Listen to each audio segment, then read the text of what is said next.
about you and your words. All the times you lied to me, I took notes. I don't know what to say. I thought you loved me, but you ran away.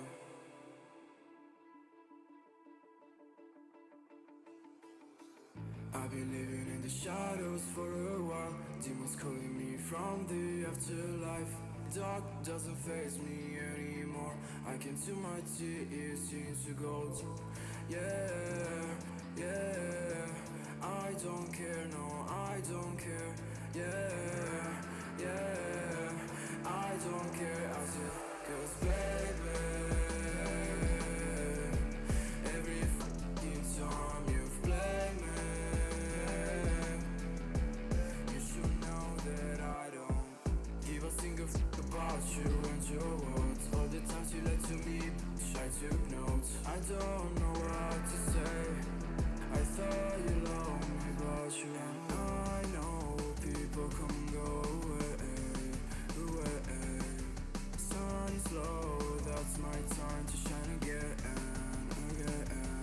'Cause baby, every fucking time you play me,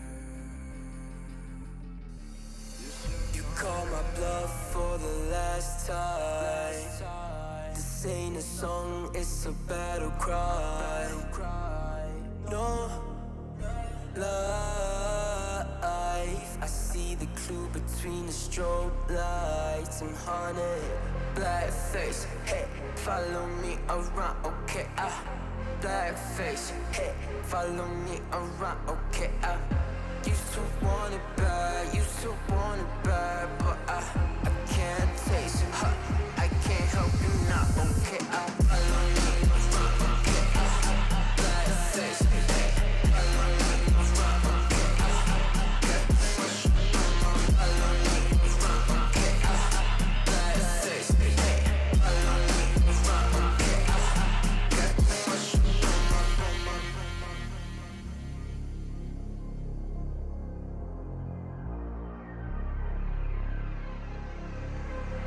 got too much up on my plate, now I can't think. I said woke up, take a X, and now I'm feeling this is it. Want the money, want the rest. I do purse, not no cess. They say Donis, why you sad? I said I just need to think. Red tape, got too close, I hit the city. Black face, show you everything you need till you fornicate it bad. Someone said it's sad. I used to want it bad. I know it's in my head, keep seeing you too many times, yeah. I know it's in my head, keep seeing you. I know it's in my head. Follow me around, okay, black face, hey, follow me around, okay, got too much up on my, follow me around, okay, black face, hey, follow me around, okay, got too much up on my, follow me around, okay, black face, hey, follow me around, okay, got too much up on my, follow me around, okay, black face, hey, follow me around, okay, got too much up on my, follow me around, okay, black face, hey, follow me around, okay, got too much up on my, follow me around, okay, black face, hey, follow me around, okay, got too much up on my.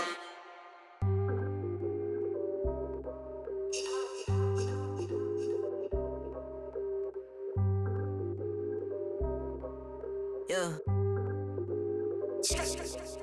Ay, push start, ay, ball so hard, ay, raise the bar, ay, turn into a star, ay, play my part, yeah, I aim too far, I do it big, I keep it large, okay, live it up, cause it's fake, better give it up, young but I feel like I've seen enough, numbers going up, better keep it up, ain't slowing down, better live it up, about too hard, ay, what, about too hard, ay, what, about too hard, ay, about too hard, yeah, I'm killing your favorite rapper, it's minimum effort, yeah, your coach getting severed, the industry dry, it's a desert, the whatever it is that you think that you're doing, I'm doing it better. Straight W's, that's my letter. Don't got no snakes, only ladders, ayy. They tryna figure out what's on our plate. Infinity sideways, we already ate. Skipping this basic, skipping this classes. Stay out of trouble, now I can relate. Nevertheless, again, I'm doing great. I just finished this thing, ain't no debate. You ain't my dog, you ain't my family, and sure as hell, you're not my mate. Yeah, I take my place at the summit. I can't wait till we countin' them hundreds. I cannot lie, I ain't rich, yeah, but when I see my time coming, it's coming. And some of y'all got ahead of me, to be honest, I wasn't even running. But very soon I'ma run it. I demand it, man, I want it. Push start, ayy. Ball so hard, ayy. Raise the bar, ayy. Turn into a star, ayy. Play my part, yeah. I aim too far. I do it big. I keep it large, okay. Live it up. This is fake, better give it up. Young, but I feel like I've seen enough. Numbers going up, better keep it up. Ain't slowing down, better live it up. About too hard, ayy. What about too hard, ayy? What about too hard, ayy? About too hard, ayy.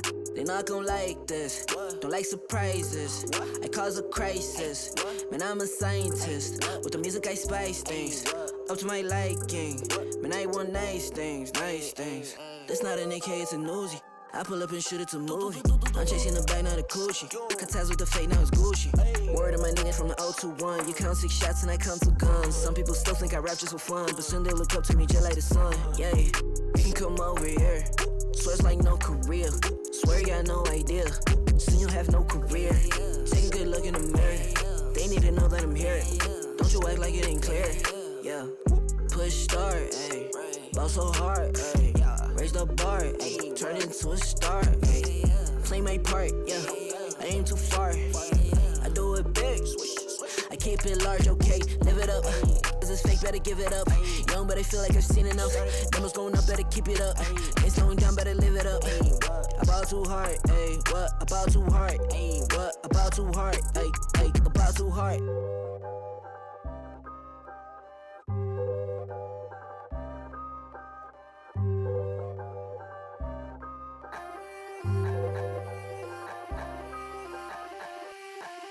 Don't you know I'm a bad little mama?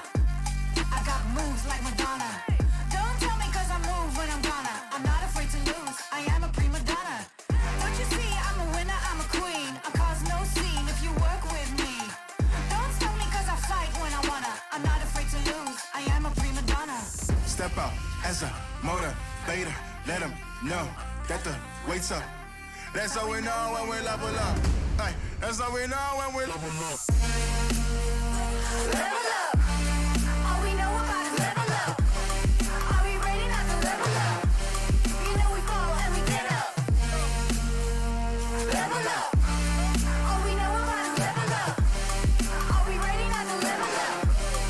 It's time, get up. Back against the wall, still I'm standing tall. Know about the ball, I got my fan with me. All we know is ball to empty out the mouths. The chosen one they call, I take my fan with me. Know about it if you tell, know you're breaking codes. What your credibility and all fall like dominoes. Can you really take a stance? All I wanna know. Need me real ones when it's time to go. Stepping in, elevator. This is to all the haters. That's all we know when we level up. Yeah, that's all we know when we level up. Level up. All we know about is level up. Are we ready not to level up? You know we fall and we get up. Level up. All we know about is level up. Are we ready not to level up? It's time, get up. I found out I'm not alone. 'Cause I'm just like you. We are fearless when we fight and not afraid to level up. All we know about is level up. Are we ready not to level up? You know we fall and we get up. Level up. All we know about is level up.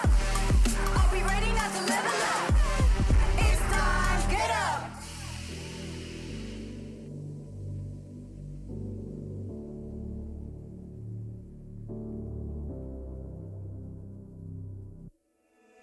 Sarah, I hurt myself today trying to make the pain go away.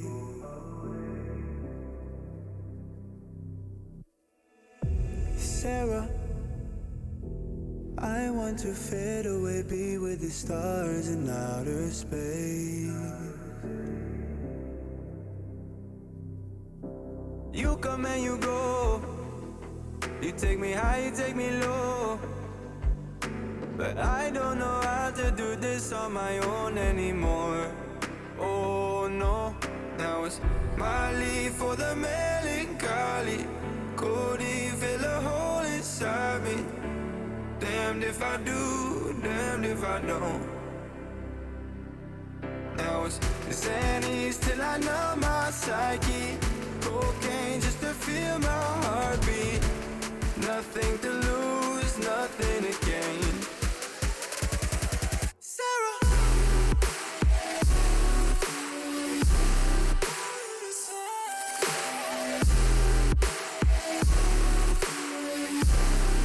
why you leaving me?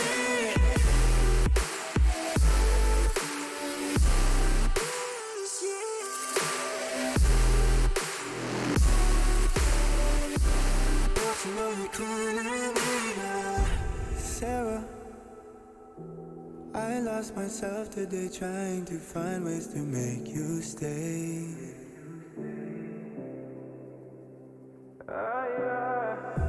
Sarah, I want to go away, close my eyes, never wake up again.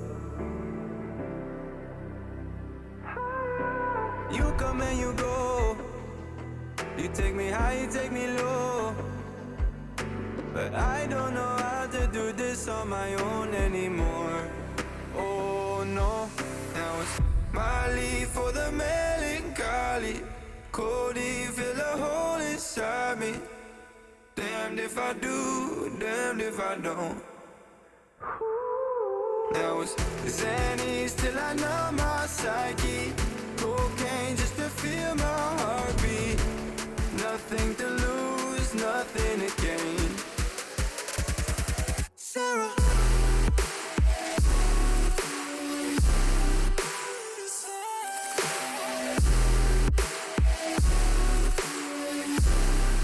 why you leaving me?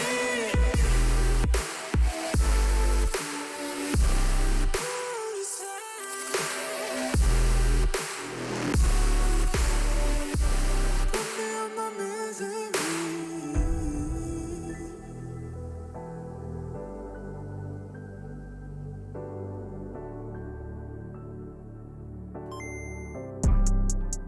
Yeah, yeah.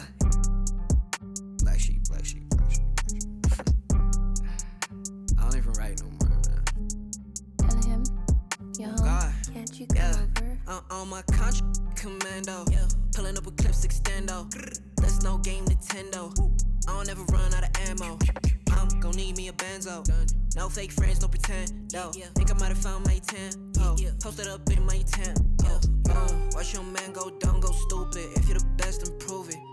Got no words, be quiet, stay moving. I got a bag, won't lose it. Watch your man go dumb, go stupid. If you're the best, then prove it. Got no words, be quiet, stay moving. I got a bag, won't lose it. Lose it. Get substituted. You're not recruited. Cause you're too damn scared to use it. The truth is, you're useless. I'm ruthless. I've proved this. Keep capping, I'ma leave you toothless. You're so dumb to choose this. Ain't going outside, I make it work. I'm in my bag, that's every purse on my back. Is that your girl? She got it. She make it twerk. And why you mad? I got here first. You say you rap, you got a verse. I say the swag, you probably hurt. Back to the lab, you gotta search. On my contract commando. Pulling up with clips extendo. That's no game Nintendo. I don't ever run out of ammo. I'm gon' need me a benzo. No fake friends, no pretend. Think I might have found my 10. Posted up in my tent. Watch your man go dumb, go stupid. If you're the best, then prove it. Got no words, be quiet, stay moving. I got a bag, won't lose it. Watch your man go dumb, go stupid. If you're the best, then prove it. Got no words, be quiet, stay moving. I got a bag, won't lose it. Why are these boys so stupid? Counting me out now, I'm counting my money. I'm probably gon' cop me a new wrist. Y'all gon' think I'm a nuisance. New sound, know me, who this? Yep, I made some improvements. Me and the gang been bowling. Your shawty gon' think we the coolest. Elizay say we got clips. We bout to make it a movie. I make a hit I can't miss. Damn, the charts might sue me. The way I be stacking my chips, stack it up. Probably the bank gon' sue me. Watch your man go dumb, go stupid, cause your mans can't fool on me. my country commando, pulling up a clips extendo. That's no game Nintendo. I don't ever run out of ammo. I'm gon' need me a benzo. No fake friends, no pretend. Think I might have found my tempo. Posted up in my tempo. Watch your man go dumb, go stupid. If you're the best, then prove it. Got no words, be quiet, stay moving. I got a bag, won't lose it. Watch your man go dumb, go stupid. If you're the best, then prove it. Got no words, be quiet, stay moving. I got a bag, won't lose it.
Never let you double cross them. Moving through the city like it's Gotham.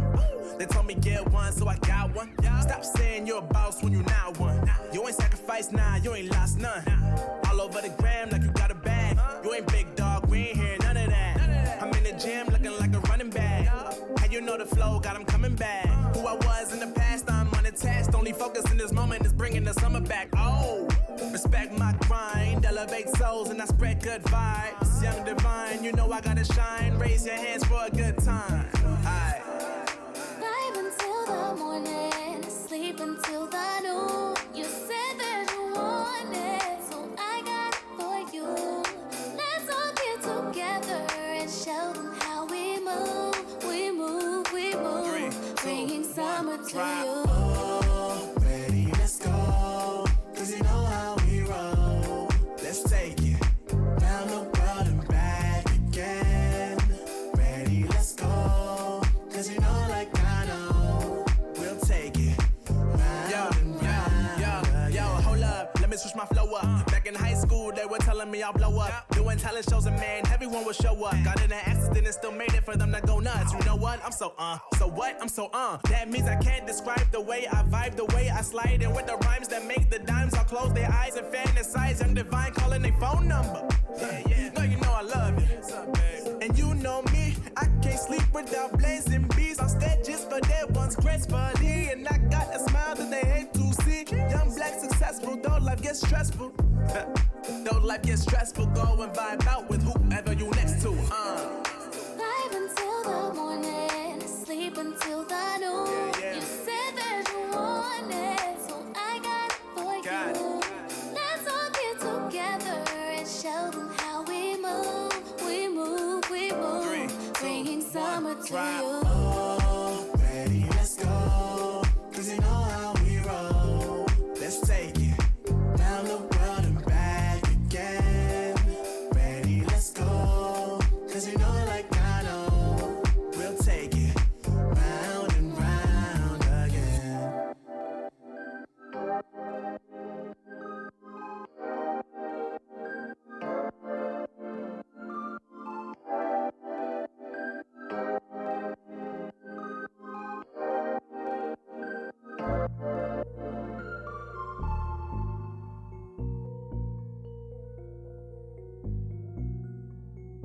Elhim, you home? Can't you come over? Ayy, I know my way to the paper. All of my women look tailored. It costs a few thousand, it's tailored. Can't drop a dime in the sidewalk. I'm in the room with the bosses. All of our pockets look gorgeous, ayy. You'll see the boys of the Forbes, ayy. Constantly plotting, we want this, ayy. I need my bag and clips extended, ayy. Blast you haters to fragments, ayy. Got no time for the cameras, cause I might just the extension. Ay, young, back to the basics. Getting that bag on occasion. She top it until she get brainless. Hey, damn it, I love to be famous. Ay, I'm in my bag, I don't have to brag, no.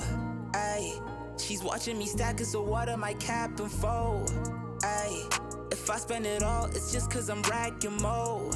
Ay, you so 10 in a back, you know I'm not capping, bro. Whoa, moving too fast, you probably thought it's a ghost. Whoa, stack it up, been doing the most. Whoa, moving too fast, yeah, I just hopped in a ghost. Whoa, stack it up, I've been doing the most. Yeah. Ay, I got nothing to lose. I ain't got nothing else to prove. I see they all tryna shoot. Ashamed though, cause I'm bulletproof. Can't touch me, I'm up on the roof. I'm catching bodies, hiding all the proof. I make them disappear like poof. Just like that, you're gone for good. Little baby say she wants the wood. Man, I'm so misunderstood. Done playing games when you want the goods. Really did start from the bottom. Those moments can't be forgotten. And they been trying to see how I got it. Just know it ain't the least I bought it. I bought it. Ay, I'm in my bag, I don't have to brag, no. Ay, she's watching me stack as the water, my cap and fold. Ay, if I spend it all, it's just cause I'm racking more. Ay, you so 10 in a back, you know I'm not capping, bro. Whoa, moving too fast, you probably thought it's a ghost. Whoa, stack it up, been doing the most. Whoa, moving too fast, yeah, I just hopped in a ghost. Whoa, stack it up, I've been doing the most.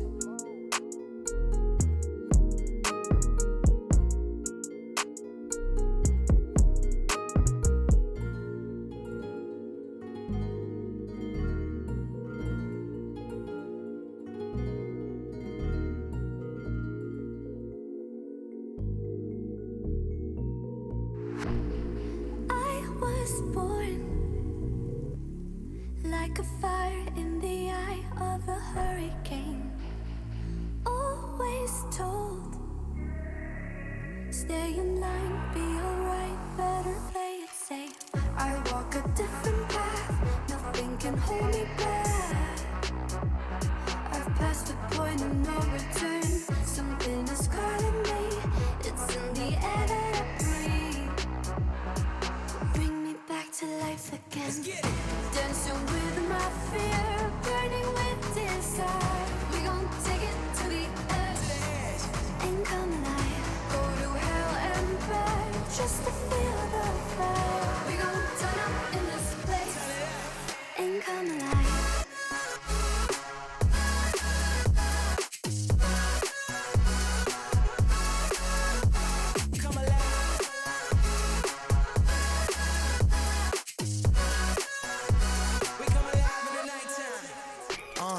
Fly so high they can't touch us. So top notch, none above us. We done came so far, now we up now. Had a vision, stuck to it, never back down. Never had much, now we own the whole thing. Spread it all around the world, watch it all change. Came alive, now they all see the greatness. Light shine so hard they can't take it. Dancing with my fear, burning with desire. We gon' take it to the edge and come alive. Go to hell and back just to feel the fire. We gon' turn up in this place and come alive.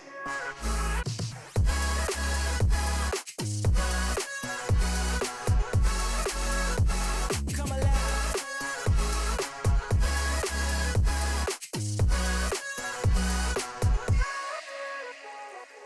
I walk a different path, nothing can hold me back.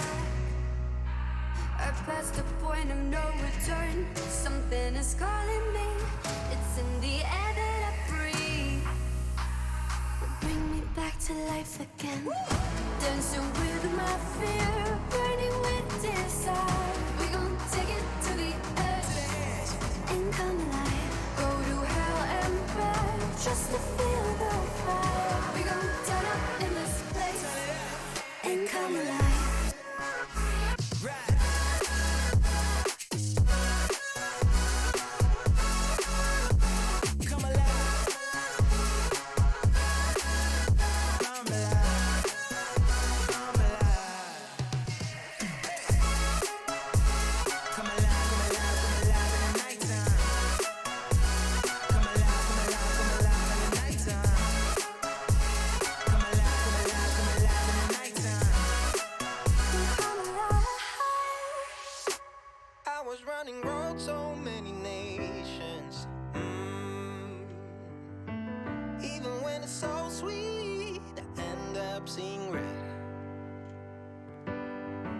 such a ghostly revelation. I may have fucked up all my chances. And we ain't sleeping on the floor again. We never sleeping on the floor again. For the ones who didn't make it out, for the ones that didn't see the light, for the ones that never cared, never gave a thought, found no happiness in that brand new car or the house you bought. I see you talking about the love you lost, and it was gone like way before you ever thought it was. Yeah, I took my time, no quick ones, quick run, quick gas to get back there. Hot roads, I didn't think I'd come back fierce, cause I was running roads so many nations. Even when it's so sweet, I end up seeing red. This is such a ghostly revelation. I may have fucked up all my chances.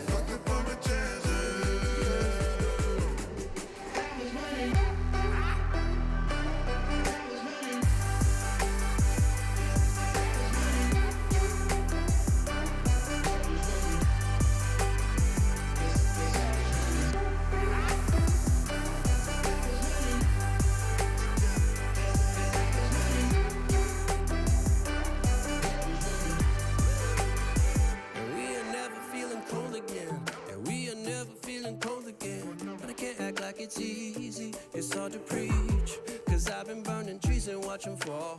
If we cannot breathe out, we go forward. Sure, I was searching for cure, fishing a little wildlife. And when I'm low on fuel, I'll still be running till my back broke. Halfway, lost hope and I checked it. Hard roads, I didn't think I'd come back fast, cause I was running roads so many nations. Even when it's so sweet, I end up seeing red. Ghostly revelation. I may have fucked up all my chances. Been around the globe, looked around, nothing fitted. Seen high and lows, but you won't even get it. Been around the globe, think it's time to admit it's not the end, but the road, and you won't even get it. Been around the globe, looked around, nothing fitted. Seen high and lows, but you won't.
I feel on top of the world, I feel on top of the world right now. I feel on top of the world, I feel on top of the world right now. I always wanted the world, I wanna conquer the world right now. I feel on top of the world, I feel on top of the world right now. I call the shots in the man with the plot and we only go bombs away. Ain't no one protecting my mind as a weapon, that's why I'ma dominate.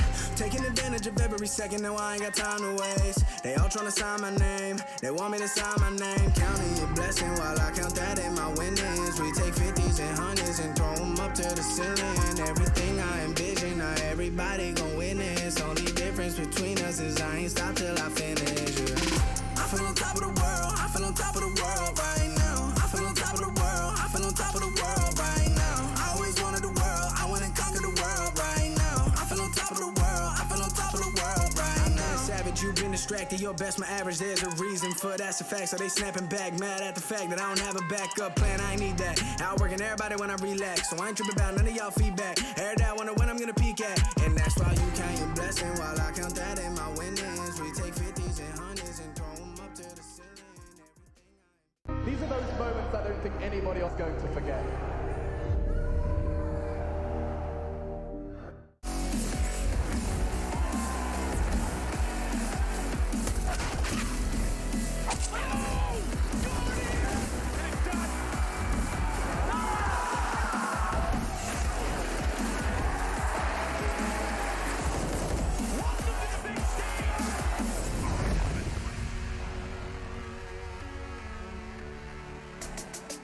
My goodness, it's getting intense in stage 2 of ESL Pro League. We're getting to the stage now where these very next best of threes that you and I will be watching together alongside with the Goonies at the desk, we are going to be watching games which will determine their chances of competing for the top 3 in stage 2. Getting to the top 3 is, of course, a trip to the finals of sorts in the European division, and we can continue to break that down now. Mouse Sports Fnatic is our first game. We get to see more from the only team that remains unbeaten in stage 2. FaZe Na'Vi as well. Exciting to see if they'll bounce back after both of them falling foul to the Mouse Sports boys. And we get to see Astralis OG, a little more from OG, who picked up their first win in stage 2, and it was a big scalp to take. Their heart still beating with a chance for top 3, but Astralis could end it all today. It's all coming up on today's show.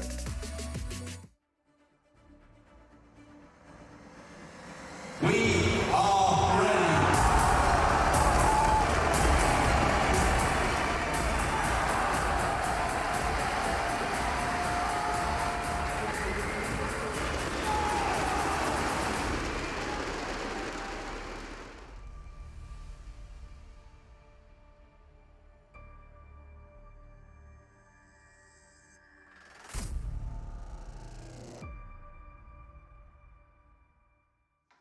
And as we approach the business end of stage 2, and now as we start the CS Money pre-show, I think there's no better place to start than with Chad at the Telestrator for some stage 2 stats.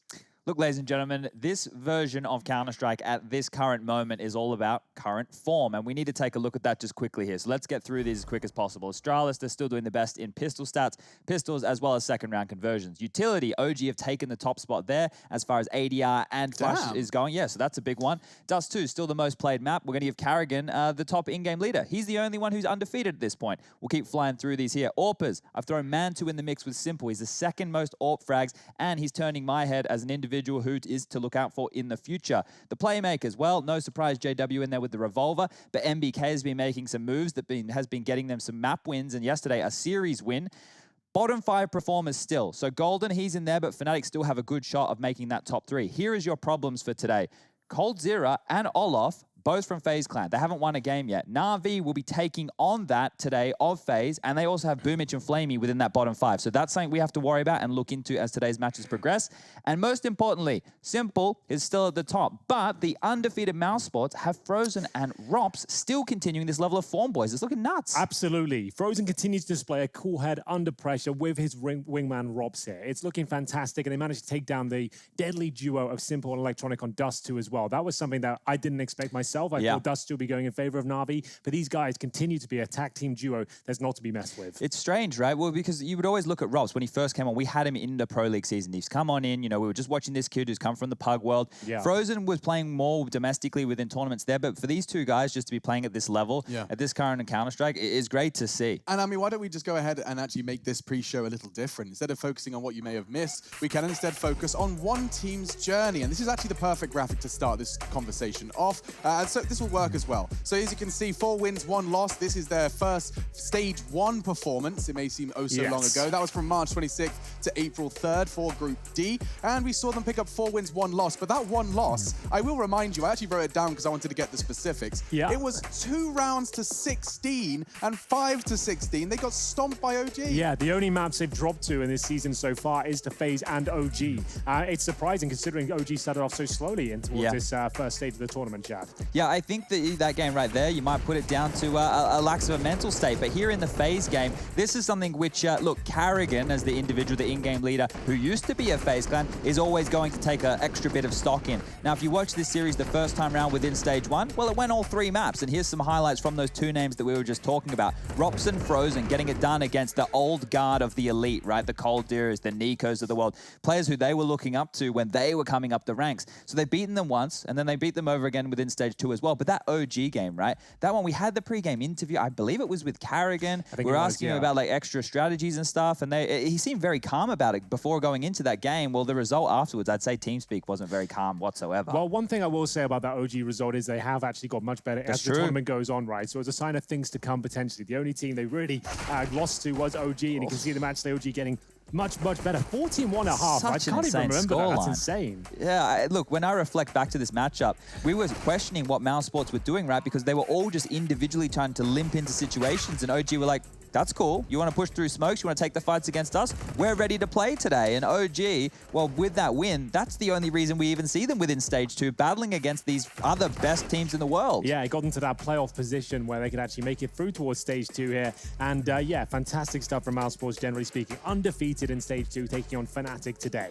Yeah, and they didn't have to bother with any of that funny business in the play-ins as well. You'll see their adversary FaZe, they have had somewhat of a rivalry. And I say rivalry, Karrigan put out a tweet saying, I think a rivalry requires both teams to win. Oh, wow. Yeah. Okay. Yeah, all yikes. right. Yeah, yikes. Well, you can see them sitting at the top here of the EU Stage 2 as well. And with a win today, if they pick up a victory, they're guaranteed top 2 within this stage, which means they'll be playing within that playoff bracket when we make it towards the weekend. But that whole FaZe situation, look, it's probably a nice thing for Karrigan being able to talk a bit of smack, a bit of trash, because if you're not familiar with how that whole situation went down, Karrigan was the in-game leader of that international superstar team. And then eventually the confidence got sucked away from him after loss after loss after loss. And he got his in-game leadership role taken away from him. He wasn't just kicked off, he had the role taken away from him. What's funny as well about this whole thing of the OG storyline as well, you saw Mousesports up there 3-0. The only team that's beneath them is Fnatic, right? And guess who Fnatic lost to? OG yesterday. So they have kind of paid back the favor in some respects. Touche, yeah. OG did definitely do damage to Mouse, but I think it was also lighting the fire beneath them, because you can see the recap of how the next clash between FaZe and Mouse went down. This was in stage 2. And despite FaZe's best efforts in the second map, again, Robson Frozen came alive on Dust 2. Yeah, this one here, it's just... Oh. It's the reaction there. It's no, okay. Look, they're very scary individuals at this level of play, right? And I think the one thing that we have noticed after doing so many days of back-to-back top-tier Counter-Strike is that every single round is winnable. With the Glocks, with the USPs, every single moment with the clock getting milked down, feels like it could be taken out of control. And Mousesports was a team coming into 2020 who I was very skeptical about, right?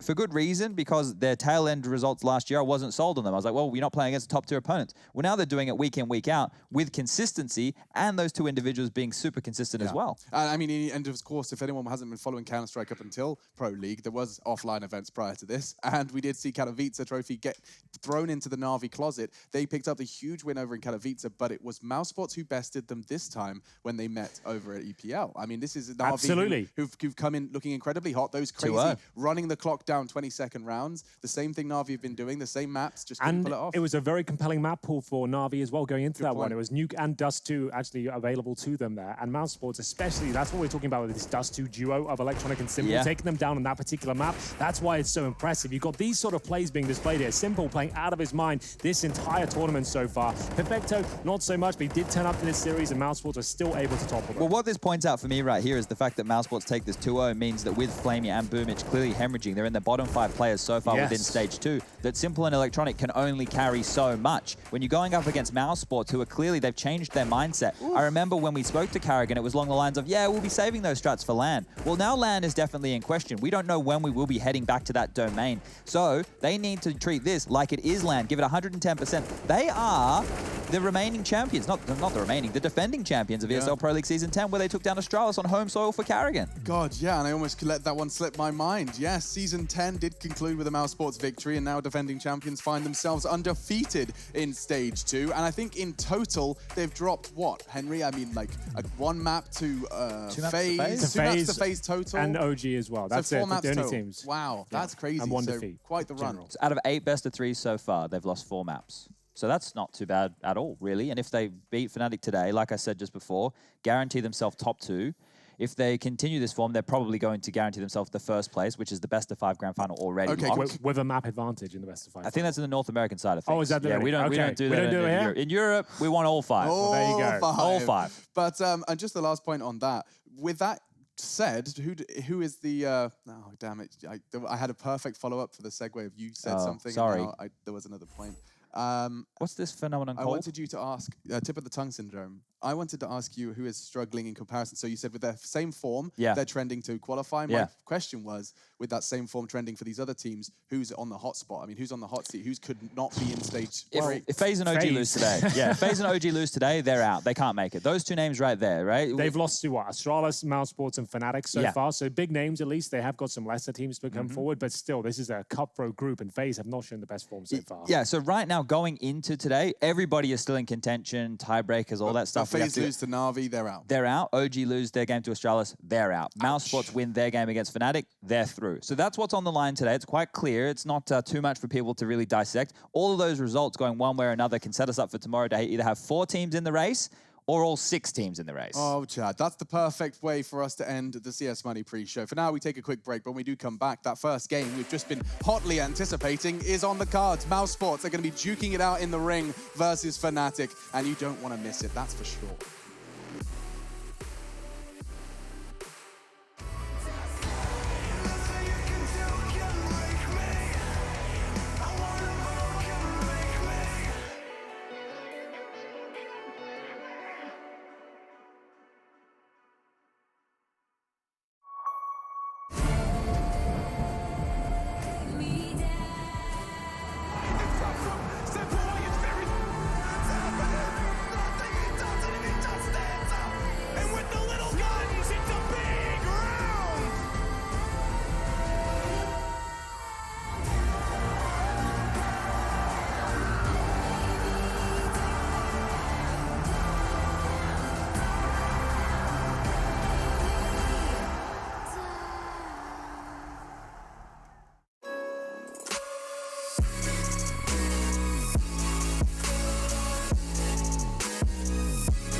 You love it, you wear it.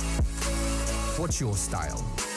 Get your merch at shop.eslgaming.com.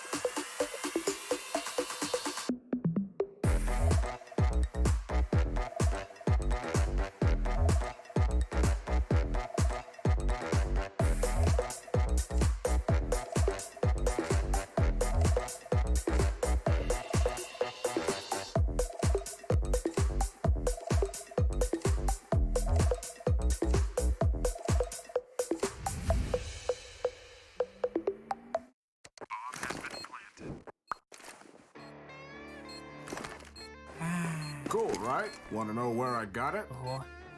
Well, look, go to cs.money. It's a trade platform and a marketplace at the same time. Just choose, click, and get.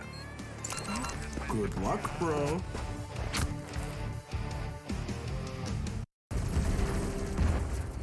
Everybody loves an underdog. Who needs to be liked? Mountain Dew Amp Game Fuel. Victory in a can.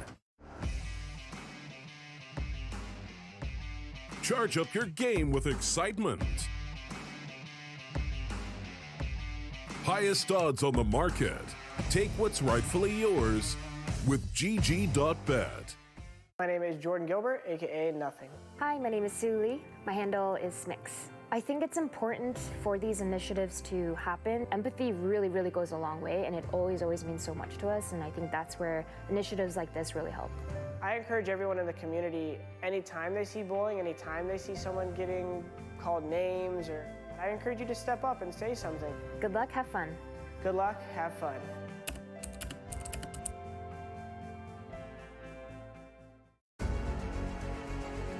There's 2 boxes to get by Nico. Oh! Die with the god! Go to head yes. on the ramp though. He knows he's there.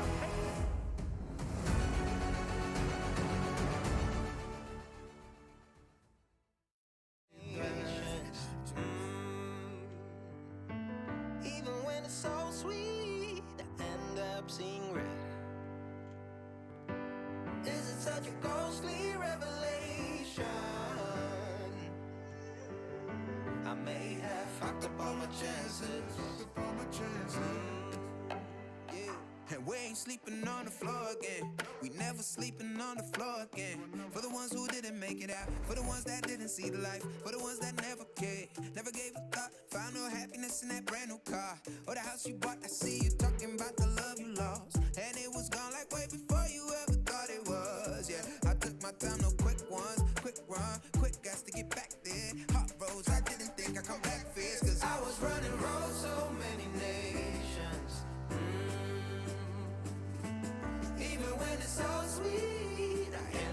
seeing red. Is it such a ghostly revelation? I may have fucked up all my chances. Fucked up all my chances.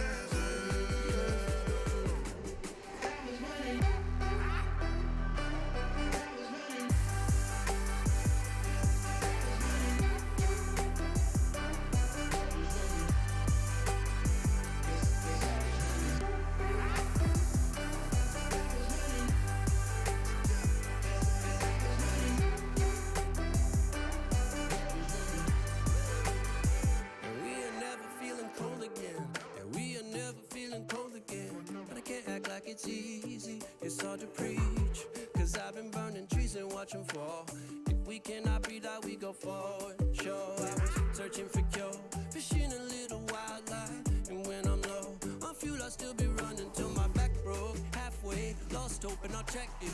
Hard roads, I didn't think I'd come back fast. Cause I was running roads so many nations. Even when it's so sweet, I ended up seeing red. Is it such a ghostly revelation? I may have fucked up all my chances. Fucked up all my chances. Been around the globe, looked around and fitted. Seen high and lows, but you won't even get it. Been around the globe, think it's time to admit it's not the end, but the road, and you won't even get it. Been around the globe, looked around, not fitted. Seen high and lows, but you won't even get it. Been around the globe, think it's time to admit it's not the end, but the road.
ESL Pro League is brought to you in part by Intel, Gaming Malta, Mountain Dew Amp Game Fuel, CS Money, MSI, Air Force, GG Bet, and ESEA.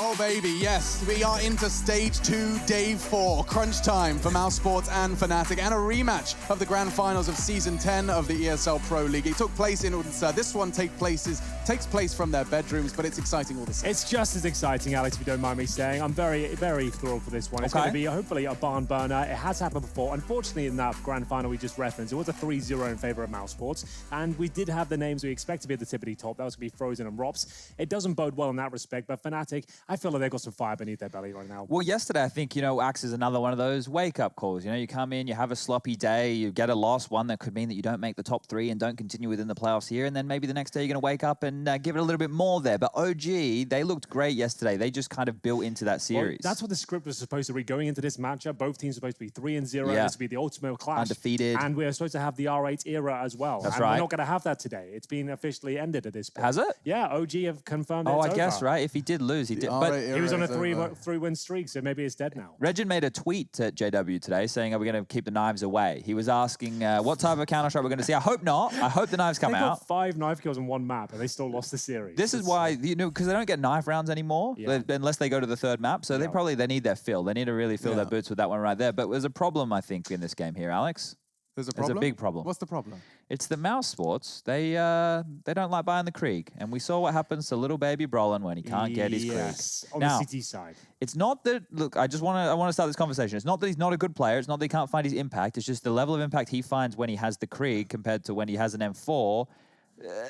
There was a lot of Brolin minus 84ing someone on ramp and not winning the duel. It was most notable in Dust 2, I think. The last map there where OG actually picked things up. They actually gave away their map pick as usual, as per tradition, it seems. But yeah, that's when we saw Brolan with the M4A4. Still serviceable, but certainly not a superstar player on the server. Yeah, and that's a tough one to swallow right there, because we know that, look, JW said it himself, this is the current meta, and he's their star on that weapon. So they get it and they put it in his hands as much as possible. But now that it's so much more difficult for him to be picking on up, you're seeing like how that hemorrhages him, because when he can run on into an area and just kill 3 people with it, it's great. But when he doesn't have it and he can only get 1 with the M4, it affects them a lot. This is a huge factor coming into this game, I think. I feel like Fnatic rely on Brolan's opening picks on the T side especially. Obviously, he's going to have the Krieg there, but moving over to the CT side, that's where they're really going to struggle now, because we know teams like Astralis have declared they're not even buying the Krieg anymore. Mouse Sports opting for that same sort of mentality as well. And if you can't use on the CT side, his multi-frag potential drops, it plummets. And at that stage, if JW is not turning up as well, we know he's had inconsistencies in the EPL so far, especially in the first stage.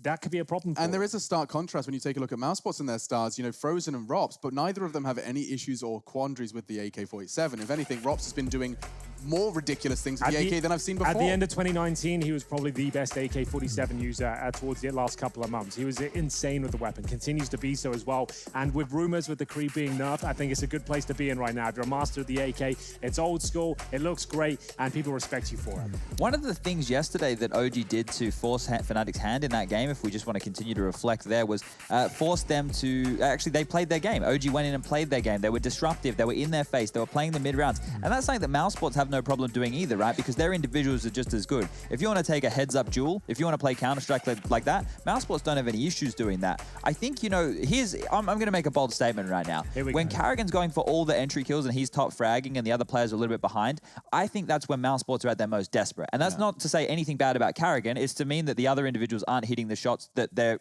intended to do. That's like the B plan. All right, guys, I'll find the space. I'll make the calls. You guys can then get the kills based off all that room I get. So I'm hoping today we get Tier 1 Mouse versus Tier 1 Fnatic, so it can just be that brawly clash of everybody. It would be interesting as well to start the conversation of maps, right? Fnatic, Mirage, Overpass, we've seen them thrown around. Mouse, we've seen their train looking strong. We've seen them do some ridiculous things on Nuke. I think they took 10 T rounds against Na'Vi in the opening map of that quick 2-0. So let's get those maps rolling in if we can. Get those vetoes. I thought that was what I was supposed to be doing. I could be wrong. I think you've got this. So that's good. Yeah, here it comes. Just a little slow. So there it is. The first ban from Fnatic coming through. It is Train Mouse Sports specialist on the map at this point. Fnatic don't really play it too much. Same story for Overpass. Fnatic have Could they punish Vertigo here? I think Vertigo's kind of gone out of fashion. Fnatic don't really play. Like, we haven't seen it at all in Stage 2, It hasn't been in Stage 2 at all. So Vertigo for Fnatic, it's a map that they will play, but not one that they'll pick. It's the same with Nuke, I think, right? So having Inferno come through, that's one of their biggest strengths. That's the map that they lean to time and time again. One where I talk about them being specialists within the mid-rounds. Dust 2 finisher? It should be a Dust 2 finisher. I really like Mouse Sports changing their picks up to Nuke now. Like, that's what... So that's kind of a punish for Fnatic, but they also picked it yesterday into Na'Vi, right? And Na'Vi are a team who we've seen beating Astralis on Nuke recently. So the Nuke kind of hemisphere is all over the place right now. I'm not quite sure who the best team in the world on Nuke is at this current juncture. How much Nuke from Fnatic have we seen? It turned up in the Astralis series. It was a 16-11. That was the one map Astralis managed to take off of Fnatic. But that's about the last time we've seen it from the boys of Sweden. So Stage 2, 1-0. Yeah, 0 for 1. It's one of those quandaries right there where when we do go into the second map, I think it's more about pacing, especially for Mouse Sports, because at least I didn't get to see their game against Na'Vi, but traditionally when I watch them play, they are quite quick. It feels like they're jumping the gun on a lot of things. I would say against Na'Vi, they would have had to slow it down quite dramatically, but Inferno is a map where they get to start on the CT side if their individuals are feeling warm and Fnatic come in even looking like what they have done in the majority of these first maps. This could be a very quick first map. That is a big of a problem. The first map syndrome for Fnatic right now, coming in, looking like they go down 0-7, not really sure how to get on their feet. They go to a double orb setup, things start to stabilize, but then it seems like it's too late. They drop the map and they have to claw their way back into this series. Yeah, well, they can't afford to do that against Mouse Sports. Let's back it up with some predictions, fellas. It sounds like we're painting one picture. I imagine we just have to show that picture. So I'm going to get up front of this and say Mouse Sports. That's my prediction. I'm going to lean in the same way. I just think that they're taking this a whole lot more serious. We got the predictions up so far. I don't know where my 8 I don't know where wins these numbers from, are coming from. but I'm glad that they're that high. I'm glad that my number's that high. Rush, of course, cheating as usual. I don't know what's going on there. But yeah, I'm going to lean with you, Alex. I think Mouse Sports are going to take this one, and I think that the map pool there, if they can weather the storm of Inferno and win that, it should be a 2-0. I agree. I think so as well. I felt like this Mouse Sports squad and this map pool is looking very good. They historically match up very well against Fnatic. I feel like it is going to be 2-0.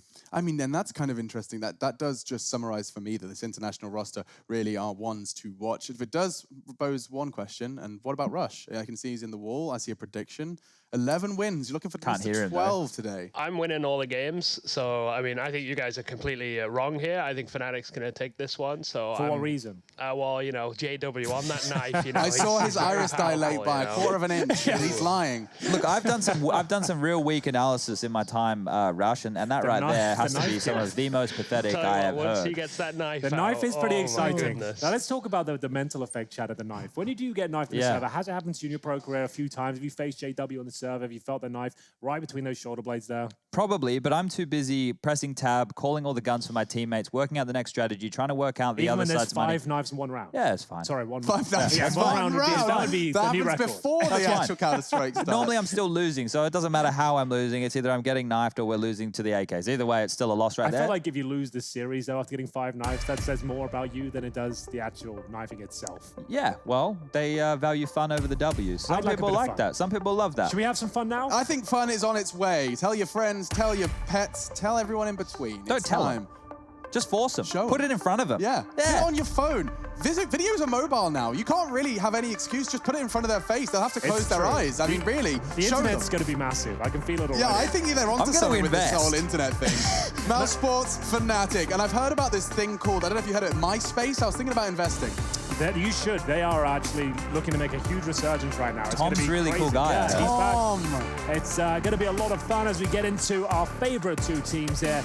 It will be Mouse Sports and Fnatic taking battle on Inferno here as we see Mouse Sports side on the CT side. This is the pick of Fnatic now, and we're getting into an aggressive start here. Mouse Sports looking to find opening kills for these P2000s, USPs, but they're starting to walk now. Looking for the opening kill, it's frozen to find contact, but there's 3 swinging Ts on the other side. They were waiting for that. They wanted it. They had 3 gathered at the banana side. Oh my goodness, some missed shots from Rops, but he has managed to pick up the pieces of at least 1. Another frag for him. He's going to be separated, but Golden's got himself out of trouble. A headshot onto Carrigan forces the hand of Rops to try to hunt him down. Good precision onto the first 2 frags, but he's going to B? Maybe there's a defuse kit that he can pick up. There it is. So he has a chance for this. The bomb's only just been planted, probably about 5 or 6 seconds have passed right now, and he's already hit 2 nice shots. So with confidence, Rops can run on in here, but he will have to be very, very quick about it. Yeah, you can see he's not making any secret of his angle of approach. He's just hoping he can separate these 2 Angels now. Gets info on the first, expecting the second towards sight. Running out of time now, needs to clear the corners. He's not quite checked it, and that should be the end of him. Flusher, no, we said, no knife kills this time. Flusher, however, brings it in the first round of play. Well, that means he gets an extra $1,500 now. Flusher will be investing and looking quite relaxed out there with the AK-47, the armor, the full array of utility. Robs did what he could with the USP here, but Fnatic were ready and waiting for the aggression towards the bottom and middle there. It's a very common approach these days from the CT side on pistol rounds, and they were just waiting for it. Mouse Sports even creeped down as well. 1 flashbang, a huge swing coming through, and Fnatic find all the kills required as Mouse Sports now force buying in the second round. You have to treat this like a gun round, though. This is such a difficult one on the T side to win. Yeah, they've spoken about using these deagles like a close-range shotgun. We've seen the potency of them grow and a lot of these tighter choke points, which normally with the deagle you want to be taking the long-range fight, seeing if you can pop off the heads, but that's been changing of recent form. Rops was talking about using a close low ramp on Train in that fashion. And just to note, we've been speaking a lot about these smokes on the CT side of Inferno. It feels like every single day these Force Spires are more and more deadly. And these nades on that B site could come in handy for Carrigan. Unfortunately for him, Fnatic, they're doing their standard mid-crawl. They love this arch side approach. This puts a lot of things into question. Can it be a mid to B? Will they wrap onto A with the long-range AK-47s? What's the contingency for Mouse's hold right now? Who's watching the long crawl? Push quad, I suppose, once they take contact, but I don't know if they're expecting people to be up mid at 1 minute. No one's even looking in that direction. They still got smokes to the arch side here. This is the contingency plan here. So if they do lose arch, they can smoke them out at least and reposition the trifecta of doom there. You can see it all set up with the Desert Eagles trying to whittle down these clocks, and Carrigan, I think he might be in trouble here. God, they're coming from Banana and CT, this rat. Yeah, it's the banana split here, and we'll see JW holding towards Library as well. It's looking great for Fnatic, but the Deagle shot still can be delivered here. First one connects, doesn't find a frag. JW will find a 5-on-4, but Frozen with 29 seconds could cause absolute chaos. Oh, here. Which he does, bomb goes down. He's got the rifle. I'm not sure how far it's going to get him. He's getting fragged out now, though. Nade from Carrigan could do good damage, does tickle away, but Frozen's got 2. With 9 HP, he finds another 2 with the rifle. JW's thrown into an impossible clutch, and Frozen's even going to make it a quad kill. With 9 HP for the final 3 frags there. That's what it's all about, Alex. Getting the Desert Eagles out the smokes, buying some time, making them uncomfortable, wait for their final commitment there. We saw them actually posted up towards the quad side of the A bomb side there. You said, what happens if they go arch? Well, we'll smoke them off. We'll funnel them in towards B, where we've got 2 players ready and waiting as well. Drop smokes down at that point, at that stage as well, with 30 seconds on the clock.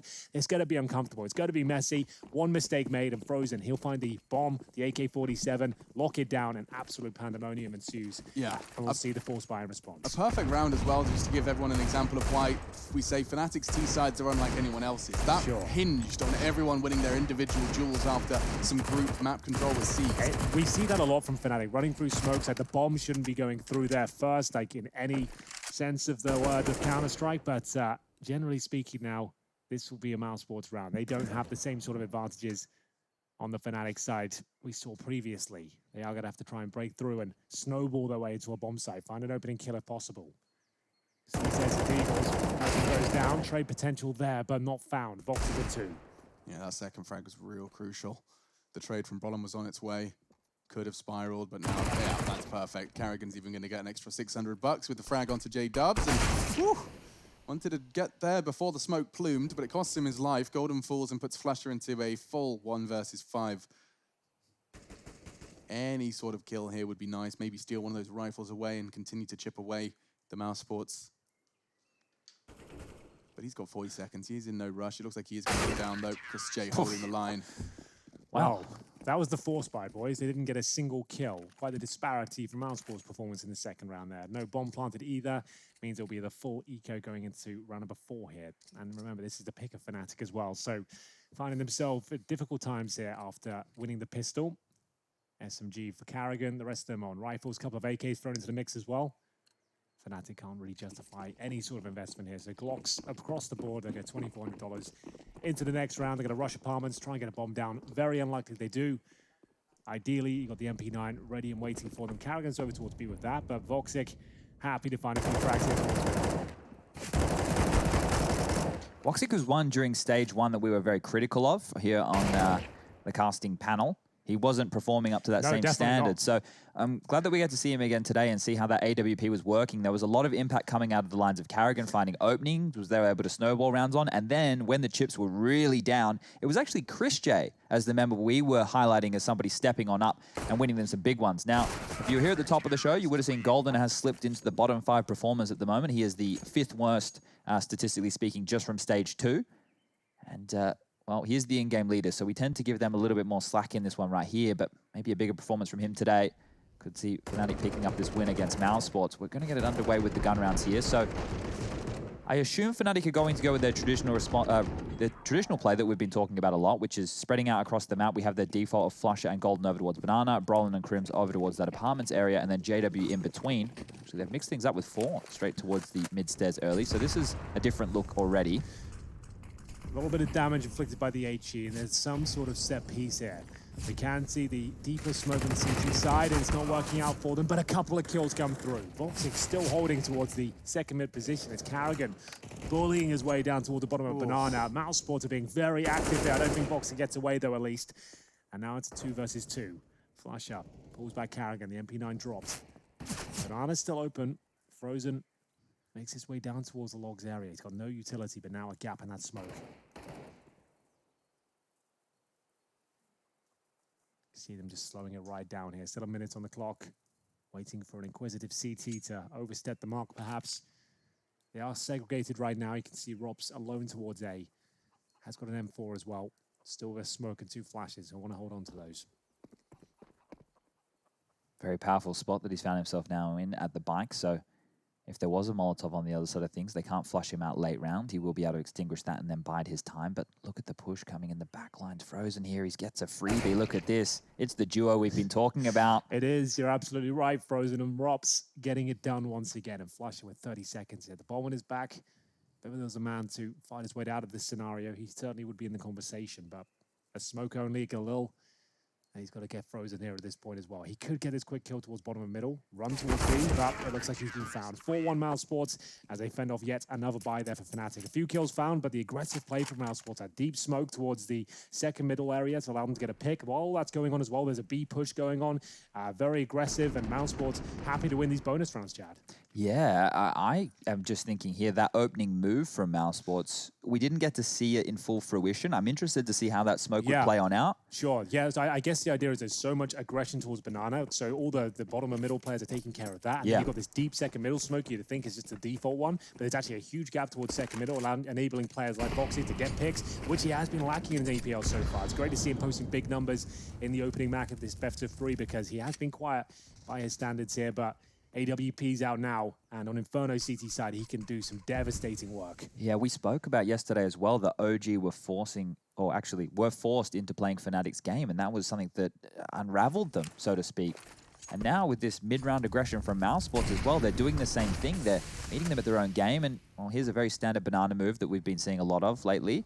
The smoke and the Molotov combo to flush any T's out in front. The way they threw that, though, seemed a lot safer than quicker as well. Yeah, but not having to mantle all the way up onto oranges. It's a little smoother. So Kerrigan's obviously finding the path of least resistance for the same utility. Makes a lot of sense. That's a nice little jump throw combined with Frozen's up close. Now this can spiral here. If Fnatic get onto the bomb site and they trade evenly, they can pick up these rifles, and then the 3v3 post plant becomes very winnable. The rotation is far away. There's no map control right now granted to Mouse. They have eyes in halls and top middle, but they can't see brackets. Oh, the grenade hurts. The flashbang's not effective. Kerrigan is dodging absolutely everything here and knocking down Fnatic en route towards the bomb side. They are trying to mount their way up towards first oranges, but the smoke is thrown by the CT side. You can see how powerful it is. You throw that from new boxes. It lands actually on the wall itself. Brutal. So you can see their little legs run in. They can't see you. It's a very powerful smoke, and I think it was Comfy, the first player I see to sort of drop that when he was playing back from North, but you don't see it too often these days. It's a very powerful and potent smoke. You can definitely take advantage of. When they've run down the clock to an extent, but you feel like they're going to have to push the smoke. Exactly, you're almost better off throwing that than just the underhand. You can see it from Frozen's POV now. He can see the legs. They can't see him for sure. So it's such a powerful smoke. It's really well done, and it also blocks their vision trying to jump up towards first oranges as well. Really powerful. It's really great. So I don't actually know the lineup for that one. That's one we should... we should add that to our repertoire. We should add it to our repertoire. Chad and I play B together a lot, so Chad, I'll work on it for us. All right. We'll put it into the mix. Oh, I like this one. Very, very good. They do this a lot, and it normally lands. Whoa, that did. JW connects with the head. Ready and waiting. A lot of damage in response, though. Where was that? Towards Banana, I assume. It's actually towards middle, I think. Flash is still on 93. Yeah, it's Crims and Brolin who are normally the old mid defaulters who took all that nade damage, and Christian, he is so lucky to get away with that. Those bullets from Brolin tagging him right down. Look at the line he was spraying, though. You saw it again from his POV. It was a non-factor, just a wooden door frame, but shredded through. Of course, 100% armor penetration on the SG. This is going to be tough over towards the B bomb site here. Christian has rotated over in time with the AWP, but he might not be able to nestle away, and now he will have to worry about the Molotov. So if he goes towards Emo, that is a big problem, but they're going contact, it looks like. Oh, Chris chose not to pull the trigger. Instead, he adjusts, and now JW's entered twice into the round. Flush is only going to, rather, Frozen's only going to take the one. Flush has shot him down, so already the retake looking rather impossible. Rops has already won one clutch, but this one's a little too tall of a task. But they have so much money behind them, they might as well try and see what kind of damage they can inflict. We've seen plenty of kills with these stained glass windows. Kerrigan not going for it, but he does have an HE and an incendiary. So not necessarily trying to win the round here, but if he can wait till the very last few moments, catch him on the exit, that would be fantastic. But that Molotov does block his entrance towards that sort of idea, for now at least. But he knows, he's accepted he's not going to win this round, but still, he'll try and keep them on the bomb site here, wait the last few moments, listen out for some footsteps. Spots one, but Flusher was already at the back, making sure that he couldn't defuse. It's a good kill too, would have been great. But it's enough just to keep that T-sided economy a little bit at bay. Here we know how much more potent it can be on that side of things. Things, weapons, utility, all the goodies we need to go into gun rounds cost a little bit less on that side. We subsidize them. I'm not sure why. Something we just like to do. We're kind out here in the Counter-Strike world. And it was all that Flusher kill. If Frozen was able to multi-frag from that position, we may see the retake actually come on through, but that will be the second round on the board for Fnatic here. This was a theme we saw yesterday as well in their first map. They were able to win the pistol, and then they lost the force buy, and the force buy battle is something that we would normally throw within that Fnatic realm of constantly winning. They normally bring that out when they need it, Chad. Early stages are like, you know what, this map's still under control. It's when things start to fall apart, is when they pull out the CZ victories or the Mac 10s. The lack of helmet there for Karrigan cost him his life, and his flusher, that is his trademark move there. The deep smoke towards CD spawn, call it done. There's no way you can even consider this retake, and that's the power of the Mac 10 there. It's very nimble and agile. If you get it through the initial utility there, and it busts through, and they catch a CT out with a knife, with a nade in their hand, that's the snowball effect there. That's turning into a full avalanche, because as soon as that first player goes down, your second goes into panic mode. He pulls out his grenades, and of course, the speed picks up. Flusher doesn't slow down, and he can run and gun. You cannot.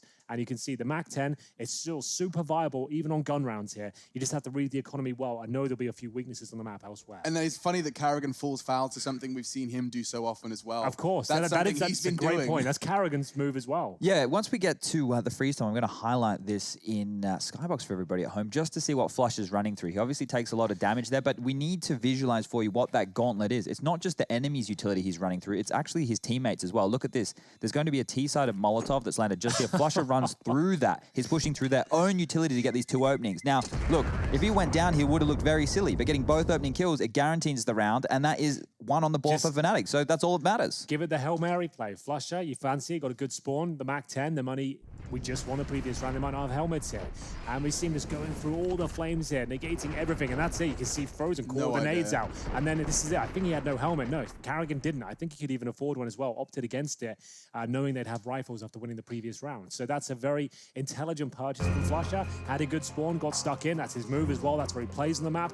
And they just didn't see it coming. And that can be enough sometimes to win out of rounds. Just like that. I mean, 2 frags, opening 15 seconds, and the round is over. It's certainly a more contemporary play style of Counter-Strike. He didn't see it back in the day. No one was really using the Mac 10, but in CSGO, it's all about the SMGs and getting stuck in with the pistols, the shotguns, and making sure that every gun is super viable. And I like it. I feel like it does add an extra element to the game, a different strategic approach as well. Karrigan's certainly exploiting on the T side of Inferno. You'll see that from them. They've got a few moves up towards quick mid with him leading the charge. So we'll see more and more of that as the game continues here. For now, though, Mouse Sports back on towards the AWP setup here after losing 2 rounds in a row.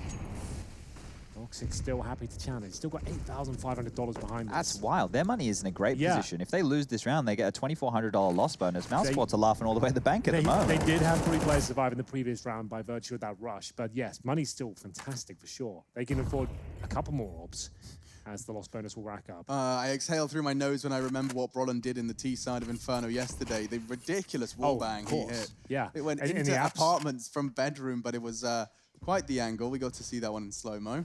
And the day before, he did the jumping off the sandbags play to spam through the smoke and get both kills. Which weapon was that with? The Krieg. And which weapon might you have on the CT side here today? The Krieg. There we go. So keep your eyes on Brolan. Just to reiterate, Mouse Sports have also subscribed to the same mentality of not buying the Krieg as much on the T side to deny players like Brolan having it on the CT side.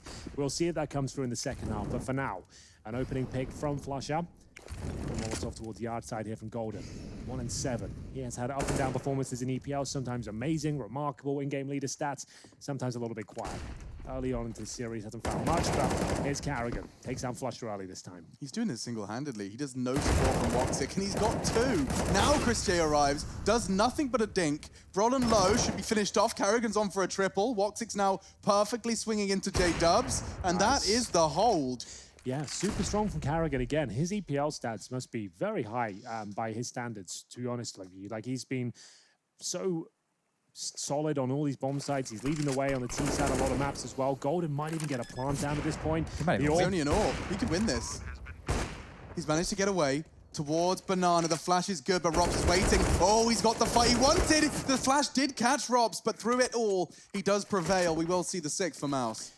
It was close though, you're right, Chad. With the AWP spamming through the smoke and not connecting, you got to stop spamming at that point, wait for your teammate. If he gets that kill towards Banana, that could have been a very different round. But of course, it does land in favor of Mouse Sports. Money's great on both sides, actually. If you look at the Fnatic camp, I believe Flusher has 10k to his name, probably helped out by those 2 Mac 10 kills we were just fawning over not long ago. But this hold here from Karrigan is instrumental. And the fact that Chris J didn't even peek after the first 2 frags went down, he was actually waiting and still gets taken out. Carrigan's kills are even worth more in that situation right there. How sick is that, though? Because you know Carrigan's his first 2 kills. They're going to jump up on first oranges to try and take him down, knowing the third player was already dinked as well. So Chris can just patrol that, chime in when required, and Boxic arrives, of course, shuts things down.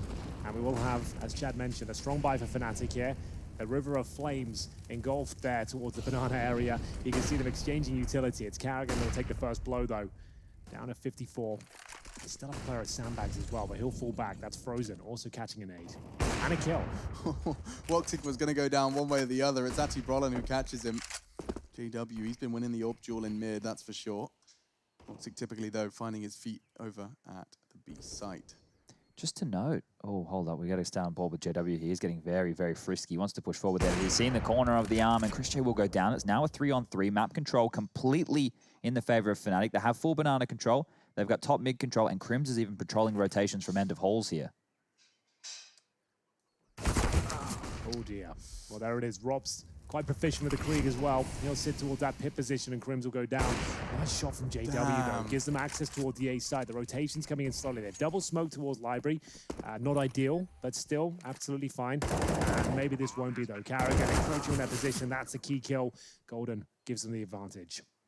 They both drop mini pit. There's no way he's going to be expecting this. One's going to take contact, then JW's just going to be staring at the floor. He's not even probably going to find one of these, to be fair. He sees the head, doesn't get a chance to react, and so 4 Fnatic secured. And that's all off the back of JW. 2 frags to his name, but those 2, he single-handedly opens that round up, opens an entire site up. Look at this. Here is no teammates within a 1-mile radius of this AWPer in a crucial round, round 10 of the game. He takes the first, he anticipates the ROPS adjustment by the smoke, and Bob's your uncle, Fanny's your aunt, you got yourself the 4th. Yeah, that was very well done by JW. Someone we've been keeping our eyes on a lot here. Not only for his knife ability, not only for the revolver, that's all good fun, it is entertainment, but for his impact, and it has been up and down. He has a volatile playstyle. He'll go aggressive, he's either going to find you the round-winning pick, or he'll give you the round-winning death. So with JW, you never know what you're going to get, but Fnatic, they're more than happy to prescribe by that type of game plan. They've been doing it since 2013, so no real reason to change things now as they've remained competitive. If they can pick up a scalp against Mousesports here, they put themselves in the conversation to potentially take that top spot of the group where Mousesports are sitting right now. Yes, that's a good point. The only team undefeated so far in Stage 2, only dropping 1 series in Stage 1. That was to OG. The Bogey team, it seemed at one point, they were actually struggling in the first stages. Surprising they didn't take down Mousesports, but it kept them in contention and allowed them to get through towards the play-ins and actually take down Vitality to find their way in Stage 2 as well. Mousesports currently up 6-4 as it's just going to be a technical timeout, I'd assume. But there was something I wanted to bring up before, guys. What have you got for me, Chad? Let's have something. Before on that round where it ended on B and Carrigan got those big frags, Woxic was already rotated over, and Fnatic did their standard mid control, right? Get mid control, get brackets control, throw some utility over towards the arch side, force that rotator to either go towards CT. We've spoken about these gaps that they can create, right?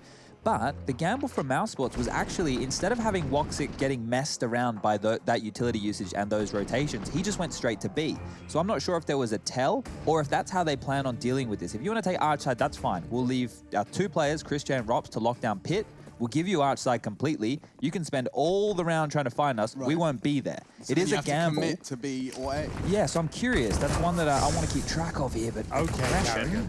Well, he pushes at the M4. It doesn't work out, but Voxic's headshot towards Brolan certainly does. He does cop a damage en route, though. Taking down a 16 HP, it still is a 4-on-4, but lots of banana control granted towards Fnatic. So it's going to be a response now from Mousesports. 2 players towards the new boxes. We've seen this a few times. You are able to block yourself from flashbangs, potential flames as well, but it's a very common spot that's pre-fired. Voxic, it takes him a few seconds to realize JW's towards that underpass position, but woken up by the Krieg bullet. Incendiary thrown and a massive 4-on-3 play with 1 minute on the clock here for Fnatic. Where do they finish up? Bomb still towards middle alone, showing presence towards B right now. Frozen's had a lot of impact so far, but if they do come B, he needs to find even more, and well, that's not going to be enough. Flusher through the smoke somehow finds him, chiming in with Golden, and it's Chris J's chance to deliver. He could do this. Oh, this movement's sick from Flusher, but that confirms at least 1 player towards B, so they can now send 3 in towards the A side, knowing that the Rops is there alone. Very nice moves to to catch off someone if they commit to the spray. He didn't, though. Chris J was very reserved. Nice work from him to deal with it, but now closing in on short, 2 pincering in onto Rops's position. They know he plays pit. 2 Molotovs invested. They're clearing out short. He still gets one onto Golden, should be traded up that balcony, but still putting down bullets towards JW. Does tag him up just a little. It buys some time here. It makes the retake possible for Chris J, knowing this smoke's about to dissipate as well. He's going to have to try and push through this one. Flashbang actually avoids him, so he actually tucks himself in the bomb side. Lovely maneuver so far from Chris J. Oh! And he pulls it off as well. That is so well done. He sees the smoke, he sees the utility, he beats it, and then you see him tuck himself in on the bomb side there. He knows he can't be touched from the pit position at that stage. He can focus on the one-on-one of the bomb side. The players just planted. They're still recalibrating. They're pulling out that weapon, and that was a great first kill. Crims can do nothing about it. I think a bit of fun as well, giving a Fnatic a bit of taste their own medicine, and boy, is it bitter. Oh, no kit now. Yeah, that would be great. Just lose the round now. But yeah, it is. Just so anyone's not aware, Fnatic love to showboat. They love to go with the knives. They like to shoot dead bodies. Nice shot from Voxy, by the way. And Chris J is having a bit of fun there, giving it back. So that's one pull guy. That box to his left, he's protecting himself in the pit there. He tucks himself in on the bomb side so he can take that isolated one-on-one. Oh no, I've just watched that round back. Crim's second flash. Was it a team flash? Yeah. I saw JW blind. Yeah. He was completely blind. So when he threw the smoke, he threw the flash in towards him? No, the smoke dissipated. Crim threw a first flash, then he threw a second, more shallow flash, and JW turned into it, which is the access point for Chris J. He's the bomb side player, right? So that's a nightmare. So there you go. It was a bit of an assist in the worst possible way there from Crims. Either way, 7-4. Mousesports avoid the eco once again. Still a weak buy, though. They'll get $3,500 per player for winning the round by defuse. Chris J, after being successful in the 2 versus 1, is left at the MP9. Look at the B contingency plan. Kerrigan's got another plan up his sleeve. He's planning on deploying that incendiary, bouncing it off the lip of the wood. That's kind of sick, Chad. We can have this one as well. Yeah, throw that into the mix. So as soon as he gets contact... And Frozen can fall off safely because they're either burning or they're swinging into his second angle. They can't rush him down because the incendiary will be down. So the idea is Frozen gets a quick kill, drops off, incendiary's there, and there'll be full commitment behind it. The incendiary's thrown. They can both gun them down here. So we'll see if it actually works out for them. That's the incendiary now. Complete floor of flame. They can smoke on top of it to bloom instantly.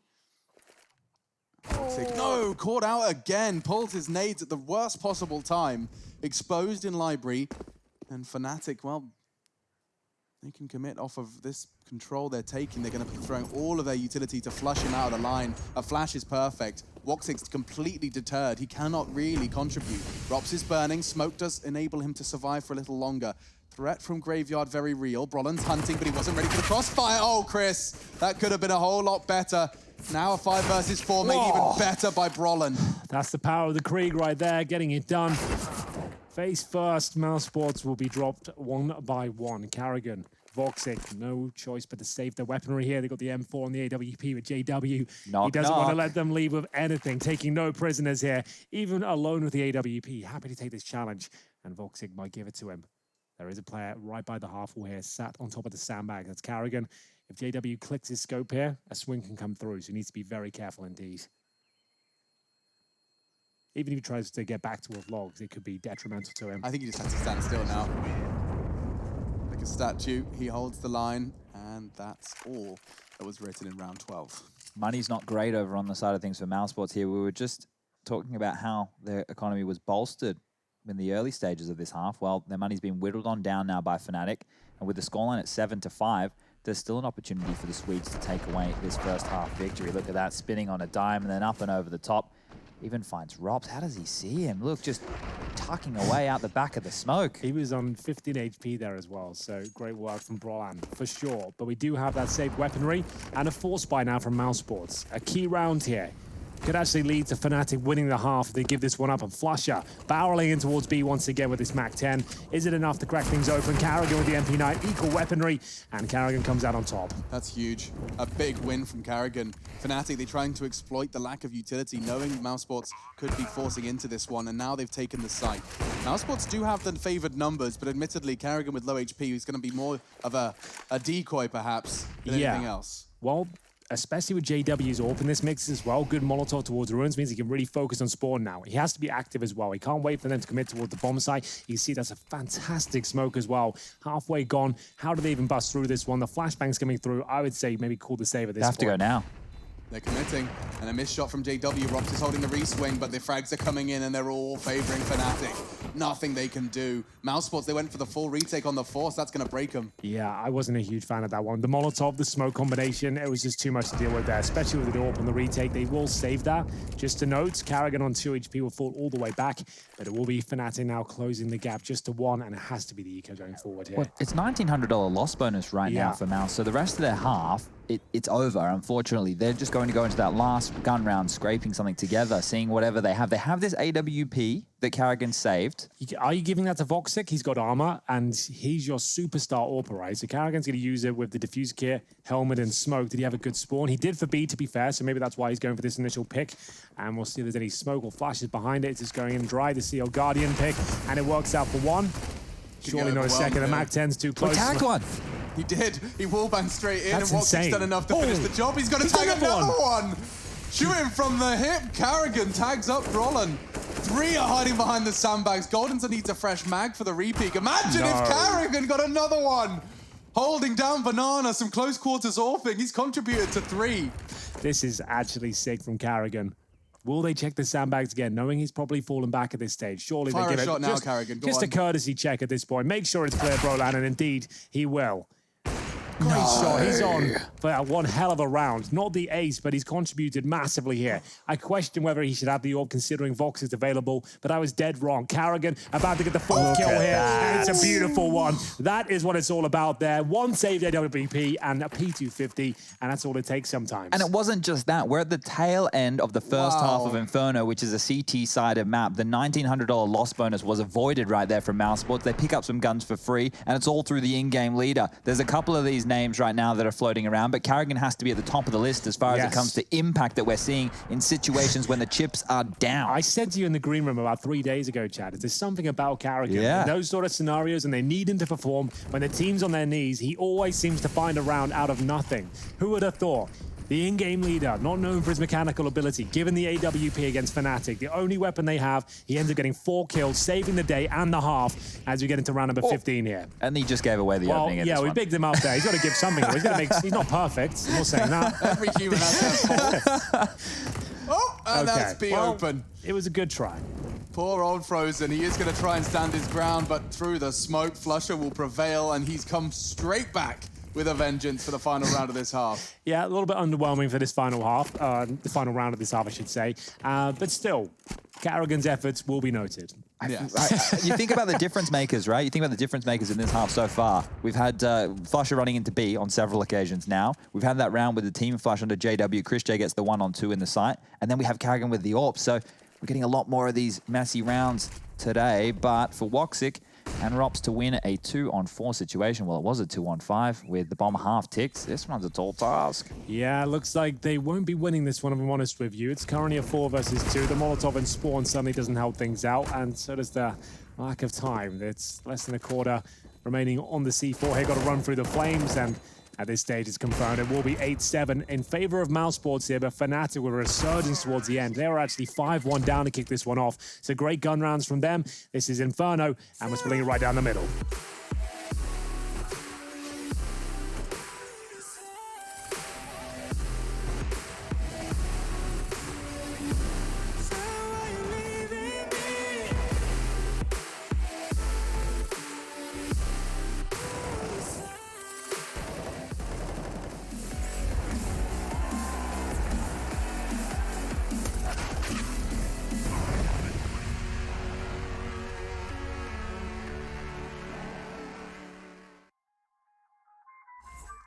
I feel on top of the world, I feel on top of the world right now. I feel on top of the world, I feel on top of the world right now. I always wanted the world, I wanna conquer the world right now. I feel on top of the world, I feel on top of the world right now. I call a shots in the man with the plot and we only go bombs away. Ain't no one protecting my mind as a weapon, that's why I'ma dominate. Taking advantage of every second, now I ain't got time to waste. They all tryna sign my name, they want me to sign my name. Counting your blessing while I count that in my winnings. We take 50s and 100s and throw them up to the ceiling. Everything I envision, now everybody gon' witness. Only difference between us is I ain't stop till I finish. I feel on top of the world, I feel on top of the world right now. I feel on top of the world, I feel on top of the world right now. I always wanted the world, I wanna conquer the world right now. I feel on top of the world, I feel on top of the world right now. Savage, you've been distracted, your best my average, there's a reason for that's a fact. So they snapping back, mad at the fact that I don't have a backup plan, I ain't need that. Outworking everybody when I relax, so I ain't tripping about none of y'all feedback. Heard that, wonder when I'm gonna peak at. And that's why you count your blessing while I count that in my winnings. We take 50s and 100s and throw them up to the ceiling. Everything I envision, now everybody gon' witness. Only difference between us is I ain't stop till I finish. I feel on top of the world, I feel on top of the world right now. I feel on top of the world, I feel on top of the world right now. I always wanted the world, I wanna conquer the world right now. I feel on top of the world, I feel on top of the world right now. I feel on top of the world, I feel on top of the world right now. I feel on top of the world, I feel on top of the world right now. I always wanted the world, I wanna conquer the world right now. I feel on top of the world, I feel on top of the world right now.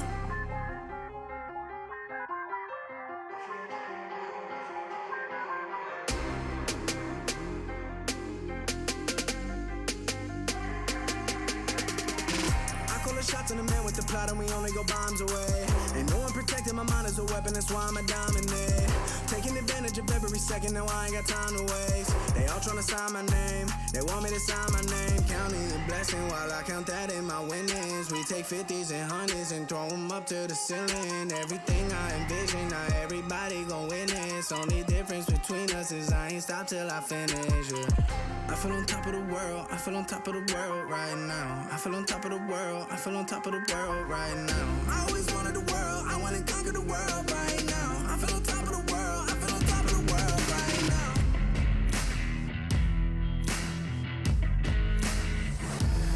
Embrace your destiny, slay your enemy, raise a legacy. No more apologies, trust your abilities, gather the energies.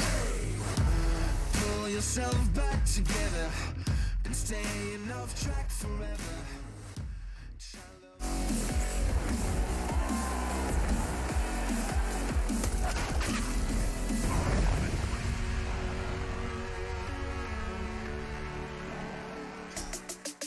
The first half of Mouse Sports Fnatic has already brought us many things. We've had clutches, knife kills, yes, already. And we've seen Flusho running down Banana with only a Mount 10, holding it sideways and winning crazy rounds. Karrigan with an AWP apparently is a new combination. We learned that too. Yeah, I'm a big fan of it. That was something I want to see more of, I'm honest with you. As we switch things over, Alex, we are going to see Fnatic on the CT side now. And we know Fnatic are known for their aggression.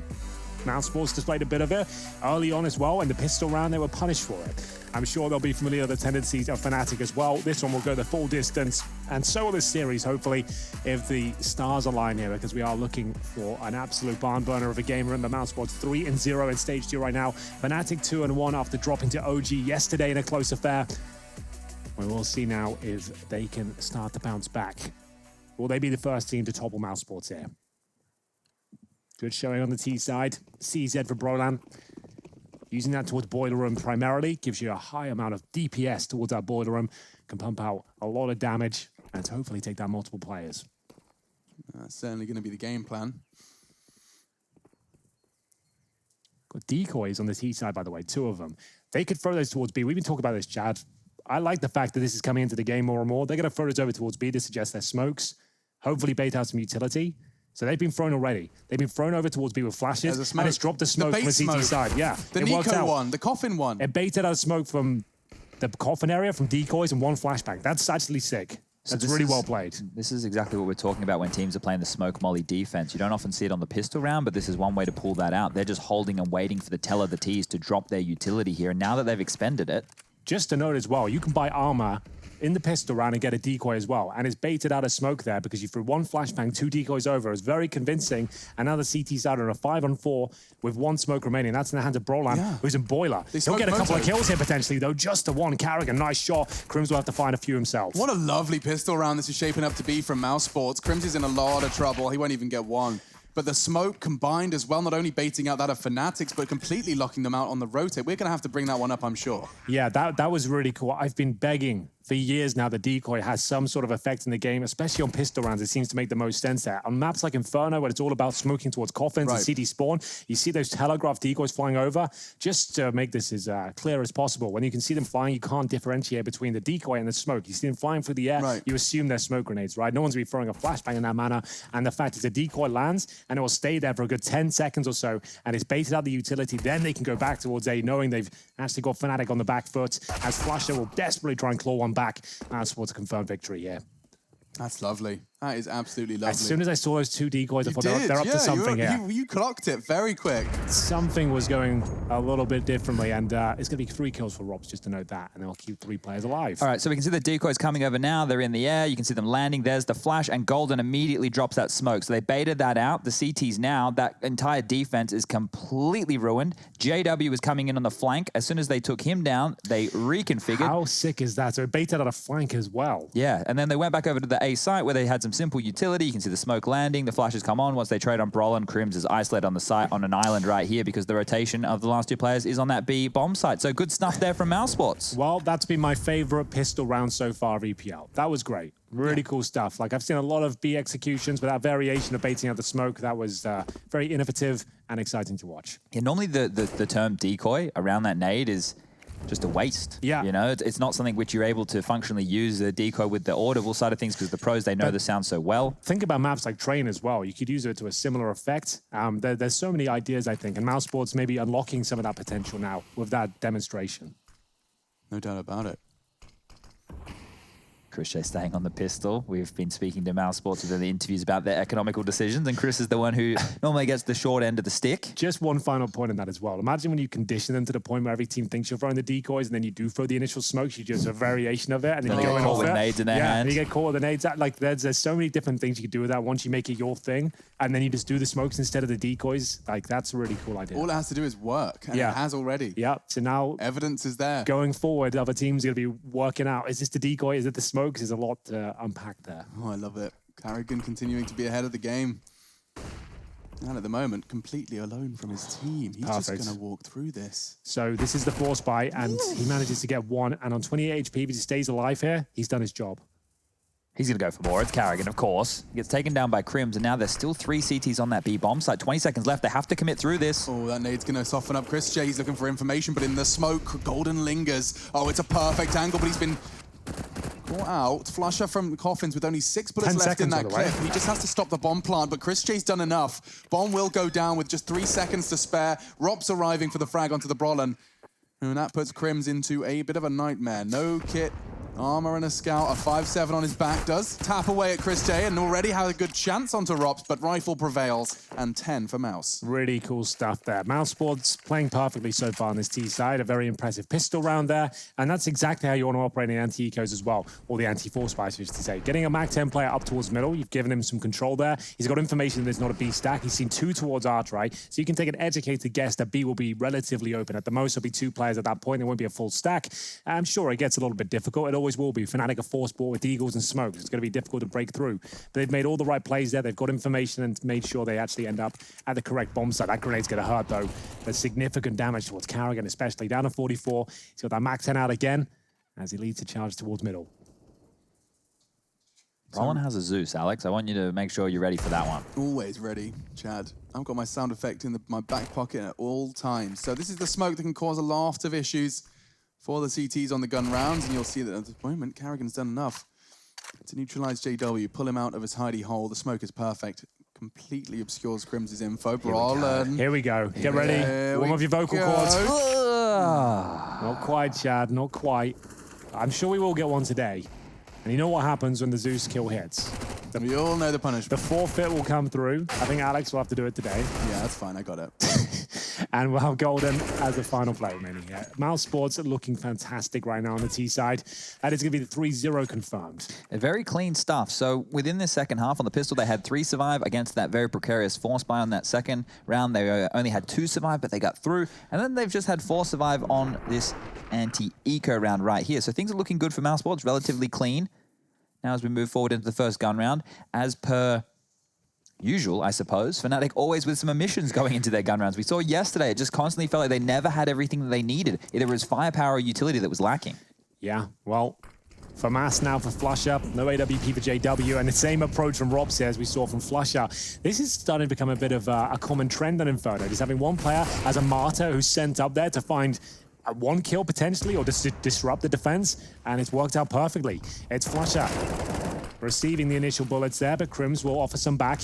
Good grenade as well, but doesn't actually land. They reacted. You saw them all just leap away after they took that initial frag, well aware that that reactionary utility was coming. Now, bear in mind, we always talk about Inferno and 4-4s favoring the T side, and for them to find that 4-4, all they had to invest in it was a MAC-10 straight down the guts of Banana. They haven't given away an AK-47. They maintain the advantage in terms of firepower, and they will be finishing up towards B here. It's a double stack towards new boxes. Golden will reposition into flames here. He's burning to a crisp. He's still alive at this point. Not for long. The AT will catch him, and Crims needs multiple kills here. And he's delivering on all fronts. Yeah, that's perfect. Crims may very well have just saved Fnatic's hide in a crucial round as well. Voxic's going to get caught from CT, just holding the line. He wants this fight, but Crims knew it was coming. A quad kill from Crims, and that's a B site lockdown. Now, bear in mind as well, we didn't see any Kriegs there. Let's just drive that point home. They're not buying the Kriegs on the T side just to make sure that Brolan doesn't get it. In my opinion, the world's best Krieg user at this point. I did have a Breezy down as that player, but he's dropped off tremendously in form recently. So if you keep that weapon out of his hands, he's got an AK now. He's still going to be deadly. He's still going to be a nuisance, but he's not going to be a god. Yeah. Just, I think I'd rather play against a demigod, you know? Sure. If I had to choose. So, Brolan, 9-13 right now. The babyface killer, is that what you're calling him, Chad? Yeah, Okay. yeah. I think there's a bunch of them at the moment. Almost every team has one of those these days.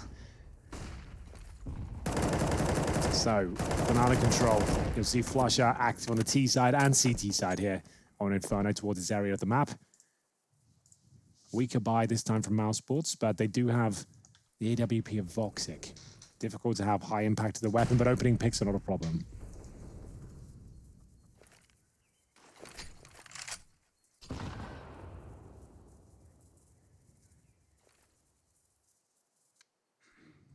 No map control. I'm just surprised at how Fnatic are able to play their CT half like this, because on the other side of things, you are waiting for a cue to be able to act. You're not being at all in the aggressive side of things, and now while Mouse Spot says they want to take top mid, Flash goes over the top, nice simple approach, just one flash, one smoke, and now the follow-up utility comes on through. He's going to nutmeg him, he's found the gap, Carrigan, he's done it. That is it. That is the nutmeg, he knows it, but JW quick on the trigger, does take him down here. Frozen's low as well. Trying to make their way through quad, but there's a boost towards the atrium here. Chris J has no idea. And he jumps up on the pallet. He did have a suspicion at least, but Brolan will take him down. The AK-47 of Robs, who said it was deadly, but Brolan, he'll also have one.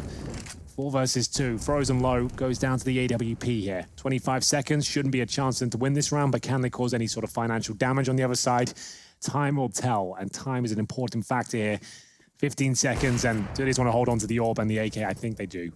I was worried about their lack of aggression on middle. They're just for eyes, right? Just eyeballs on there. But JW winning that fight against Carrigan is basically everything. And then that re-aggression coming out with the porch boost. It's fantastic stuff. You want to make sure you have moves like that you're comfortable doing, because at some point, the Ts will just try and string you out. They will just try and keep you peeled between both bomb sites, and you do have to take a fight. So as long as you have those in your back pocket, you can still be competitive. Reclaiming middle is a big asset to have. It's similar to Long on Dust 2, for example. If you let the Ts have it at the start, you can flash over and push them back out, down towards the bottom of middle. It's a real strong bit of real estate there. And boosting up towards the atrium, that's very creative. You don't see that too often. Like, sure, you'll see it at the start of rounds, but at the mid stages there, when they actually have mid control already, recognizing their smoke and jumping on top of it, that's a great little move there from Fnatic, and it gives them 2 rounds in a row here, and a force buy for Mouse Sports. Remember, they saved 2 weapons in the previous round, the AWP and the AK, but they bring out a MAC-10 and a Deagle to supplement it.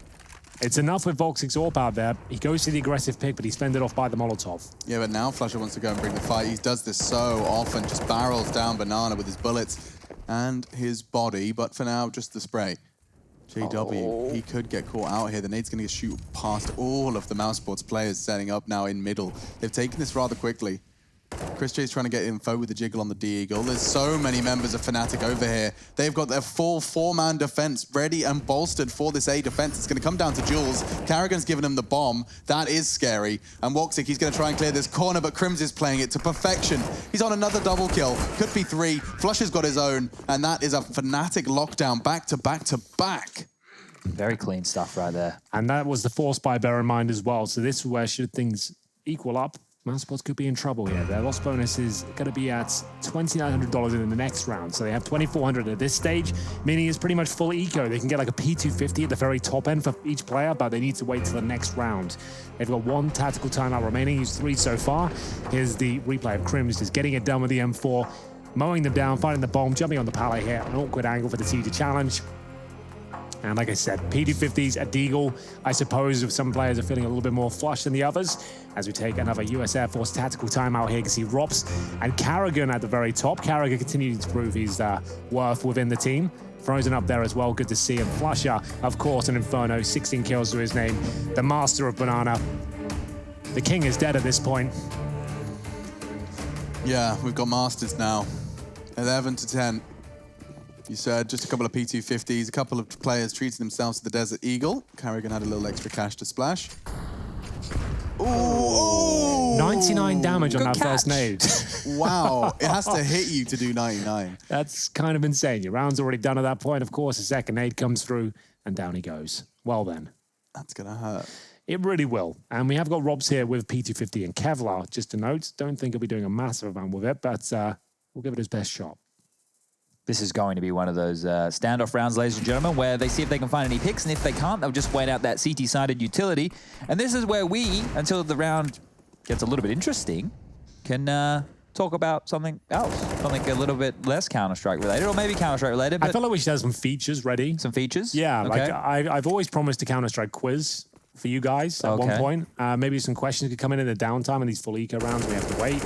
All right. So I could prepare some quizzes, some other features. Like a kind of my friends from back home were doing an online pub quiz with all of their friends. I've seen a lot of that. I love a pub quiz. I think that would be kind of fun. An online pub quiz. I don't they could do it from their own homes. So everyone's on webcams and doing it with like a quiz It's like master an app or at the front. Yeah. Makes sense considered the current global You have to situation. use the honor system with that one, obviously being on No the laptops. Googling. No Googling. I think you have to put your laptop on the coffee table and you have to have your hands visible at all times. Oh, really? The rules go that deep, do Well, they? I think they would if Henry was involved. I would be. I'm a stickler for the rules. I want to make sure. Henry likes the rules. The rules form him. I want to make sure that everything's done properly. Everyone knows how I win. We should get so. If you've got any board game recommendations for us, let us know because we are kind of isolated with 5 other men in the house right now. We need some things to do. Yeah, well, we've been buying. I ordered a blender yesterday. I'm going to start blending everything. I don't think I'll get as much entertainment out of the blender as I would a board Wait game. till you start blending, Henry. You know it's addictive. You do make a mean smoothie. He does. He does. Get some frozen strawberries, blueberries, Yeah, bit of protein powder in there, and some milk. Brings me back to life every time. Chads, what do you call that one? Is it Birchall's berries? The elixir of life? Yeah, Birchall's berries, yeah. We'll get into the next gun round here. The eco is finally over. 11-11. Same as last round. He pulled that off again. Carrigan, the first player to go down, but Frozen gets one through the smoke. Flush out stage is welcome. And indeed, a 4-on-4 ensues. There's still plenty of utility on the CT side, as demonstrated there by Golden. Drops the smoke at the half wall. Trying to see if there's any boost action going on. This will be the bounce nade off the half wall if Crims wants to throw it. Off to the logs instead. No one there to receive. Anyone's game here. Remember, this is the pick of Fnatic. It's such a simple mid approach here from Mousesports that they're throwing, that just that one Molotov to force them back off the quad line. They can still be under porch. The smoke towards Arch in a flash, and now the hit comes in. We're seeing some deeper smokes come on through towards the pit. It's the wall. The CTs are stuck, but they're going to push on out. Brolin actually getting aggressive through the smoke. Yeah, I love to see that from Brolin. He's even anticipating the Molotov, preemptively smoking himself out. Good nade. Oh, and he's just done 100 damage with that spin bowl. Rop's going to get caught through the smoke. Brolin's doing it all. JW's just picking up the final pieces, sweeping them all under the rug, and Fnatic will likely take the lead here. Good damage from Woxic, but does not translate. They are running away with a CT half now after losing the pistol and finding themselves at a 0-3 deficit. They have now got 5 rounds in a row. They are looking fantastic. They've got AK-47s out in spades, Crims, Brolan, and Golden all operating with the T-side weaponry. Bear in mind, sure, they've been denied the Krieg, but the AK is still especially good on the CT side. It has that one-tap potential. You can take more aggressive duels and know that you can actually come out on top if you're feeling it. If your aim's crispy, why not take the challenge? And they're sending a few of them towards Banana now, as we'll see a partial buy from Mouse Sports here. P250s and rushing second middle. This is their go-to strategy, but it looks like they've changed it up a little bit. Karrigan's throwing the mid. It goes in towards the arch. Yeah, they go very fast. There's a very set routine here, and JW knows what's up. He's played in front of this. This is perfect stuff from Fnatic. We saw what they did against Astralis when they knew the aggressive moves were coming in. Well, they're doing the same thing right here. Yeah, that's a good point. They recognize the tendencies of the play, but still, there is something to be said about this round. Flashbang from Chris J here. Bomb down on the floor, recovered now. Will it get planted? Apparently not. Crims deadly with the AK. Completely destroys Robs. Flash will take care of Chris J as they extend their lead once again. Now finding 6 rounds in a row. 13-11. Mouse Sports starting to drop off here on Inferno. Their T side not finding the gaps it requires. Krieg for Voxic now. You can see them starting to bend the knee a little bit. It's like, okay, we do need a bit more bite behind the rounds here. So just one Krieg, just the one. Hopefully we'll hold on to it. Won't be a big deal. This might be a case of him trying to use it like an AWP. So take note of the lines he's going to use here. That's a great point. AWPers have been using the Krieg more because it's so versatile. It can be used like a sniper. Yeah, so it has similar responsibilities and potency, I suppose.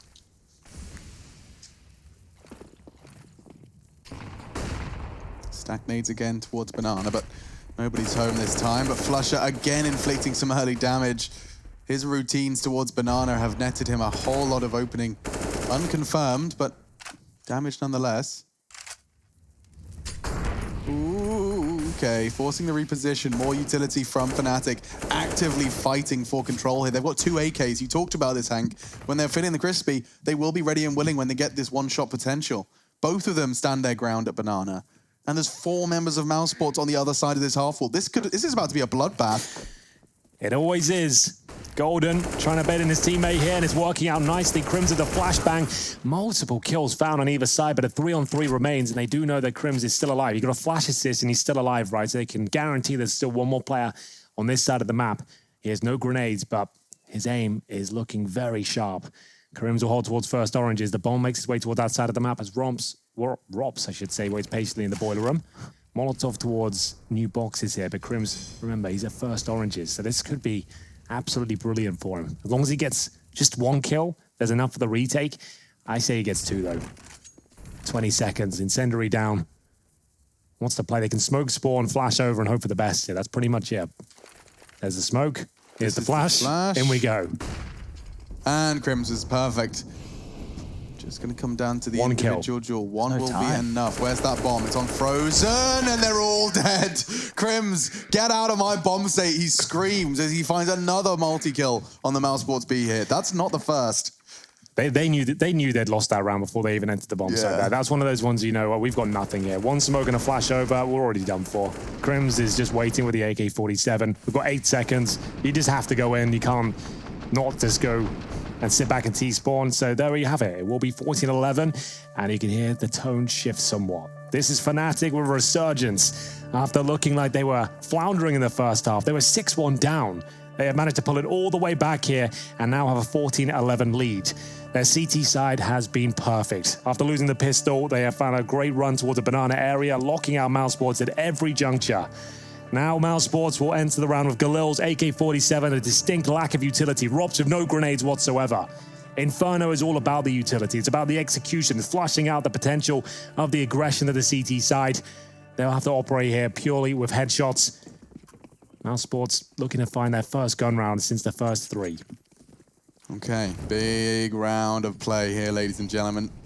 Henry's painted the picture. Now it's time for Mouse Sports to make this last chance count. Oh, that's wow. His signature move. He does that so often and always gets it so cleanly. Big frag. Karrigan's going to be forced now to watch this potentially the 15th round appear on the board for Fnatic. JW taking him down. Such a sick pick. So fast. But it didn't look like that was his intention at all within the round. He was just standing there top mid and he went, you know what? I guess I'm going to pick Boiler. Yeah, give it a quick go. Bronan gets one here. M4A4 drops down as well, just maintaining that man advantage. Huge round here. I mean, this is full map point on their pick. You don't want to give anything away. Normally, Fnatic, they're known to maybe overextending these advantages, but now battening down the hatches, making sure that everything is watertight. Vox, if he doesn't take trash, he's in a lot of trouble. If he throws that smoke, he might be as well. Swing could come through, but it doesn't. Very disciplined from Crims here.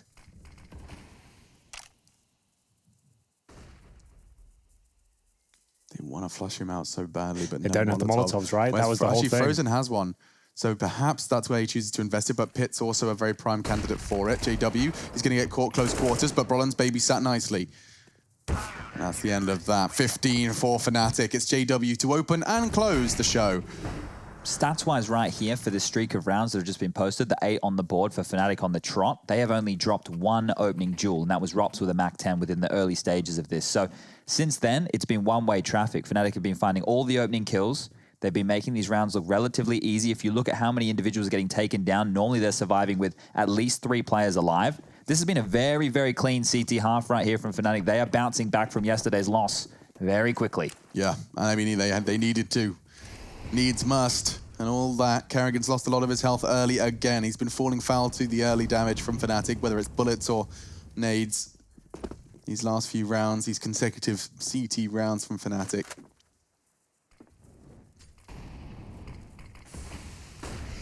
Zendry's going to be forcing the CTs out of position. Golden does choose to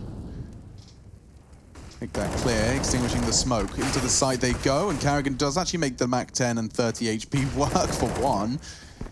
Still swinging around. 2 CTs dug in, make it 1. Everyone's there.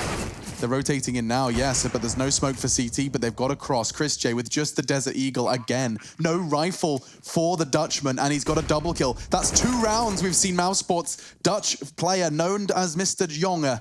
Chris J, he's gone and done it again. He's the one that doesn't buy the rifle, and he's the one that finds the double kill.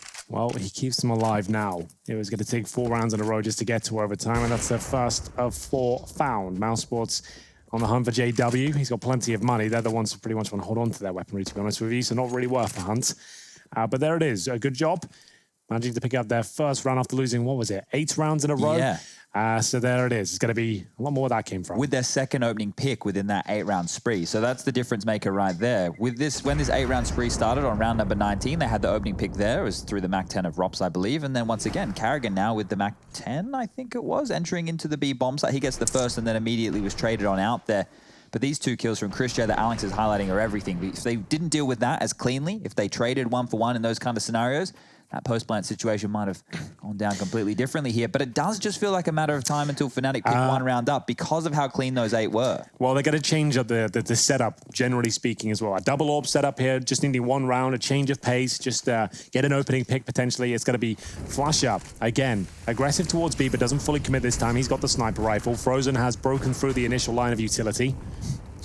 So many lines of utility on my screen there. If you get the best spawn, you might as well give it a go, right? A couple of flashes from your teammates there, you can extinguish one of the Molotovs, and if they don't have the best spawn, you can actually sometimes beat it there. So you can see he takes no damage at all, but Rob certainly does. That's a little bit of an aggressive play. JW in trouble here as they do burst up towards middle. They got a challenge towards Arch, but Kerrigan swallows the grenade, but still continues his efforts towards A here. Yeah, he did well to actually throw out that nade. JW connected nicely. Now Chris J's lost half of his health, so has Woxic. They're doing well to apply pressure to A in every way. Look at the chances Crims had. They're so minimal. Brolan will be flushed out nicely by Kerrigan. He knew he was lingering around after his opening kill onto Rops. So now the bomb will go down. That's Woxic's responsibility, planting so it can be seen from the balcony. And Frozen, he could walk straight into JW. Woof. Good shot. A clean kill. Very clean. And with the double orb set up on this retake, you might not be fancying it here. They've got a player who's still in towards Arch. They're feeling it's going to grab the orb and get out, which will be the case here. So Mousesports get another, and that's all down to Kerrigan, Chad, if you ask me. He only gets 1 kill, but he threaded the needle again. He spots those gaps, and he sees where he can exploit them. Maybe baits out an orb shot, smokes off the sniper itself, gets himself towards the bomb site, and the crunch can really begin. It's absolute chaos, and the A split starts to take place when you get through. With these saved guns, Fnatic have guaranteed themselves buy rounds for the rest of the game here, and I say that because there's only going to be 2 rounds of regulation left after round number 13 is posted on the board now. Mousesports have done a fantastic job of bouncing back after that slew from Fnatic here, but we will have overtime if Mauser are able to convert the next two. And with 16k on the board, every single round from here on out until we have a victor should be a full gun round. Yeah, you're absolutely right there. Bear in mind as well, it was young David, Frozen, who made his way up towards B. That took the vision away from the CT side there. So once Carrigan did establish that mid-control, they weren't sure what was going on towards B. There was still one player in the form of Flusher who was holding coffins when they were planting the bomb. They really had no information as to what was going on at that point. All down to Carrigan's moves up towards Arch. Grims has been bailing Fnatic out of a lot of situations, and perhaps one more hero play from him is required. For now, they're not going to be going into their domain, but everybody a little shell-shocked to start off round 29. Good grief, Golden, Flusher. No one's giving up, no one's bending the knee. Normally you'd see the T-side just say, we'll go 20 seconds later. Yeah, or the CTs will try something a bit more transitional, but both of them, they just want to contest for control here, and considering the stakes of the situation here, Mousesports are the ones you would think should be a little bit more cautious. Unknowingly to them, they have done more damage. Flusher and Golden are both bleeding out. They're hemorrhaging on that B site. Yeah, they have lost so much HP. Oh, that's a huge gap. Do they know that's there? I'm not sure. Time will tell. Crim's certainly aware of it. JW with the AWP here. Remember, just one more round will do it. Good smoke, but there's enough for them to justify pushing it. Carrigan doesn't seem to think so. They'll go back to B instead. Knowing they've potentially done that damage on this side of the map as well, this would be the perfect place to go. They can still smoke towards the key positions. They've got Molotovs as well, a few flashes. They have enough for a full B execution here. But Flusher, great smoke. 40 seconds remaining means things a lot more chaotic when they fully commit here. If it is the B finish, it's just going to take a couple of stray bullets here, and Golden and Flusher will both fall. They have no more utility on the CT side, but there is the AWP of Golden. Him towards Emo, if he gets 2 quick kills, now coffins, it could be enough here, but he'll be smoked out momentarily. They're actually not going for it. It's a bit of a fake. They've thrown one smoke towards CT spawn, and they're hightailing it back to the high HP players in the form of Crims. This could be it now. He finds 2 from the trash position, and that's going to be it, surely. Frozen will flush him out. He'll go down. Where are they going? They have no idea. They can't even plant, surely. There's flames down here. He's going to try, but there's 2 players on the site. It's done. That's a one way to end a game of Counter-Strike. He was pushing in just to do his best, but Fnatic, they'll take it in the end. 16-13, the Swedes will take Inferno.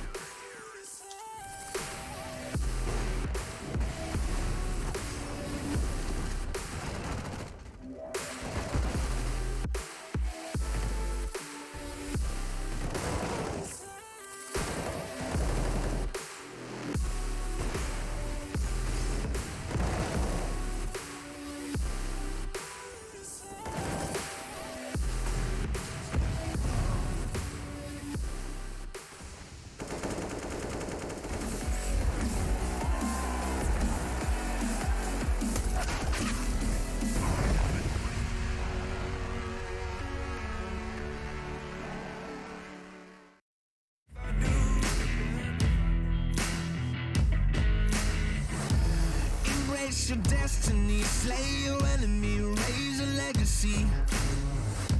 No more apologies, trust your abilities, gather the energies. Pull yourself back together, been staying off track forever. Child of the nation, will seek redemption, time for salvation. Today is meant to be day of victory, time for history. Reverse a tendency, fight the entropy, channel your rivalry. You're praying for fortune to come, you're hearing the sound of the drums. It's too late to backtrack, get back your back now, keep your feet on the road and stand up. You've got what it takes to fight back. Don't stop until you black out, out. Stand up, you've got what it takes to fight back. Don't stop until you back out. Give all you got, show them how to make a miracle.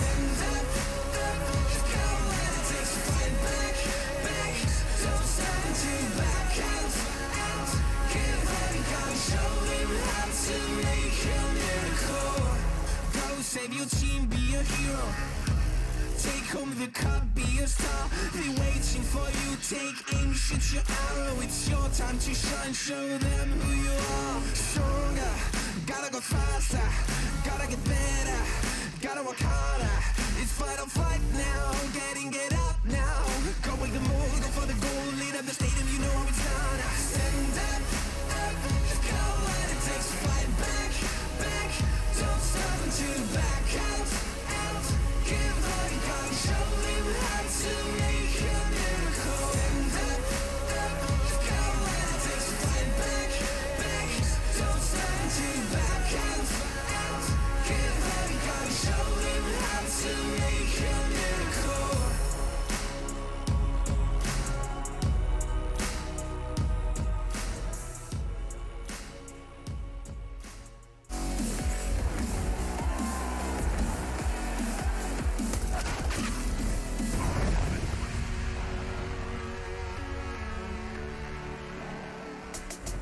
Map number 1, Inferno, falls in the favor of Fnatic here today. It was a close affair. It was back and forth, but Flusher, this man on your screen right here, continues to deliver. Currently the highest rated player for Fnatic so far within Stage 2 of ESL Pro League Season 11. Gets a knife on the pistol round and makes it look easy, cracking open that B bomb site time and time again to get Fnatic back in this with an 8-7 half. It was a close game. It was a close affair. It had everything you wanted, but there wasn't enough revolver kills for my liking. Hopefully we get that as we do trickle on forward here. You can see the head-to-head stats on your screen. Brolin, he, even without the Krieg, was able to get 21 kills to his name. On the other side of things, it was Karrigan leading the way, but just not enough from that duo of Rops and Frozen to continue their victory. We're going to be jumping into some of the difference makers here, ladies and gentlemen. So first of all, I'm going to bring the round timeline up for you just so we can talk through some of the details here. But mainly what I want to be focusing on is this stretch of rounds coming out here from Fnatic within that second half. And the reason I want to do that is take a look at the blue dots in that column. That's how many players were staying alive round after round after round. That means that Mousesports weren't able to break into bomb sites. These are all elimination or timeout rounds. They weren't able to force these post-plant situations. And these were clean situations that Fnatic was able to pick up. So we're going to take a deeper look with Skybox at some of these scenarios. So the first one here is going back to what Flusher was doing. We highlighted this in the middle of the game. Check this out. This is a Mac 10 rush up Banana through his team's molly. And that's why it's going to catch players like Frozen and Karrigan off guard. So what we're going to do is, as he pushes through, we'll pause it right here. What we want to take a look at is, first of all, that is the CT molly. It's color coordinated. This is simple stuff, guys. The red one is the T molly. They're running through it. So Flush is pushing through it. You can see here Frozen completely blind, Karrigan completely blind. They are scrambling at this point. So let's clear it off. Let's keep it playing. Flusher comes straight through. Takes about, what? 25% damage, has 75% of his health left to take another fight with Karrigan. Comes on through. Karrigan still partially blind, fumbling with grenades in his hands. He gets that second kill right here, pushes through. This is the final nail in the coffin of this round. That deep smoke. Take a look. The CTs have to rotate through that. That's bought them out of 20 seconds. They can set up this post-plan situation. Great stuff. Now what we're going to do is jump into difference maker number 2. This one here is a little bit longer, so we're going to fast forward through points. But this was the transitional defense that we've been talking about from Fnatic here. So as we play this out, they're going to harass middle a lot. First of all, have a look at Crims and Brolin. They have nades in their hand. They did this in earlier rounds to harass over towards the default of Rops and Chris J. They throw the nades over the balcony. This time it doesn't do a lot of damage, but it slows down their default. They have a CT molly towards top mid. That slows them down here. As what we can do is we're going to fast forward this a little bit to all of the chaos. So as the Ts start to take middle, you can see what happens from the Fnatic camp. They're poised and ready to take back top mid. Brolin, keep your eyes on him. He's throwing more nades to harass the top and middle position. He throws his smoke, but unfortunately, JW smoked on off. There's going to be another smoke that lands just here from the Ts, and what they do to make sure they can get mid control is actually have a porch boost. So check this out. JW continues to harass mid. You can see where he is over towards the arch side. Then this boost is coming up right here to get back mid control, because the whole idea of this is to make sure you have vision of one part of the map. As we play this out, Brolin jumps up, he gets the kill, and that's basically the round done and dusted. We're going to head this one to a break. We'll be back with map number 2. Don't go anywhere.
love it, you wear it.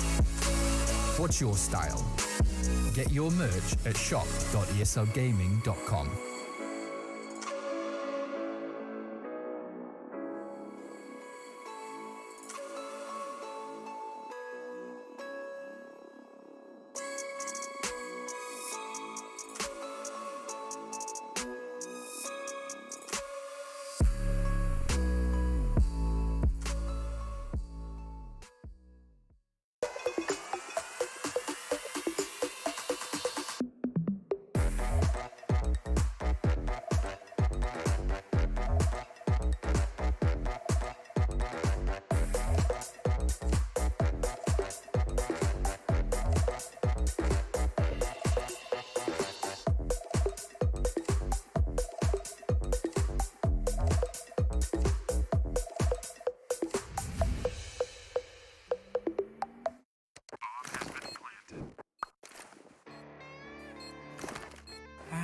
Cool, right? Want to know where I got it? Well, look, go to cs.money. It's a trade platform and a marketplace at the same time. Just choose, click, and get. Good luck, bro.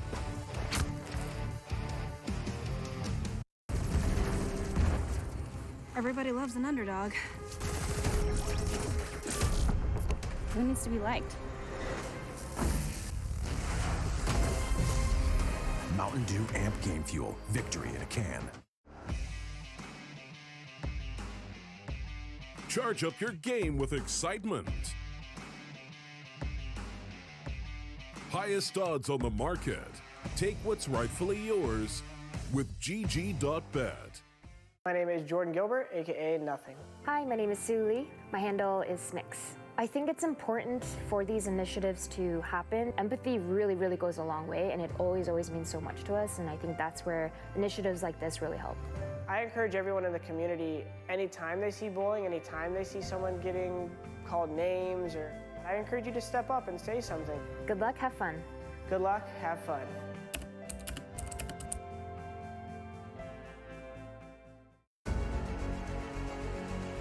It's 2 boxes to get by Nico. Diamond's a god! Go to Blade's on the ramp though. He knows he's there.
ESL Pro League is brought to you in part by Intel, Gaming Malta, Mountain Dew Amp Game Fuel, CS Money, MSI, Air Force, GGBet, and ESEA.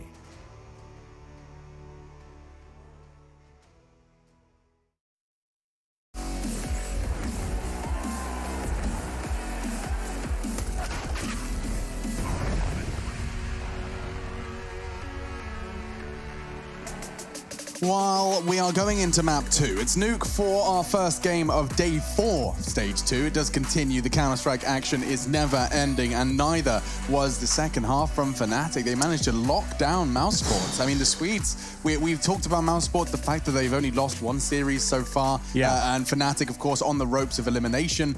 They started to turn it on when they need. This is only the third team to take a map off Mouse Sports so far in EPL, right? So this is actually looking pretty good for them. With Nuke coming up next, it does bode the question, could they 2-0 this? I'm not so sure whether they can, considering Mouse Sports' strong form on the map recently, looking like they actually got much better results compared to Fnatic. What was the Na'Vi result, Chad?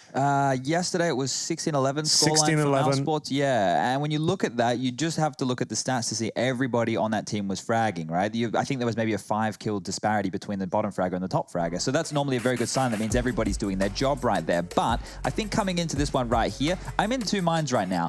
This, in my mind, has 3 maps written all over it, but I also am seeing some positive signs out of Fnatic today that didn't exist yesterday. It feels like they're playing tidier Counter-Strike, maybe less risks, but also still having that same Fnatic style about it. I don't know what it is. I tend to agree. We're not seeing JW try and get a pick at the start of every single round at this point. He's calculated in terms of his approach. Like he said, it wasn't his objective to get the kill in second middle before, but he spotted the fact he was smoked out, took a pick, successful, and not just throwing caution to the wind every single round at this point. So I think that's a massive factor here that JW's kind of reeled it in by 20% Even, or so. just a little bit. Just a little bit, just so he's not dying at the start of each and every round. Yeah, no, certainly. And actually an interesting stat in the ticker there that half of the aces, there's been 6 aces so far in stage 2, 3 of them have been all Fnatic. I remember the Crims one, Archside, he was in trash. That was the other day. He got all 5 of them from there. The other ones, Crims had a pistol round one yesterday as well.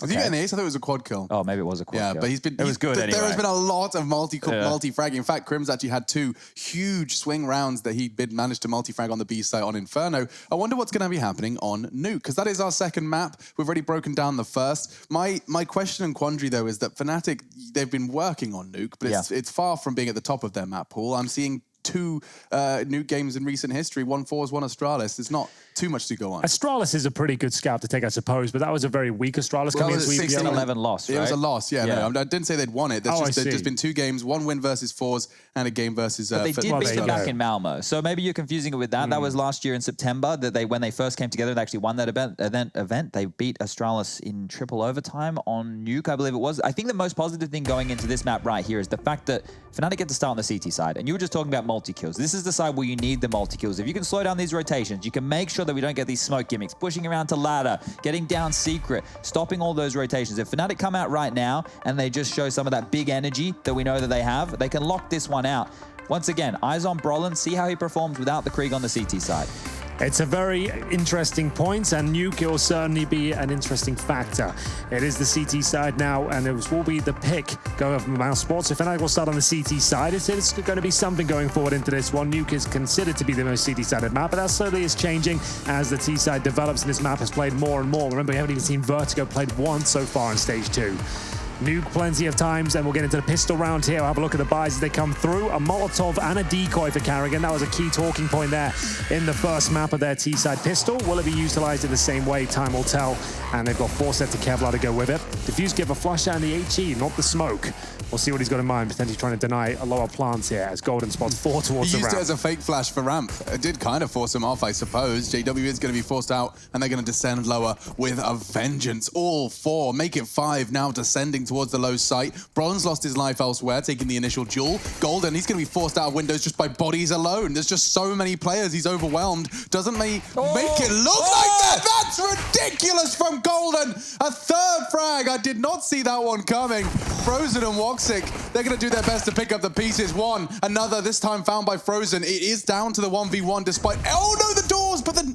Nade has actually saved him. Frozen was going to be forced into the fight by the doors closing. Instead, the nade from Flusher has made this 1v1 a little more awkward. My goodness, now he pit switches to the bomb and Flusher beheads him. How much did he just destroy him there? The footsteps to actually deny the plan, and then the shoulder peek as well to bait out the shot, the perfect crispy headshot from the USB. Shots. Speaking of shots, yeah, this was fantastic. Golden on the third here. I had no idea how he pulled this one off. Remember, on the first map, he was 8-17 on Inferno. He has not been having a good day, but he is certainly warmed up now. That was sick. Golden delivers on all fronts. The bomb is not planted. Here comes the shotgun from Brolan, a weapon he's been experimenting with on the CT side of Nuke. Haven't really seen him find a kill with, I'll be honest, but we'll see what he can make of it in round number 2 here up against a Force by Mouse Sports. We've got Deagles in armor, 1 scout, and already got the main control for Karrigan here. Now, the last time we watched Mouse Sports play on Nuke, they were throwing a deeper yard smoke that they were actually using to creep on through as well as get secret control. So let's see how that one plays on in here within this Fnatic matchup. But the Force by is going to be met with the shotgun, so it's found the opening, and JW will continue all the good news over in the Fnatic camp as Karrigan drops himself down and says, here, have a free one. Freebies are always the best ones I find, and this looks to be a clean sweep. The grenade might be able to finish things off here, and it will. JW gets the touchdown, and it will be a 2-0 of a clean sweep in round number 2 here. Fnatic looking fantastic at this point. Mouse Sports will have to take the full eco into round number 3. Nothing can really be purchased here, but they have got a relatively good spawn, I suppose. You could go for a Vendar with the bomb. That's pretty much your only option. That means you have to buy an HE and a smoke to even get through. I don't think they even have the money to justify that. So some Desert Eagles. Kevlar for Rops. Very common approach from him. Let's see what he can do. An interesting stat on screen as well, that Mouse Sports are leading in 4v5 conversions on this map. 40%, that's not a bad stat. Being able to convert nearly half of those disadvantages is testament to your abilities to create advantages for yourself through use of smart positioning and utility. At the moment, though, Rob Brolan's changing his mind. Not interested in that hut hold, as the duel outside isn't quite going to be one out. Karrigan, 2 body shots to Flusher. Close, but no cigar. Chris J with a Glock, no armor situation. Oh, he has the Glock armor. He actually does enjoy that. We've asked him about that a few times, right? So when his teammates go down or they find a kill, he feels like there's a chance his Glock and armor will work out for him. They have pulled one back, and Flush is down to 6 HP as well. So Frozen, watching that squeaky door right now, they'll actually head towards ramp. Rops is there. Oh, the smoke. Will he push past it? Yeah, he will. He has to, really. His teammate was segregated and now swiped down as well. It's going to be Golden, picking up 2 kills and $1,200 for his efforts there. Towards Squeaky they go. Should be a matter of time before this round is concluded. Crims will do well to do some damage here. I don't think they'll see him coming out of the vents. The UMP should be able to finish this one off, and JW does so in a stylish manner. 3-0. There is a couple of players, but that's to be expected against these Deagles. I might be the only one interested in this, but I want to see Mouse Sports pick up a round or 2 in a row to force Fnatic down to a save round so we can see JW in the vent with the revolver. So yeah, that's because we've talked about that ladder accuracy, percentage. yeah. So I can't say this is confirmed. I haven't looked at his stats myself. Maybe if you're a Counter-Strike nerd, you can let me know. Apparently, the R8, compared to other weapons, has around 60 to 80% accuracy on the ladder. So it means maps like Nuke in the vents, especially with that right click, that could be a very interesting proposition, but we need to get there first. That means Fnatic would have to lose a few rounds, and so far they're on a perfect run.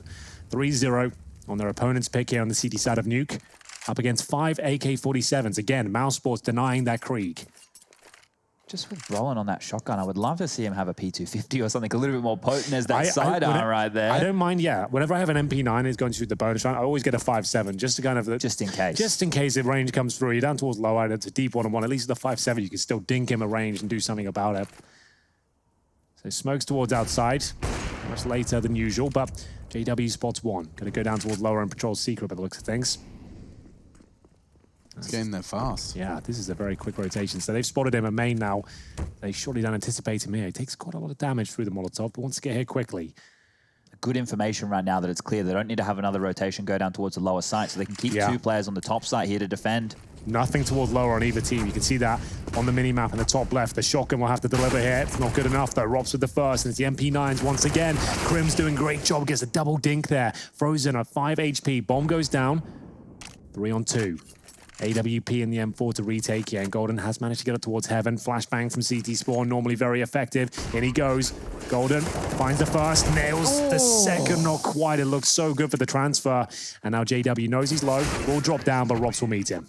Damn, that frag onto Karrigan was everything. Couldn't find it. We see Mouse Sports find there first. You will not quite get the revolver, I imagine. There's plenty of cash on Flusher to equip JW a little better. But we will have another chance from the Mouse Sports T side here to throw them into a downward spiral. Voxic's rocking the AWP on the T side, so interested to know whether that's a ramp or an outside situation. JW does have a shotgun, mind you. Ooh. Got the Swag 7 out now, so the auto shotgun for Brolin will go away. The Mag 7 will come out in JW's hands, and he's going to be making it back over towards Hut as well. This time it's a faster yard smoke, and they're going to swing wide on it. So not waiting for the bloom to come on in, and that's going to cost Carrigan. He goes down to Brolin at range. Now they can follow up. Flusher with nades doing some good damage. Chris J continues to press forward, and he'll find Flusher. So they've dealt with the man, the danger man. Now they've got to deal with the boy. Oh, what a boy he is as well. It's the M4A4 delivering once again. It will be a horrible scenario now for Mouse Sports. Frozen, Voxic, about 100 HP between the two of them.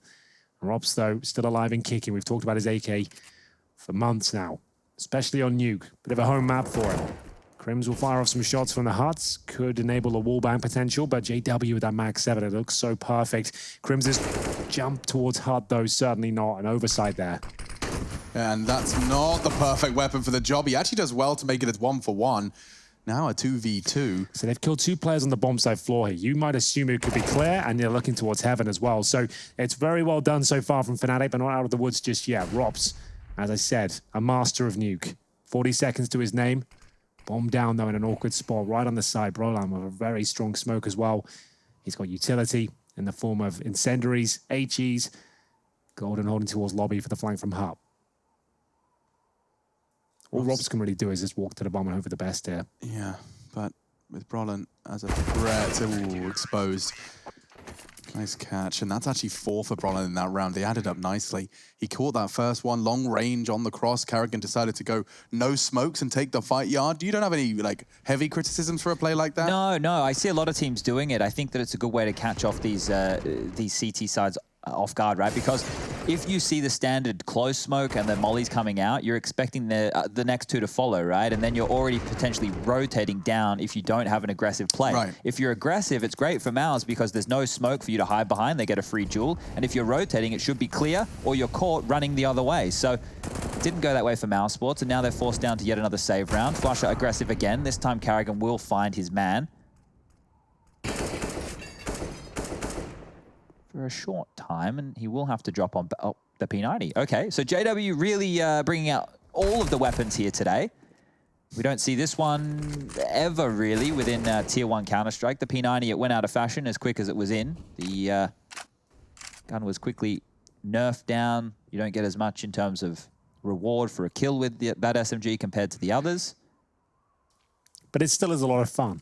Yeah, it reminds me of Stargate. It does, yeah. I like the reference. 50 bullets is plenty. He's only got 45 now. He didn't choose to reload. But if it had the $600 kill reward, I would say it would actually be a viable weapon. Like, it's even with the cost of it. Like, it's super effective. Like, it's a very good gun. But it's just with the $300 compared to the other SMGs and the fact it costs more, it just doesn't make sense. And there it is. JW has managed to get one of the back. Carrigan remains here. 3-on-1, just going to be patient. Waiting for those mistakes to come through, and there is a good chance of that happening, but JW will find his second. He only gets $600 for the kills on the P90 there total. Oh! What happened? Somebody came down to pick up that rifle, dropped the other one towards him, so he didn't get the rifle he was going for, and he got left with the P90. I would say that's better. Okay. Well, I think JW may not have necessarily taken the rifle. Now Flusher's got Flusher's got the P90. You know what he's going to be able to do with that weapon, boys. Like, he is going to be doing unspeakable things with a P90. So this is the replay Was it here. Flusher as well? No, Golden. So he dropped this. We're going to do a pick up the rifle. Now we can't get it. Ah. Oh. Hate to see it. You don't love to see it. In the last 3 months on Nuke, 3 Mouse players sit in the top 4 of 1vx clutches of top 10 teams. That's Rops, Chris J, and Voxic. I hope that was informative for you. It certainly was for me, as we take this US Air Force tactical timeout. Fnatic currently lead 5-1. They've got P90s in the mix, they've had shotguns, they've had knife kills in this series so far. It really is a classic Fnatic performance. We haven't seen an R8 as of yet, as they haven't had to really break the economy or the bank in any sense of the word. We all see Mouse Sports approach with 5 AKs once again. We did see those Kriegs sneak on through once things got pretty grim on the T side of Inferno. Will it happen again here? Still early days as they drop the outside smokes. Plenty of them. This is the 3-man wall we were talking about, and Carrigan got that nutmeg where he pushed around to ladder and killed 2 players towards yard. So let's see if they go for the secret play or if they want to push through the smokes. Oh, that's ratty. That's so deliberate from Robs.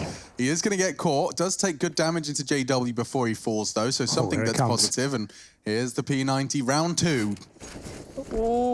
JW's in a bit of hot water here. He's surely going to get caught through the smoke. He will. Damage inflicted. Gets a dink somehow. So fair play. Did everything he could there. But the man advantage now for Mousesports. Looking for their second tier on Nuke. Like we said, very early days. Plenty of time to even still win the half. As they go towards upper, Carrigan confirms that the upper side is actually clear at this point. In terms of CD presence, they have Golden towards lobby, but that's about it. The bomb will be planted safely as they Molotov towards heaven. Fnatic's money's trash here. The question mark of going for this is huge. If they win this round and steal this away, then all the power to them. But Frozen's kill onto Flush right there. That might confirm it. The save call might come through. Now, as Golden creeps up the ladder, I think that will definitely be the case here. There's a lot of time left on the clock for the bomb to be defused, but their money, their finances, it's not in a position where they can really risk going for a 4-on-2 situation, the top side, when they don't have anybody in a scenario to strike. He's found his hidey hole. Catch the main exit. Chris J, there's absolute zero chat. I say he was going to check it. Now he's looking for him. Oh, Golden. 2 players of Mouse sniffing around, but they will avoid the bomb. Golden will hold on to his M4. And there's no complaints, I'm sure, from either.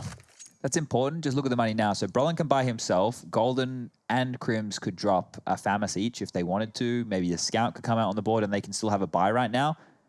It just won't have much utility to go behind that if they do opt to drop. So you can see the weapons now being flung across. We need to work out how they're going to make up for this as the scoreline now sits at 5-2. Still in the favor of Fnatic here, but Mousesports on the T side. Yesterday against Na'Vi, they actually picked up 10 T rounds. So right now, if they were to get 10 off the back of this after a, 3-0 start, that'd be pretty impressive right there. This is the deep wall once again. The change up with this set of smokes. Mousesports get their second. Is it enough for the third? Flush up. Chasing Carrigan now down towards Secret. Sits in that smoke, and this is a key jewel. Max 7 tucks itself in towards the garage. I think it's found a kill here. There it is, straight in the spine of Carrigan. It hurts. As Golden now, with the man advantage, drops one hell of a grenade there. He doesn't need to be too active towards ramp. They already have a 5-on-4 situation. It's so difficult to play this position. Letting them have it is absolutely fine. You want to delay them as long as possible with smokes, but eventually you have to give in. Crims, though, like this position behind the flames. They have to go lower, really. They don't really have much of a choice. And JW being baited in by this FAMAS. They'll think it's a low-powered weapon towards a window room. They'll be happy to cross. Now look at JW. He's got 3 kills here. There's the first. Maybe the second. Half damage inflicted, finished off by Golden, who's contributed again from the lower doors position. So when I said free, I meant free, not 3. 3. 3. How do you spell that? F-R-E-E. Just making sure that their attention was taken away from Golden so he could be set up for a couple of easy kills, I suppose would be better wording for it. Get right. Every time I see a P90 in a pro game in CSGO, I instantly become happier. That's the tweet. That's good, Chris. Hey, Chris, we're assuming Chris is watching right now, so that's good that, I love Chris. He's getting a smile put on his face by the purchase of the P90. Back in the day. He was fragging with it, wasn't he? Yeah, back in the day for sure. Chris, what are your thoughts on the auto sniper being the gun of 2020? A lot of people are saying it. A lot of people? I know you've been a fan of it in the past, rolling the years back a bit, but I know you're a big fan of the auto sniper. A lot of people are talking about it, and I want to know your thoughts. Send us another tweet. Mousesports have been giving us so many different looks with their outside smokes. Here's another one. You can see just towards main and a different wall, this time slightly closer towards main, and Robs wins this duel with Brolin. These two have been duking it out on Balcony on Inferno and Squeaky on Nuke. They just constantly find themselves clashing on both sides of the map. JW's secret arrival is perfectly timed. Carrigan caught mid-exploit. Now Flusher can focus his attention towards the top side, but Crims is doing all the heavy lifting. Back and forth, bomb loose, Frozen and Robs. Gonna have to do something magical, that is. He's pulled the rabbit out of the hat into a 2v2. Golden low, so is Crims. He has still found the frag, and Robs to clutch. Likely, possible, certainly. It actually looks good for him. First kill should be his, no problem. Crims, though, always seems to find a way. 3 in total, that's the hat trick. 7-2 now. Their money was weak for a moment. They had Mag 7s, MP9s, 3 rifles, and still managed to win the round. Crims certainly is a beast on that upper bomb site, and it leads Mousesports to the partial investment here. Here he Good to comes. see the 3 frags. I want to see this last one, actually, just because with low HP, he would have to have got an insta headshot here. Well, this is it. Robs knew exactly where he is. He had the perfect crosshair placement. It bodes a question as to whether... There it is. So it will be Robs going down. And we'll see now Mousesports with just the CZs and the Deagles. Flusher dropping the incendiary, but still runs around the corner of the MP9, looking for multiple kills here, but it's actually Mousesport that will do it. JW and Flusher dropped, the iconic duo. And now the auto shotgun. Things actually decided to look like they'll fall apart. That's why the shotgun, not necessarily considered a top-tier weapon. Spray down comes through from Golden. Is it enough to win the round? It certainly is. Crims will save the day once again. The double spray down the AK-47 this time. Straight from heaven. Oh, I thought that was Mouse's round then after all of those oopsies. I love the play from Flusher just to continue to condition them to never consider red container to be a freebie. But yeah, charging around that corner, even through the incendiary to give them that sound cue that it would be all safe. And Crims' spray is the only thing that saves Fnatic. 2 rounds in a row saved by Crims. Mr. Johansson continuing to dominate. We're doing that again, surnames only. No, that was good. Yeah, I did enjoy that. Mousesports, you'll have a lot of fun with Mousesports, Alex, if you try it. Yeah, that's true. David, especially David Frozen, I can't even begin to pronounce his surname, so that will be fun. Well, Rob's is easy. Robin Cool. Yeah. Cool, on the ball. Cool on the ball now. Making his way through the lobby. Anderson, that's nice. Yeah. Anderson now. Let's see if I can get all of them De Jong's okay. De Jong. We can handle that. It's just Frozen and Voxic I think you might struggle with. Well, Frozen's looks like Go on. Sanansky? Yeah, that sounds about right. But you know with the accents? It's all the accents that confuse. I don't even know where to begin with those. I think that's more of a cha. That could be like a Chernaski. It's a cha. Woxix looks like Eka. If you can send us a phonetical way of pronouncing that on Twitter, that'd be great. We'll give it a go. Brolins is easy. What's he, Brolin? Brolins is Brolin. Yeah. Oh, yeah, you're right. We can do that one. And I think my favorite of all of them is Golden, Mr. Magic. See what he can do. Michael Golden Salim, Magic. Now we're going to be seeing push towards that top site. No one's home. Yeah, it looks good. What's going on? This is a CT-sided retake setup. They are baffled just as we are here. Fnatic, they've opted for something else. And, well, Frozen's found Brolin. He's going to go down again early. He's been losing the jewels to Rops. You might be considering the save. Maybe not anymore. Flush, let's pull one back here. The money's just so weak on the CT side with the bomb already planted. Yeah, just get out of there. It's not worth it. You've already had a fantastic CT campaign here. You've gone for a different setup. Hasn't worked out for you. And sometimes that happens. You have to take risks on you, I think. And same story for Mousesports. Went for the straight upper play. Found nobody home. Very rare to find that. And, of course, Fnatic have to save. You'll just be throwing away weapons otherwise. Yeah, they respect it. They respect that, you know, perhaps a gamble stack coming in or a read that he felt like Golden could make the call safely. Instead, we will see the third put on the board from Mousesports. They head towards that top site, and absolutely nobody was interested in a fight. 4 versus 4 as the round comes in. Rare to see, but round 12 hopefully promising some more bloodshed. Timeout called, and Get Right has returned. He says, I've been waiting for someone smart as Henry G to bring up my baby, my little baby, the Scar 20. So he is watching. Shout out to Chris. He's even listening. And yes, he's with me. The second member of the Auto Sniper being the gun of 2020. He's the vice president of the club. And we'll be making our campaign speech later this week. It's quite an exclusive club. It is quite an exclusive club. And not many interest from other members currently. But still, it's building slowly. Now we're 2 members behind it. We are... I'll sign your charter if you're looking to found a new organization. We'll do a petition first and see if we can get it through the House of Commons. Auto Sniper for 2020 gun Make the Auto Sniper year. great again is what the tagline we're going with. I'll see if I can get some hats made. For now, we are ready to jump into round 12. Second map, first series, and Mousesports on the ropes. It is the T side of Nuke, though, and they'll probably be pretty damn satisfied if they can double this 3. Straight towards the top side again, perhaps not committing off the bat. They are! They're barreling in! This time there's resistance, though, and resistance in more than just one way. Brolin, JW, the nade could look good, but he's caught by Frozen swinging into the site. He's found both. Pressure valve released, but still a 2 versus 2. Fnatic, they're scrappy fighters. They always take one on the way out. Yeah, that's absolutely true. The grenade was a nice little constellation prize towards the end there. Flusher is spraying through. Catches Carrigan there in the chest. The grenade might finish things off. Down to 23 now. So the advantage still sits in Mousesports with a strong smoke towards main, but it might be a gap there. Looked like it might be too deep. With time will tell. Frozen We'll see the incendiary coming in from main entrance here. So both Fnatic players positioned, ready with the flashbang.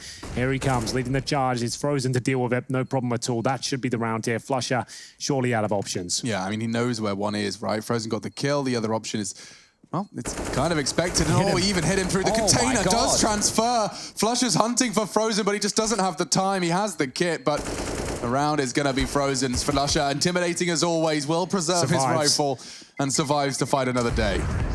I just want to show you why Flusher was spamming towards the front of the bomb box. We didn't quite catch this. So Golden dropped a molly that lands towards the back of the bomb boxes. So knowing that the bomb couldn't be planted there, you're about to see Flusher from main try and spam through the smoke, knowing that Carrigan's options are very limited on where to plant. And that nade as well was also a guesstimation. So Flusher, he looks like a bit of a madman, but there's reason behind it. Yeah, method behind the madness, it seems. Christopher Get Right Ilson is a former major champion, holds the second most MVP medal to his name of all time. I didn't know that. Second to whom? Device? Yeah, I was going to do that. That must be the call. Must be. Oh, you get it. You get your revolver ladder play. JW did just get himself down there, but Brolin and Rops, this constant battle for control. And, well, that's the end of the revolver story. Maybe Crims has got a 5-7 story he wants to tell instead. What's happened here? Rops is just going through the smoke towards main entrance. They've given away 2 AKs now, but Chris J will at least brought one back. Mad. Waiting with the Desert Eagle here. An exciting half. Fnatic have won it, but still, Mousesports with a firm lead here in round number 13. If Golden goes searching as opposed... Okay, hold up a second. Chris J almost went down there. That was a nail-biting moment, but eventually Frozen will take Brolin and Golden in the lower side. This one's done. Yeah, nothing they can do about this because 2 players just not there at all. One towards lobby, one at lower, bomb down. Mousesports win the round. It was a laboured effort, though. Crims' 5-7 certainly hindered their efforts. See Golden, if he can even get out of the vent at this point. Desert Eagle, just looking to see if he can catch anyone as they leave the bomb site here.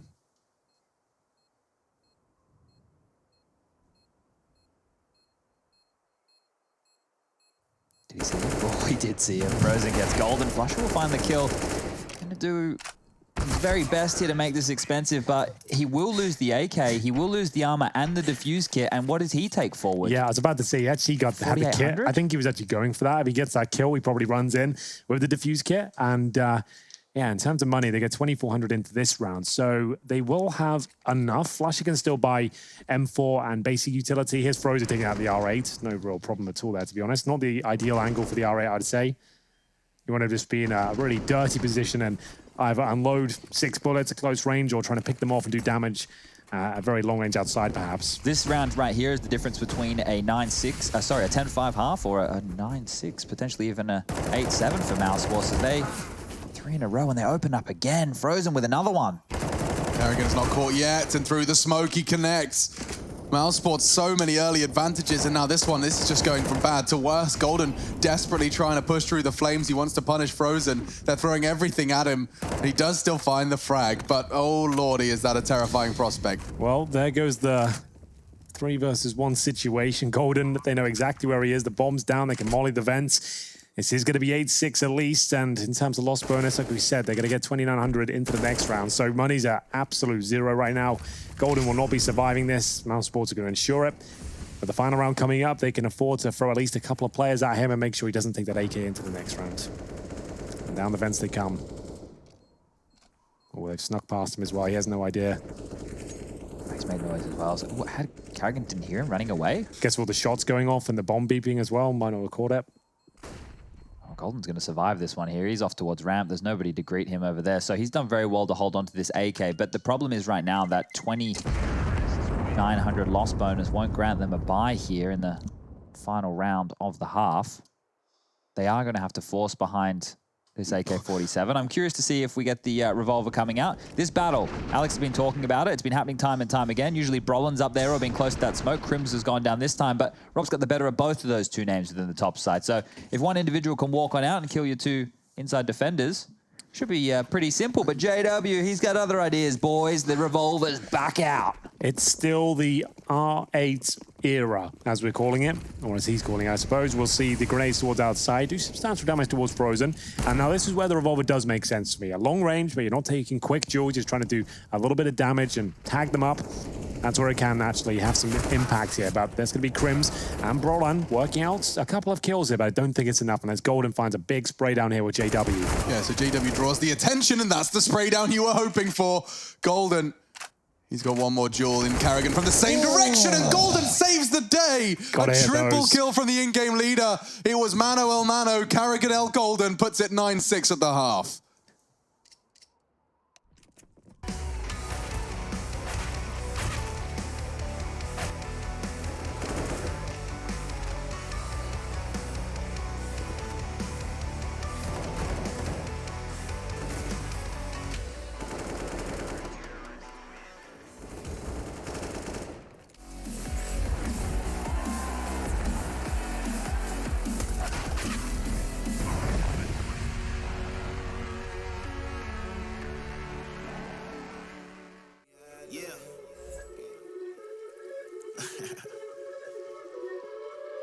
Let's talk.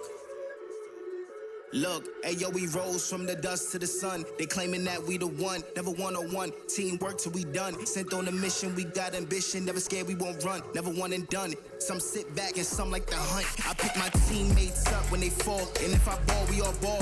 Crashing balls, crossovers and all. Just call us the balls. Don't fear nothing, call us galore. Serving them all. We outside, we barely indoors because we gave it everything when we had nothing. Gave it everything when we had nothing. Holding on by a thread, couldn't grab nothing. Seems we moved on to a better place. Shine, shine away from the shade. But now that we're here, ain't no going back.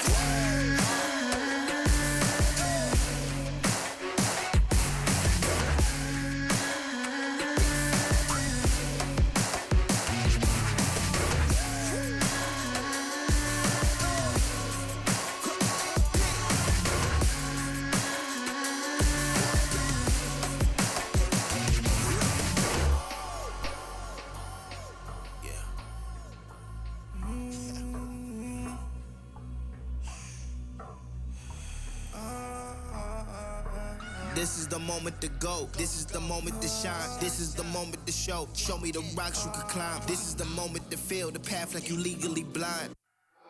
I can promise this is ours cause we built for this, kill for this. Pushing buttons, do it quick, push it off and do assist. Oh, y'all think we new to this? Pound for pound, break it down. Watch what we gon' do with this. Teamwork got us fluid with. Make y'all look like sewages. Gave it everything when we had nothing. Gave it everything when we had nothing. Holding on by a thread, couldn't grab nothing. Seems we moved on to a better place. Shine, shine away from the shade. But now that we're here,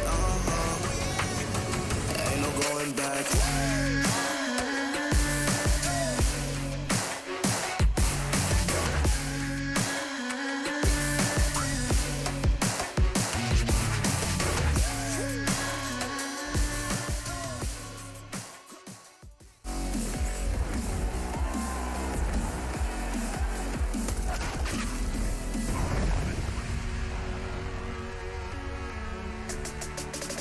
Ladies and gentlemen, welcome back to EPL Season 11. You're currently finding Mouse Sports versus Fnatic here. It's the second map, and we currently find ourselves at a 9-6 scoreline in favor of the Swedes here. They managed to pick up Inferno in emphatic style and looking to close things out 2-0, but Mouse Sports looking to build the wall in their CT campaign here. Unfortunately, Voxic 3-13. He will have to pull up his socks here, as we'll see them now entering into the arena against the deadly Swedes of Fnatic. And it looks like a fast approach as well, with Carrigan making his way towards the huts. Hasn't got an upgraded pistol. Two players by Squeaky Door, ready and waiting for a flash, I'd imagine. Yeah, what is their go? That's the signal. Missed shots from Frozen, and Carrigan's completely flashed. His teammate Chris J, however, was not. Does stand his ground for the first frag. 2 versus 1. The fragging continuing. Thought there was going to be a break. Now Rops has to clutch it out for Mouse. He wins these. Oh! Golden hits those. It will be double digits for Fnatic as Golden and Crim survive there. A lovely upper take there. You see how flash those players were on the bomb site? It's all about the skylights on Nuke. I don't think they utilized it enough still to this day, to be honest with you. But Fnatic show us how powerful they can be. Yeah, just want to note for maybe viewers not too familiar with why would Rops push out of a smoke in that situation? Well, as soon as that bomb starts getting planted, he could potentially isolate a one-on-one duel. So he took a chance there. Doesn't always pan on out, but in a two-on-one situation, you have the disadvantage. If he hits that one shot on the defending player, remember it's 3.5 seconds to plant the bomb there. So you're essentially in a 1 versus 1. If you nail that shot, sure, you've got a disadvantage. You have a greater chance of winning, generally speaking, as Chris J. Aggressive, of course, it's JW towards the squeaky door here. This could fall apart. They love to do this, going down in one-on-one duels in these anti-force buy rounds. It normally baffles me, I'll be honest. Normally works as well, which is even more baffling. But this time around, they've been punished by those Deagles very, very early. And now to claw back into it with that scout in play in the hands of Woxic and Rob's up close. It feels like outside's closed for business already. Yeah, Flusher wants to change things. He's making so much noise, and Crimson's the one holding the flank.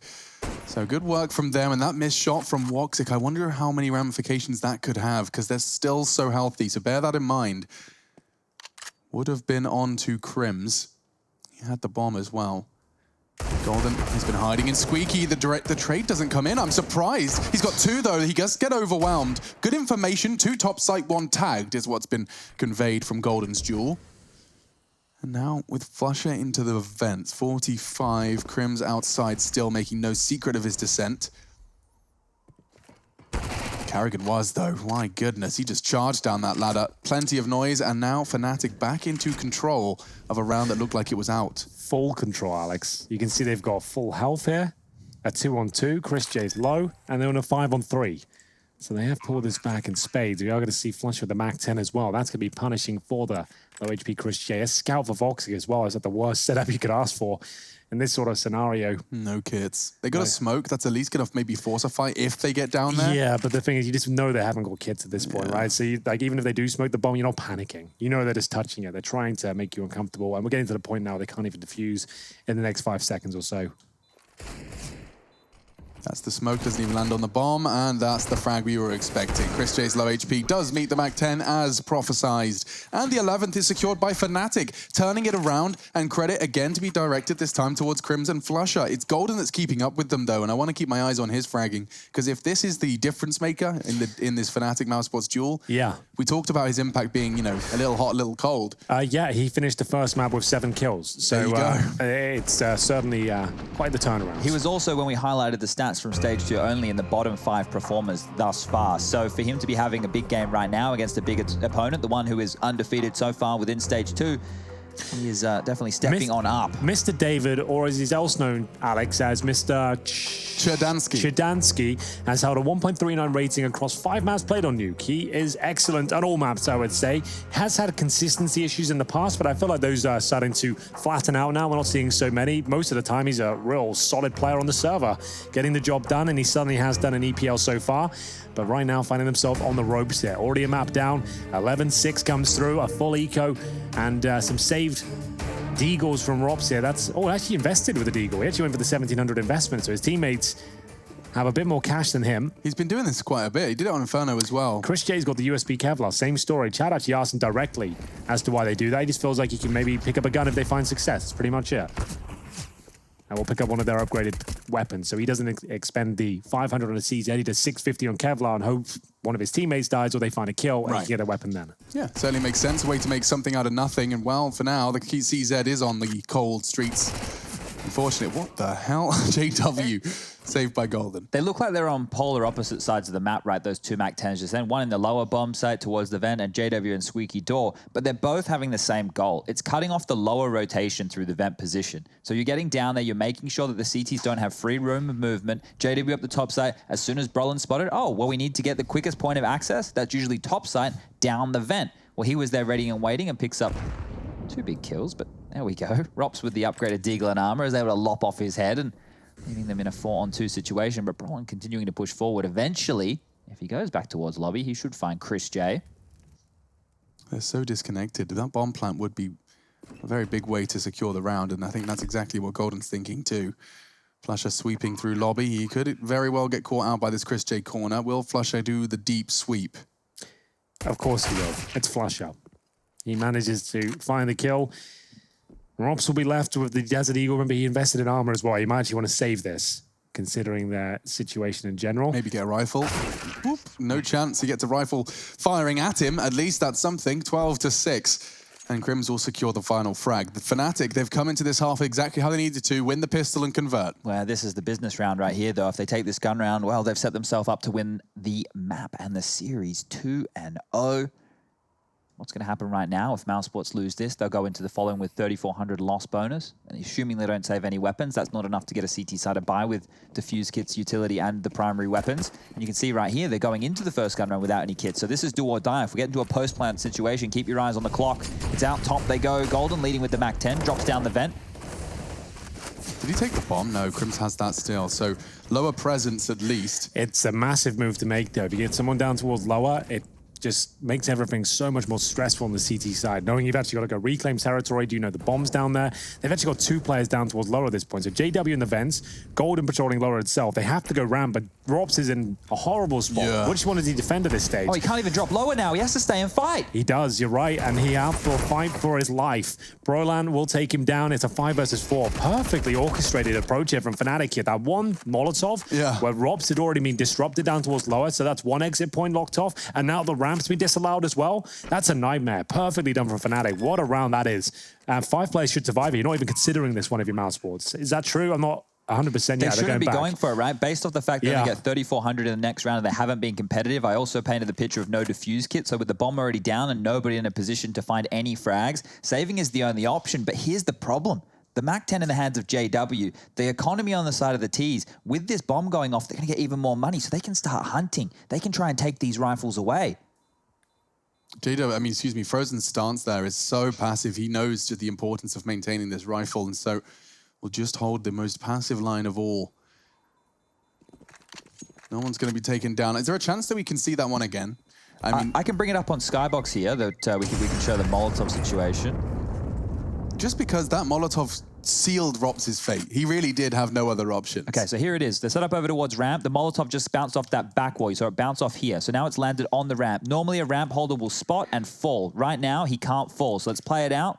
They fight towards ladder base, knowing Rops is stuck, and Golden is lower. So now he's pinned between a rock and a hard place. He gets taken down, and ramp is completely Fnatic. He was already about like 75 HP, so running through the flames just wasn't an option for him, so he had to stay and fight. It was just an absolute nightmare, but very well done from Fnatic here. But the good call from Mousesports was made, save the weaponry. Make sure you're competitive going forward. This map is not over yet.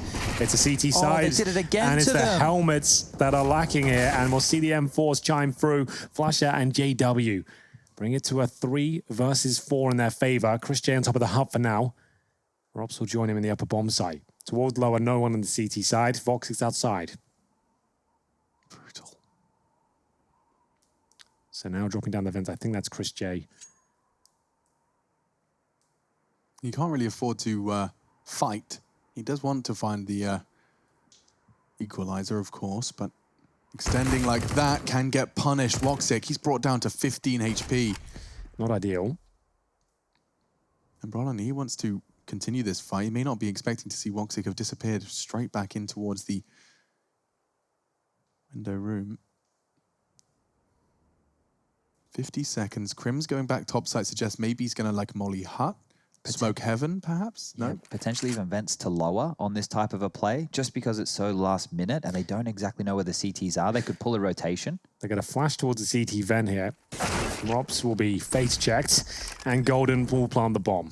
Face wrecked, perhaps, as we see Chris J and Voxic have to save their M4s and Orc here. That's the end of the round, and 14-6 on the board. Fnatic are making a compelling case to suggest they can actually 2-0 this one. You know what's really difficult here? Because after this, assuming Fnatic 2-0, we're going to get a post-game interview, and we're going to have them here, and we're going to have to ask them some questions. Now, this has been very clean, so I don't have too many questions to ask them in why this was so clean. All my questions are going to be, hey, what happened yesterday against OG, and why didn't we see as many knife kills today? That's probably going to be about it.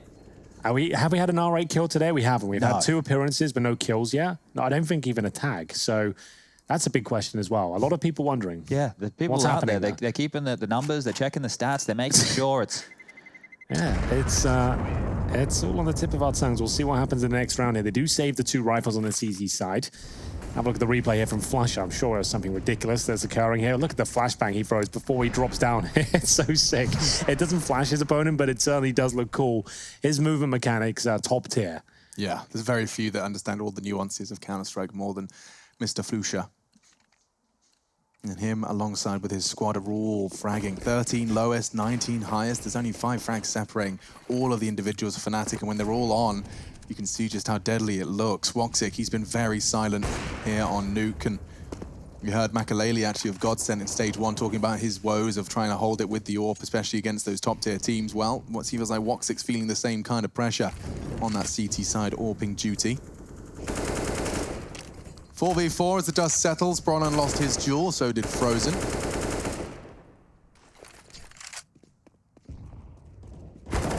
And JW's just opened up ramp. That was a straight duel with Robs again. Yeah, that was just one-on-one. Yeah, Rob's having a rough time. Has got 17 kills, but the last few rounds he's been taken at the ramp position. Foxic's still 5 and 16 just to know, and he's got the AWP. Mouse have no idea what to do. They can't even find a chance to fight. They're not even able to put themselves in a position to get any kills. Woxy will get one. He's going to have an individual coming up the ladder that he won't be expecting. Oh, JW doesn't react to it straight away. So towards lower potentially now. And in terms of lower presence, it's Karrigan alone with no utility. So still a chance Mouseball to pick this one up for sure. But they are spread thin. Golden can smoke towards a window or lower. You can see Vox, this is not a place you want to be with the AWP. Bomb side floor, so many angles, no one really working with you. Chris J outside, I believe, towards Secret. So all Karrigan can do when they go to plant the bomb, he can swing these double doors open. There's a default plant spot in the corner where Golden's going for here, so he'll swing the door open, go for the best shot he can, but unfortunately, unless he nails it, doesn't mean too much. Vox will come down the vents, makes a lot of noise in doing so. Bomb goes down, Chris J with a smoke there. There might have been a kill without it, but now a 3-on-2, and they're fighting for series point here. So all on the line for Chris and Woxic. They need somebody to just go above and beyond, but that's perfectly calculated by Golden. He's playing such a good game of Counter-Strike right now. For someone that had 7 kills on the first map and looked like they were shrinking, they were struggling, he's sat at the very tippity top now on 21 and 6 on the T side of Nuke, no less, and a 15-6 lead. JW has, these are the stats I've been looking for. JW has 11 total R8 revolver frags in his career. We will keep the tracker updated for our EPL. Keep it going every minute. Let's make sure we get an update. We need a website. As much as we can. We'll remove F5 constantly. The players alive graphic, we'll remove it and just have the R8. The R8 count. Yeah. Exactly. That'd be more appropriate, I think. more helpful. Yeah, more information, of course. Valuable information, that is.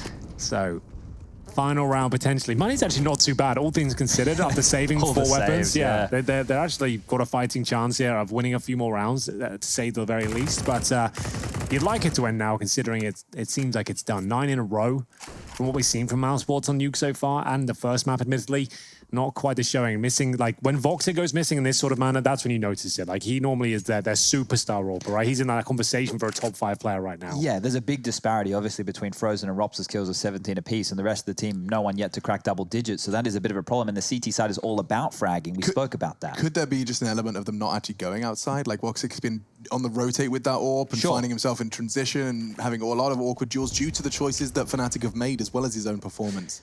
Jump throw here from Golden. I like the look of this one. I assume this lands a window room outside. I could be. There's a smoke. Yeah, he's got a smoke in hand. Oh, it's a right clicker. Where the hell does that go? Oh, it's the one the tight corner. It's like the NIP smoke behind, so it lands and blocks the view for someone by the yellow scaffolding up there. That's kind of wild from both teams there. Robs actually finds some luck here towards ramp room. Chris J will take him down. So Crims's clutch is impossible and confirmed by Woxic. So just so I'm 100% sure, that lands like by the upper rafters. The smoke leaks through to the other side. So it's from the T side there. It means you have a gray screen if you're directly above the hut, if I'm not mistaken. Yeah, so the way that NIP threw it was more into the wall, right? And that would force them back. This one here felt like it was a little bit wider. So Golden Smoke there, if they were to go top, would force a player off that beam. We obviously have the, the Molotovs coming in. It's the beam directly above the HUD itself by the yellow fencing where you have a really like kind of tight angle. It's really awkward to flush you out. It means you have no vision there. So sure, you could sit in the smoke, but it means it eradicates that risk. They don't have to worry about it as much upon arrival. Yeah, and if you are, your grey screen walking out of it, you know, moonwalking out of it.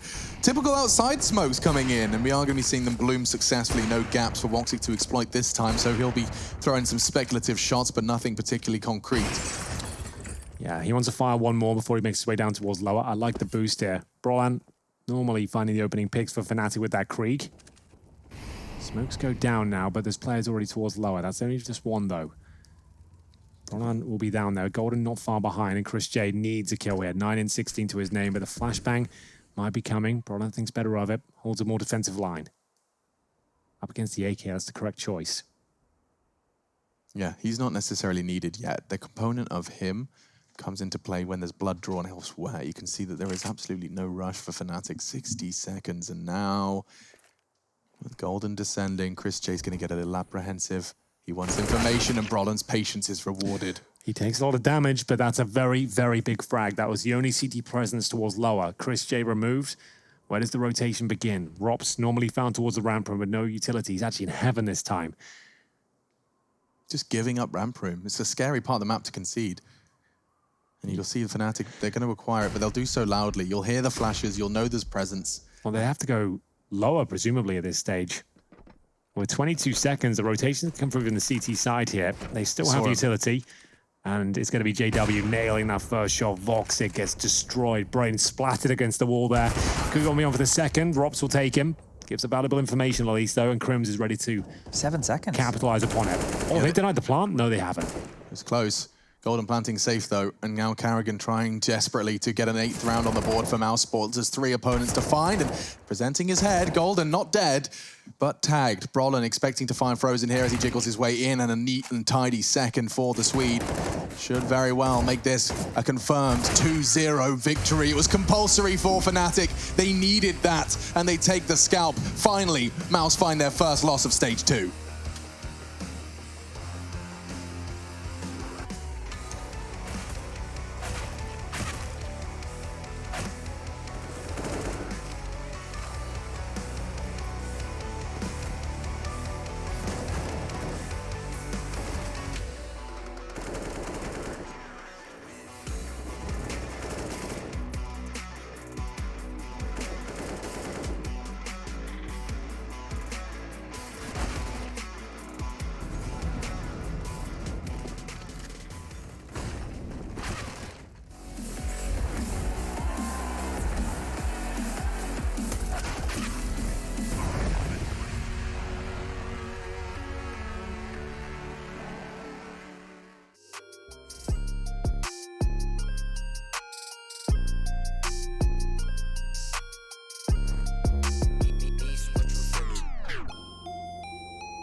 There's no defense, I'll buy it if I want it. I'm going supersonic, come on, beg for it. Alright, okay, running out of luck. Too much in my cup, Nishi run it up. Why you always tripping like you top? Cause you not my team pop. Shawty, I know. Why you always tripping like you top? Cause you not my team pop. My team pop. Who really got the block, sipping to rock in a cop car, They say they wanna party with us, 12 asking how much be that boofy, it's a la, My feature price bigger than your bank account. You talk about it, but don't show what's that about. These boys only flexing with that allowance. We swimming in the down. I'm only f***ing you if your toes cute. Brown skin, goddamn, that's my soul food. I'm winning for the record, check your memo, bro. Generation of destruction, you'll remember us. LSD used to do promethazine, only THC, NSC is minor lean. We no longer up next on top. Like your girl when she counting my checks. There's no defense, I'll buy it if I want it. I'm going supersonic, come on, beg for it. Alright, okay, running out of luck. Too much in my cup, Nishi run it up. Why you always tripping like you top? Cause you not my team Bob. Shawty, I know. Why you always tripping like you top? Cause you not my team Bob. My team Bob.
It was a must-win for Fnatic, and they convert up against none other than the top holder, Mouse Sports. Stage 2 has been undefeated runs so far from Mouse, but today they falter, and it's a full 2-0, a stomp from the Swedes. They'd only given up a couple of maps at this point in EPL, and at this stage they give up their first victory towards Fnatic then. 2-0 as well, Chad, on Nuke. Wasn't really the new performance you're looking for from Mouse Sports, if you ask me. We had a few players as MIA, but fantastic work there from Fnatic. It's a map I'm always talking about with Nuke that is constantly evolving. We're starting to see some new smokes every single time we play, some different moves, different features, and I'm enjoying what Fnatic are doing. Yeah, when you look at that stretch in the second half from Fnatic of Inferno, it looked pretty clean and easy. And then this map right here of Nuke, it being Mouse Sports' pick, it looked like Fnatic had done a lot of homework because they didn't feel stressed, they didn't feel flustered. That game plan that we've been talking about with these guys where it's just run around and see if you can cause these mid-round scenarios to pan out, that wasn't the game plan here. It was clean stuff, and Fnatic looked clinical on a map that I thought they were going to be given a much tougher push on. And look, Mouse have dropped real quick. There was evidence, though, of like Mouse Sports trying everything. Like their T side, we saw like 4 different smoke walls. They were getting all their players to the places that we've previously seen them convert big wins on Nuke. But it seemed like the individuals today from Fnatic were firing on all cylinders. I mean, Golden's performance, was that 20-5? Yeah, after bouncing back from a very quiet performance in Inferno, he actually looked amazing on Nuke. He carried them through some of the most important rounds there, posting big numbers in the second map. Yeah, and of course, a man no stranger to big numbers himself is Brolan, their babyface killer, as Chad likes to describe him. He's now on screen. You can see his stats for the series, and he's joining us now live in the studio as well. Brolan, can you hear us? Yes, I can hear you. Hello, fantastic, and congratulations. You guys needed that win. That must feel good to beat Mouse, a team a lot of other teams are fearing, actually, in Stage 2. Yeah, after that loss versus OG yesterday, it feels very, very good to win today. Okay, well, we maybe can start there with you, Brolan, with the loss versus OG yesterday, mate. So what went wrong from the Fnatic camp? What didn't work when you guys had your post-game discussion? Because that was a game, we were watching it, we thought you guys were going to take it. Yeah, I think we did not, I think our individual part didn't like come into the game and the end of Mirage and D2. I think we felt today that we did not like, we felt that we only lost, they did not win. So I think we just, I don't know, kind of threw that Mirage game, but yeah, it feels like that. Speaking about preparation, I have to say, it looked like you guys were very ready for today. Just talking about Nuke just then, we noticed in the ramp room that Rops was really struggling to hold you guys at bay. It seemed like you designed some moves for him, some nice Molotovs that denied him actually retreating from the ramp itself. Was that specifically for him towards the ramp room? Had he actually maybe stepped up your preparation levels? I think we do as we do all the time versus any team, but I think we talk about like how Voxic played around the hell area. And we saw that the weak area for Mouse Sports, I think it was the ramp area. So we started to in the first scan where we started to like sandwich him from the lower bomb side too. So I think that was a pretty good call to do, and it worked perfectly. I've got one fun question here for you, Brolan. You've got some entertainers on your team. You don't seem to join in with the knifing and the R8s and the Zeuses and stuff. How does it make you feel? Do you get a bit anxious when the knife kills are coming through, the attempts are there, and just being surrounded by these iconic names like the likes of Splash and JW? How is it playing with them? I mean, it's a trio. They always do that. Flusha, Crimson, GW. I don't know. I'm not a fan of knifing people because if I do it, it can be a big mistake. So I don't take the risk because you know what can happen. You can lose that round, and then you can. I think you're doing a great job, whatever you're doing right now. Just stick to the plan. Don't change anything. Don't knife anyone. Don't equip the R8. That's all I ask. You're doing a good job so far. Yeah, thank you very much, Brolin, and congratulations, dude. And I'm looking forward to seeing more from Fnatic in Stage 2. Thank you. That's a big win for them. They needed it. And of course, we will be able to give you the updated standings a little later in the day. Yeah, and now they go on and they play Na'Vi tomorrow as the final game for them within the second stage of the round robin. And they also played them within the first stage. So they lost their 2-0 to Na'Vi when they played the first time round. So that one there was on Overpass and Dust 2. I like that. So with that one set on In Motion, we still have the Na'Vi game to go down today. We need to see if they pick up their victory or if they're going to lose and flounder. But as far as stakes are concerned, if Mousesports had won this series today, they would have guaranteed themselves either that first or second position going into the playoff bracket. That would have been the 4-0, right? Yeah, so with that loss, now everything kind of, goes back to the drawing board. I need to get back on the line with Graham Pitt and see what's going on over there because... He always was good at crunching the numbers. Yeah, he was. He's one of the best at crunching the numbers that we have in the business right there. And look, when we're going to have these highlights on screen, we can talk about, I suppose, Frozen and Rop's impacts because they were finding a lot in that game. You had 20 kills for Rops, you had 17 for Frozen, but it was all in vain. You could see the players that they were just talking about. Woxic, they were isolating him. He only finished his game with 8 frags. Well, I'm glad we had them as our players to watch, at least in this team. They're still delivering on all fronts. They're Frozen and Rops. It just wasn't quite enough. It was interesting to hear Broline actually, they're looking at the tendencies towards Voxic. He couldn't do anything on Nuke there, Alex. He didn't have any impact whatsoever. Frozen certainly did, though. 33 kills and 28 of them with the rifle, few of them the pistol and SMGs, I'm sure. Still continues to look great, and his consistency debate at this point, I think, is kind of thrown away because he seems to be consistently posting big numbers now. I mean, this schedule for EPL has been intense, right? Yeah. That you played like 4 or 5 best of threes day, and that's going to do a lot for your consistency when you're constantly seeing the same Counter-Strike, same conditions. It's going to be wonderful. And that's why when we're looking at this like confined, I guess, sample size of games, it is about current form. It's from day to day. Can you keep up that current form? And Rops and Frozen have. But on the side of things for Fnatic, towards the top within the early stages, it was JW and Flusha, especially within stage 2, it was those two names. Flusha's continued with a decent performance here today. They all have positive ratings, but I wanted to note that Crims and Brolin are at the top of that totem pole. Crims went plus 18 over this series, which is great for him. In some of these other matches, it's not that he wasn't playing well, it's that it wasn't necessarily Crims and Brolin as the duo. I think those two are the star fraggers, the workhorse for the team. Should be getting the lion's share of kills, whereas Flusha and JW and Golden now, after today's performance, are the ones who find the impact to give them some of those more slippery Fnatic rounds that we'd like to talk about. We heard from the winners, of course, from Brolin in the interview, but from the losers, Kerrigan's taken to Twitter, not using his words, at least not with his mouth. He just says bad CS today. So that one makes a lot of sense. I mean, he's going to be describing that as bad CS, so Mousesports, of course, are going to be feeling the same. I think so. I feel like it was just a very strong performance from Fnatic. Like they said, they kind of let themselves down with the preparation against OG. I don't think that was the case today. I spotted some moves that were seemed specifically designed to take down the Mousesports defense there. Some new innovations as well. A couple of new smokes you saw on Nuke. And it seems like they're actually focusing on all the right areas of Counter-Strike right now. The mechanical skill, the preparation at home, and making sure that everyone's happy and ready to go. So Fnatic Na'Vi, that's coming up tomorrow, but you still get to get your Na'Vi fix today because coming up in about an hour's time, we get to see Na'Vi clash with FaZe Clan. A crucial game for both teams. FaZe Clan in the bottom. Should they fall to the Na'Vi Clan, they'll be out of contention for the next stage of competition. It's a big one for FaZe. Simple and Co. take on the international superstars.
Cool, right? Want to know where I got it?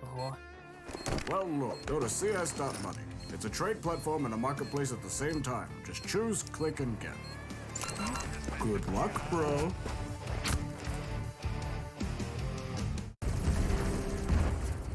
Everybody loves an underdog. Who needs to be liked? Mountain Dew Amp Game Fuel. Victory in a can.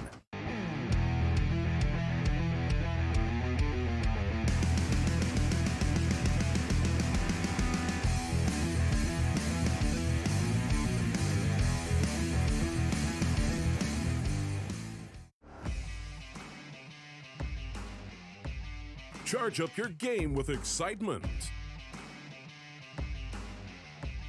Highest odds on the market.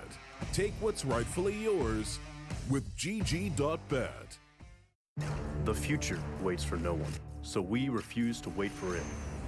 Today, battles are waged in nanoseconds, and planes are piloted from the other side of the world. The future's not coming, it's already here. Join us and be the future. 2 boxes to get by Nico. Diamond's a god! Go to hit this. On the ramp though. He knows he's there.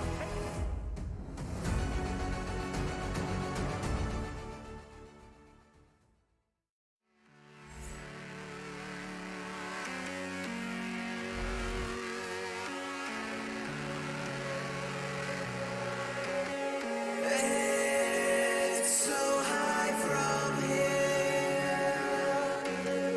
You can see the world. Aren't we all insistent to be small?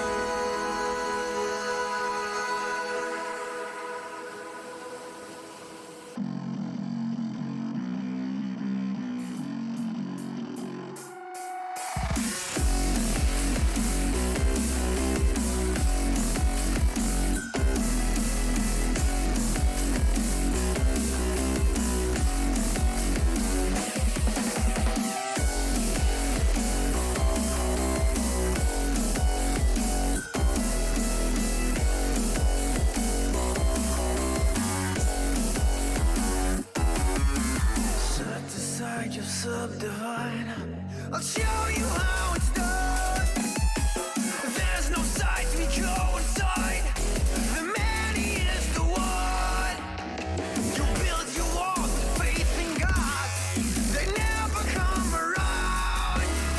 Then wonder why we all defy the burden to be born. We're coming home with a mission to bring an end to a terrible land. We are here to your mission. We are many of one. We're coming home with a mission to tear you down from your undeserved throne. We can take your conviction. We are many of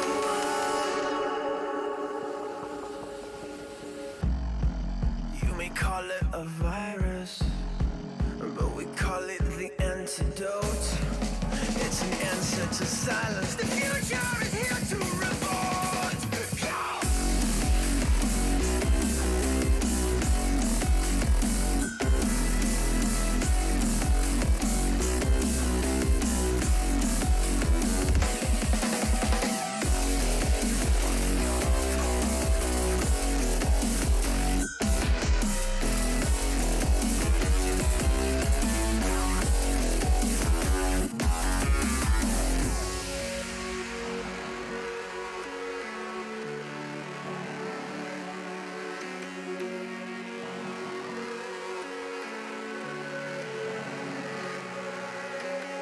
It's so high from here.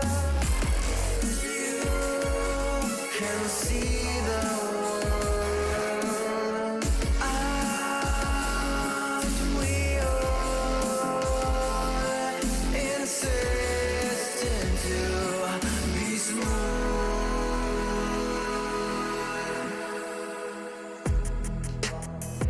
Yeah. Yeah, yeah, yeah, yeah.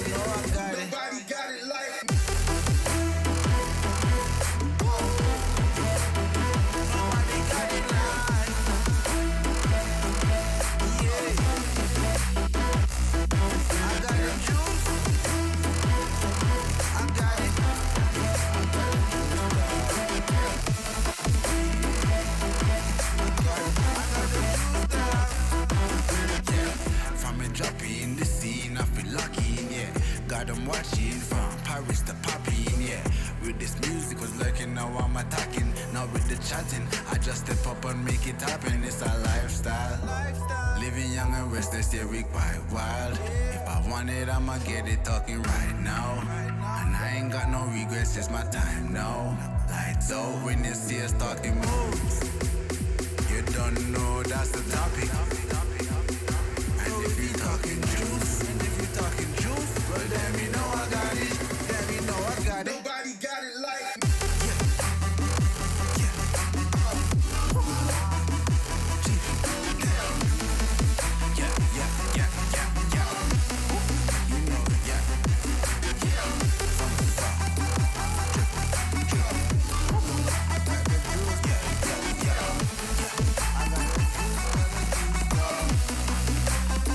You know.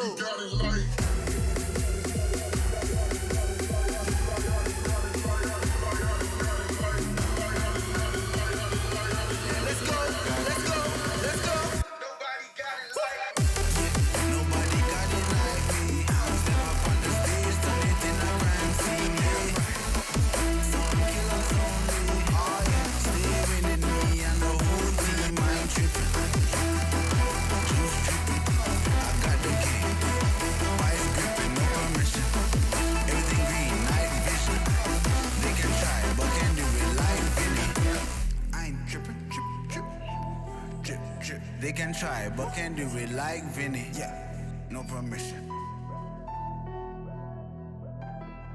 I got it.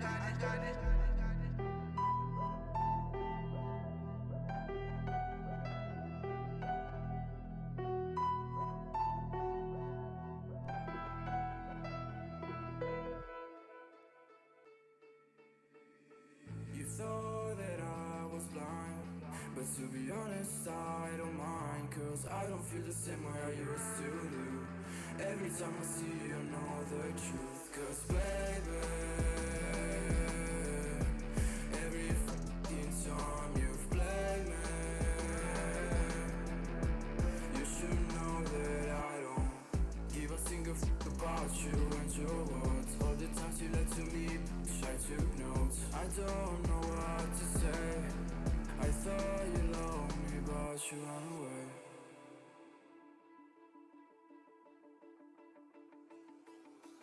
I've been living in the shadows for a while. Demons calling me from the afterlife. Dark doesn't faze me anymore. I can see my tears into gold. Yeah, yeah. I don't care, no, I don't care. Yeah, yeah. I don't care, I said, cause baby, every fucking time you've played me,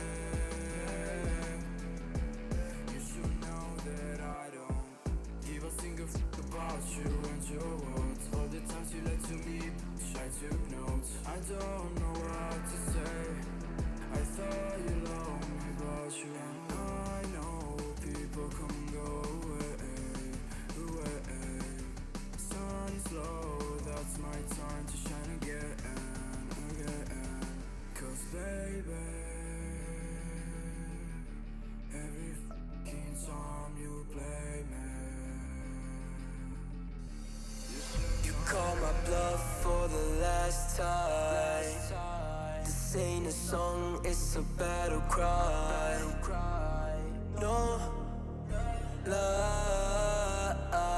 I see the clue between the strobe lights. I'm haunted, black face, hey, follow me around, okay, black face, hey, follow me around, okay, used to want it bad, used to want it bad, but I can't taste it, I can't help you now, okay, follow me around, okay, black face, hey, follow me around, okay, follow me around, okay, black face, hey, follow me around, okay,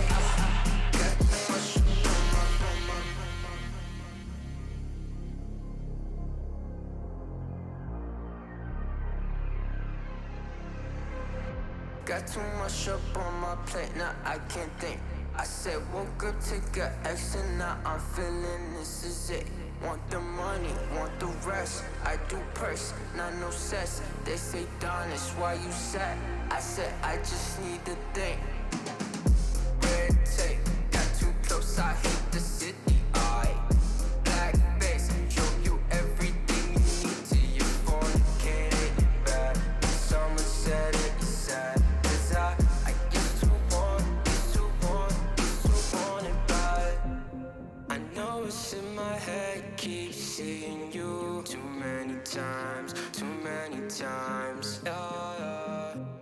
I know it's in my head, keep seeing you.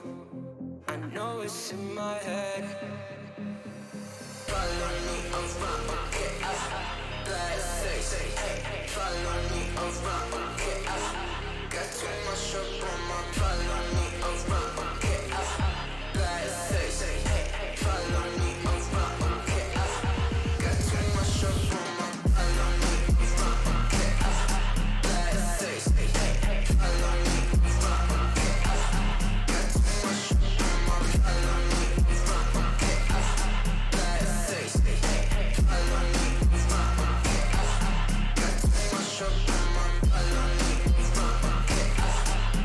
much up on my. Follow me around, black face. Follow me around, got too much up on my. Follow me around, black face. Follow me around, got too much up on my.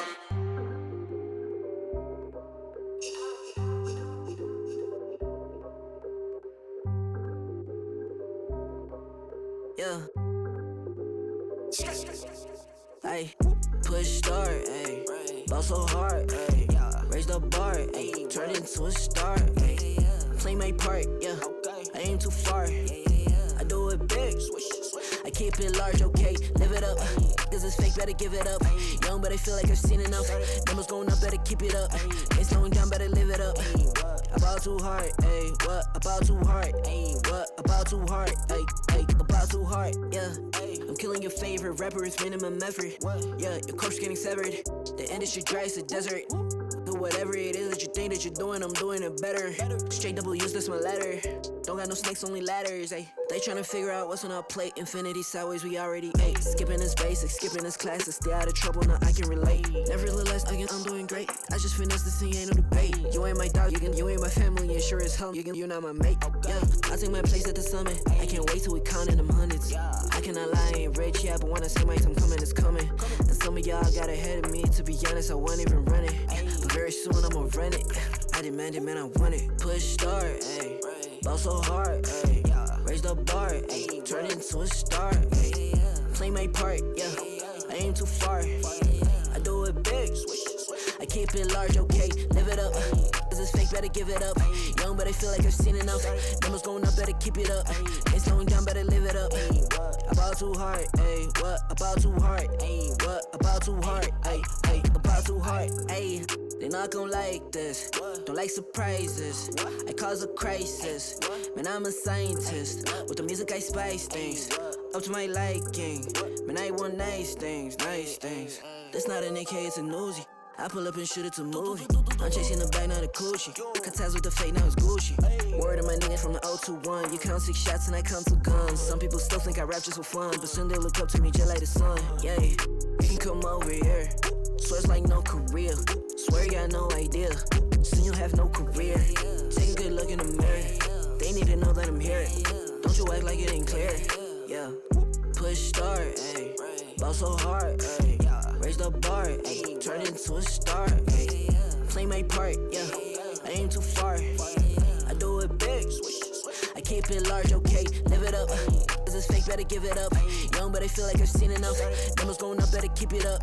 Ain't slowing down, better live it up. About too hard, ayy. What about too hard? Ayy, what about too hard? Ayy, about too hard.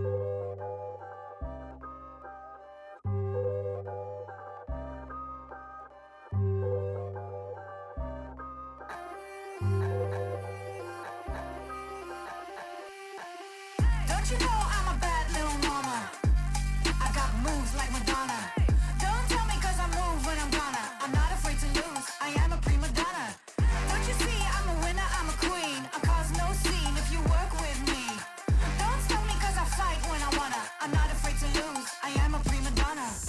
step out as a motivator.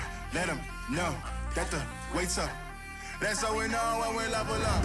Hey, that's how we know when we level up. Level up. All we know about is level up. Are we ready not to level up? You know we fall and we get up. Level up. All we know about is level up. Are we ready not to level up? It's time, get up. Back against the wall, still I'm standing tall. Know about the ball, I got my fan with me. All we know is ball to empty out the mouths. The chosen one they call, I take my fan with me. Know about it if you tell, know you're breaking codes. Want your credibility and all fall like dominoes. Can you really take a stance? All I wanna know. Need me real ones when it's time to go. Stepping in, elevator. This is to all the haters. That's all we know when we level up. Yeah, that's all we know when we level up. Level up. All we know about is level up. Are we ready not to level up? You know we fall and we get up. Level up. All we know about is level up. Are we ready not to level up? It's time, get up. I found out I'm not alone, 'cause I'm just like you. We are fearless when we fight and not afraid to. Level up. All we know about is level up. Are we ready not to level up? You know we fall and we get up.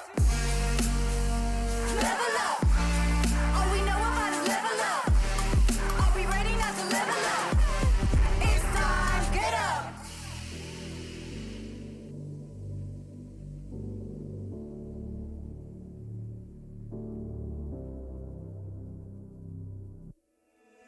Sarah, I hurt myself today trying to make the pain go away.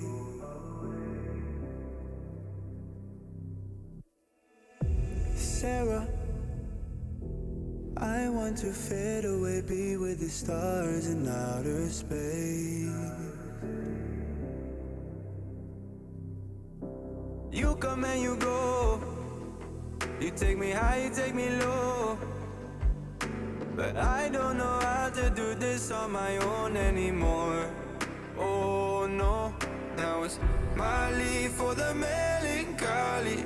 Could he fill a hole inside me? Damned if I do, damned if I don't. Now it's Xannies till I know my psyche. Cocaine just to feel my heartbeat. Nothing to lose, nothing to gain. Sarah.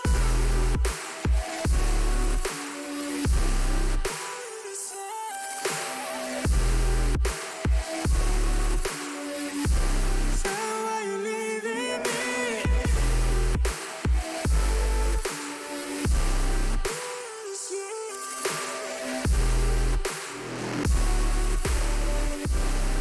You know you can't leave me now. Sarah, I lost myself today trying to find ways to make you stay.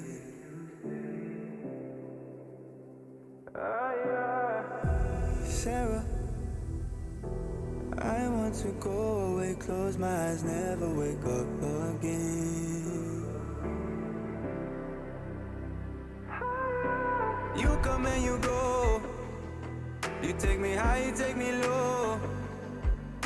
But I don't know how to do this on my own anymore. Oh no, now it's my leave for the melancholy. Could he fill a hole inside me? Damned if I do, damned if I don't.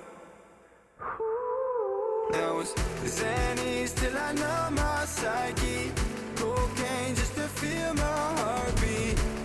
Nothing to lose, nothing to gain. Sarah.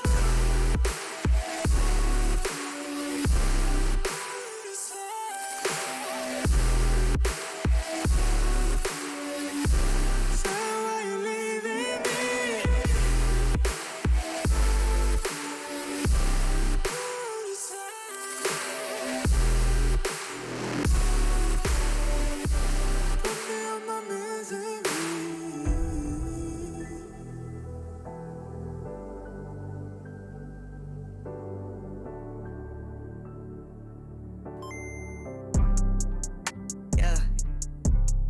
Yeah.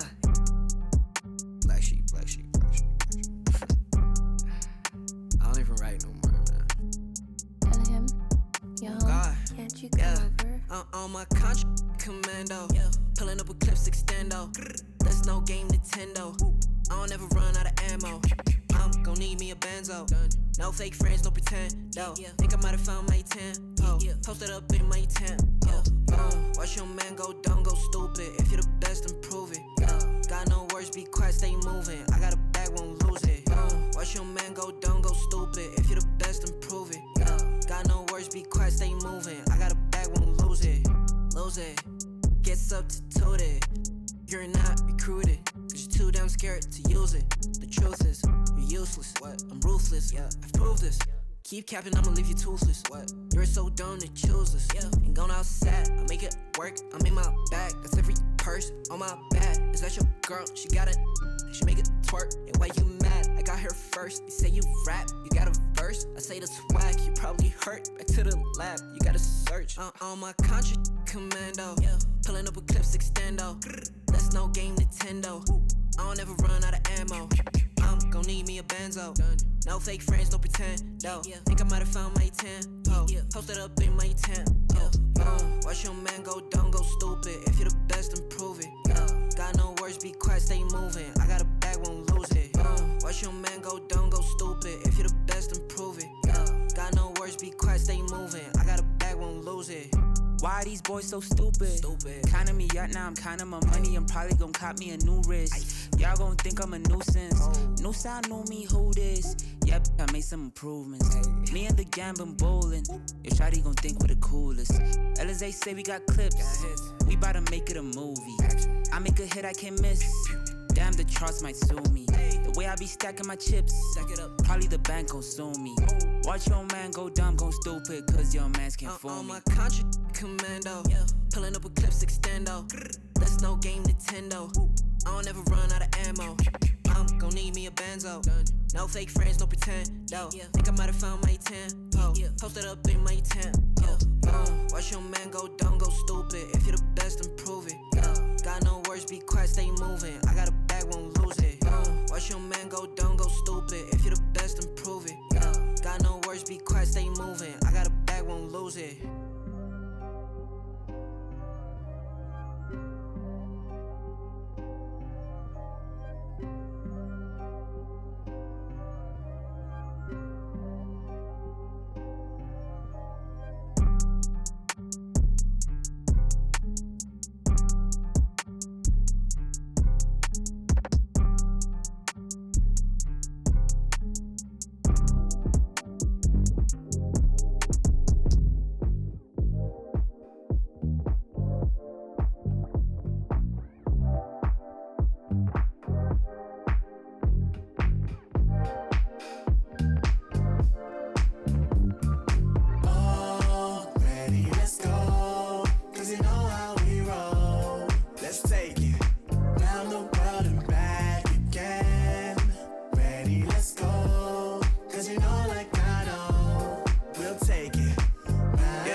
I go nuts. You know what? I'm so what? I'm so That means I can't describe the way I vibe, the way I slide in with the rhymes that make the dimes. I'll close their eyes and fantasize. Young Divine calling their phone number. Yeah. No, you know I love you. What's up, babe? And you know me, I can't sleep without blazing beats on stages for their ones gracefully. And I got a smile that they hate to see. Young black successful, though life gets stressful. Though life gets stressful, go and vibe out with whoever you next to. Live until the morning, sleep until the noon. You said that you want it, so I got it for you. Let's all get together and show them how we move.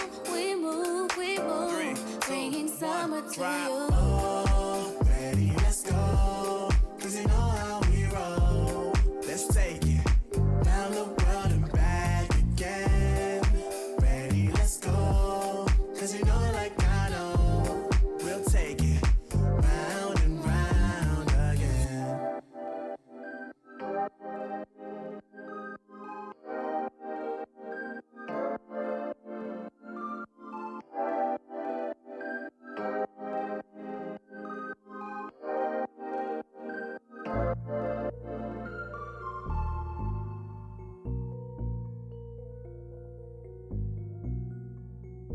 And him, you're home. Can't you come over? Ayy, I know my way to the paper. All of my women look tailored. It costs a few thousand, it's tailored. Can't drop a dime in the sidewalk. I'm in the room with the bosses. All of our pockets look gorgeous, ayy. You'll see the boys of the Forbes, ayy. Constantly plotting, we want this, ayy. I need my bag and clips extended, ayy. Blast you haters to fragments, ayy. Got no time for the cameras, 'cause I might just pull the extension, ayy. Young, back to the basics. Get in that bag on occasion. She top it until she get brainless, hey. Damn it, I love to be famous. Ayy, I'm in my bag, I don't have to brag, no. Ayy, she's watching me stack it, so what am I capping for? Ayy, if I spend it all, it's just 'cause I'm racking more. Ayy, you so 10 in a back, you know I'm not capping, bro. Whoa, moving too fast, you probably thought it's a ghost. Whoa, stack it up, been doing the most. Whoa, moving too fast, yeah, I just hopped in a ghost. Whoa, stack it up, I've been doing the most. Ayy, I got nothing to lose. I ain't got nothing else to prove. I see they all tryna shoot. Ashamed though, 'cause I'm bulletproof. Can't touch me, I'm up on the roof. I'm catching bodies, hiding all the proof. I make them disappear like poof. Just like that, you're gone for good. Little baby say she wants the wood. Man, I'm so misunderstood. Done playing games when you want the goods. Really did start from the bottom. Those moments can't be forgotten. And they been trying to see how I got it. Just know it ain't the least I bought it. I bought it. Ayy, I'm in my bag, I don't have to brag, no. Ayy, she's watching me stack it, so what am I capping for? Ayy, if I spend it all, it's just 'cause I'm racking more. Ayy, you so 10 in a back, you know I'm not capping, bro. Whoa, moving too fast, you probably thought it's a ghost. Whoa, stack it up, been doing the most. Whoa, moving too fast, yeah, I just hopped in a ghost. Whoa, stack it up, I've been doing the most.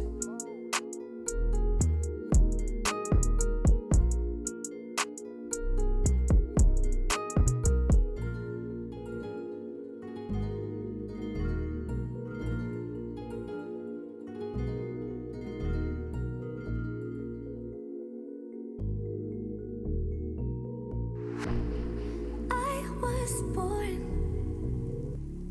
like a fire in the eye of a hurricane. Always told, stay in line, be alright, better play it safe. I walk a different path, nothing can hold me back.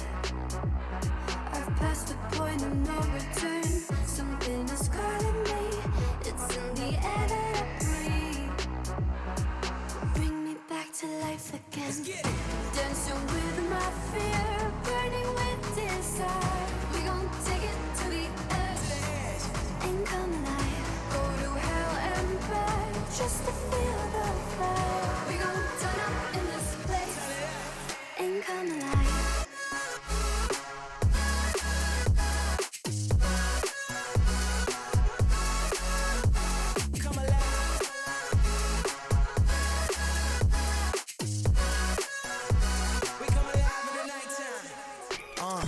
fly so high they can't touch us. So top notch, none above us. We done came so far, now we up now. Had a vision, stuck to it, never back down. Never had much, now we own the whole thing. Spread it all around the world, watch it all change. Came alive, now they all see the greatness. Light shine so hard they can't take it. Dancing with my fear, burning with desire. We gon' take it to the edge and come alive. Go to hell and back just to feel the fire. We gon' turn up in this place and come alive.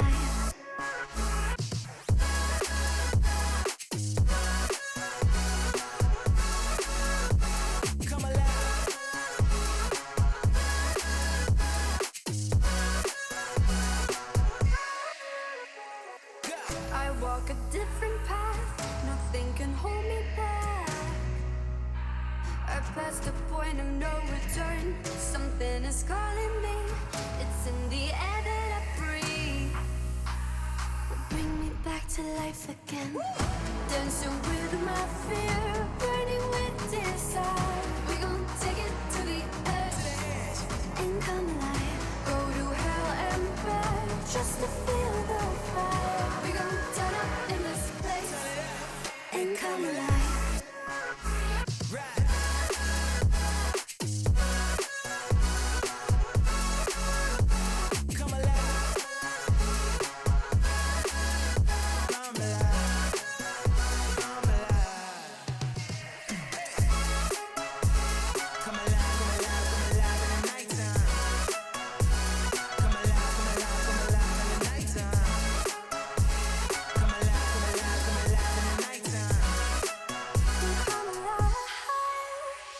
I was running road so many nations. Even when it's so sweet, I end up seeing red. Is it such a ghostly revelation? I may have fucked up all my chances. And we ain't sleeping on the floor again. We never sleeping on the floor again. For the ones who didn't make it out, for the ones that didn't see the life, for the ones that never cared, never gave a thought, found no happiness in that brand new car or the house you bought. I see you talking about the love you lost, and it was gone like way before you ever thought it was. Yeah, I took my time, no quick ones, quick run, quick gas to get back there. Hot roads, I didn't think I'd come back fierce, cause I was running roads so many nations. Even when it's so sweet, I end up seeing red. Is it such a ghostly revelation? I may have fucked up all my chances. Fucked up all my chances.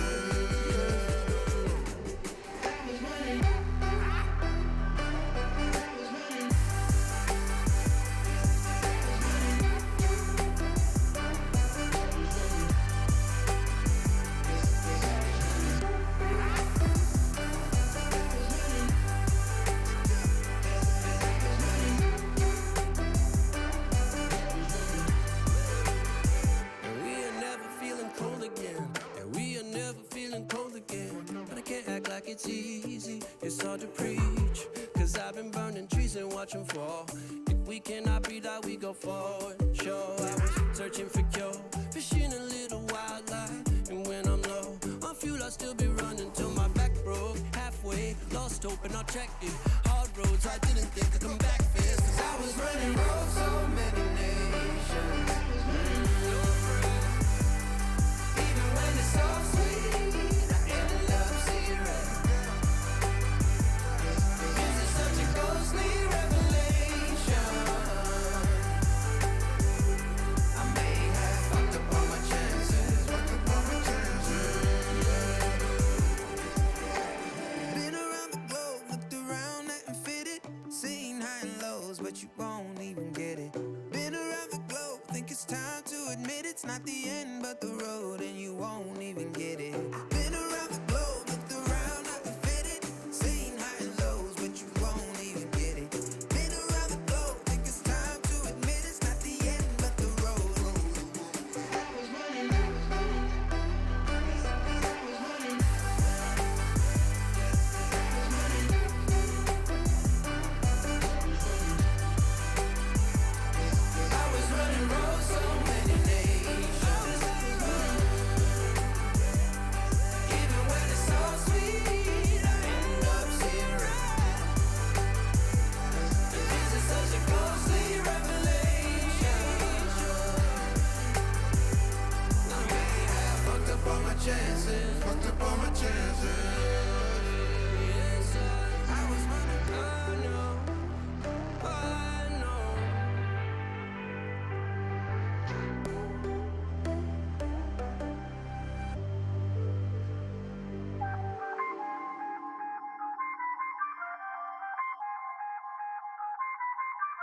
I feel on top of the world, I feel on top of the world right now. I feel on top of the world, I feel on top of the world right now. I always wanted the world, I wanna conquer the world right now. I feel on top of the world, I feel on top of the world right now. I call the shots in the man with the plot and we only go bombs away. Ain't no one protecting my mind as a weapon, that's why I'ma dominate.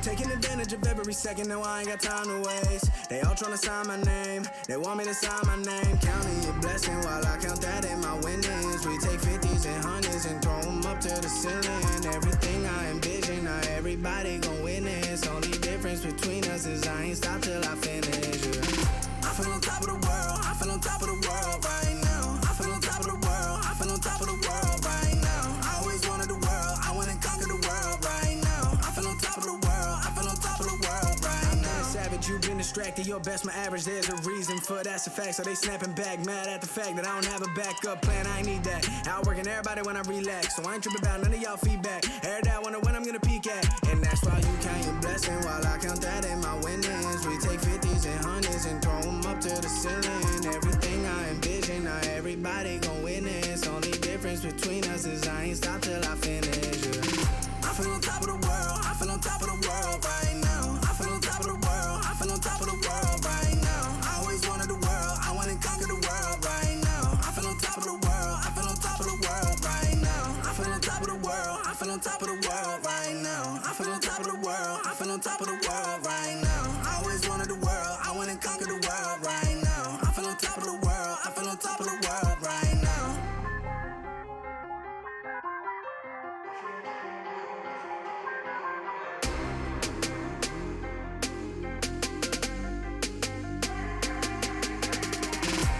Shots in the man with the plot and we only go bombs away. Ain't no one protecting my mind as a weapon, that's why I'ma dominate.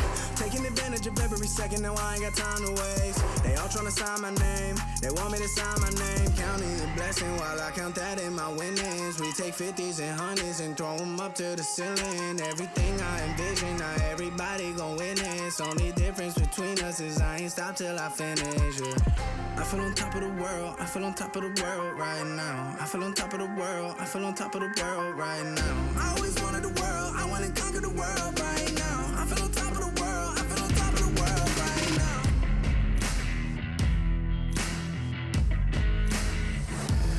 Embrace your destiny, slay your enemy, raise a legacy. No more apologies, trust your abilities, gather the energies. Pull yourself back together, been staying off track forever. Child of the nation, go seek redemption, time for salvation. Today is meant to be day of victory, time for history. Reverse the tendency, fight the entropy, channel your rivalry.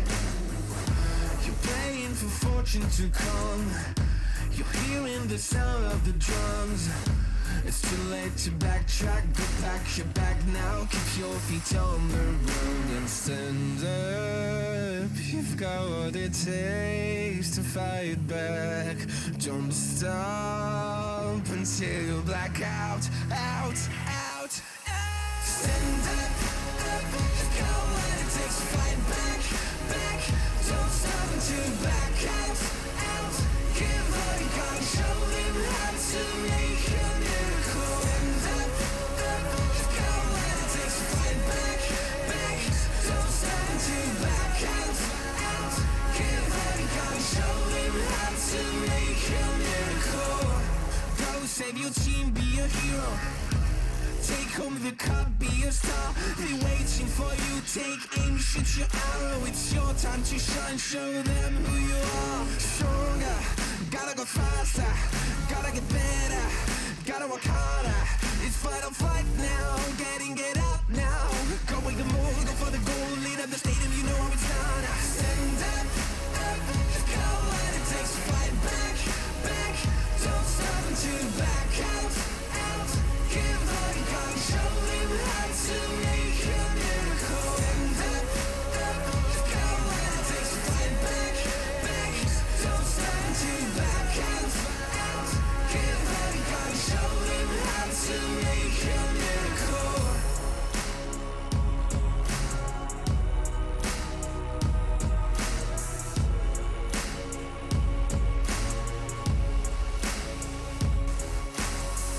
stand up. You've got what it takes to fight back. Don't stop until you black out, out. Stand up, you've got what it takes to fight back.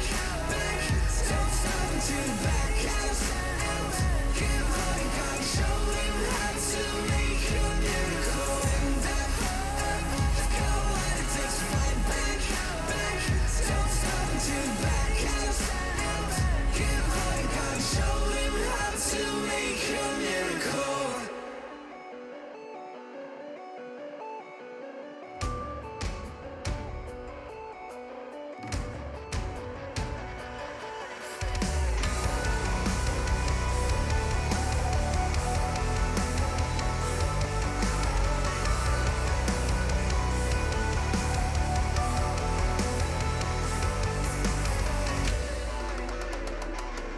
On this day, I take my place in this legacy of dust.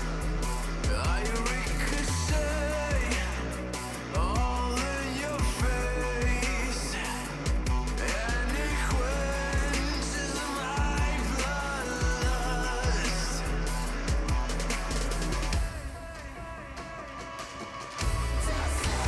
Nothing you can do can break me. I wanna move, can break me. I let you try to take me on. Nothing you can do can break me. I wanna move, can break me. I let you try to take me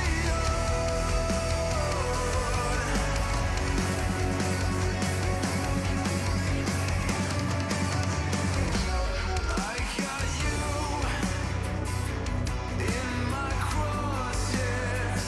I hope you like the taste of pain. The only thing between me and you is a bullet with your name.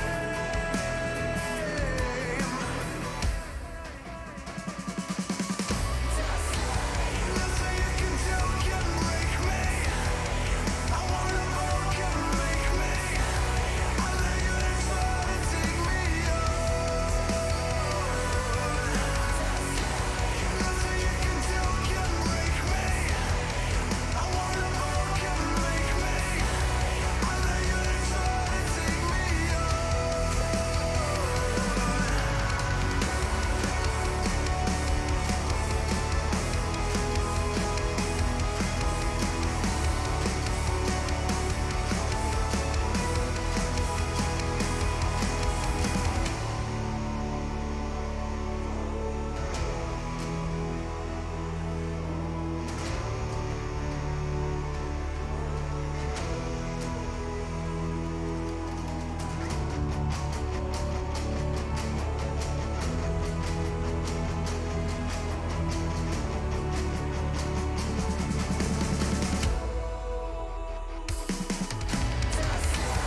Nothing you can do can break me. I wanna move, can break me. I let you try to take me on. Nothing you can do can break me. I wanna move, can break me. I let you try to take me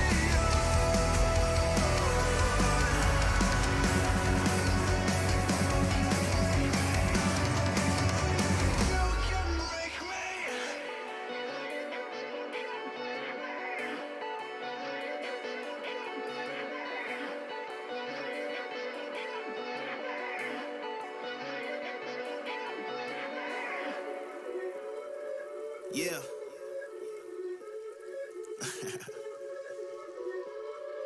Let's talk. Look, ayo, we rose from the dust to the sun. They claiming that we the one, never one-on-one. Teamwork till we done. Sent on a mission, we got ambition. Never scared, we won't run. Never one and done. Some sit back and some like the hunt. I pick my teammates up when they fall. And if I ball, we all ball. Crashing balls, crossovers and all. Just call us the balls. Don't fear nothing, call us galore. Serving them all, we outside, we barely indoors because we gave it everything when we had nothing.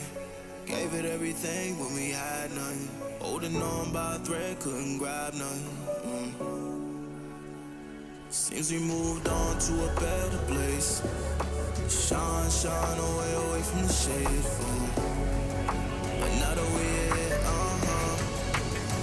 ain't no going back.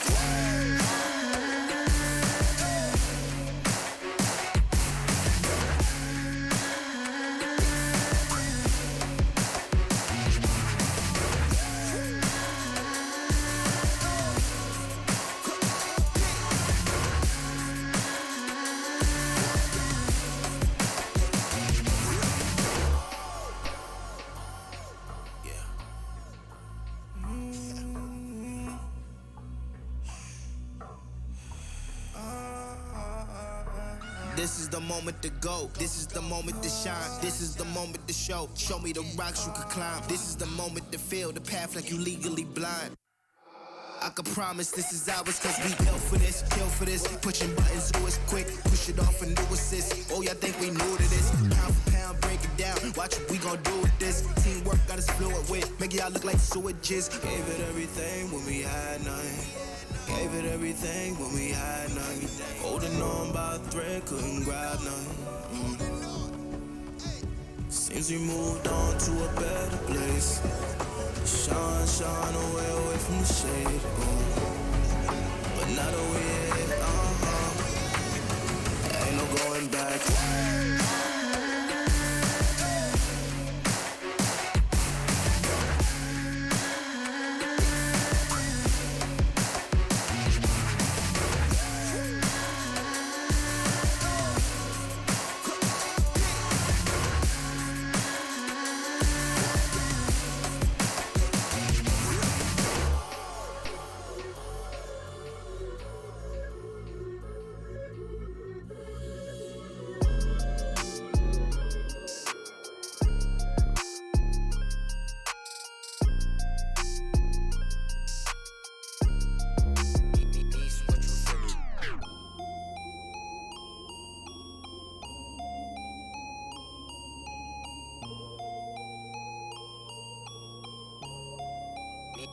What you finna do? No defense, I'll buy it if I want it. I'm going supersonic, come on, beg for it. Alright, okay, running out of luck.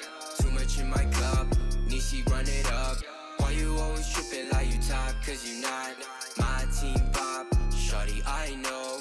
Why you always tripping like you top? Cause you not my team pop. My team pop. Who really got the block, Sipping to rock in a cop car, They say they wanna party with us, 12 asking how much be that poofy, it's a la, My feature price bigger than your bank account.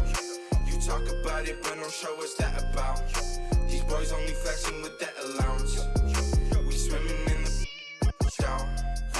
I'm only f***ing you if your toes cute. Brown skin, goddamn, that's my soul food. I'm winning for the record, check your memo, bro. Generation of destruction, you'll remember us.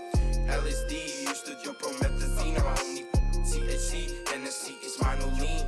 We no longer up next on top. Like your girl when she counting my checks. There's no defense, I'll buy it if I want it. I'm going supersonic, come on, beg for it. Alright, okay, running out of luck. Too much in my cup, Nishi run it up. Why you always tripping like you top? Cause you not my team pop. Shorty, I know. Why you always tripping like you top? Cause you not my team pop. My team pop.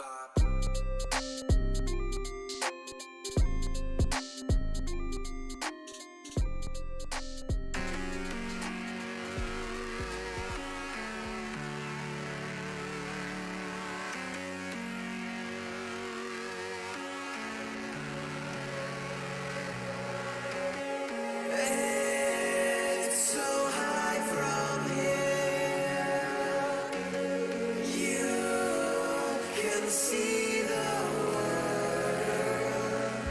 Aren't we all insistent to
call it a virus, but we call it the antidote. It's an answer to silence. The future is here to revolt.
I just step up and make it happen. It's a lifestyle. Living young and restless, yeah, we quite wild. If I want it, I'ma get it talking right now. And I ain't got no regrets, it's my time now. Lights out when this year's talking moves. ESL Pro League is brought to you in part by Intel, Gaming Malta, Mountain Dew Amp Game Fuel, CS Money, MSI, Air Force, GGBet, and ESEA.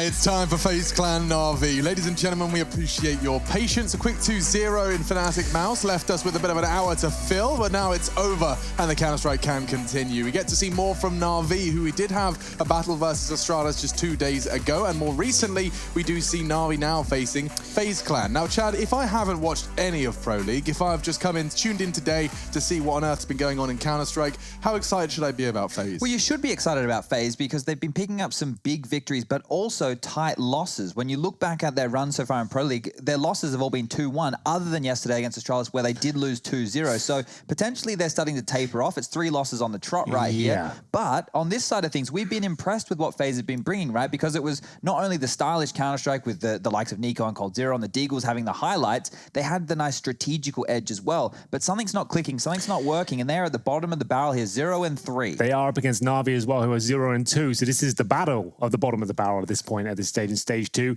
Yesterday against Astralis as well, they played Nuke to open things up. FaZe has been bringing that more and more into their map pool. It was a loss in overtime, to be fair, an Astralis staple map. So it doesn't paint the full picture, but the second map, unfortunately, was 16-4 in Astralis' favor on overpass. The way I see that, though, is that's like FaZe Clan trying to truly best Astralis on Nuke and putting so many resources into the victory in Nuke that by the time you lose in overtime, overpass starts and it's just... It's exhausting. I imagine you're exhausted by that point. Yeah, and just to note here, with them picking into maps like Nuke, we did hear from Nico when we had him on the interview for the show. He said that he's not really watching the demos. He's so comfortable in the strategies and the bases that they've set on up. So potentially that could be one of the things that's falling through here. Maybe not enough counter-stratting or enough individuals on the team knowing about the counter-stratting that they need to be doing. Because we were just having the discussion outside that this level of Counter-Strike right now, this is the only thing on the agenda. There's no travel. There's no excuses not to be practicing. The level of Counter-Strike that we're seeing, online or not, is very, very high. And let's see if we can get a fourth voice involved in that exact conversation, actually. I think I'd love to know what Mr. Olof Meister has to say. His stats on screen, and soon his face will join him, stepping into the studio via the power of the internet so that we can go and continue this conversation. Olof, can you hear us? First things first. First time we get you on the mic. Hi guys, yeah, I can hear you. Amazing, thank you so much for joining us. Lovely beard, by the way, Olof. Yeah, it's you've looking got that, very thick. That quarantine beard. You're looking like a young Swedish Santa. Yeah, I haven't been able to go to the barber yet, so that's why I'm trying to grow it a little bit bigger than normal. Yeah, you're rocking it, I'll be honest, man. But our first question was actually something Chad's been talking about. We were just taking an hour break outside, started talking, and we felt like we were seeing like Counter-Strike, because everyone's in their homes, because no one's got the excuse of 3 weeks of constant travel. It feels like all the Counter-Strike we're watching is at a much higher level, a higher pace, a higher just baseline. Has that been your experience playing in the server with these guys? Yeah, maybe that's true. I think also it's a bit of people feeling a lot more comfortable at home, and of course, you can practice more and enter, but there's also a lot of games going on, right? So I think we played like 25 maps in 12 days or something. Jesus. Is that giving you some sort of fatigue with Counter-Strike? Because before, the fatigue came from all the travel and the events that were happening. Now you're just playing non-stop Counter-Strike, I assume, because everyone's stuck at home at this point. Are you still enjoying the game? Is this kind of getting frustrating? How are you finding your mental state? I mean, personally, I'm not doing so well that I want to do. So of course, I'm pissed off at myself, to be honest, but of course I love the game. I play so much right now, especially when you can't really do anything else. I'm just staying at home anyway, so I just play as much as I can, but I need to step it up. What's the main reason you think for your lack of form recently? Because I wouldn't say that's been a trend as of late. Within FaZe, you've looked excellent the last few months. Is it just this week that's been off for you? I don't know if it's... don't really know what it is, but later this week and the last 1.5 weeks, I would say I haven't found my game, and it's getting into my head, but I'm just trying to not think about it, but yeah. I'm trying to get better. Okay, so up against Na'Vi today, it's a tall task. Simple and Electronic are in very good form at this point. You guys, we had Nico on saying that he doesn't necessarily do a lot of demo watching or anti-stratting in that way. Do you do much in that regard, or are you just going in the server same thing and trying to have your best performance? I'm not sure where you guys heard that from or Nico said that, but from my experience, he does, like, both him and Janko does that a lot. I don't know if Nico doesn't do it that much because it's online right now, but normally him and Janko does the big part of demo watching, and of course Janko is watching a lot of games right now and coming with ideas how to play certain teams and how to anti-strat them and what they like to do. Yeah, and I'm looking forward to seeing whatever that homework has brought fruit for your game against Na'Vi. It's going to be a big game, Olof, and I'll let you get your preparation sorted. Thank you, guys. Have a nice day. Thank you. You too. Enjoy the sunshine while you can, because it's a gorgeous day outside, but it is time to focus on the counter. The virtual sunrise, perhaps, for FaZe Clan and Na'Vi. Well then, both of them actually in a bit of disarray in the stage 2 here at EPL. You have mentioned already the fact that Electronic and Simple both looking fantastic, Chad, but there are a couple of names that don't look as good. Looking towards the stats here, you can see we've got Flamey and Perfect at the very bottom. Boomich hasn't looked good either. Yeah, Boomich has been a bit of a question mark, right? We highlighted one of his matches earlier, and he was just kind of hemorrhaging on Banana, and that you can't really be doing that. If we're going to, look at the style of play from Na'Vi that's been coming out, it has been a mixed bag. Some games it's been the necessary Simple and Electronic carry. Others it's been more of a team effort. And I'm not questioning whether Na'Vi can remain as the #1 team in the world right now. I think that there's still lots of games to be played and lots of time for them to make up for that. But the biggest question mark for me is around Perfecto. And it's not necessarily him as an individual. I think that he has the capacity to frag as good as some of the others. But is the role built built for him that they have in the team, because he wasn't necessarily a clutcher. We got that out of Blade, right? It's something that he's actually been proficient in now that he's sat in the server. But is these roles, are these positions that he is happy with, or are they maybe giving him some things to make his life easier that's affecting Flamey? Because now Flamey is in the bottom 5 performers. Just to note, in this matchup right here, 4 of the 10 players in the server are in the bottom 5 performers of Stage 2. So just Stage 2 stats. So that's something to note here. We've got Cold Zero, Olaf. We just had Olaf on the screen. And then Boomich and Flamey. Those are the 4 names down the bottom of the barrel going into today's matchup. So if they want the wins on the board, those names I think are going to have to step on up a little bit, because Na'Vi 2-1 right now. They still have a chance to make the top 3. FaZe, if they don't win here, this is done. It's like the 0-3 is like not quite technically out of it, but on paper it's looking very unlikely still. It would get down to some real screwy head-to-heads. So basically win as fast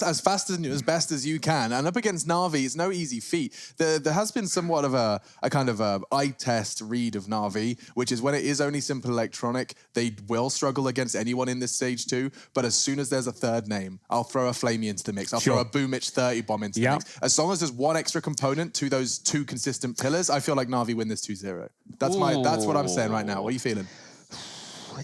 Assuming the current form of FaZe, then yeah, I will go with that, right? Okay. If there's a third individual from Na'Vi who steps up here in a very big way, then yeah, I can agree with that, because I think that Na'Vi just have that mauling mentality about them, whereas FaZe, they went from that and now they're more structured. We've seen that, right? They definitely play more structured Counter-Strike. That is one thing that we've noted with this team. They still have the flashy moments, but I would say that, you know, if you would compare these 2 teams closer to a blueprint of a fundamental team, you'd actually see FaZe starting to lend in that direction, whereas Na'Vi, because of their 2 biggest weapons being simple and electronic, that can be your #1 game plan all the time, and then you can default to other bits and pieces. Yeah, and I think actually it would be perfect time now to bring up the maps. I was about to say, Alex, Dust 2 for me is the big question mark going into this one. It's a staple for both of the squads. Do they actually want to bring it out at this point? We have some interesting up and down results, especially from FaZe on the map. Na'Vi, we know their tendencies. Is anyone going to be playing into it, though? So we have got the bans. To be fair, to be expected, Vertigo, we haven't seen it played once in season stage 2 so still, far. strangely enough, that is a big note. Na'Vi, it was their perma ban. So Mirage pick there coming out from FaZe.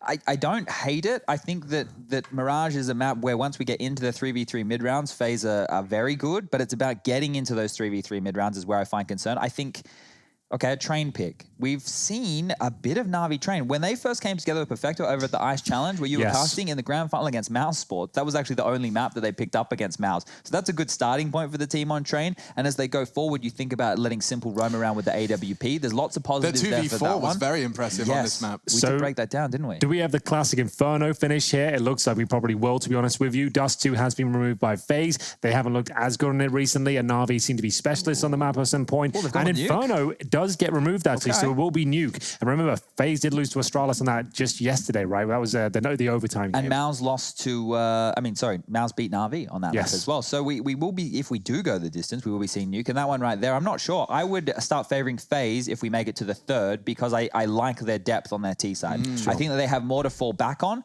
because we can't really tell what form we're going to get out of these players until we jump in the server right now, unfortunately. I like the fact we have the Orpus brought up here. Brokey yesterday against Astralis, he really did flounder against the likes of Device. He made him look foolish at times. He finished at the bottom of the stats, and unfortunately for him, it's going to get harder. He's going up against some of the world's best Orpus in these bouts, and up against Simple. And this map pool as well, kicking things off in Mirage and Orpus Paradise, a specialist map for Simple. Brokey's going to have his work cut out for him. Yeah, and I will, preface going into this game that there are things that Simple will do in this game that no other player is capable of. It seems to be happening on a daily basis now with these Na'Vi games. I'm thinking back to their last game on Overpass. We had it in our Mountain Dew Amp Game Fuel power plays. It was just, he had 3 or 4 moments in that series where it was him single-handedly besting them with jumping through smokes, no scopes, quick scopes, the whole ridiculous amount. And I will remind you that there was a period in his career where he wasn't even AWPing. He was thrown down to the secondary AWP, relegated to that. It's nice to see him fully flourishing now under that banner. I won't lie here. When I saw Guardian come in to that team, I liked the fact that Simple was taken away from the primary AWPing role. And look, it's obviously better for him. I thought you meant FaZe there for a second. I was like, wait, you liked it when Guardian came When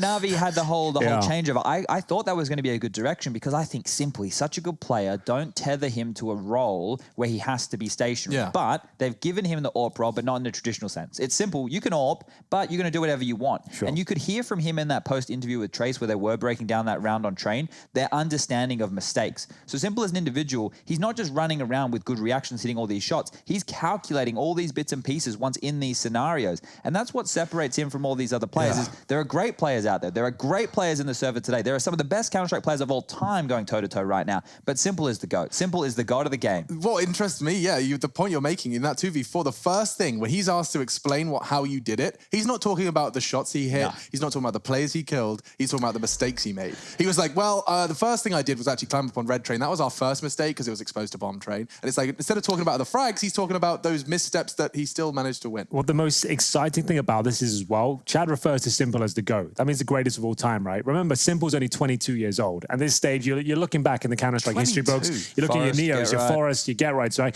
Those guys have all tapered off. They've already had their heyday. Simple's in his prime right now and actually getting better as time goes on. Imagine what the skill ceiling could be as time goes on this stage. Like, this is just maybe even the first chapter of his professional level. It's insane. And that's what is so scary about him, right? Because people can have these debates if they would like. They could, you can't compare eras, you can't look back 10 years ago. Because the game does grow, right? It evolves, people learn more. But that knowledge, it gets absorbed by generation after generation. So with that in mind... The starting point is that the starting mark is moved every time. Exactly. So, but now you would have to argue that we are in the most competitive stage of Counter-Strike ever because the knowledge across the board is high for everybody. And the resources available as well, right? In fact, you can actually access demos and watch every single game live. Like the stuff that we have access to that the community hasn't seen yet, which should be coming pretty soon. Yep. Once they see that, the level of tools that are available for these players now to make things that used to be you and I in a server for hours on end when we were 18 running around trying to work out perfect smoke lineups done within the space of 30 seconds. Like this game at this point is being played at such a high level, and my appreciation for it because of this stint that we're doing for Pro League has grown so much. Just seeing the microcosm of the meta shifting between teams, the way that they're countering each other, all these little details, it's been so good. And I'm not a CS expert, right? Like you guys have known me for a while. That's not my forte. But even I, given so much Counter-Strike just injected into my veins, we're seeing the meta of banana control, like just watching it establish over the course of 3 weeks and how it changes. We've seen how OG's pop flash has now completely and totally been stolen by everybody. Everyone is flashing that top box for the boost on a first oranges, and just seeing how that's going to be then countered next week, and then next week after that, and there'll be new outside smokes for nuke, and there'll be a Molotov to stop it. It's constantly. It's very, very engaging, and it's a lot of fun for us, and hopefully we can help you catch up with some of the things that are catching our eye as well, because it does sound like game is on the way. Here we go. Just a couple of minutes left before we get have we done predictions yet? Simple. That's a good point, actually, Henry. Why don't we get that started? Okay, then. So I'm not really feeling it so far from FaZe. I don't necessarily believe in the sustainability of Na'Vi either. I think they're so volatile sometimes. I feel like their players dropping off. It's difficult to really work out the bottom teams right now where this one's going to go. I am leading the prediction tables apart from Green, who is at 12. We don't count Green. I'm going to go with, I don't know. I feel like Mirage to open things up. I think Na'Vi 2-1. I feel like they'll be able to pick up a map on nuke phase and then hopefully 2-1 in favor of Na'Vi, I think. Okay, all right. Well, that can't be the case because Nuke's a third, Henry. Nuke's a third? Yeah. It's not But we're getting there. We are in that direction. I'm going to go with FaZe 2-0. FaZe 2-0. I don't know why. I have no reason for that. I'm just going to go FaZe 2-0. And I'm going into today thinking that the form, if we're looking at current form, well, Na'Vi would be the favorites, right? Yes. But I'm having You've been preaching about current form here, current Chad. form away because Cold Zero in the bottom 5 performers, I can't see that happening again. It is do or die time, right? This is a must-win game and to stand any chance of getting through to the next stage. And the last time they had their back against the ropes, actually at season 11 of Pro League, it was against Fours. And Nico came into the interview with a puffed up chest and said, I see no way in which we lose. Smashed them 2-0 out of the server. Same situation, same circumstances, higher competition. This is not Fours. Okay, you want my prediction? Na'Vi. I'll go for Na'Vi as well. So we do have 3 for the Na'Vi boys, and FaZe Clan flying high for Rushley. I think Chad was going for FaZe in the end there, but put up whatever you want up there. It's all good. You forgive them? Yeah. Lovely. And this is the GG bet odds as well. They seem to favor Na'Vi as well. First map of this series. Is it Mirage? It's Mirage. Ooh, baby. We start on Mirage. FaZe want to frag out up against Na'Vi. And keep your eyes on the right-hand side of that Na'Vi roster. More from Perfecto, more from Flamey. That's on our shopping list today. And it seems that on the shopping list at the T side was a boatload of utility. 3 smokes, 2 Molotovs, 2 flashes, absolutely. As they'll send it all towards this A side of the map here, it's going to be the smoke towards the steps from Olof Meister, jungle from Nico, and flashes to come over the top, but there is one man waiting in their path. That's going to be Simple, looking to shut this first one down. Sat on the bottom side right here. He has got the USP and armor combination, looking for nothing but headshots and delivers on all fronts. That's the first one connecting, no problem. Can he get a second? Doesn't look likely. He's very low indeed. Wants to steal one away. And how is he still alive and kicking? Finally, Nico will take him down. Yeah, forced to invest the full $400, though. They couldn't find it cleanly. Perfecto, Boomich, Electronic, they all gather with one exception towards the CT. And FaZe aren't rushing this bomb plant. Interestingly enough, they're clearing out all of Connector. Flamey's being fought off, but Electronic, where did they just come from? I just saw 2 headshots in 2 seconds, and now all of a sudden Nico's been thrown into a clutch scenario. He is going to get caught by Perfecto on this cross. No, he's not. Gets the bomb down at least. That's something. He knows it as well. With 40 HP, very unlikely he wins the round, but if he gets one more kill, this bomb plant, it does enable them to bring out the Kriegs and AKs. Now, Chad, you've been following this. Do FaZe like the force buy after planting the bomb? It's something that they should go for here. Yeah. We should see them go into the force buy after this with the plant, but I don't know. I've got a feeling about this Nico round. I don't know why. See, that's probably why. That's the feeling you had. That's the feeling, is that he was going to give us one of those amazing clutches, and Flamey says no to kick not things today. off. So yeah, it is something that FaZe do like to do, and with the plant and Nico having 3,700, jeez, he can drop a thing or two if they would like. But he could go AK full armor into the second round. That's true. He doesn't even need to drop anything at all, and then they could have. What if they wanted to right now? They could have 3 AKs and head armor. Yeah. And then they could have 2 individuals who would full have nothing. nades and just pistols. They wouldn't even be able to afford anything at all. They've gone for the 3 AKs. They are out. Brokey will purchase armor, and it means that Cold Zera and Olof are left with pretty much nothing. The scraps. They get Desert Eagles, no armor, but it's still fine. Cold Zera's Deagle, in the first stage EPL especially, was unbelievable. So maybe you can get something done here. Rain will be given the duty of finding the pick towards middle. AK in hand, nade to the face. Just a note on Rain, while we are watching him in a forward position, he is currently leading, or at least at the start of today, within opening frags, the total amount of opening frags. Not success, not anything like that, just the most amount of opening kills. In stage 2 so far? In stage 2. Yeah, cool. And always worth reminding you that does not get separated into T and CT. Considering they haven't had a victory yet in stage 2, that's pretty remarkable for Rain. That is true. There's another one for him, so we've added another one to that tally. Oh, Chad, you prophet. Perfect. The opposite of Caster's curse, it's a Caster's blessing. Simple will manage to shut him down after his opening frag, so the trade comes in, albeit a little delayed. Nico, however, very aggressive up towards jungle, and I've noticed that we can see kits through walls now. There's a bit of a debate going on amongst the Goonies. Rush said he forgot that it was turned off. So last night when we were actually fragging out, games, he said, "Oh, I'll turn that command on," and I said, "I don't like it. It's a bit jarring."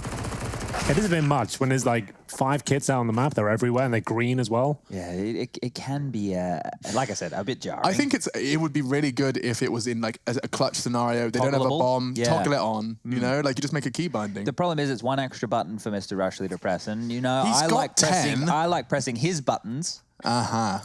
He doesn't like pressing exactly more than 10. Well, Nico clicked on a few heads in that previous round. It's up to 5-1 now, by the way. So that AK-47 purchase worked out for them very well indeed. They've converted that force buy, and it'll be one of Na'Vi's now in return. They've got pistols across the board. They don't have the luxury of the AK-47s, I'm afraid. And Rain, very quick up towards short. The danger man in the previous round lines up a double kill, and he won't get both, but certainly contributes as Brokey provides the perfect flashbang. The 5-7 with 20 bullets does eventually get the kill there, and Simple down to 9 HP, just looking to get one before he goes down.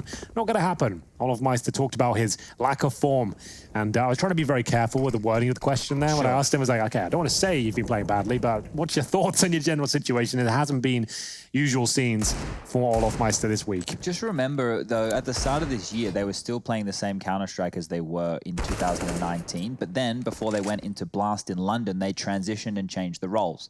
Olof was taken off the primary AWPing duties. It was given over to Brokey, and then Olof was put in positions where he was more of the lurker or the clutcher. Yeah. Now, if your players aren't setting you up in positions to be in a 1-on-2 or a 1-on-1, similar scenes to that, it's going to be very difficult to get into those rounds. I feel like the level's just too high now for Olof to be an AWPer. Like, he can certainly use the weapon to a professional level, for sure. But in today's landscape, the level of competition, you need someone who's going to be keeping up with the young AIM stars, the likes of Simple. And that's why they've brought someone in like Brokey here to actually step it up and actually mold him into this perfect AWPer, hopefully learning from some of the best names here in the world. And I think it makes a lot of sense. And we'll see whether that transpires here on Mirage. As we said, Brokey struggled yesterday against Device. He's got his work cut out for him today against Simple. But for now, it will be the full eco for the CIS squad as they make their way towards the CPL area. Not much invested here. One flashbang, we've seen it so many times. Flash over, mid swing from all 5 players, and hopefully get a 2 or 3 kills. That seems to what normally happens. Yeah, this time, however, there is an Mac 10 locking them in connector. No swing available when you can't leave. Oof, Brokey. Bit messy on the third, but he gets his dinner all the same. A triple kill to whet his appetite. And 3-1 lead for FaZe as Na'Vi will be buying back into it now. We did touch on this when we had our stat board at the start of the day of Dust 2 being the key map. It's been played the most within Stage 2 and overall as well. You can see there it's the most popular of all EPL EU, being played 29 times. So still quite a lot of map diversity if that's the most popular map, yeah, 29. The one is Vertigo tapering off, which bothers me a little bit. At the top tier, we're not seeing the big dogs go toe-to-toe, but that would be expected when it's a perma-ban from a lot of these teams. I imagine it's going to be one of those things that the next time we see it, we'll be like, oh, God, here, let me paint a picture. It's LAN. We're finally back at LAN. It's Vertigo. It's back, and it looks completely different because they've all been in the labs working on it. We have seen opening frag come in from Electronic, and he's actually been caught through the smoke. Rain, that's a sensational spray from him. Now he's got caught out. Boomich gets both of them. Oh, they were going for the bomb plant. That's nasty. Perfecto should find this frag. Coldzera swinging into him, and that's the equalizer. Now the round gets interesting. Certainly does. Flamey and Simple, though. Up against Olofmeister, who nails a shot towards Shaw there. Takes a bullet to the face for his troubles, and Simple trying to convert that fact. Gives up his position with the footsteps here. Olofmeister bravely swings into him. That could cost him the round. God. I'm not sure why they've done that. They know exactly where he is, and that's going to be the end of the round. Instead of using the 1 minute on the clock to get away and maybe get towards each other, they've heard him in connector and challenged him. Well, in theory, right, let's paint the theory here. One individual trapped in a choke point with 2 Ts around him. Now, Simple knew where Olof was. That tight line on Cold, he had full health. He only had a rough idea where Cold could have been, right? That was a risk. So him making footsteps into connector was kind of like, hey, I'm here, come find me. And then Simple can get 2 massive kills like that. We were just talking about how good he is. That should not really be a winnable round by any means, but he'll pick it up and put the second on the board for Na'Vi. That was a lowish buy. And you can see what it's done to their economy. Famas, 2 MP9s. It's rare I get to see the top mid smoke and Molotov combo from like a T's POV. I just saw how deep that Molotov is. You really cannot cross anymore. Yeah, now it's wider towards the top of middle. It's not as utilized as it was before, but it's still dropped down there. You can still gain mid control on the CT side, but the T's will see it if they come to the very top and can dance around the flames with you. But still deployed every now and then. I'm going to see Na'Vi suggest there could be presence towards top of middle, but at this point, Brokey is confirmed is clear. Looking towards the connector right now. I want towards the ticket booth at this stage. Simple will be there with the AK-47. Managing to clutch it out in the previous round. Upgrades to T weaponry here. 3-2 overall. FaZe picked into Mirage here. Currently in the lead. Here comes a flash from connector. Brokey to set them up. Rain will commit. Did force Simple off the line, and now the duel is taken. Simple winning out on the first. Nico does trade. Electronic arrives. Bomb loose now, which makes problems when Coldzera falls on ramp. Bomb has been picked up by Brokey, so there's just something to celebrate. Looking for some close quarters AWPing, and he actually does manage to find a sensational frag onto Electronic. Was Perfecto not expecting that? The flick hits. Brokey's looking sprightly this morning. He's taking the bomb B. He's doing it all. The smooth move. Olaf's getting out of there as well, so no issues. But with 9 seconds, it looks like it might just be the pause. I completely forgot about the clock there. It was looking so good. I was like, oh yeah, Brokey can go B, he can plant the bomb, Olaf's going with him, it's going to be great. No, it was shut down pretty much the MP9 kill towards the A ramp. That's when they had started to find themselves in very hard times indeed, and Na'Vi will find their second in a row, but 2 players do survive there, and they keep the AWP. This was a nice shot from Brokey coming through. Nails that towards the jungle position, drops out, but had run out of time. So they do have enough weaponry to keep purchasing into this next round, number 7. In terms of the AWP situation, we haven't got one for Simple as of yet, but that's absolutely fine. He can do God's work out there with the AK as well. Brokey challenging towards window. No one there, but Electronic did have a little peek and gets tagged through the wall down to 31. He has the Krieg as well, so I don't think he'll be repicking that area of the map anytime soon. Yeah, I think you might be right there. Simple. I think he's about to be Molotov'd off. Actually goes towards the other side. Nades in response here. Significant damage towards Olof. Lands in his pocket, that one. So FaZe have clearly got mid-control as a focal point of their T side, Chad. Yeah, and just to note, Rain feigned the jump noise below the window then to suggest the fact that they could have pushed into their own window smoke. So they have to stay on high alert right there as he patrols through connector. And will that smoke, it will force him back. The spam will signal exactly that, and the CTs will regain control of a key piece of real estate right here. We got Simple up close and personal. Timing is going to be the issue, but over the smoke, he sees Rain. He'll take him down. So much skill on the server right now. This is going to be one hell of a game. Strap yourselves in.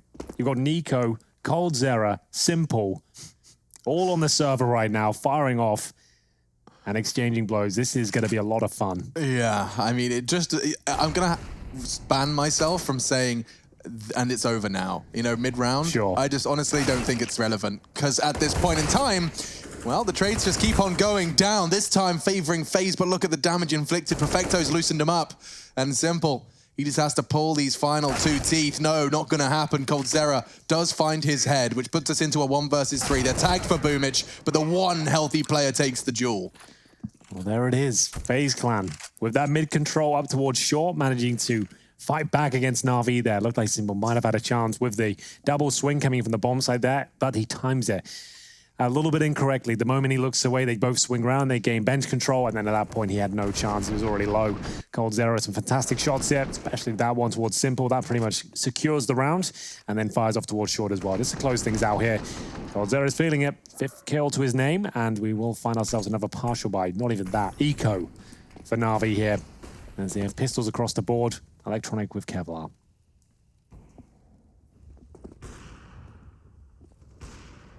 Just takes a couple of wide swings here from FaZe to have their heads lopped off by these Deagles. We know how potent they've been. They're just continuously scary. Catches the leg. Will take Simple out of the equation straight away. So Superstar onto Superstar, and he takes away Mr. 2IC in that department on the other side of things. What on earth? Let's go, Nico. That's what I want to see. Let's get warmed up. That's a quick way to get the mouse pad warm, at least. He's got a full swipe, 180. It's got the blood flowing as well. My God, that was sick. Wow, Brokey should be able to confirm this kill towards short. At least confirms the position.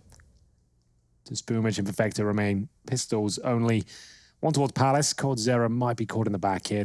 All comes down to timing. He'll check it in the next 10 seconds or so. Has he got the bomb on his back? No, he doesn't, so he's okay. Does give away the AK-47. Does it lead to another kill? I doubt it. You don't really need to challenge this. Boomich will just look to save at this point. He's locked on in here. Olaf has already been able to make up for the lack of cover previously. Takes him down. Boomich will fall. No saved AK.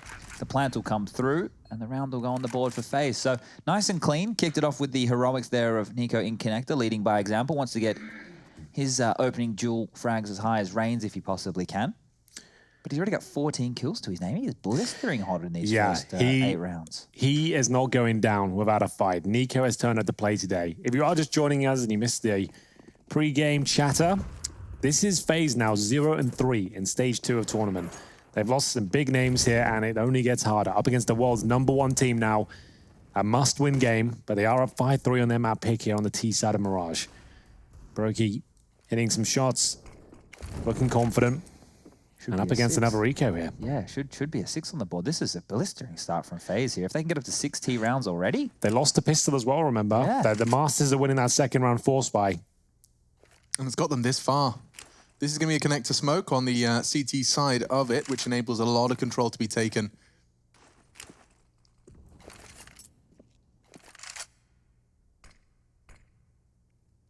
As that one arrives, Electronic observes it. He's just going to use it as a guise to catch anyone that should be pushing through that smoke. It won't be happening, though. They can use this to sweep silently towards Flamey's position. He's only got a P250. I see nothing more than death on the cards for Flamey. That has been confirmed now. Nico's found his 15th frag. He's having a very big start into this one. And here he comes. Just a slither visible, Simple. He's got to find some more impossible shots, and I'm afraid that was just a little too much. I say that. Suddenly, Boomich has managed to find himself in a 1 versus 2. The bomb was loose as well. Now, bear in mind, Boomich has struggled, to say the very least, in the last couple of days, but looking quite good today, I have to say. Bomb not planted yet. Still a chance for him to win this, but that might be his chance. It's thwarted. Finds the AK-47. No armor, though. You can see the aim punch coming to full effect there, and it will be 6-3. Absolutely brilliant start for FaZe. Remember, lost the pistol, and now in a commanding position where Na'Vi, they might even opt for a double AWP setup. We'll see. Just to note, with the rounds that Na'Vi have put on the board so far, the 2 gun rounds, the first one, they didn't have full utility. The second one, they had 2 MP9s and a FAMAS in the mix. This is the first time we're seeing the full buy come out with the defuse kits, all the nades across the board, the big green coming out for Simple. So let's see how deadly Na'Vi can be. This is where the game really gets going. They're going to try and set the tone for battle as well. Simple doesn't quite make the jump towards shore, but his teammate did. Lots of aggression available on the CT side. He can push towards underpass, up middle, as we're seeing right now, sitting in towards that smoke. That's going to be electronic.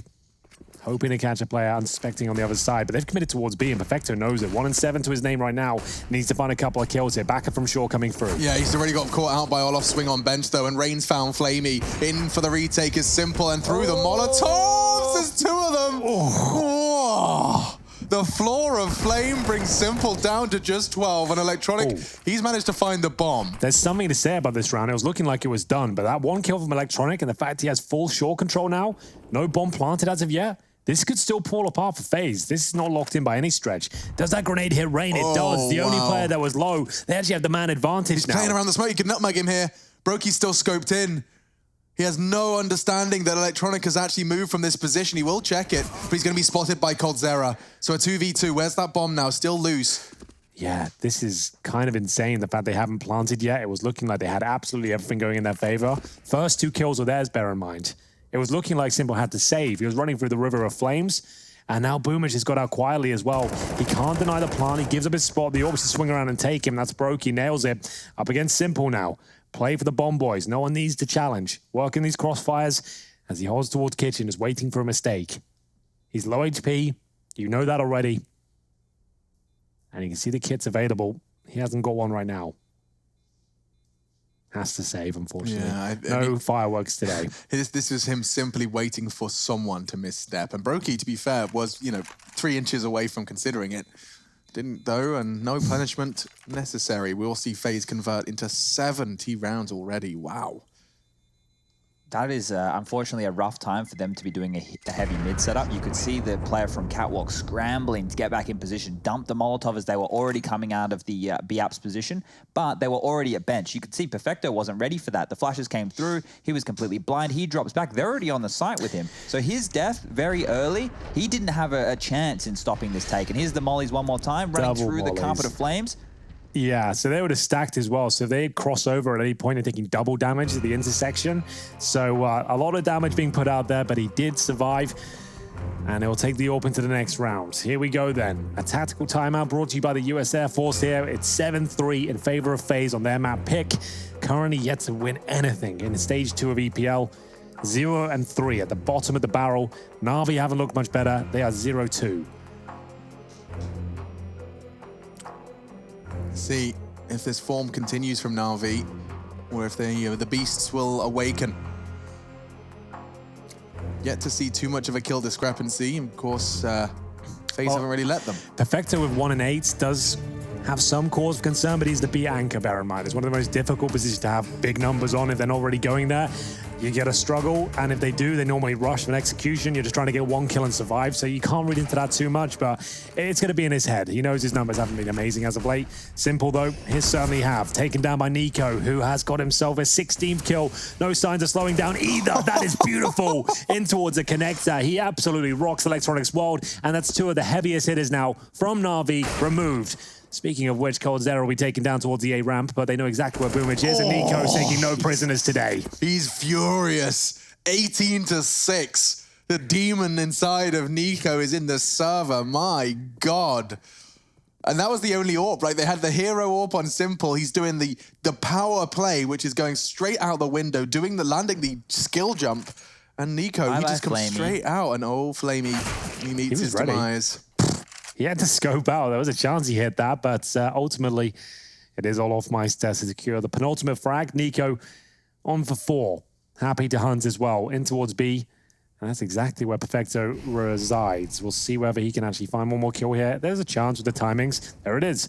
And Nico will close things out. Still going for the one taps. Yep, in the side of the head while jumping. That's 19 kills in 11 rounds. Yep. Nico Zero. What's going on here?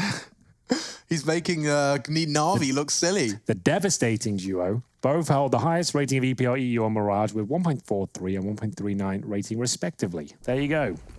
We've got some Mirage gamers. This is the kill onto Simple. And then after that, he decided to add Electronic to the tally as well. I think he gets 4 in total. This was the 4th as well, a neat and tidy tap. We have 8, and more aggression in middle met by flashbangs. Flamey changes his mind and diverts, understandably. And Reigns, at the moment, going to be using that smoke as a nice way to drop off and transfer towards the connector responsibility. He could transcend Counter-Strike in general, Alex. He could try. Nico's getting there. Yeah, today, definitely. I saw that when we brought up the total from the season of EPL stats, you could see Nico had like 450 kills, and the next task was like 300 and something, 389. Like we had a ginormous discrepancy in the actual amount of frags. Sheer quantity from Nico is much higher. Just to know, we're now seeing teams scared of picking Ticket when there's a connector smoke up because the T's are doing the boost over the top of it. It's weird, isn't it? That gap just at the top can be a little bit much. But for now, they're all going to wait this fate, and then they'll go through the flashbang. A chance for opening kills once again, but finally Simple answering back from CT spawn. There's Boomich in the sandwich position as well. They've got the man advantage, but maybe not for long. The Molotov is perfect. Does he have the smoke? Certainly does. The HE will follow things up, but Olofmeister, he might have thrown the needle here. Simple goes down. Second player to find, but he's not ready for it. He was more concerned about the flank. That's going to be frustrating for him. He does tag Boomich up in the smoke, but he doesn't manage to convert it. Cold's error and Boomich next to each other. Brokey to clutch. A 1v3. The molly's absolutely perfect. He pulls another smoke out of the CTs. Electronic. And he knows that this second's coming from Connector. Damn, that wasn't far off. Jumping for info, gets nothing. Does tag him up. Brokey, you're looking fierce. He's only got 9 seconds. If that shot had connected, he would have had a real go at it. A missed shot now. That's the end. Perfecto will hit it. Great effort. Can't ask for much more from that from Brokey. Manages to hit Electronic in that process. If he gets the kill, I dare say he wins the round. Unfortunate scenes for him, and Flamey's woes continue here. 2 and 10 right now. Yeah. Perfecto still on 3, but we give him a bit more leeway considering he plays towards B. But this was great stuff. Managing to finally finish things off there. Headshot comes through. A little bit dicey.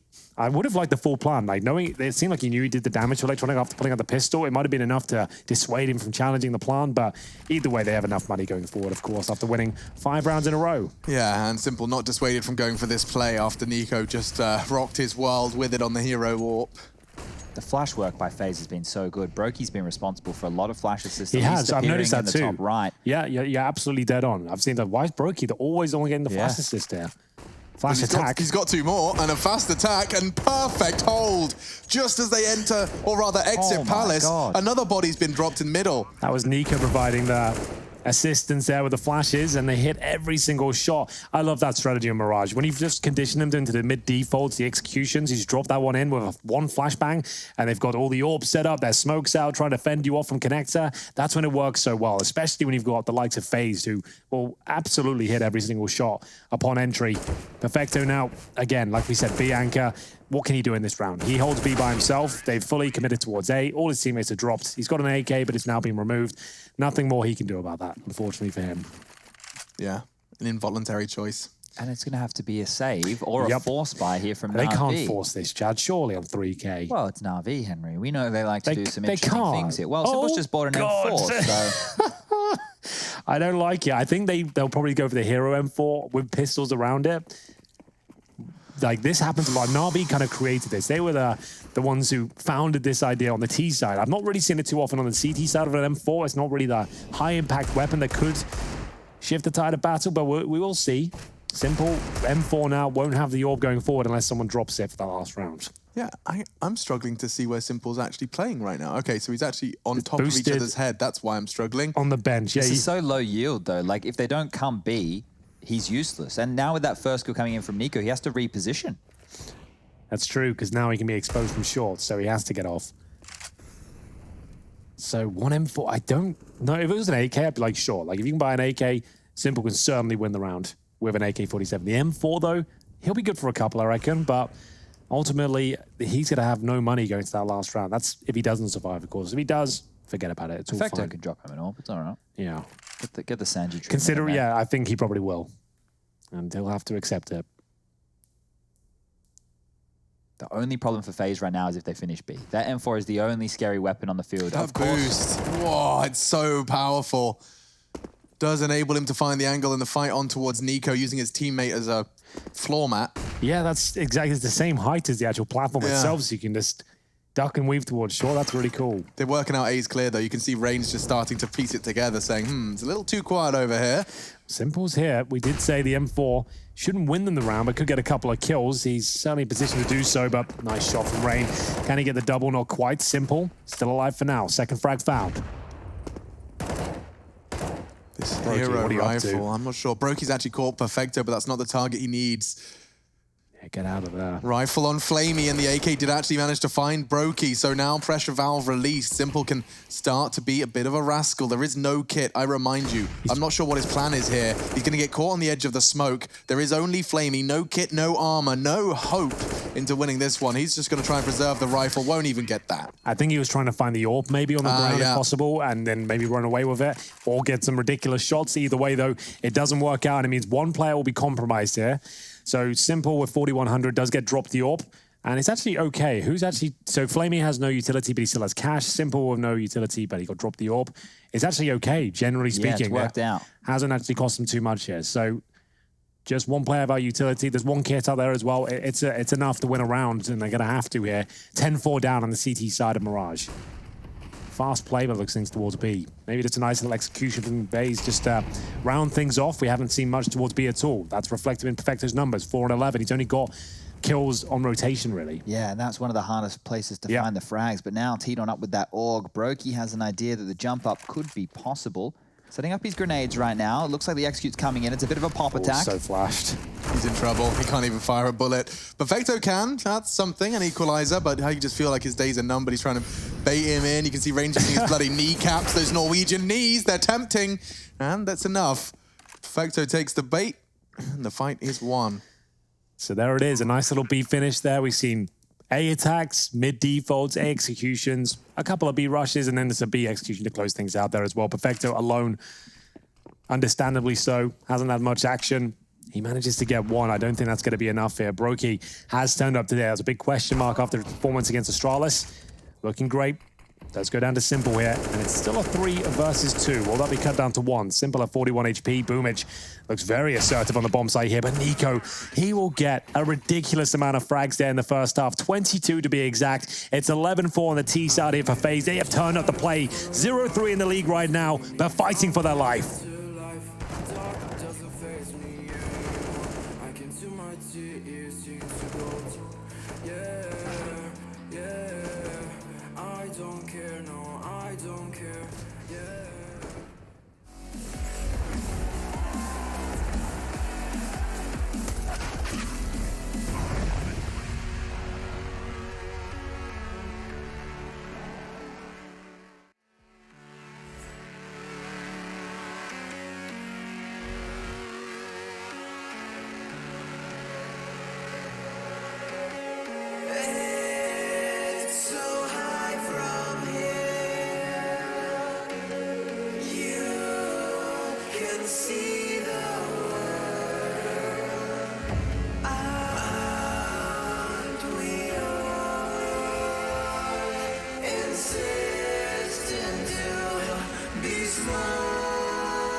I'll show you how it's done.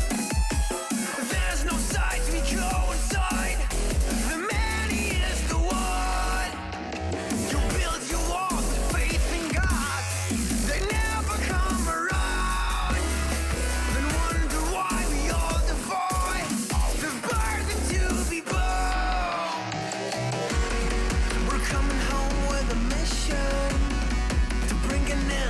terrible plan.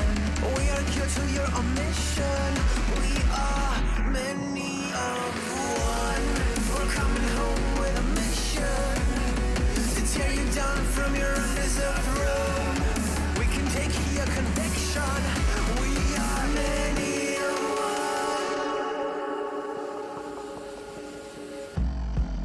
one. You may call it a virus, but we call it the antidote. It's an answer to silence. The future is here to revolt.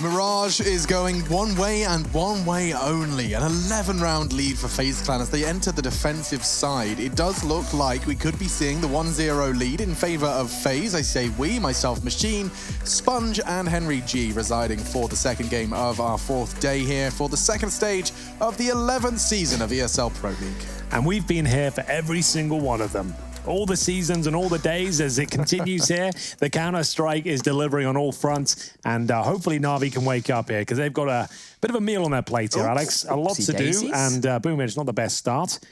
Imagine if he dies and doesn't get to throw a smoke now Imagine because if they he push died ramp. falling initially. Because he's staring at the wall. Ah! I'm sorry, I shouldn't scream. That's so nasty. What a nasty way to start the round. You fumbled the jump, they've heard the step, you pull your nade out, you're looking into a wall, and your head's taken off by Rain. They can still pull this one back. Not all said and done. We will see whether Cold Zero will fend them off towards Connector here. Holding with the USP on the bomb side. Nico dropped by Simple.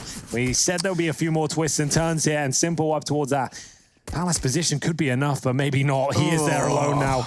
He is the king of Counter-Strike, but this is looking like it's too much of a tall order. We said we wouldn't say that, Alex, and he has found the first headshot. We promised ourselves, Henry, that we don't say those things when it's this man in the server, but I do think for now his fate is sealed. He wasn't far off. Brokey confirms it. And we do see 12 for FaZe. Boomage, that's a proper blunder. I actually feel like Simple is I know they're losing right now, but I actually feel like Simple is a bit of a religion, you know, because when I watch him in those scenarios, I feel he's always going to find these frags. Look at poor Boomage here. Staring at the just wall. lining up the smoke, just as he looks into the wall. Hi. Would you go to the Church of Simple, Chad? I would, yeah. Yeah? I would. Take a pilgrimage? Alex and I actually signed up to a church when we were in LA at the end of last year. That was great. I was really happy for you guys. Yeah, well, we've been looking for some help in our lives, and we hope we got it there. So maybe when we go back, we can sign on up again. Yeah, well, we don't have to. That's the beauty. We're lifetime members. Yeah. Brokey will need Jesus after that one. That hurt. That's all. The Deagle at the top of middle, it's iconic. It's the only shot that's super viable in these sort of rounds, and if you land it, it looks great. The AWP is removed. It won't equate to a round victory, I would say, but still, it's very fun to watch. Yeah, shouldn't, that's for sure. Big frag. And that advantage now for Na'Vi, you typically would expect them to, you know, regroup, and we see that contact play into a site, but Na'Vi, they play things different. They have at least paired up. You can see Perfecto and his partner in crime, Boomich. They are going to be looking for info, so is Cold. His jiggles between the two of these focal points of middle. You see what responsibility he's been left with, though, with Brokey going down. The eyes that he had in window, it's a massive gap. Mid is the key choke point here on a map like Mirage, and with Cold having to watch both, it will come down to timing. But Connector, there can be a crossfire. Oh, there goes Simple. The Deagle's taken out. There's the crossfire. Satisfying way to tap it out in the end. Rain stabilizing his aim after committing to the spray a little too much. He saw so many targets, you can't blame him, can't fault him. 24 frags for Nico. He's coming into this half with pretty much his full 30 done. It's just a question of how will the game go long enough at this point in time. We will see the Na'Vi second round flop. It was just the Deagle and no Kevlar vest. So it should have been clean, and it was. There it is. Nico confirms it. But here comes the real deal breaker. He's got the AK-47s out. A Simple Krieg. He nailed this shot before the Desert Eagle. Can he replicate it with the rifle now? No sniper available, barely any utility on the T side. They haven't got a single Molotov, Chad. And this is supposed to be the do or die moment here. This is not looking good. They actually got Nico here unspotted. They flashed top mid, so Simple taking that fast line map perhaps would have caught a glimpse. But now, oh baby, this duel is going to be everything. If he cleans it, no, perfecto. A perfect frag for Na'Vi. They needed that one now. The linchpin in what would have been the mid-clear is now completely knocked out. They might go straight into the two-man hold of A at this point in time. It's going to be a tall ask here. The bomb's still down back towards T-spawn, so we don't exactly know where Na'Vi want to finish just yet. That's a very good point. They do that sometimes. Realizing at the 45-second mark, the bomb has to be recovered. They've done it a little bit quicker this time, so Perfecto's confirmed that no CTs at least had control of the bomb. This sandwich position, though, sometimes a little bit questionable. Bear in mind, this is a bit of a bonus round now for FaZe. They didn't reinvest with heavier weapons. They still have the MP9s and the FAMASs. They're in a 5-on-4, but if coldzera can make this position work, there's a chance. It does not. And now it's up to Rain. He needs multiple kills there, at least 2. Doesn't look good. Looks like they're saving already. Look at all the action over towards the B site. They might try and push Olaf down to get Nico's AK M4, as I say that he does pick it up. So at least that's a good find. And now if Rain can get away, it's not the end of the world here for FaZe. Definitely not. I think that's the right call of anything. Otherwise, you're just going to be throwing money down the toilet. Might as well just keep the M4s up. It was a good try. Decent positions there with the SMG and the FAMAS. Didn't work out. Nice shot from Perfecto to open things up. Save the M4s. You've got a 13-4 scoreline right now. Keep the money strong and keep your eye on the prize. Must win for FaZe this series, and this is their map pick. Can't take any chances. Every dollar is so significant in this game. I can't stress it enough. The difference sometimes between getting the Molotov or not can be the difference between winning a round. So losing a kill, finding a kill, it's all very important. And keeping these 3 M4s up, even though they're 13-5 up at this stage, you've got to look at the bigger picture. Na'Vi are certainly capable of bringing this game back. Yeah, that's without a shadow of doubt. And so with those preserved rifles, they can, once again, have another go. Round 19. What is the saying? If at first you don't succeed, try again. That is the saying. Well, saving the guns definitely allows that one to come on through. It does. They've got the 5 M4A4s here. It is a full investment, though, but they've got all the utility they need. This is late. Whatever Flamey was throwing is going to be late, so they can't go as quick as maybe what they were initially hoping for. Nice lineup, actually, from Brokey there to make sure he can incendiary top mid without the extra sight line. It looked like actually Na'Vi are trying to bait that there's players hiding behind it, which, no, wow, with the smoke, I was going to say the nade lands on Boomich, though. And at this stage of the game, Na'Vi, they need an opening frag. Who will be the one to step up to the plate? Who will take the initiative? Certainly doesn't look like Flamey's a candidate. He's once again absent in Na'Vi's games. Well. The boost towards short. Remember, CT weaponry only. M4A4s across the board here, up against the Kriegs and AKs. No snipers to be spotted. Simple, I was about to say, he hits these. coldzera, though, beats him to the punch. Huge pickup. 15 kills to Simple's name.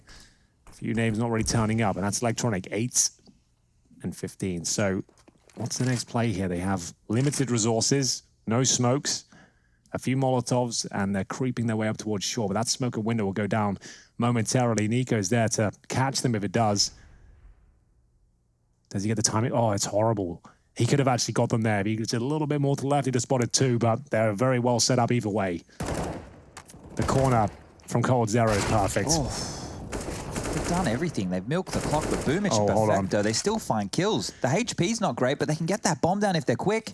Yeah, and Boomich retrieving it safely, planting as well. It falls down to Rain and Nico. Couldn't ask for more, really, in terms of the candidates. Yeah, but if one mistake is made, a 2-on-1, even with the low HP, becomes very difficult indeed. They have a huge advantage, that's for sure. Boomich spots out and actually gets that 2 versus 1 we talked about. Now Rain's chances are limited. Needs to work out what the second player is. He knows Boomich is towards the site. Waiting for him to challenge again. Makes his way through. Doesn't get that first shot. He actually hits the bullet as well. It wasn't quite enough, and now he knows both of them are there. Can he find the second? Boomich has been spotted, and Rain comes up clutch. He doesn't have a kit, but picks one up en route and defuses the bomb, no problem. That's a lovely turnaround. He actually had to get that kit as well. That would have been a disaster if he lost it in that fashion. So he didn't panic at all there, Chad. No, Very calm. Completely calm. And the game feels very calm at the moment, right? Like, with these starts, Na'Vi are milking that clock down into the minute mark before we saw any action. And just to note, with Simple creeping into that line of sight late to take the fight against Cold Zero, that boost position, it's actually a left eye peek for Simple. So once Cold's set up, he will have the advantage in that fight, unless Simple tries to jump across or do something to dissuade him off of that angle. Right. And actually seeing Boomich, he could see that Rain was waiting for something. Rain, they knew he was in kitchen, and he was just taking too long with his actions that Boomich started to get a bit sensitive about short, peeked nicely into Nico and gave them a good shot. But across they've gotten, Nico has a gap. He knows exactly where Boomich is at this point, waiting for a chance to take him down. Wow. Too easy. Way too easy. Grenade's perfect as well. Doesn't quite land Electronics' front door. Tickles him slightly. 97 HP. That would have been fantastic from Nico if he did a big chunk damage towards Electronic as well. 5 and 4 here as FaZe look for map points. They have a 5 and 4 lead. And in terms of resources, plenty here for Na'Vi. They can execute towards A, but the bomb's still there, top of middle. What's the plan here? Get connect to control, A split. Nico's on the other side there with that Krieg.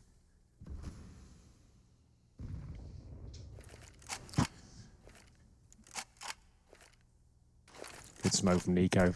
Oh, actually terrible, to be honest. Spoke too soon. It was a nice idea. I'll say that much.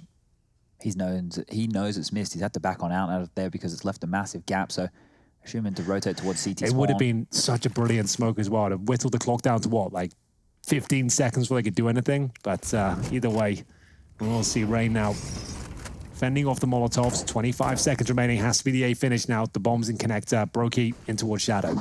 He's going to get checked. It's going to be Electronic to check him. The Molotov forces him to take some eyes off his crosshair. So now a 4v4. Pressure on Na'Vi to plant, though, and Electronic's already lost his life. Rain's getting peppered on. Simple does manage to find the frag, and now he's planting. They can't knock him off. Na'Vi have got a shot at this. Simple catching a couple of bullets from the spray, but it's all off to finish the job. Well, we said Perfecto was brought in for his clutch ability. 7 and 15 right now, and this is to avoid map point for FaZe. Bomb down. He has an 8 sheet, one player's low, but Nico got such a fantastic position. They seem to know exactly where he is, and they will take him down. Round confirmed, FaZe will pick it up. 15-5, pretty much a death sentence here for Na'Vi. Even with the 4th state loss bonus coming in, the bomb planted, they will have scrappy money going forward here as Nico gets his 28th kill of this first map. He had 19 kills at round 12. He finished the half with 22, and now he's up to 28. So at 30, it might go missing here if they avoid him in the final, what could be the final round, round number 21 here.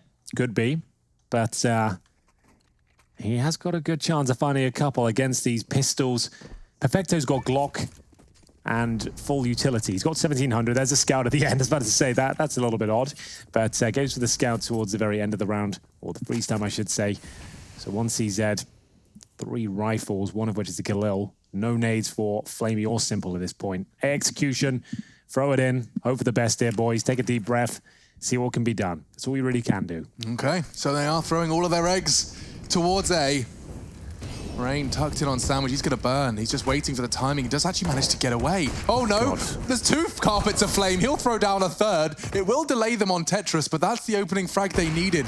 Boomich of all finds it with just the CZ, and now they're already planting in the smoke. This round is looking fantastic for Na'Vi. Yeah, couldn't have asked for more than that. The perfectly placed Molotov enables him to get the first kill towards Rain. Now 5 on 4 ensues. We have got 1 player towards Connector as well. Simple. Man of the hour. Hoping to shut this one down. This kill might decide the round itself. They know where he is now. He died some time. It's not going to be... Oh, it is enough. The spray looked like it was getting out of control there, but the round is for FaZe. 4 versus 1 now, as just Cold Zero remains. Not for long. They're down to an eco, as Na'Vi keep their head above water. So there it is. The execution's all you need, boys. That worked so well. The bomb plant from Boomich was happening right out of the gate. After that opening frag, we'll get to see how he got that frag as well. Rain, he did well to reposition. Let's not forget he started his journey in a Molotov on Sandwich and ended up dying all the way under Palace. So he did manage to cover some ground. Electronic, some good headshots with that Galil. And you said, Eco, well, they've chosen to force, bring in the fight to Na'Vi. They want to finish it with just Deagles and Kevlar. It's because they had just 0 loss bonus at this stage. They got 1,400 into this round, they get 1,900 to the next one, so they'd still be pretty buggered for cash either way. So they can close it out right here, right now with Deagles. That would be great. Probably not going to happen, but if it does, fantastic. They'll be fully going to the next round and wait for that $2,400 loss bonus to get them out of this financial ruin. Good shot from Simple. Doesn't quite take down Cold Zero, though. He was ready for it this time around. Not going to be fooled by the same trick twice within one game. We did see FaZe Clan finish a game with Deagles only previously, so let's see if they can do it again. It could all start with Rain picking this corner onto Flamey right here. Only his 4th kill so far. And it's a freebie. It's an eco kill on a player who's pushing. So those ones right there. You take those. You love those. Flamey might go down as well. I feel like, oh, the knife comes through. Oh, see you later, kid. AK picked up now, and they'll make their way towards A. Knowing Nico's towards Palace, he's the only player there. They've actually stacked towards B. Round should still go in favor here of Na'Vi, but Nico with the smoke down. Simple spots one there on the concrete cinder blocks. Gonna chase him, take him down. Run if you like, Brokey. Oh, that nice gap in the smoke. Electronic susses it out. Not interested in any of that funny business. They knew where Nico was coming from. And that smoke was a very likely candidate for his hidey hole. So I guess Cold Zero and Olof, they're going to be looking to keep hold of what little they brought into this one. Maybe, just maybe, one of the Na'Vi boys gets a little too push happy and delivers an AK-47 or a Krieg to their door. Doesn't look like Na'Vi are going to be taking any chances like that, considering their margin for error has been reduced to nothing. So they're about to have another crack at the same type of a round, right? FaZe don't have enough to warrant a buy here, but they do to limp on him with the Deagles, with the little bit of smokes and utility once again. You'll see here, Nico just trying to creep through the smoke, see if he could find any openings into this post-plant scenario. Electronic, too aware, takes him on down. But yeah, this buy, you will see it come through. I wouldn't be surprised to see Deagles again, pretty much across the board, because in the following round, it's going to be 2,400. Yeah.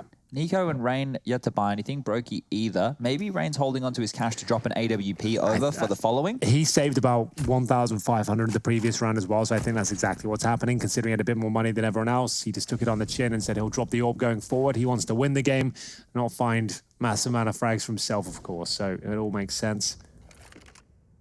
Molotov will flush out the USP. I'll have to drop off. As we wait for this round to conclude, there'll be pretty much no chance FaZe can win it, but we'll see Olof Meister give it his best shot toward the underpass position. The CZ, deadly at this range. Perfecto, seems to be ready for it though. Spots him, good peek. Can fall back now. Doesn't have to challenge that at all. Comfortable duel for him in the end. That's gone on. Played lovely. Brokey getting a little bit of a second guess of himself there. Notice FaZe, they love the mid-smoke straight away. They're harassing with the flashes. They're taking the fights. They're sending Nico in to crack open skulls. They're getting entry frags left, right, and center. Here, Na'Vi, the slow milk of the clock, the traditional Na'Vi. You have to roll the years back to when Zeus had the likes of Seized in his team. Going back a few years now for sure, but this was how they played. It was slow. It was methodical. They would take piece of territory at a time. They would let the CTs make mistakes. If you're impatient and you want to play Counter-Strike, everybody has the minute 55 on the clock. Everyone is... strapped himself in for the same version of the game, and Na'Vi have no problems using these liberties in their favor, but it can be an issue. Cold Zero will get one. Probably all he gets at this point, though. Rain pulls one back from the A ramp, but just a bit of a formality here. Na'Vi waiting to plant the bomb once that goes down. Shouldn't be much of a chance of many more kills being found here. Nico coming in from the underpass position. Makes his way towards connector here, just looking for exit frags ideally. They can find a rifle at the very end of this when the T's are exiting the BOP site. That would be ideal, and set them up for the victory going forward. Flamey finds himself another. What's it now? He's got 5, all right. So slowly grinding back into this one is Flamey, but you could say the same thing for Na'Vi. Round after round now, we're up to 15-8. This one felt pretty bleak, and we normally don't start getting excited about these until we get to the double digits. Na'Vi are only 2 rounds away from that right now, whereas FaZe, they just need 1 round to go in their favor. So now that the guns are up, they've got this full buy. They've waited for this. We've seen 2 ecos. What is the game plan? What are they looking to bring into the fight here in round number 24? We know the AWP's out. Do they want to take it mid? Do they want to be aggressive? Do they want to try and push an extremity of the map to see if they can isolate a duel here? I would say just considering the buffer of rounds they have, they'll probably just play something a bit more standard, I suppose, knowing that that's like the first proper gun round since they started losing. So I don't think we'll see anything too mental being thrown into the mix, but time will tell for sure as the incendiary goes down towards the A ramp. It suggests they could be flashing over towards this position and try and challenge Electronic. Rain gets himself nice and close towards this A ramp, and he could be a little bit more inquisitive, but the flashbang will push him back somewhat. Drops the smoke, not feeling too comfortable here. This is what we would call, well, it'd be a double pump if they come back and hit A, but they're just milking utility. Just to note with this turtled setup we've seen from FaZe, when they do this, they do not break the vent towards mid window. That is the early warning system. That audible sound cue, if a T gets boosted in the window. Rush, any chance you can show us the window just for the viewers at home? The vent room, sorry. Do you have a camera for that? No, it's fine. We tried. But let's get over to A. It's going to be the double pump. So the double pump, from what Chad was saying, there was smoke thrown towards the steps and through the jungle position, right? So suggesting they were going to come through, bait out the utility, and then they can come back with a full execution, knowing there'll be no grenades available on the CT side. That has worked out quite well. Rain, though, I don't like this position. I've never really seen it work out too well. Boomich will be taking care of him. They flashed it as well. Nico will have to find at least 2 kills upon entry. Yeah, and Brokey's been flashed off as well. They'll check him. One's not enough. A missed shot from Brokey. It's looking all too good for Na'Vi. Breaking into the A site again, and they had all the resources in the right place. It's Rain's position that does not bear fruit.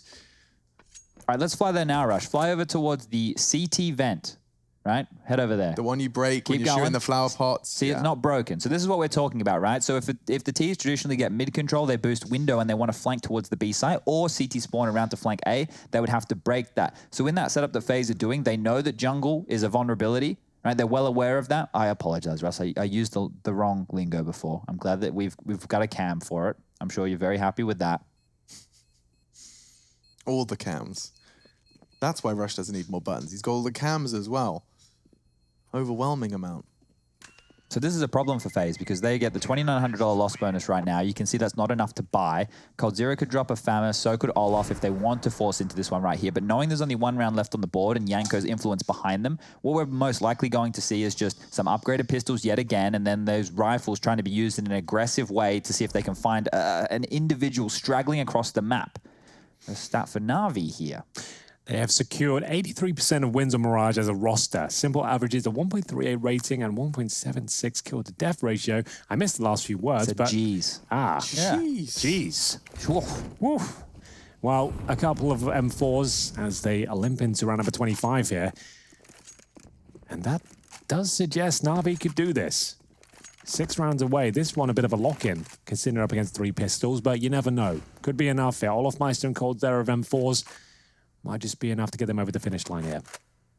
Yeah, it's down to what the Na'Vi call is. Those A executions have looked wonderful for them. As Chad said, the double pump, very effective previously. It made Rain expend all of his utility at the very start of the round, had no choice but to sit in the A ramp at that point. As we said, a very underwhelming position that rarely finds multiple kills. And they've left the murder hole open again. So just knowing that the T's can't access CT spawn unless they shoot that out. Brokey will do it for them. It's a very late sound cue, isn't it? So Na'Vi will be curious about that one just there, but they're creeping up towards Cat as the B stack is starting to come on in. This one might actually get a little bit spicy, fellas. It could. Simple AWP. Boosted up towards short. Players spotted. Where's the first kill coming in? Flashbang's very decent. Simple can do nothing now. His teammates have to save him. On the contact of his teammate, he swings in, but the first rifle falls flat, as did the second. Perfecto, finding a very crucial double kill. So now, with Nico left all alone with only the Desert Eagle. The Deagle Blaze, a blaze in front, and not a single chance for fire from FaZe in this one. This pace is very, very tedious. You know, if you're watching this at home and you're going, the first minute and 30 seconds of these rounds are pretty boring. You would be right. They are. It's just posturing.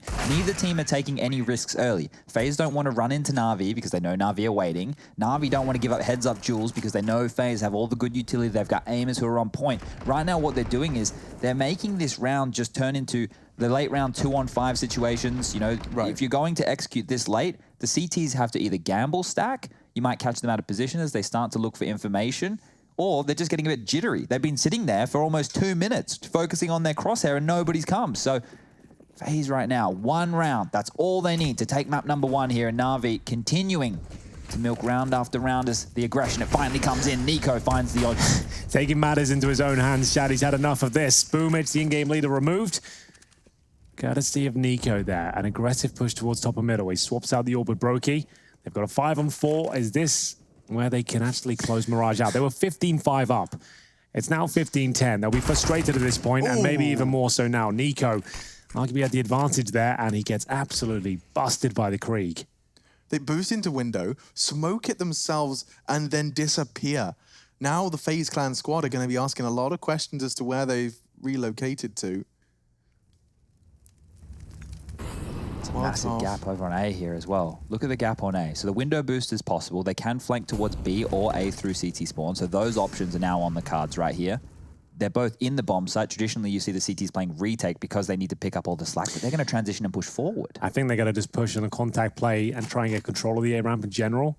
Indeed, they are. So Rain wants to confirm that no one's outside here, at least. It's key information, but they have no one really watching Connector right now. Looking towards the Palace positions called Zera. Electronic. He smashes this, doesn't he? Yeah. Oh, maybe not. Gets the damage off, but it's not quite enough here. Cold Zera, perfect angle and a perfect shot. Now the one where that came from, though, Perfecto's hunting him down. He's going to get hunted and pre-fired. 2v2. 20 seconds. Bomb on Simple. He's going to B. He's going to B. They're fully rotating. Perfecto's just selling this commitment enough. He is, however, potentially going to go down before Simple can get that bomb plant. He's biding his time. Looking good. They're going to assume it's A for now, so Perfecto operations stay alive at this point. They won't hear the beeps. They know it's not there. They're going to have to rotate. And backs are turned. Oh, he's got a kill. He's actually done enough, and Simple's got an orb now. What on earth is Olof to do about this one? He has no idea. Simple could be anywhere. The sound cues are there. Simple has a pretty good idea of where Olof's coming from, especially now the flashes have been thrown out, but looks like he's changing his mind. Oh, this is... Okay, it's too late now. FaZe have waited what it feels like too long. They've had a buffer of rounds, right, to close this one out. But now as we get to the danger end, their aggressive moves are expected, right? Oh, the default hold they're doing is not working. How are they going to mix this up? Well, they know that some aggression needs to come in from somewhere, right? The mid push from Nico there, I thought that would have been enough. They get an opening kill for free. It's clean. It looked perfect. But Perfecto here, coming out onto the A site, getting both of these kills. Yeah. The Cold Zero one is the most important. The fact that he gets rid of Cold Zero with 26 seconds left on the clock, that draws the rotation. That's what juked them. Simple was just in limbo. He was waiting to know where the CTs were before he picked a bomb site. Another partial buy for FaZe Clan here. We've got the Desert Eagles and the Brokey AWP saved. We'll see whether that's going to be enough. It could be, to be honest. There's always something to be said about a saved sniper.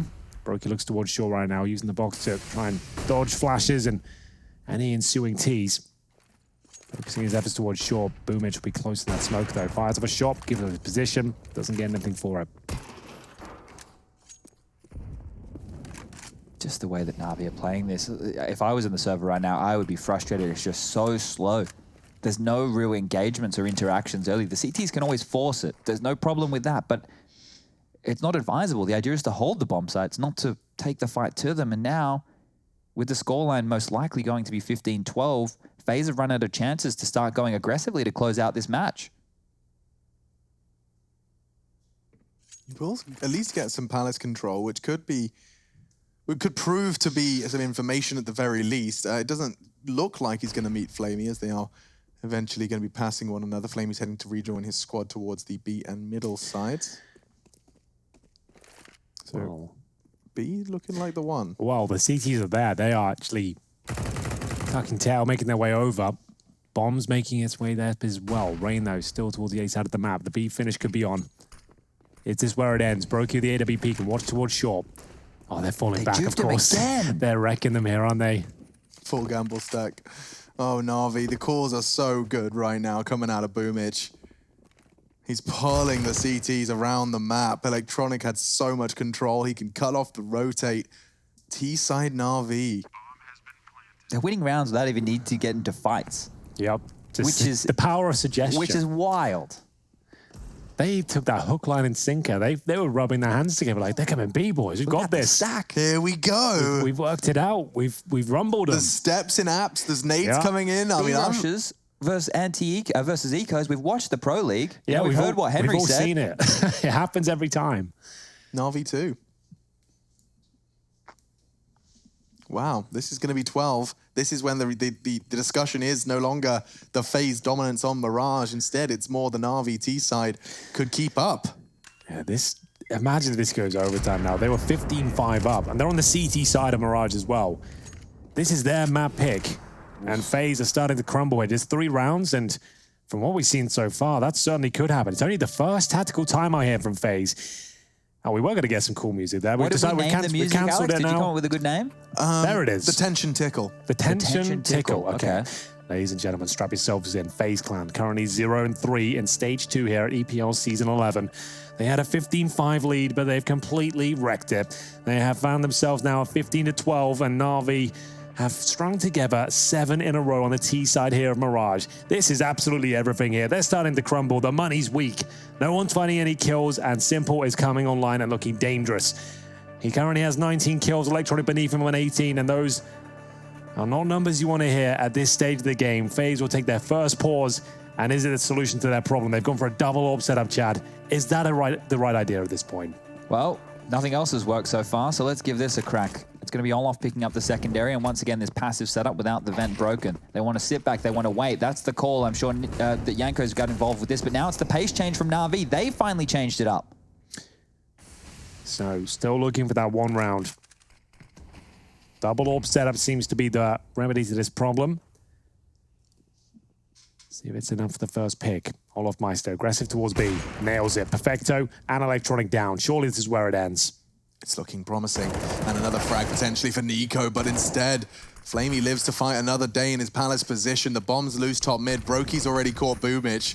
Oh, and Na'Vi, so many consecutive rounds, but it comes tumbling down. The ramifications of their weak first half, they're being felt, and Rain secures it. FaZe Clan, finally, with a sigh of relief. No longer a roar of celebration, take Barrage.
They say patience is a virtue, and FaZe, well, they needed a lot of that there in the second half to be able to close out against Na'Vi. But Nico within that first half was looking absolutely phenomenal. 22 kills to his name to kick it off.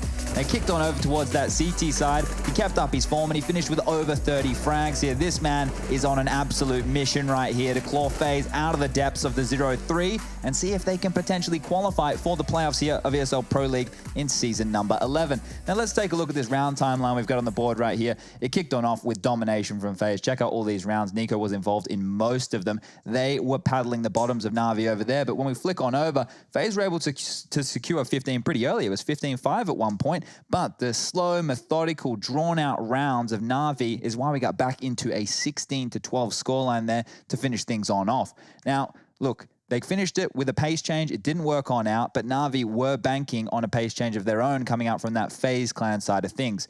FaZe have been looking good within the Pro League. Actually, they've been looking good since they qualified for Katowice. Things within this team have been coming together, and I want to show you an example of what went very well for them within that first half. It's their utility usage and how well they play off of each other as a team. So let's get this one going. They've been playing over towards middle, doing a lot of their normal defaults over there. So they're setting up a fake towards middle here with the same utility that we have been seeing. But what I want to point out is all the little details here. So we see the smoke towards top mid. That's pretty standard. We see that all the time. That's to obscure vision from window, getting across towards the mid box and towards the gap where simple is to potentially get on over towards and hide in that smoke. So let's clear this one off. Let's keep playing. It's the flashes next that I want to look at. Olaf's going to throw a Molotov towards connector, par for the course. These two flashes we've got coming over, let's pause them. We had one coming from A and we had one coming from top middle. Those two flashes blind everybody in mid besides the connector player. You can see here, Simple's blind, Flamey can't face towards window, and there's that smoke for Electronic that he's dropped down to see on over to see if he can get a little bit of vision. So now all the attention of that trifecta in middle is drawn towards top mid. We keep playing it out. There's more flashes. There's more reason for them, but Simple has to drop back. He doesn't know if anybody's there because of the flashes. Meanwhile, they're setting up this A hit. Now, they know as they come out, there's normally a defender towards the site. If you kill that defender, normally the rotation isn't coming through just yet with that standard setup from Na'Vi. So we'll play this one through. The flash comes over the top. It's a nice high one. That is to blind Boomich. He is completely blind over towards CT spawn, has to shy away. That allows the T's to come out of the palace position. Let's play it out. You see they come out, they're ready to fight Boomich. He repicks into it. He's going to get taken down. Right there, they've focused on Electronic as well. He's been taken off the stairs, and meanwhile, in all the madness, they've dropped another smoke. It's going to cover off jungle. So now rotations are cut off. They push into the bomb site. They've already mowed them down. More utility to connector, one of the key rotation points. I'll pause it on off. Check this out here. Rain's pushing spawn. They even have a flash for him. Brokey's throwing flashes for his teammate who is pushing past the point of the strategy and continuing to rack up kills. So FaZe are looking good. They're looking better, but they need this victory here. We're heading across to map number 2 very, very soon. So don't go anywhere. Come back with us. We have train up next.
Cool, right? Want to know where I got it?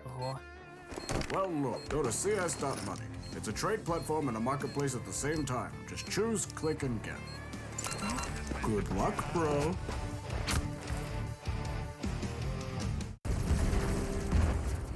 Everybody loves an underdog. Who needs to be liked? Mountain Dew Amp Game Fuel. Victory in a can.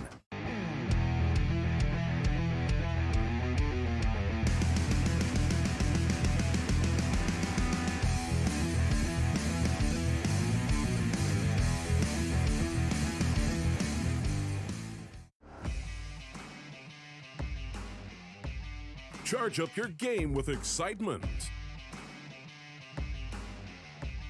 Highest odds on the market. Take what's rightfully yours with GG.bet. The future waits for no one, so we refuse to wait for it. Today, battles are waged in nanoseconds, and planes are piloted from the other side of the world. The future's not coming, it's already here. Join us and be the future. 2 boxes to get by Nico. Ah! Where's it gone? Go to Blades on the ramp though. He knows he's there.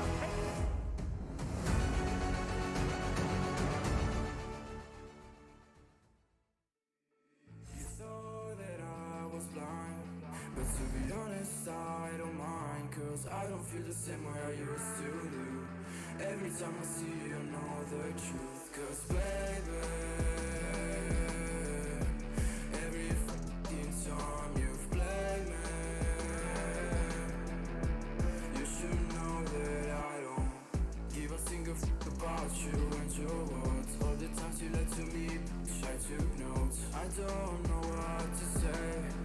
I thought you loved me, but you ran away.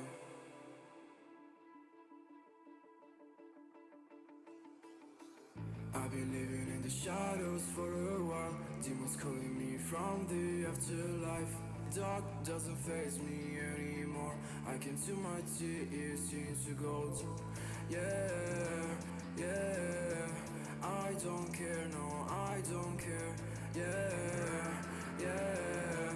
I don't care, I said, 'cause baby, every fucking time you've played me, you should know that I don't give a single fuck about you and your words. All the times you lied to me, I took notes. I don't know what to say. I thought you loved me, but you ran. I know people come and go away. Sun is low, that's my time to shine again. 'Cause baby, every fucking time you play me, You call my bluff for the last time. This ain't a song, it's a battle cry. No life. I see the clue between the strobe lights. I'm haunted, black face. Hey, follow me around, okay? Black face. Hey, follow me around, okay? Used to want it bad, but I can't taste it. I can't help you now, okay? Follow me around, okay? Black face. ESL Pro League is brought to you in part by Intel, Gaming Malta, Mountain Dew Amp Game Fuel, CS Money, MSI, Air Force, GG.bet, and ESEA.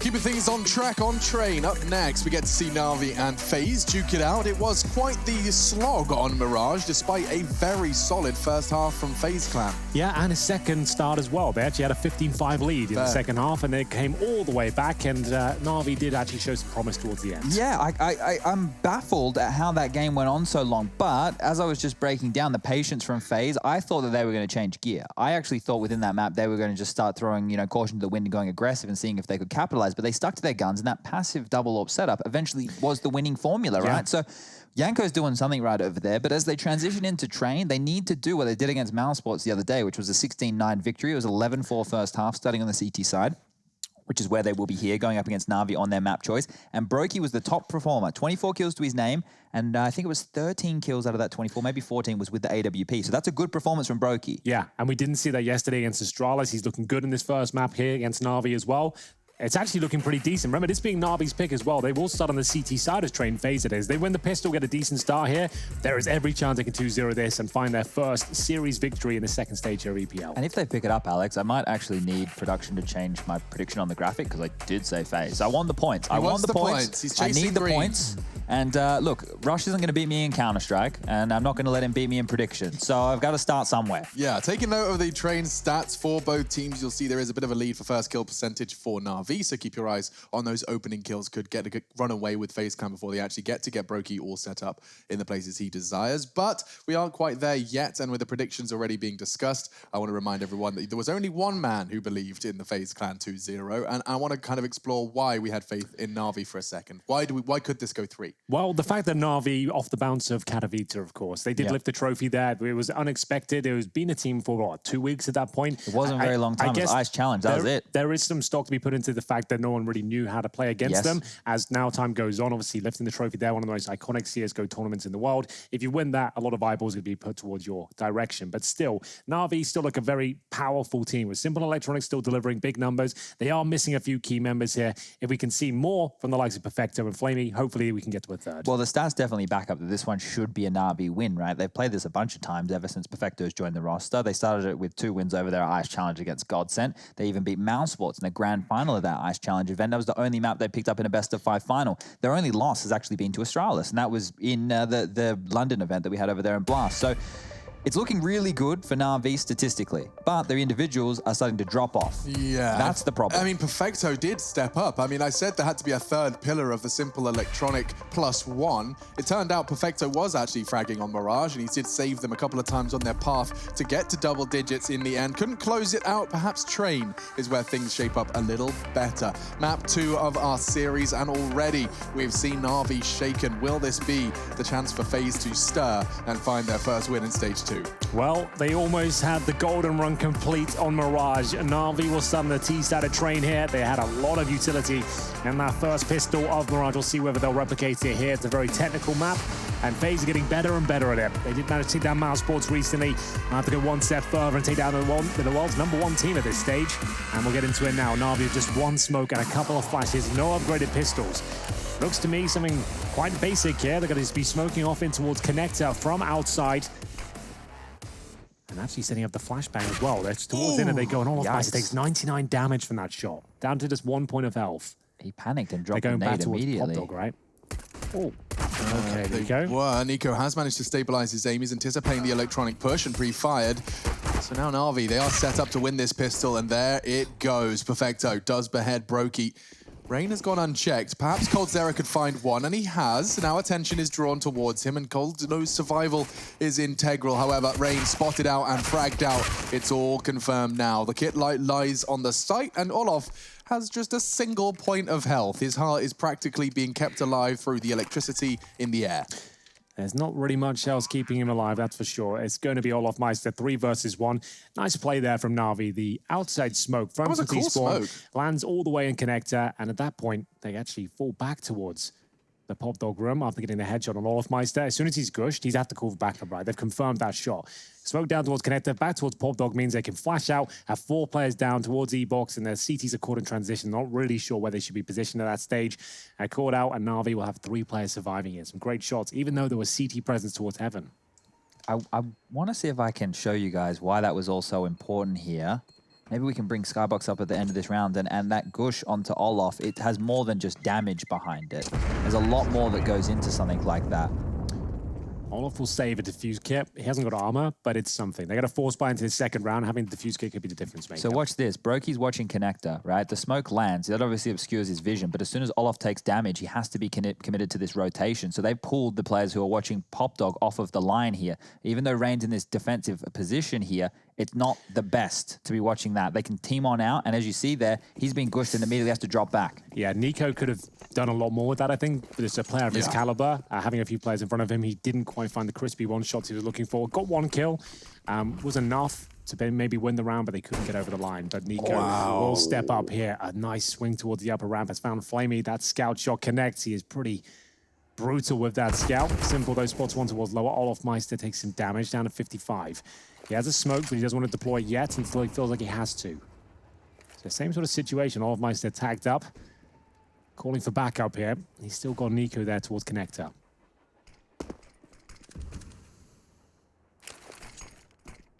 Good smoke from Olaf. Thrown, and the scout shot connects. Perfecto down to 31. Nico's doing it all again. Not going to be the B finish. CTs are still congregating. Another great smoke. That's a perfect smoke. Look at the arrival time. Electronics just going to have to respect that. They are absolutely destroying them right now in terms of finding the opening kill, locking them out of inside, locking them out of Pop Dog. Their options are just vanishing at this stage. And main entrance doesn't look any easy as Rain will tuck himself in. They have one flashbang left on the T side here. It'll come down to raw aim. And we know FaZe has that in spades. I mean, simple, he checks every corner. Oh, he didn't check that one, though. And he had a shot. Rain got one chance to pull the trigger. It was not good enough. Into the outer sight now. Brokey, only a scout. As soon as these gaps are closed, those rifles are going to pop off. Brokey wants to try and keep them at bay, but when is his chances? Nico's actually hit another scout shot. He's hit 3 so far, 1 translating into a kill, and the rest of those shaken health bars that, oh, it doesn't matter when Electronics got on top of the bomb train. Simple actually takes down Electronic, and now the bomb's down. Bomb. Oh no, they just have to survive. Olaf's gonna get 1 for salt in the wound, but now he can survive. He can even kill them after. Perfecto goes down, and that's a big win for FaZe. That is monumental. I didn't think they stood a chance going into that round. Na'Vi had the AK-47, smokes, flashes, didn't opt for the SMGs at all, and the inside little push there didn't work out for them at all. They wanted to execute towards inside, but there it is, Nico, ready and waiting with his first scout shot. Beautiful as well. Swings out wide, manages to absolutely destroy Flamey with a nade in his hand as well. And then it only got worse from that point. He finds 3 or 4 tags in total. Simple with the team kill as well. He goes to plant the bomb. You can see at the top of your screen, 10 seconds. So he has no choice but to pull the C4 out. As soon as that bomb's dropped, that time remaining, the round's up. And as you mentioned, all they had to do was hide, and they even got all the kills as well. And that's the worst possible round to lose, because if you lose the pistol, obviously you get $1,900 in the next round. If you lose the second round follow-up, you get $1,400. So your options are very limited now on the T side. You can see Perfecto, bottom of the barrel there, exactly $1,400. Extra $50 for a decoy, I suppose. So this is like force by territory, but on train, there isn't really much you can do with it, Chad. No, and the problem here is getting the plant as well. It's always difficult. If you can sneak someone in and get that bomb down, then you've basically given yourself a buy round in the following. The thing is, though, you could get like Deagle, armor, and nothing else, right? Or you could take the full eco, knowing you're going to get 1,900 next round. That would still be shy of what you need for a full buy at this point. But that would be Na'Vi with Galils and a little bit of nades, or AKs and head armor, which is, they can make it work. But against FaZe, who are happy to play heads up CS, it's a bit more difficult, right? And on train, you don't get as many gifts as what Mirage gives you, right? For a CT, to stay in connector, to stay catwalk, and to stay window normally needs to be supported with utility. Once that utility runs out, you start to feel a little bit more scared. You have to drop on back. You get flashed off of lines. So for Na'Vi, they need to use more utility to get space on this map. Yeah, and of course, at the moment, utility is at quite a limitation given the current circumstances. Losing that second round, as Henry highlights, lots of punishment for it. Well, for the new viewers, Alex, probably a good comparison is Na'Vi and utility in this round is probably like trying to buy toilet paper at the moment. It is a difficult task. Yeah, I didn't want to start this conversation, but I think we have to, given the current delay. It should be back underway in about a minute's time. Just lost one of the Na'Vi players. But did you guys notice a downgrade in our TP situation in the house? I didn't. I'll tell you first, but instead of first hand, okay. It's definitely degraded. I think we've gone from Supreme. I try and limit myself to 1 square a day So Right, I've makes noticed sense. it's been fine. Yeah, it's Yeah, fine. it's All one right. square? One square a day. Yeah, Just like A4 paper, like writing, printing, printing paper, right? Christmas wrapping paper. Yeah, usually. oh, that's nice, yeah. That's a money-saving tip for you out there. Go into the cupboard, you'll find yourself everything you need. There's loads there, yeah. You can start with the ones with Santa on it, because no one really likes that stuff, and the pretentious stuff that your mum saves, the silvery ones with all the decals. Just going off to the bathroom, Mum. See you later. You just hear this giant cardboard tube hit the bathroom. Boom, boom, boom, boom. So we do not have the force buy, and this is for good reason, because if we did force it, it wouldn't do too much for you. So they're gonna, okay, they've changed their mind at the last few seconds. They've invested a little bit more. So Deagle and some nades at the end, but generally speaking, they've got enough, and maybe we can see a couple of kills come through. Grenades towards Pop Dog. Don't do too much, I'm afraid. Rain does take a second down to 68, but they've got no armor, remember, apart from Simple, of course. Trying to see if they can open things up here. He's got a Deagle and armor. Olafmeister trying to inflict some damage here. At least show some presence towards inside that he's pushed up. Trying to force him towards the outer area. It's going to be hard to find him with the Deagles knowing he has a Mac 10, so he's less likely to play aggressive angles with that in mind. He's going to stay tight. He's suggested, though, that they know they've got no armor, right? And he's got a Mac 10 inside, happy to challenge. That should be enough, at least in my book, for them to go outside. We'll see if it's actually realized here. Remember, Simple has got armor. And it's waiting for a mistake here. You might as well bleed it out the clock. Get out their utility. If there are any mistakes, capitalize upon them. You're gonna try and head towards backtracks here, but not before they boost. Oh, you can feel it coming. You can feel it brewing. Not gonna be realized though. We're gonna see now Simple back towards Ivy, and down he goes. Cold. That is perfect. The awareness of what they were going for there, and just to stay looking over the top of that smoke. Nico aware that the gimmicky push could come on through as well, and now it's just the last 3 remaining Ts coming out of main, and 1 taps are on the menu because Nico's in the server. So after losing the pistol, they found themselves with a 2-1 lead here. And remember, money's still broken. That technically was a force buy. They took everyone down to about $400, $500. Simple at the bottom of the barrel now. The AWP will have to be dropped an AWP going forward. They will get $2,400 on top of what they have right now in the next round. But they might get the plant, I suppose.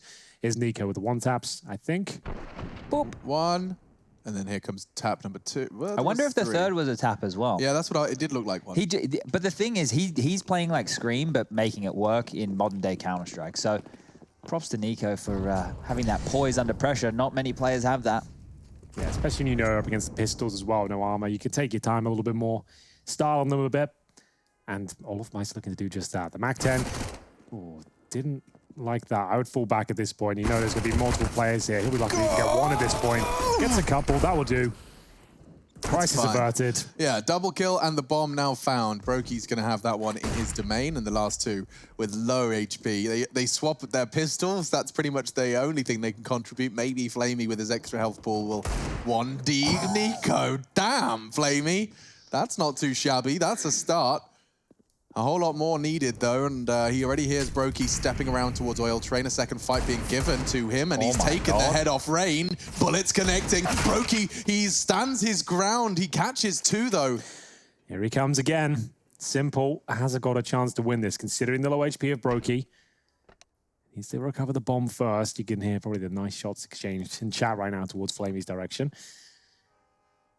But if you can grab this bomb, get it down, find Brokey, there is a chance. Again, waiting for mistakes here. Will anyone give him a chance? Spotted now. That should be it. So he's not going for the bomb plant, and I'm not sure why. I mean, I guess obviously it could have been being held, but now it certainly will be. They've pushed out of connector, and Simple does find that mistake he was hoping for. There was his chance. It was just a window. It had to be a double dink straight into Cold Zera. Close enough, perhaps, just for the 1. Let's see those shots from Flamey. Damn, this was incredible. The second shot as well. There's beautiful stuff here. Long range, no problem. Takes his head clean off here. And he did 2 body shots to Brokey. They must have been through the train, but that's going to hurt. It could have been the 3rd frag, and knocking Brokey off his perch could very well have translated into the plant. Look at the money now for FaZe. After winning 3 rounds in a row, they're actually looking pretty poor. Yeah, as what the hell? Yeah, that came down to a 1 versus 1, bear in mind. So a lot of reinvestment here. They've lost a lot of their T-sided weaponry as well. Just a single AK-47 now for Nico. They have got an AWP on Brokey. 3-1 up. But very early days here. This is the pick of Na'Vi. That's why they start on the T side. See Nuke as the decider, if required here. As Perfecto watches towards main. Rain tucks himself in again. This confirms that the close proximity positions are clear at least. They can smoke this off and have full control, or hold with 2 players like this and actually just have a little bit of a different setup than usual. Yeah, and actually, it's very potent for anything Na'Vi throw towards this outside. You've got Rain and Nico in main entrance. One watching Pop Dog, one watching main. Problem is, one of them goes down quickly, especially the guy watching main. They're both dead. It's similar to having 2 players in Pop Dog. That smoke buys enough time here. That actually calms things down quite nicely for them. Or they push into it. Perfecto, that was rather brazen. Now some suppressing shots. Flamey's actually managed to connect through the tracer fire. So this is where Rain, they're gonna assume main's clear at this point. He is loving this. Another smoke down. He's got himself a kill. It's now a 4 versus 1. Simple, so far removed from this situation. He's got at least 10 seconds before he can do anything here. Fires off some shots, and, well, there we go. He gets it, of course. Of course he does. His Krieg spray control is unrivaled. He doesn't want that to fall into the wrong hands, though. One, however, already has. Coldzera's gone on the retrieval mission there, and now more utility thrown towards Simple. He doesn't have a gun. He needs to die, though. There's no point. He has nothing to take through into the next round unless he dies here. So now, going over towards Ivy to find one of his teammates' scavenged weapons. But Cold's already grabbed it, I think. So he might be out of luck here. And this would be the worst way to finish a round. Just to know, if Simple doesn't die here before these 5 seconds are finished, he doesn't have a gun, that means all he'll take through is a Glock and armor. Luckily enough, we'll find the M4. Oh, that could have been an absolute nightmare for Simple. He could have come in with $300 and a Glock. God, Chad, good highlight. But yes, he does manage to find it in the nick of time. And all the product of him wanting to make sure the Krieg doesn't go CT side. So we'll see Coldzera finding that first frag onto Boomich and actually just falling into a more passive line did enable him to find 2 from the Ivy Na'Vi presence. So, solid CT start from FaZe. You highlighted just how broken their money has looked, and well, this time it was a little cleaner. They can start building a small, respectable bank should they beat this one cleanly. They do need to. I think at this point, it's safe to say this has to be a clean conversion from FaZe. Oh, well, the Zeus, it didn't do enough damage. We missed our highlight. Well, unless the death comes in, the scream is not heard. So I think we can...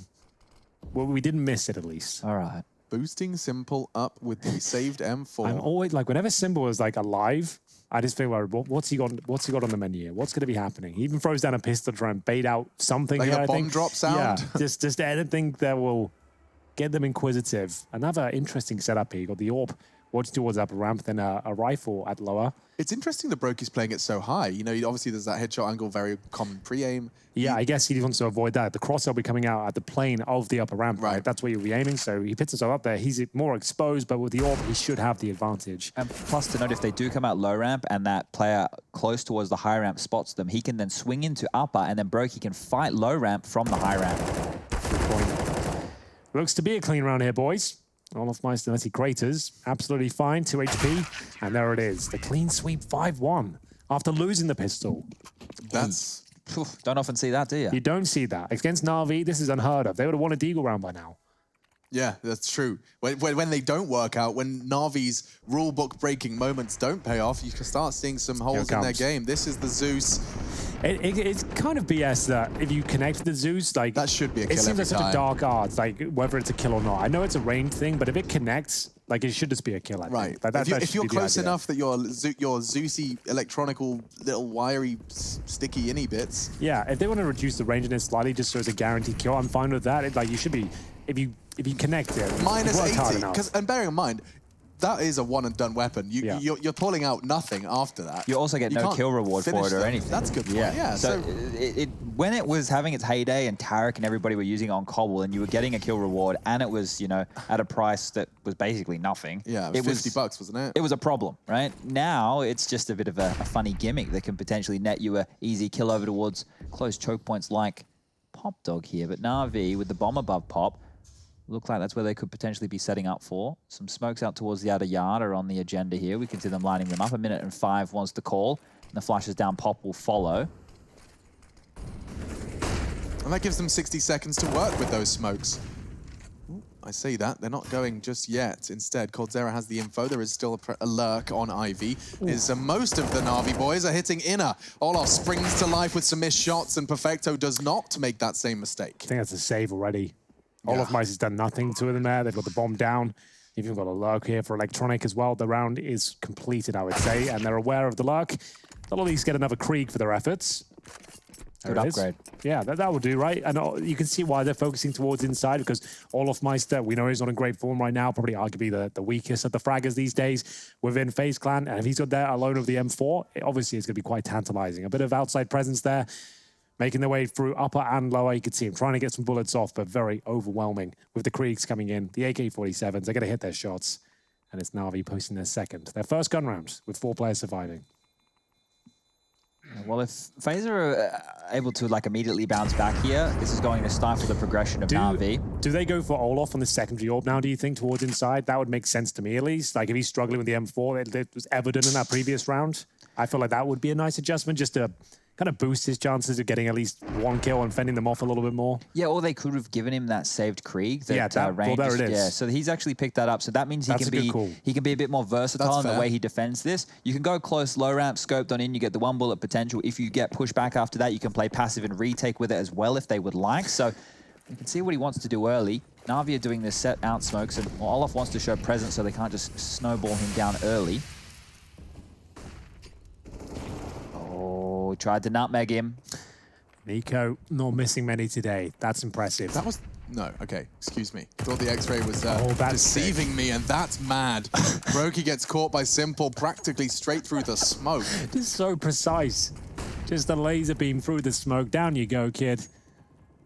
And he just he shoots with such conviction as well. He knows he's there. Like, there's no doubt in his mind there's a frag available. Game plan seems clear, guys. Get an opening pick and go inside. Yeah, and we do know that Olofmeister has been struggling there. He has got the Krieg, bear in mind now, but only 1 flashbang. He's seen playing super passive at this stage. He's actually got the 18, not the flash. I beg your pardon. Going towards up. 1 smoke. So Perfecto smokes low ramp, I guess, on the go. Yeah, they can do that. Flash over. Hope for the best. In we go. Ooh, straight in, and the duel's been won. Nico caught on the rotate. Olof, that's What's the bomb. Boomich doing? He didn't take the safe route, and now they've got it again. We've seen this twice in this half already, that the bomb gets dropped here, and is then a nightmare to recover. You're getting flashed, retake. The bomb's still loose.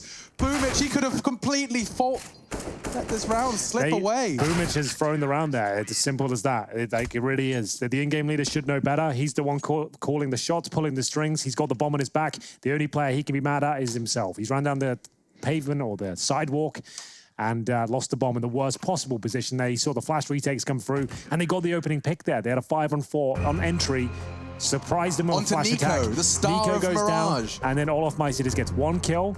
That Krieg, it works out for him, and Boomich, he has thrown that round for them, unfortunately. I wish that I was keeping track of who had the bomb before they actually hit into the piece, because we had this happen the other day with Magus, where he went out mid to B to try and track a kill with a tag scout from Device, and then he dropped the bomb towards the door. But Boomich right now, he said the other day after they had that rough match, and he was struggling. He made a tweet along the lines of there was a profanity used, so I won't use that live on air. But it was something about saying a 4v6 game, saying that he was basically playing on the other team. Well, he did just actually give them a round, like for free. He delivered. That's a gift. You take those every day of the week. And this sort of round as well, that's crazy. But they still have enough to buy. It's compromised, of course, with Perfecto just on the deagle here. Cold Zero looking to maybe boost the player up. Boomich, though, does strike back with a vengeance. That's towards Pop Dog. A quick pick towards Rain. Now, can they convert this? All be forgiven if they can find a clean round here. This duel right here is probably one to keep an eye on. Electronic versus Cold Zero. We've seen it go down a few times so far. 2 massive names, and both left with the responsibility of looking after Ivy on their own. We haven't seen Na'Vi after that opening pick start congregating towards the inner bomb side just yet. Look at how much they've abandoned Ivy. I say that just before I see Brokey fill the gap. He is going to be responsible for it now. Cold's instead going to be pushing in for main info. And we haven't seen this look from Na'Vi just yet. They're still all gathered around T-Spawn and Ivy. Chad said they play a slow game. Bloody hell. Remember, it is Blade is the coach of this squad, and if you ever watch a Flipside game on Train, you'll know what they're about. They love bleeding the clock out. Last-minute executions. And for now, they still have players in T-Spawn. Electronic has made his way towards the end of Ivy. Smoke will dissipate, trying to get the old fade-away trick in his favor. Cold Zero's got a prime spot, though. Only goes to the first and does nail the second, but it's still a 3-on-2. 30 seconds remain. Nico actually going towards main entrance here. Bomb not planted, this could work out for him. Certainly could. Simple's just evacuated it himself. He's been given, well, I was going to say the responsibility of the bomb plant. Didn't make too much sense. He will throw that off to Boomich, who could very well be collecting his 8th death. Being babysitted nicely, though. Simple's aware of all the pushes. How is he getting both of them? Yeah, that's sick. He looks at Pop, fires a shot, looks at Main, finds the kill. My goodness, FaZe, they cannot surprise him. Well, Olofmeister, he'll have to save the Krieg again. They've got enough money to buy into the next round, but there will be a few compromises. He has to save the Krieg for them to have a buy, and he's going towards T-Spawn. I don't think he makes it through this. No, he doesn't. Could have waited in the break room, decided to make his way towards T-Spawn, and down he goes. He loses the Krieg, and now they might be in eco territory. They can muster a buy, right? Like, Cold can buy and drop something. They can, but there will be holes to plug. And that's why I'll take a tactical timeout here. Like, that Krieg, I think, was very important to save. I want them to buy, and the reason I say that is because I think that kind of round right there was probably theirs to win. Rain lost that opening duel, but then the remainder of the round played out very well. FaZe had a good change-up of setup. They actually clustered towards Team Main. They had a chance for a few more multi-kills there. They were definitely in that round. It wasn't as clean as what it looked with 3 players alive for Na'Vi at the tail end. And they will go for the buy. We're going to see the Swag 7 come out on the side of Rain. Brokey will get back onto that AWP. Cold Zero is the one I have a question mark about, as the M4 is in his hands. What did you make of the Cold Zero play there? Like, do you feel like he could have let a couple more players out, perhaps, after the first one didn't check him, or did he make the right choice with that? He had to shoot because his position is the only reason Brokey can be so forward. As soon as he leaks, Brokey's in a lot of trouble. So, yeah, he had to take him down just to protect his teammates there. Makes sense. It did look like Brokey was a little overly paranoid about Main as well, given Cold was holding it. And so he actually lost his duel with Electronic because he was returning to it late. Oh, it's close. And bear in mind, Cole's still got 2 frags, so it's not like the round was his fault in any capacity. So, Mag 7 for the Pop Dog area. It was Boomage that jumped down before and managed to get the opening kill. It led to a round victory. Like we said, if they win that round cleanly, all will be forgiven for the blunder before. Look at the aggressive stance of Rain. He's actually halfway up the ladder with that shotgun as he tags up the toes of Perfecto. Perfecto. Ha! Huh. He's here all week, ladies and gentlemen. Try the veal.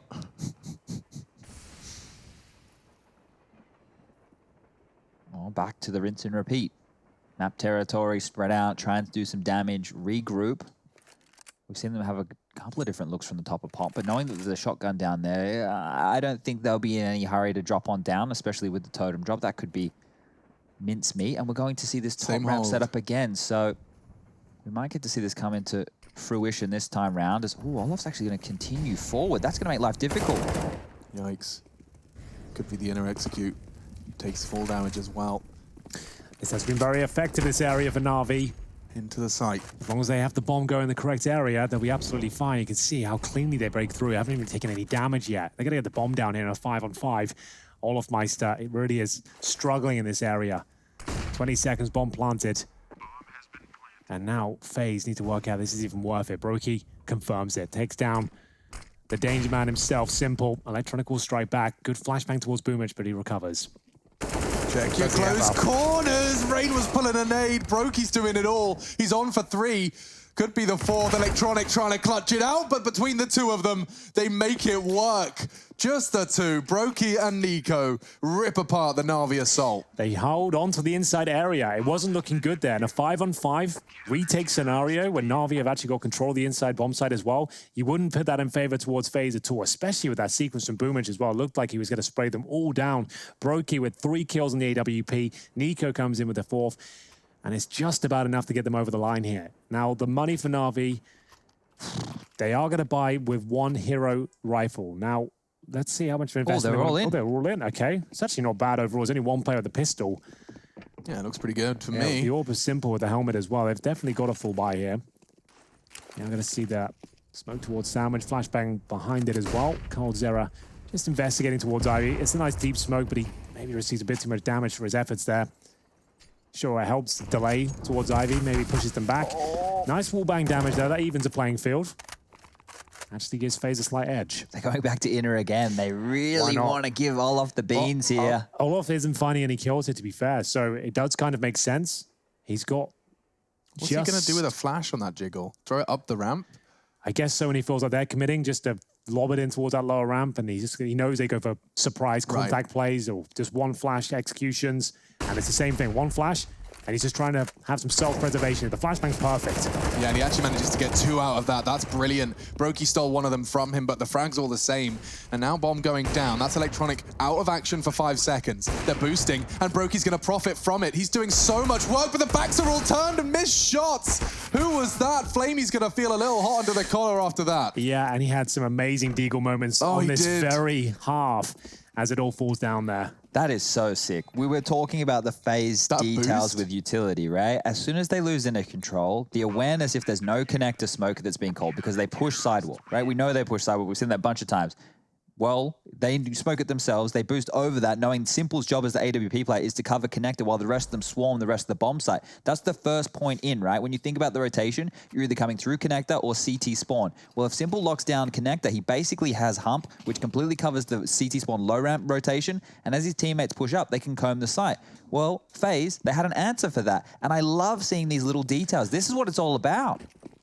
I love that flash from Olof. Like, that was sick. Like we weren't sure what he was going to do with it. I speculated probably just throw it in the lower ramp. They bounced it off that side train towards the sidewalk area where they've really been focusing as well. It landed in the middle of 3 of them. He gets his 1 kill. That's all he really has to do, all things considered from what we've seen so far. He flashes enough, though, for his teammates to get the advantage and isolate them. But with maximum loss bonus and the bomb going down once again, of course, they can still buy. Do you want to Simple still has the AWP. Would you be like okay calling inner again, Chad, after so many kind of close calls?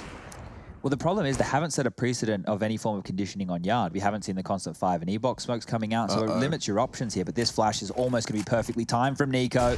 It is, and yet there was one man, Boomich, quick enough. Yeah, the perfect position for it.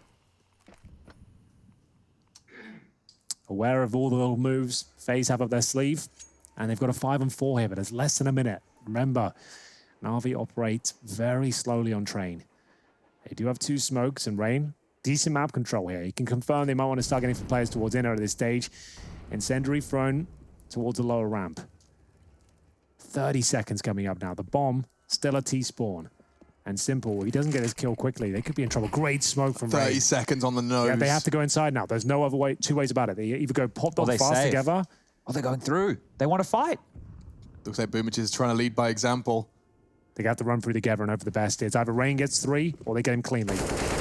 Well, Rain will take 2, no issues. The 3rd is Simple, and he's left alone. Just like that, FaZe find the 9th. I don't know what they thought was going to happen there, but Rain had absolutely smashed them. Hunt him, chase him, you may as well. Just to show you the power of the smoke and why we bang on about it so much on maps like Inferno. Like, you see the true power of it there? That one smoke just segregates them from the round. They can't do anything about it. They have to push through, and it's guaranteed kills on the other side. The smoke is just unbelievably good if thrown at the right time. Simple died after time. Indeed, he did. $100. $100. Their loss bonus is $3,400. He just lost $3,300, an AWP, and armor going down after the time. Yeah, that's the big... He's had the AWP consistently the last, like 3 or 4 rounds somehow, with the maximum loss bonus, all these bombs being planted. He has a Glock. When do you see Simple with a Glock? He's got a Glock and nothing else. His teammates have partially invested, and no one's even dropped him a little pistol. Perfecto could have given him a P250 maybe, but Rain will give Boomich a face full of lead instead. Now he's on the retrieval mission. Yeah, get a deagle at least. Like to take that, please. Thank you. Please don't do it to him, Simple. Don't give him the... Olof might have made him mad. He might have done. He might have done at this point. He's picked up the deagle. I've got a bad feeling about this. Electronic as well has found a bit of wiggle room towards Ivy. He gets the timing right here. It could be a 1 deagle on the menu towards green. Learning a lot of about how to play Ivy, watching Nico and Cold approach it. Here it comes. Needs to be a clean 1 dig. And now he loses his life. Yeesh. The range, the precipice of what Nico was walking on there, staying crouched with, it's so tight. They are so aware of all these little gaps. There's no armor on Simple, but he still gives it a good go. Nico with a couple of kills there towards the end. Double digits for FaZe here, looking for the 2-0. Na'Vi, after winning the pistol, have 3 in total. Someone has to drop Simple. Yeah. Well, they have to. He's got 3,500. Like they have. Yeah, you're right. They need him to stay. Like, if anyone's going to save the day here, it's going to be him, Simple. right? That's right. Look, you look to those 2 individuals. We talk about them so much, so they have to be the heroes. No, Wow. He's gone for the bottom of the barrel rifle. So this might be a set piece then, right? If they haven't given him a key weapon to find an opening, they're changing their tack. They probably want to do something that's a little bit more set. Seeing Boomich go quick, maybe he wants to go for that Pop Dog opening. He did find Rain before. Towards the end of this time, not towards Pop. Flamey's had a rough one again, hasn't he? Only 3 kills. Perfecto with only 4. I think 2 of those were those magical 1Ds. Yeah, the bottom of the barrel for Na'Vi, it's not stepping up. We have been highlighting day after day here within Stage 2 about the individuals not performing. Coming into this matchup, 4 names were in the bottom 5. Boomich, Flamey on the side of Na'Vi. On the other side of things, Coldzera currently sits at 14 frags, second highest in the server, and Olof, who's been doing a decent job defending inner. Yeah. And just to know on that, Flame is currently 3 and 12, Boomich 5 at 11. The trend continues here. Yeah, it's rough. So another strong smoke here from Rain. His utility usage has been excellent. Like Plays by it. His individual like fragging hasn't been anything unordinary, but still, the way he's been locking them out time and time again, it's been frustrating. He's for Na'Vi. won 2 rounds minimum just from his smoke grenade and main pushes. Seeing the lineups now from Na'Vi. Let's see what they've got in store for us today. Well, they need to start speeding things up a little bit. The clock keeps running too short for them, so this has to be a commitment. They have nothing to fall back on. That's all their smokes and all their flashes used now. Full commitment coming through. Rain, nice movement here, but Perfecto surely finds him. Apparently not. Need to nail those shots, kid. And another one there for Coldzera. He finds Flamey. Where is that bomb is the next question I have, and it looks like it's loose in the middle of the battlefield, but FaZe on for 11. Coldzera's hitting some bangers. There's another one on the cards, just one onto Simple, but he stands his ground. 15 seconds, and Nico makes sure no more crazy plays out of the man with the one in his name. Round 14 concludes, and the last of the half of our second map is on its way. Can you explain the three to nutmeg? Yeah, we have been. Oh, I guess we didn't do it today. So nutmegging is a term we're trying to bring into Counter-Strike, and it's basically around the idea, this new kind of philosophy players have, sitting inside smokes and trying to find gaps. And if there is a key smoke down at a very tight choke point, let's say at the top of Banana, for example, there's a slight gap. You've snuck through and the CT's unlucky. You managed to get to CT spawn, let's say arch in middle, and you've used the smoke to your advantage. They have no idea. You've got through enemy lines undetected. That's a nutmeg. Yeah, we've kind of played on the football term to nutmeg, where you get the ball through someone's legs. So we've kind of built that with the smoke. It's kind of getting through their legs into the site. It's like a humiliating and yet powerful play. Exactly. Basically slip the net. They have no idea you're on the other side. You've got through smoke, and at this point, Brokey, that's why he's using that angle. Perfecto down again. They've got a 5-on-3 advantage, but they are committing towards inner once more. They start to fall back. Electronic does get at least 1 kill. All off my step, and there's a flash. Oh, he avoided it. He played that so well. They know they're coming in. The preemptive flash. The half is over already. That was a quick way to finish it. 12-3 on the half. FaZe Clan 4 rounds away from the compulsory win they have versus Na'Vi.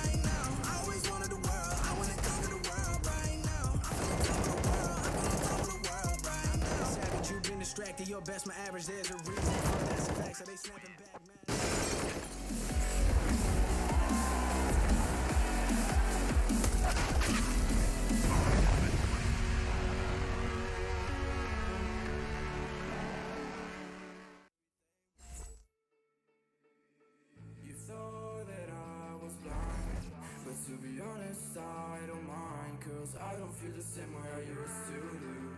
Every time I see you, I know the truth, cause baby, every fucking time you've played me,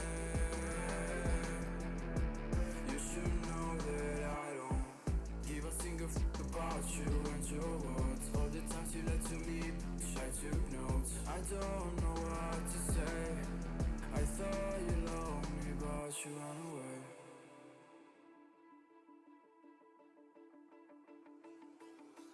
I've been living in the shadows for a while. Demons calling me from the afterlife. Dark doesn't faze me anymore. I can to my tears into gold. Yeah, yeah. I don't care, no, I don't care. Yeah, yeah. I don't care, I said, cause baby, every fucking time you've played me, you should know that I don't give a single fuck about you and your words. All the times you lied to me, I took notes. I don't know what to say.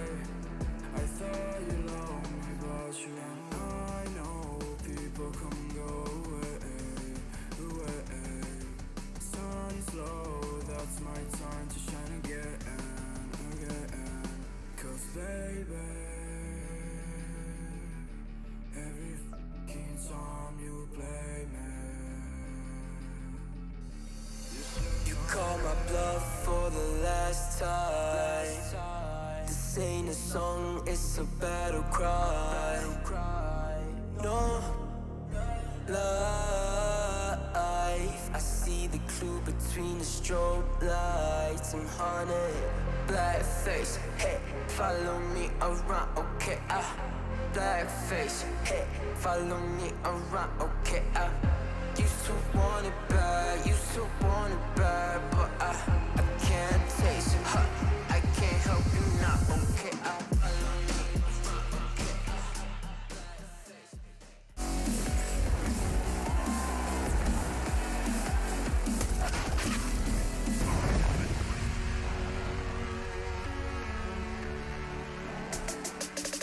FaZe have fallen foul to all 3 of their games so far. It puts them in 0-3 territory, and a loss to Na'Vi would be a complete and total impossible task of achieving top 3 in stage 2. Well, a win here versus Na'Vi is a fantastic way to start, and they are just 4 rounds away coming into the start of our second half. Rushly 12345 has observed 9 seasons of ESL Pro League, including 7 finals. His first was EPL Season 3. You can see him there nodding his head because he got to focus on the pistol round, and so should we.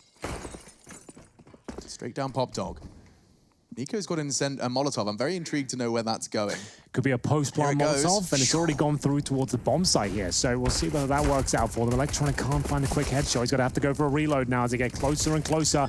There's the first and third kill coming in quickly, but the bomb is planted. FaZe have now lost both pistols. This one falls awry, and it looks like he will. Not a single kill found, but the bomb's planted, a success in its own right, a mini victory of sorts.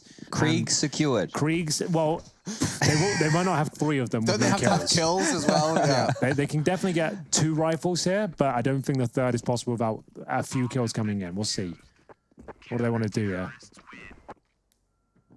They're going to have to really consider this one based on the lead that they have. Through smoke? So they could take a full eco now and come in like against the SMGs and FAMASs, just go for another bomb plant operation here.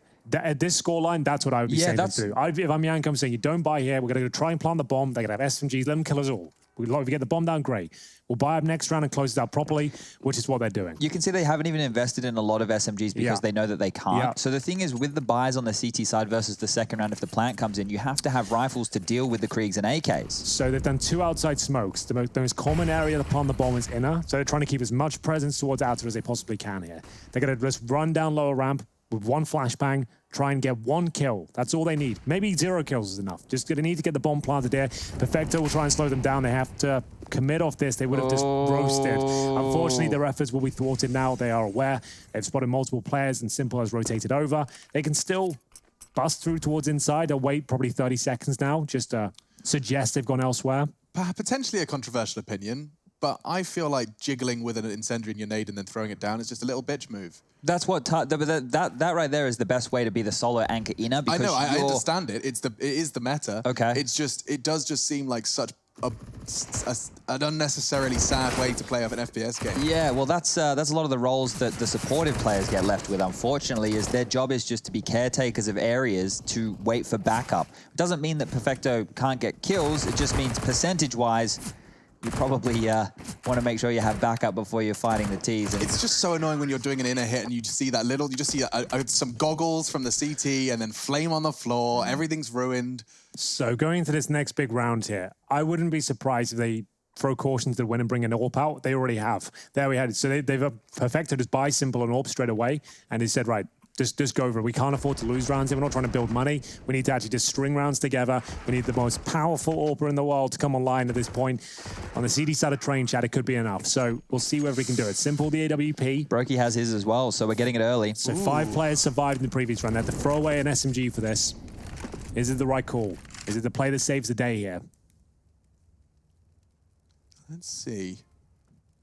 Na'Vi well aware of the state of affairs. They did manage to actually test FaZe Clan after a similarly strong first half on Mirage. They managed to push it all the way into double digits for themselves, and CT side of Train's a perfect platform for them to try and do something similar. Trading blows. Rain down to half health. Same story for Perfecto. Different sides of the map. In terms of Ivy, 3 FaZe Clan members wait. Brokey with the AWP as well. CTs with little to no utility now. You can see they've actually expended almost all of it. Boomich has 1 smoke remaining. He's currently positioned outside by Pop Dog. So if they go towards inner, there's no smoke to send them packing, but the AWP, similar setup as well. The exact same setup from Na'Vi here as FaZe were deploying. Interesting. Same angle as well from Simple. So something to be said about that for sure.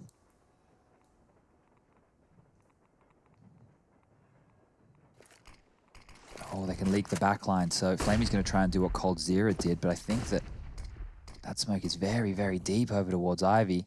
And a second one as well. He's locked into Green Train. They can function towards backtracks at this point in time.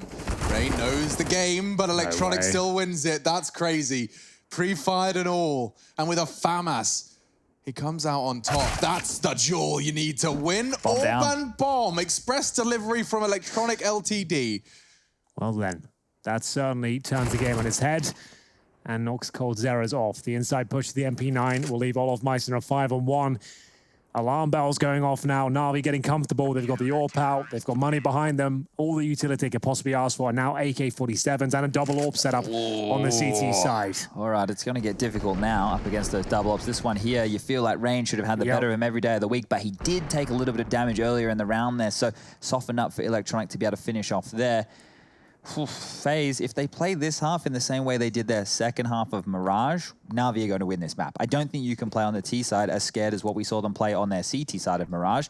They have this saved AK-47 in the hands of Olof, who didn't get any loss bonus, so keep that in mind as we go forward into round number 20 next. So Simple's posted up aggressively with the AWP. He still has assistance down towards that low ramp, so if he misses a shot, he has support. You think he's going to miss this one? Well, if Henry. Yeah, he doesn't though. He loves it. And can just scarper away with damage already inflicted. That saved AK is not going to get a lot far if his teammates dissolve before he can even start to maneuver. Boomich tucked in on main. It's very powerful to enable you to keep hold of both Pop and main simultaneously. You can take extra chances knowing the buy is weak from FaZe. 2 smokes, okay, so they're going to be giving it a good shot and get access to that low site. Smoking connector for Brokey. Flashes from Olof Meister.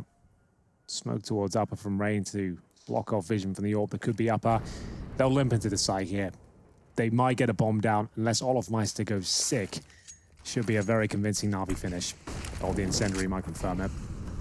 Perfecto's throwing the same flash. Rain up Oppa. And that bomb yet to go down. Cold's job. Rain's deagle has connected, but the spray's too good. That was the bomb delivery.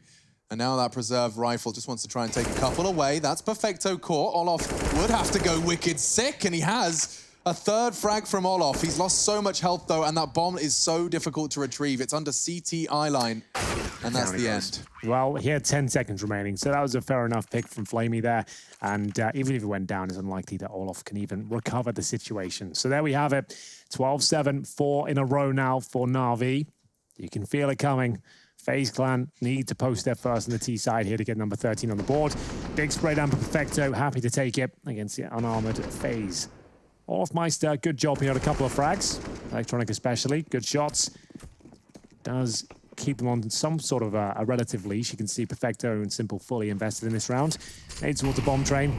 Normally pretty successful this time, not landing any damage. This is going to be a really tough ask to see FaZe get into this game. For some reason, I have an ominous feeling about Na'Vi just having a flawless CT side. Got the same vibes. Time will tell. Another compromise buy here.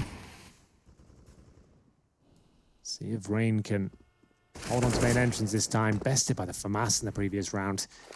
Now offering up a double AWP setup for Na'Vi. Good smoke towards the end of Ivy. A 12-3 half. Na'Vi undaunted.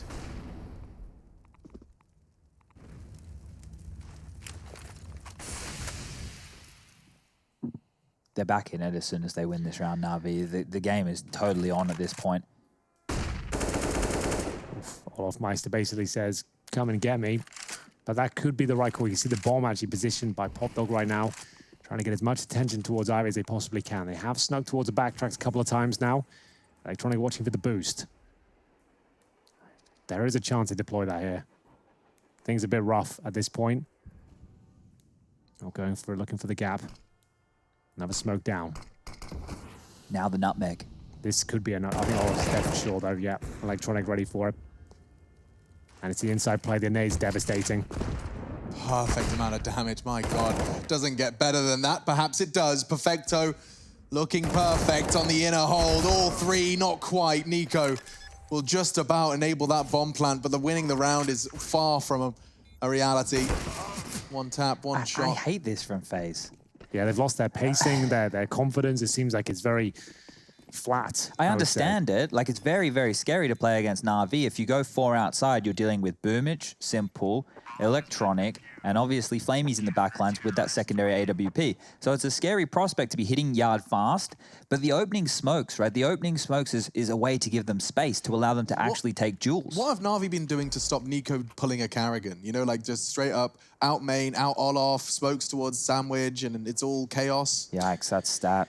FaZe hold the second worst T-side round win rate of the top 10 teams, 43% in the past 6 months. So their CT side, excellent. But no doubt in that. Their T side is not ideal. Yeah, so they haven't tried it yet, Alex. So they haven't even had a look right now. You can see here, not a lot of utility dumped over towards main. Boomich more than happy just to flash and push. And well, this time around, it's going to come back to haunt him. The Krieg is ready on the other side. And Electronic only good for one here. Simple gets up towards heaven. He is a Counter-Strike god, but he's been flashed off at this stage. Will they be able to detect his position? It's so powerful up here. And the bomb doesn't get planted, but Nico, he will find Simple. Flamey holding on for dear life here. Down to the 2-on-2. And a chance for coldzera to find him. He wins this duel, though. Puts it all onto one man. Nico not going to find it. Perfecto will hit the spray. 9 for Na'Vi. That's going to be 6 in a row in the second half as well. FaZe are looking weak. They can't seem to convert these rounds. The opening pick towards Pop Dog, you'd think that would be it. They traded as well. They even took Simple down for free. Yeah, and it was the secondary AWP of Flamey that saves the day. A tactical timeout has been called. Yanko trying to work out what they can do to topple this Na'Vi defense. And at this stage, their loss bonus, sure, it's at maximum, but they haven't planted the bomb in the last previous round. So they don't get the extra injection of cash. They got to take a partial buy here and allow Na'Vi to get double digits. Once that point comes in, Chad, you actually give Na'Vi the advantage. At this point, Na'Vi are winning. Na'Vi have had a flawless CT half so far. They haven't really felt like they've had to sweat. In moments where the chips were down, they've had individuals step on up. And what was a pretty bleak performance from Flamey has turned into 9 kills to his name. You've got 9 for Boomich as well. Perfecto 14, 13 for Electronic, 14 for Simple. So things within the Na'Vi camp are definitely starting to lift right now as the buy will come out from FaZe. They've just upgraded some pistols here. They have some armor on the majority of their members. Brokey's he's gone without. He wants the AWP, but they do have the smokes. Potentially, if they get fast, if they find the gaps, they might be able to get out into the yard and find the openings here. Nico, the man with the plan. He's out quick and has that deagle in hand. Yeah, look how much ground he's managed to get. That's so much before the utility even blooms, but he's flashed and Boomich checks it. Wow, perfect hold from Boomich, finally finding some form he needed to. He's been all too quiet from the in-game leader of Na'Vi. Crucial frags, admittedly not the full buy, but still a threatening one from FaZe. Good buy. I was going to say plant, but he's dead. Good save. Well, there it is. Double digits found. That was just a partial buy, and Boomich making light work of them here. M4A4 is starting to come online now for him. Na'Vi firing on all cylinders. Still a couple of rounds to tie things up, but remember, FaZe have not posted a single round yet in the second half. That is now 7 in a row against them. Round 23 coming up. Full buy for FaZe. But it's not looking good. It just feels like the third map's almost confirmed. Nico wants to take things into his own hands again and try and catch him on the cross. Instead, he catches a nade on his nose. Damn, Nico. All right. So it's back to the more traditional options here, hoping they just jump up. On red, you might be able to get a kill. Fires off a shot towards the Pop Dog area through the wall. Nothing connects, and Flamey defensive angle towards Ivy here. Flashbang. Will catch him. Doesn't fire off a shot. Just falls back. Notice how there's only 3 on the yard right now. There's 2 players from Na'Vi playing towards the inner site. This is FaZe's best chance. They don't know it, but if they were to work a default yard right now, they could isolate one-on-one duels. Unfortunately, with all this utility being thrown around, they're unable to get any ground under their feet. And, well, with 4 players up in the box halls and 1 over towards Ivy, this would look like it's going to be an inner piece. But Simple and Perfecto, they've been able to deal with it well to this point. There are a few more nades in play. A couple more smokes potentially He's thrown down on the bomb site. They're going to go for the drop again, but Boomich has the counter. This has happened twice now. He's aware that that Molotov signals the totem drop, and his Molotov buys them some time. So Nico attempting to break the windows. They were already broken. Be throwing off an... Ooh. If he's doing the Ivy smoke, it's that one. There we go. Double flash down the pop dog. They're going to hit inner. They're hoping the CTs are going to just respect these smokes, but Simple's already holding it all down.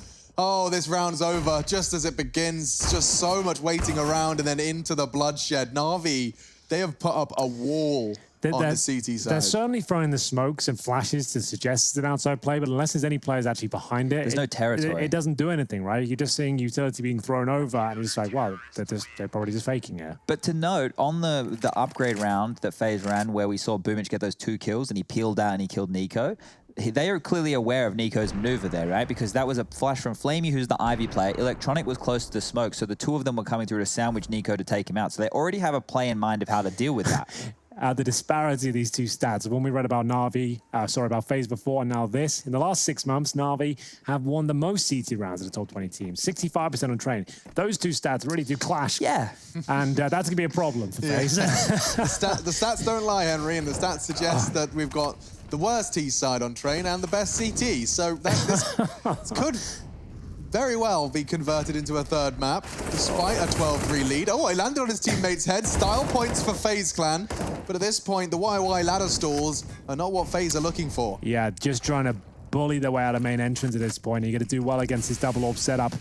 They haven't fully invested in this round, but it's good as for a couple of players. Nico does put that's a free kill. There is a free kill. Maybe a round here now. Perfecto and Simple.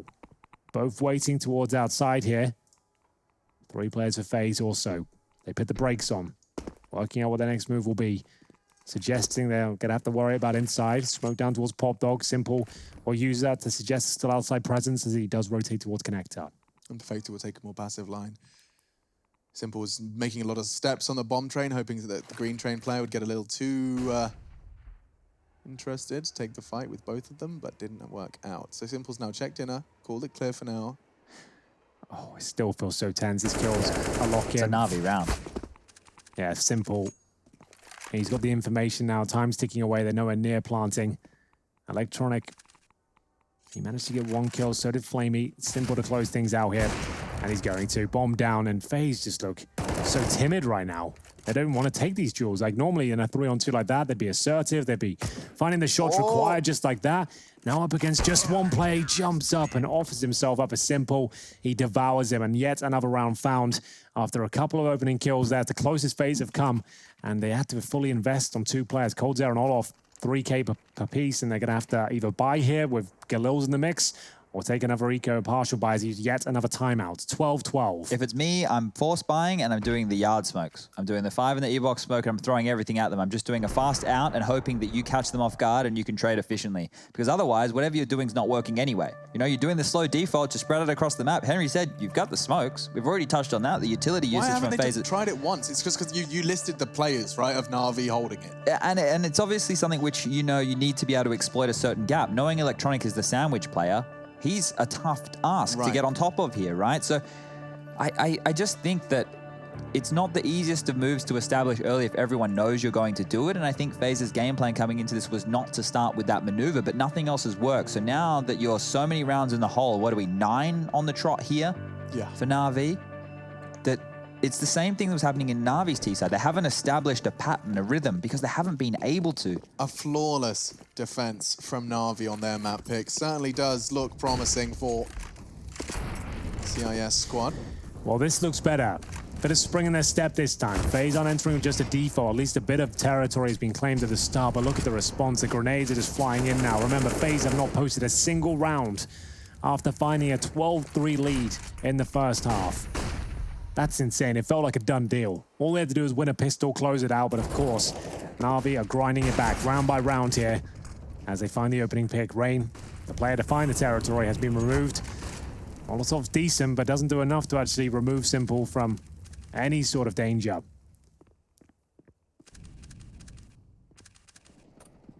checking all of his angles of assault. Electronic Court on the flank. Oh, and Simple God. wants to fill the gap. He's going straight into the fight and will once again take the man advantage. coldzera trying to claw it back. Flamey does not have any interest in a phase round. He'll get the necessary frag. So now Brokey looking to clutch. The Molotov doesn't do enough. And 40 seconds, this is another one for Na'Vi. Poor-old Brokey. He can clutch, sure, but at this point in time, he's going to find the first. Simple. He's forced to watch his teammates try and win this one out. With 30 seconds, a bomb on his back, Brokey could have another shot at this. Gets some info, but whoa, there was a world in which he hits that. It was a good attempt, but once again, the problem is the lack of plants. In the second half, we've only had 2 plants right now from FaZe. One of them came on the pistol round, and one of them came on round 20. They've had 2 rounds that have timed out, which means they've had to save guns. That means there's 2 individuals at one point in this game who didn't get the loss bonuses. And now it's going to be another one of these little pistol upgrades. This is great stuff from Na'Vi. The fact that they are just putting up this CT-sided wall, they're prepared for almost any look. They're able to deal with the fast stuff, the slow default plays when they're losing kills. You can see how quick Simple is to plug the gaps. They're looking fantastic in that stat line. Wow, it's no lie. Yeah, the CT side is, it seems, impenetrable. Yeah, well, it certainly seems to be the case. 12-3 to 13-12. Quite the turnaround. FaZe does not look themselves. This T-sided train, it doesn't suit them. They need to revamp the playbook, it seems. Like, get some faster-paced strats, and there's more set pieces. Where are the post-plant scenarios? Where are the clutches? There's not even been a chance for one of those. And again, there was the mauled. Simple manhandles them as they make their way in towards inside. Bomb planted, a rare victory in that sense. The round surely falls in favor here of Na'Vi. Oh, hold on. A couple of kills now. A lifeline. Yeah. Nico's not looking for this, though. The ram flank's coming in. He'll be able to explain it, but Electronic has found the frags with just a scrap of... Oh, dear! That was a nasty way to go. Craters and retrieval of the kit.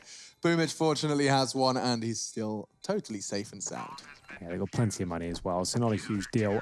Would have been nice to bring the double orb setup over. They still got it. Looks like they're just going to convert this 16-12, to be honest with you. That's pretty clean. That is actually as clean as it can be. From a 12-3 half to a 16-12, that's... Whoa, that's going to be something to celebrate, that's for sure. It's not as good as a 16-0, but maybe the next best thing. I don't know. I think this is probably more earth-shattering. A 16-0 you can laugh off in the end. That's true. A 12-3 first half CT side train not being able to post a T round. And then being forced to play another map. Yeah. Let's not forget, when FaZe went overtime versus Astralis and then lost Nuke, they actually got 16, what was it, 3 in the second map? It did not go well for them. Wasn't great. And when you think about the fact they were up 15-5 on Mirage in map number 1, and then Na'Vi clawed that back to make it a 16-12 game that could have gone overtime as well. This one doesn't have the same formula written all over it. FaZe don't look competitive here. They're not able to post up many frags. We're not seeing many plants. I just don't know where the FaZe mojo has gone here. Like, where is the pacing? Why are they not having brutal Wolfpack mentalities and getting in there, finding their headshots, and just getting battered and bruised all over the map? The first advantage I think they've had this half has just been found in round number 27. A 5-on-4. And coldzera has been dinked in the process. So it's not like it's a huge advantage. Simple's still alive, and he'll fend them off again towards Ivy. 22 kills to his name so far. Olaf Meister with the default Ivy smoke towards the left-hand side. Playing in front of smokes now. CTs will group up. Focus towards main entrance and Pop Dog. Waiting to deploy their smokes, trying to hold on to them as long as possible here. Adrian knows he can wait until that smoke or incendiary expires. Then drop it in. 30 seconds remaining. Locks coldzera out. And if they're going for another fake here, God help them. Surely they have to go on. They have to go on. They have to commit. And coldzera and Nico finding frags, as is Rain. Could this really be FaZe finding their first T round of the T side? Oh, well, clearly, obviously, Alex. We're going to see Flamey just thrown into a 1v5. And yes, the frags have been connected enough. Olaf finds his first. And coldzera, a double kill. The second with just a scrap of health has done enough to put one on the board for FaZe. You see Brokey again with some flash assists. Yeah, 3 to his name there taking Yard. Did he really? Yeah. Now, soaking them up. They're Valve flash assists. We don't put as much stock in the Valve flash assist as we do as the HLTV.org flash assist. So it just means if they're flashed in any capacity. In any capacity, yeah. So we don't know how blind they were, but we know that Brokey's flash touched them in some way, and that was clearly a key to winning that round right here. All those headshots tumbled. Well, it was a good start, at least. The first of hopefully a couple, because FaZe really have shrunk in the last couple of rounds. I have to say, Electronic has dealt with this smoke many times before. Always seems to post himself up, and this could be a bit of a nutmeg here. NiKo's actually snuck through behind enemy lines. Huge amount of control for NiKo. He doesn't have to do anything here. Just wait for someone to walk into your cross. They have no idea NiKo's already out. They're throwing the same nades. So he knows one's there towards Sandwich, but Flamey, he's got the information, takes NiKo down. Any chance they had of winning this round might have been shut down there. And that could confirm it. Cold Zero just walks out of up, and it's another underwhelming round here for FaZe. Brutal way to lose a map. It's just being taken from you by force. I think, considering their money, they should go for this one, right? Knowing that they don't want to give up 15 in a 3-on-5 situation. There's still a lot of fight left in this. We won't see a save, or at least we shouldn't. If Rain finds a kill here, maybe that's the key to the map. He's out. Oh, no, he's not. Now the swing comes through. Couldn't have gone any worse from there. There was a second where the window was open. Leapt through it. Didn't work out for him. Round 15 confirmed for Na'Vi.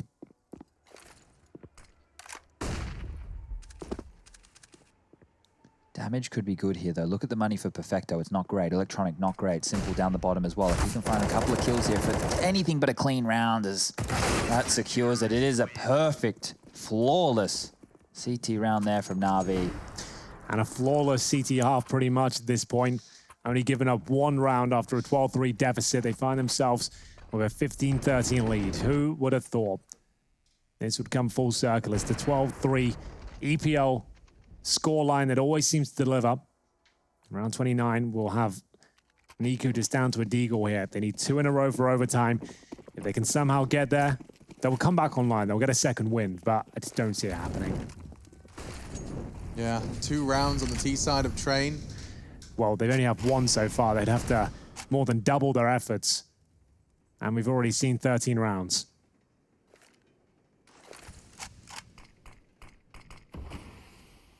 Na'Vi just give them nothing. Like, you have to straight up just walk into the crosshairs of these CTs and win your aim duel. Electronic is responsible for main. Na'Vi, with just 1 slight blemish on their defensive record, looking to do it again. 5 frags from map 3. Oh, the smoke again. They're so tentative and passive FaZe. They have no territory. Ivy, they're at the very mouth of it, like at the very T-side entrance. They've just been smoked out of main entrance. They have no one in brown halls. What is the default even doing for them at this stage? They're being bullied by all this utility and they're scared of the AWP, so they're not happy to take wide swings because Simple can punish them. They can't take any of the normal map territory because of all this fantastic utility. Na'Vi have had an absolutely phenomenal half. This has been fantastic. This has been a belter. There's nothing they can There's do. 25 seconds, right? They've been smoked out of every facet of the map. They're going 1 by 1 at this stage. Kills through the smoke. Looks like we're all done. This was an absolute nightmare from FaZe. You're 12-3 up, a locked-in game, and then this from Na'Vi. They win out 16-13 and take us to a third. Unbelievable scenes as FaZe crumble before our very eyes. I pick my teammates up when they fall, and if I ball, we all ball. Crashing balls, crossovers and all. Just call us the boss. Don't fear nothing, call us galore. Surfing the mall, we outside, we barely indoors because we gave it everything when we had nothing. Gave it everything when we had nothing. Holding on by a thread, couldn't grab nothing. Since we moved on to a better place, shine away from the shade. But now that we're here, ain't no going back.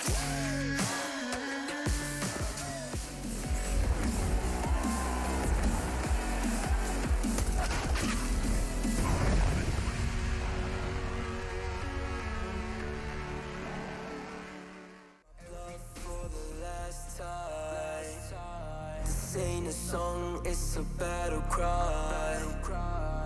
No life. I see the clue between the strobe lights. I'm haunted, black face. Hey, follow me around, okay? black face. Hey, follow me around, okay? I used to want it bad, but I can't taste it. Huh, I can't help you now, okay? Follow me around, okay? Black face. Hey, follow me around, okay? Get push on my follow me around, okay? Black face. Hey, follow me around, okay? Get push on my.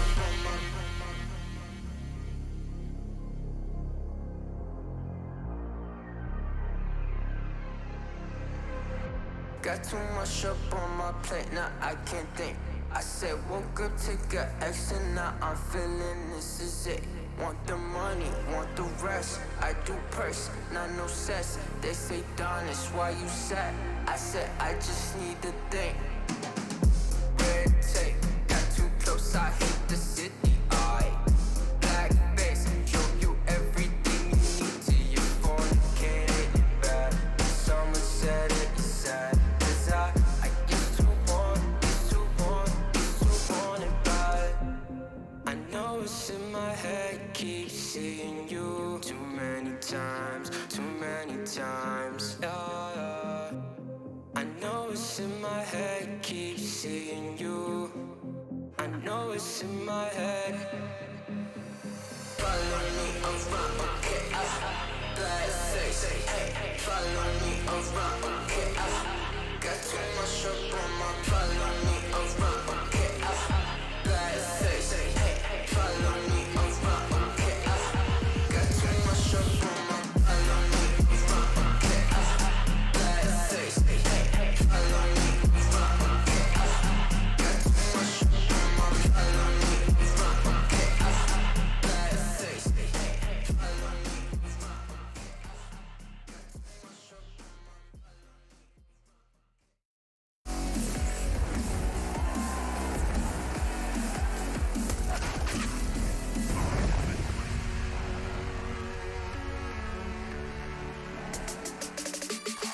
A tale of two halves has never been more true than that matchup right there of Train. FaZe versus Na'Vi. It started well.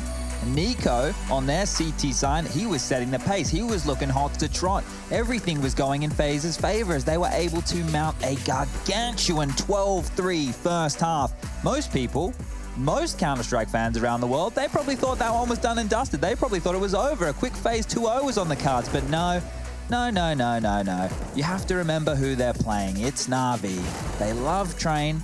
They've been looking good. They've got a man called Simple on that side of things, and we're going to bring up his stats for you right here because he had something to say about this one. He wasn't done just yet in this series, and he is going to show you right here, right now, why we talk about him as the god of Counter-Strike, the GOAT. It wasn't a simple performance where he's just run around and shredded everybody, but it was a CT side that was almost flawless from Na'Vi. They've done their homework. They've been working hard.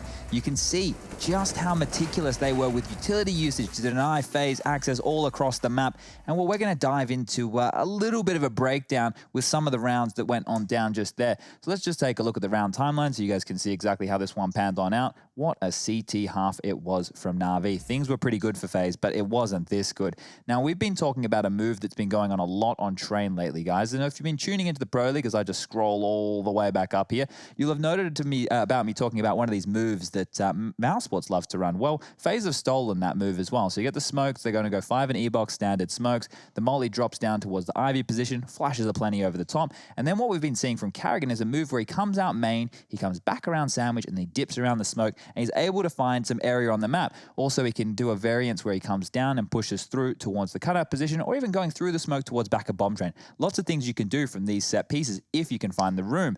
Now, what I want to do is, as I scroll all the way back down to the bottom here, is I want to show you the way that Na'Vi dealt with Nico getting out mid on one of these low buy rounds. So here we go. It's the standard smokes. You see them get it set up. FaZe are coming out. They're going to throw those two smokes I just illustrated with the top-down version. We can see the flashes coming out. But what I want to note for you here as we pause it, so Nico's out main. You can see those same smokes are blooming. He's going to make it down. He's going to park himself behind the smoke.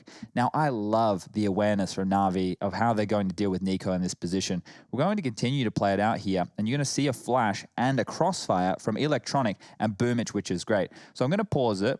Have a look. Boomich has got pop control. If no one's in there early, they're probably not going to be dropping in that quickly. Electronic playing behind the T-sided smoke. You've also got Simple here looking at that smoke as well, because Electronic has his back turned at this point, so he needs to make sure that he doesn't get through that smoke or do the nutmeg, the term we're trying to bring into fruition here. Now, I'm going to play this out. You will see the flash come through the air from Flamey. I'm going to pause it. It's just gone off. It's just flashed. Boomich is picking now, close towards main. Electronic is backpedaling through the smoke so he doesn't get blind. I'm going to keep playing it, and you see Nico gets taken down. This opening move of having your in-game leader and also your best player to find opening frags was shut down that quickly. So this is great stuff from Na'Vi. I'm looking forward to see what they can bring to us on Nuke, because that's our third map. It's coming up next. Don't go anywhere. We'll be back in a minute.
You love it, you wear it. What's your style? Get your merch at shop.eslgaming.com.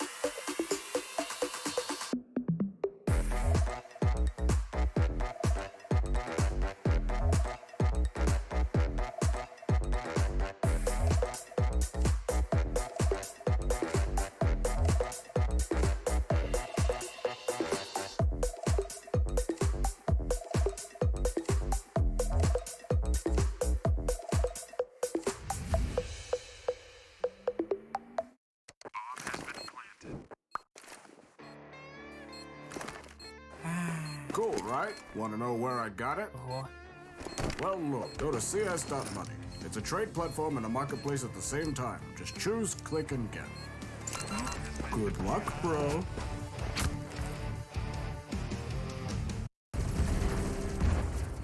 Everybody loves an underdog. Who needs to be liked? Mountain Dew Amp Game Fuel. Victory in a can.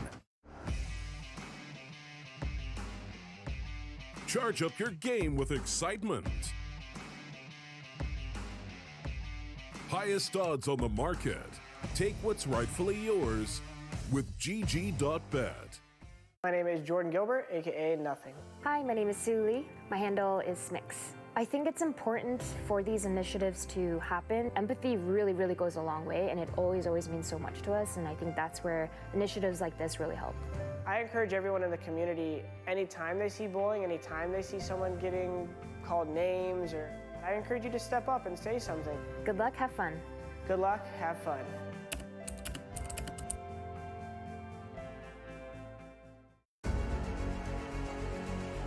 Two boxes to get by Nico. Ah! Die with the god! Go to hit this. On the ramp though. He knows he's there.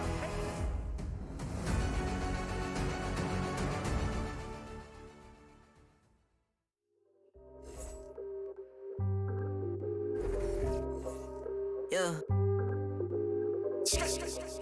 Ay, push start, ay.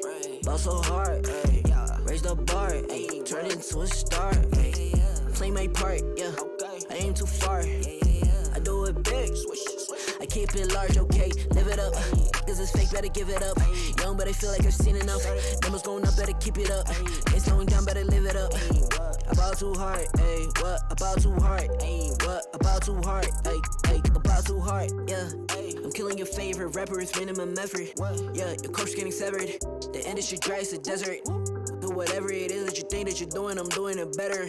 Straight W's, that's my letter. Don't got no snakes, only ladders, ayy. They tryna figure out what's on our plate. Infinity sideways, we already ate. Skipping this basics, skipping this classes. Stay out of trouble, now I can relate. Nevertheless, again, I'm doing great. I just finished this thing, ain't no debate. You ain't my dog, you ain't my family, and sure as hell, you're not my mate. Yeah, I take my place at the summit. I can't wait till we counting them hundreds. I cannot lie, I ain't rich, yeah, but when I say my time coming, it's coming. And some of y'all got ahead of me, to be honest, I wasn't even running. But very soon I'ma run it. I demand it, man, I want it. Push start, ayy. Ball so hard, ayy. Raise the bar, ayy. Turn into a star, ayy. Play my part, yeah. I aim too far. I do it big. I keep it large, okay. Live it up. This is fake, better give it up. Young, but I feel like I've seen enough. Numbers going up, better keep it up.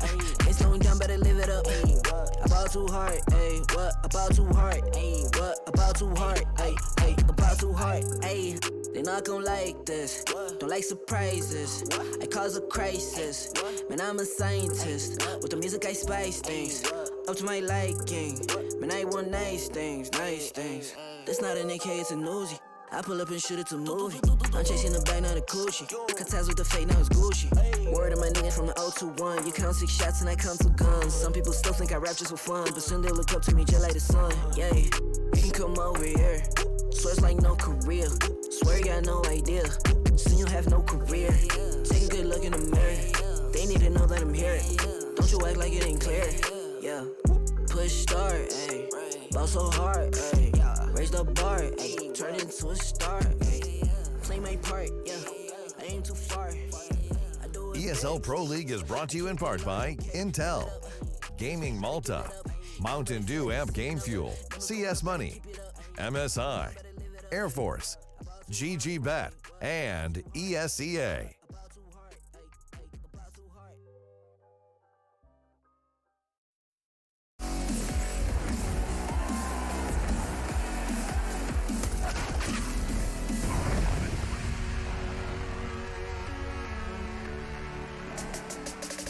It looked too good to be true for FaZe Clan. 12-3 on the half on Train. And now, of course, we've reached our third map, Na'Vi, with an almost spotless defense to get us there. And to break us down exactly what to expect on Nuke, what we can look forward to. I always look forward to these segments. It's Chad. He's over at the Telestrain. All right, going into Nuke, guys, there are a couple of things we need to look out for here, a couple of key factors going into this matchup. Now, we can see FaZe on the CT side. They have no problem dealing with the T half of Na'Vi. That's Train. That showed you that right there. But the problems that I do have for FaZe is their T-sided strats. They're plentiful, but have they been played out too much, and have Na'Vi downloaded all the data? So let's play this. This is just one example. They have a deep smoke wall they like to throw. 2 smokes landing here, 1 towards warehouse, and they play off of that. They can push into warehouse, they can go down to secret, they can do a bunch of different looks. The reason I'm showing you this is because FaZe have the strats. They have ones that they do towards top ladder. They go fast around the ladder position. They even have the standard wall. They've got, you know, all these different walls. So many ones here that if we were to do it, we wouldn't actually get into the game anytime soon. But my point here is that there are 2 individuals that they have to deal with holding that position. Now we're going the top-down view. There's 2 men who hold that yard position. One is simple. The other, and yeah, it gets worse, is electronic. So those smoke walls outside are going to be downloaded by these 2 individuals who are going to know every single play and every single flashbang that they like to use. Going into this, if these 2 continue the form that they were showing just there on their CT side of Train, and Na'Vi use their utility anywhere near as well as what they did just then, this game is done. I cannot see a world where FaZe can get into this matchup. Well, luckily for FaZe, I suppose, they did play against Astralis yesterday on Nuke, and they did manage to get them all the way to overtime. It was where Brokey couldn't perform against Device, though. There were a lot of problems there, but they did have a very solid showing. It crumbled in overtime, but they are very competitive on the map itself. The problem I have is they're exactly the same sentiments as Chad. Their T-side on Train was lacking some oomph. They didn't have any bite behind it whatsoever. They looked very flat, not a FaZe-like team whatsoever, and we only saw some glimmers of glory there with 1 round picked up.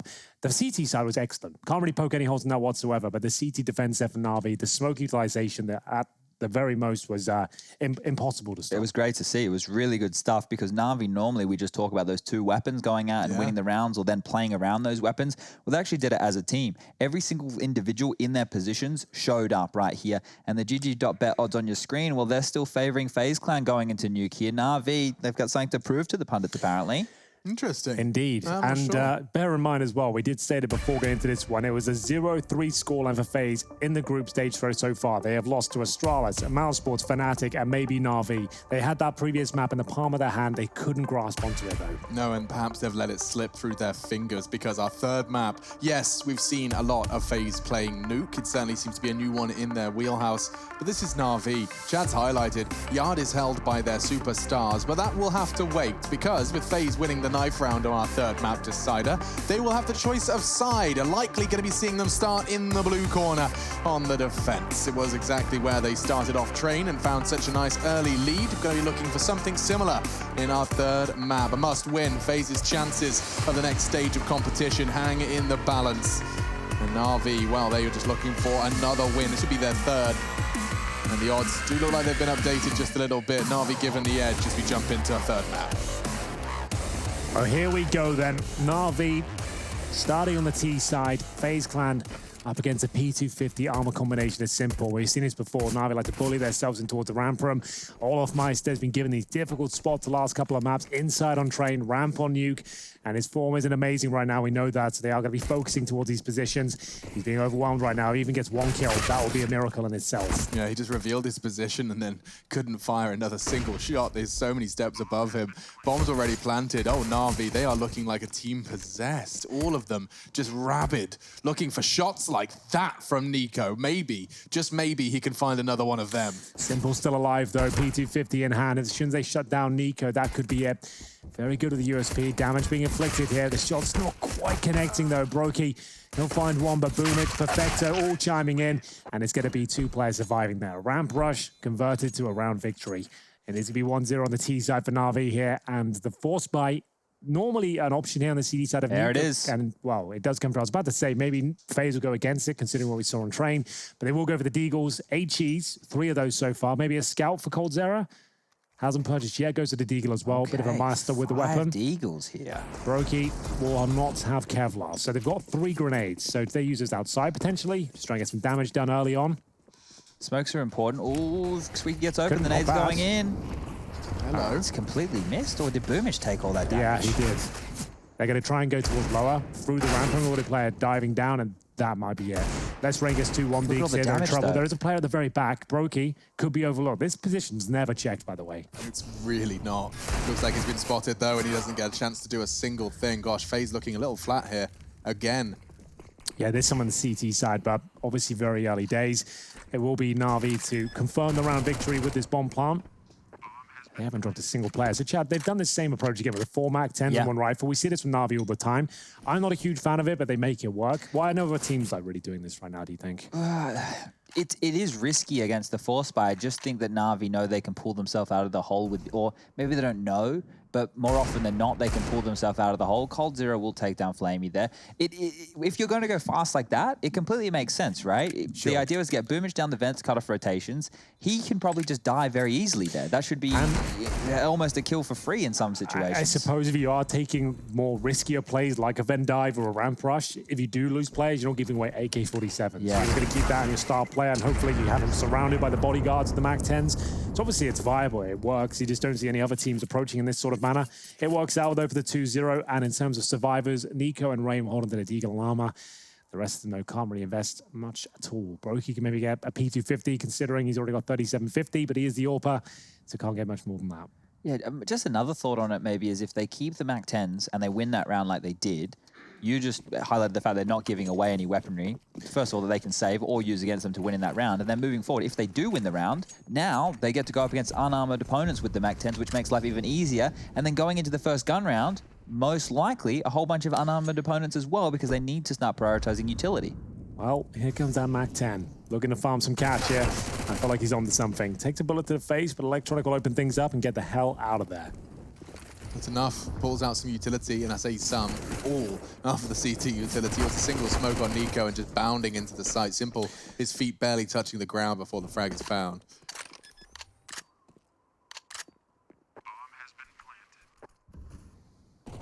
Nothing for them to do here.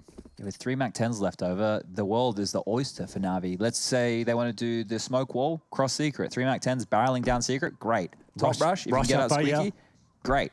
if you can go for a vent dive with the MAC-10s. Or keep bullying all off a ramp. That's Still also works. another option, yeah. So there's quite a few options with these MAC-10s right here, assuming that they don't lose them. I wouldn't see any need this time round for them to upgrade anything. That's a nice shot there from Olaf Meister. Could be another one for Rain. Not quite. Another $600 for Na'Vi.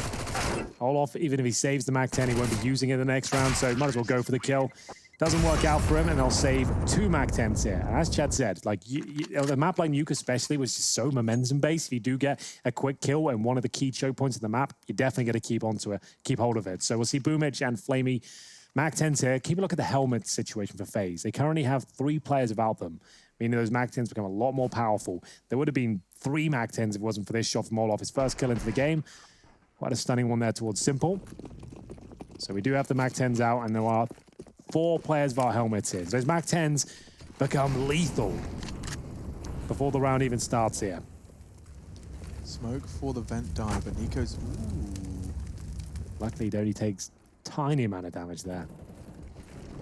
Nice work from CTs, but it could be a topside push, and they didn't check him out. My God, he's Boomich has already got a frag. What's... That flash was so perfect. We saw it from Cold's POV the whole time. That was a full flash. Damn. So, the MAC-10, good for 1. See Now what a we can do ramp this. drop? No, Flamey's actually waiting to catch up on the flank, and it's cost him his life. That was one of the players without the helmets as well. Luckily, it didn't connect with the head. 2 kills for Nico now. Just the rifles remain on Na'Vi's side. And they're battling back for lobby control, interestingly enough. Tables have turned somewhat. Good trades. That's fantastic work. The fact that they milked the number advantage. Now back to tied game, and Electronic patient as ever. Olaf goes down, and now Brokey with an AWP. Good luck, my friend. Yeah, what is it? He's tried to feign the fact he's gone down towards lower, but they know he's the AWP, right? Like, of course they get a plan. Like, where else would they go? This is a dream. They faked, at least. Just to see if he'll open the double doors and go for a quick shot, I guess. That's about it. But if he does anything with this, I'll be amazed. There's the doors. Simple's like, nah, okay, I'll move. That's all he could do, right? Is open the doors and hopefully get a quick kill. But unless he gets it, it doesn't mean too much. If he gets one of these kills with a quick scope, the other will swing out, and he's been taking another 3. That's going to be it. They can try and wallbang him here, I suppose. Not going to connect.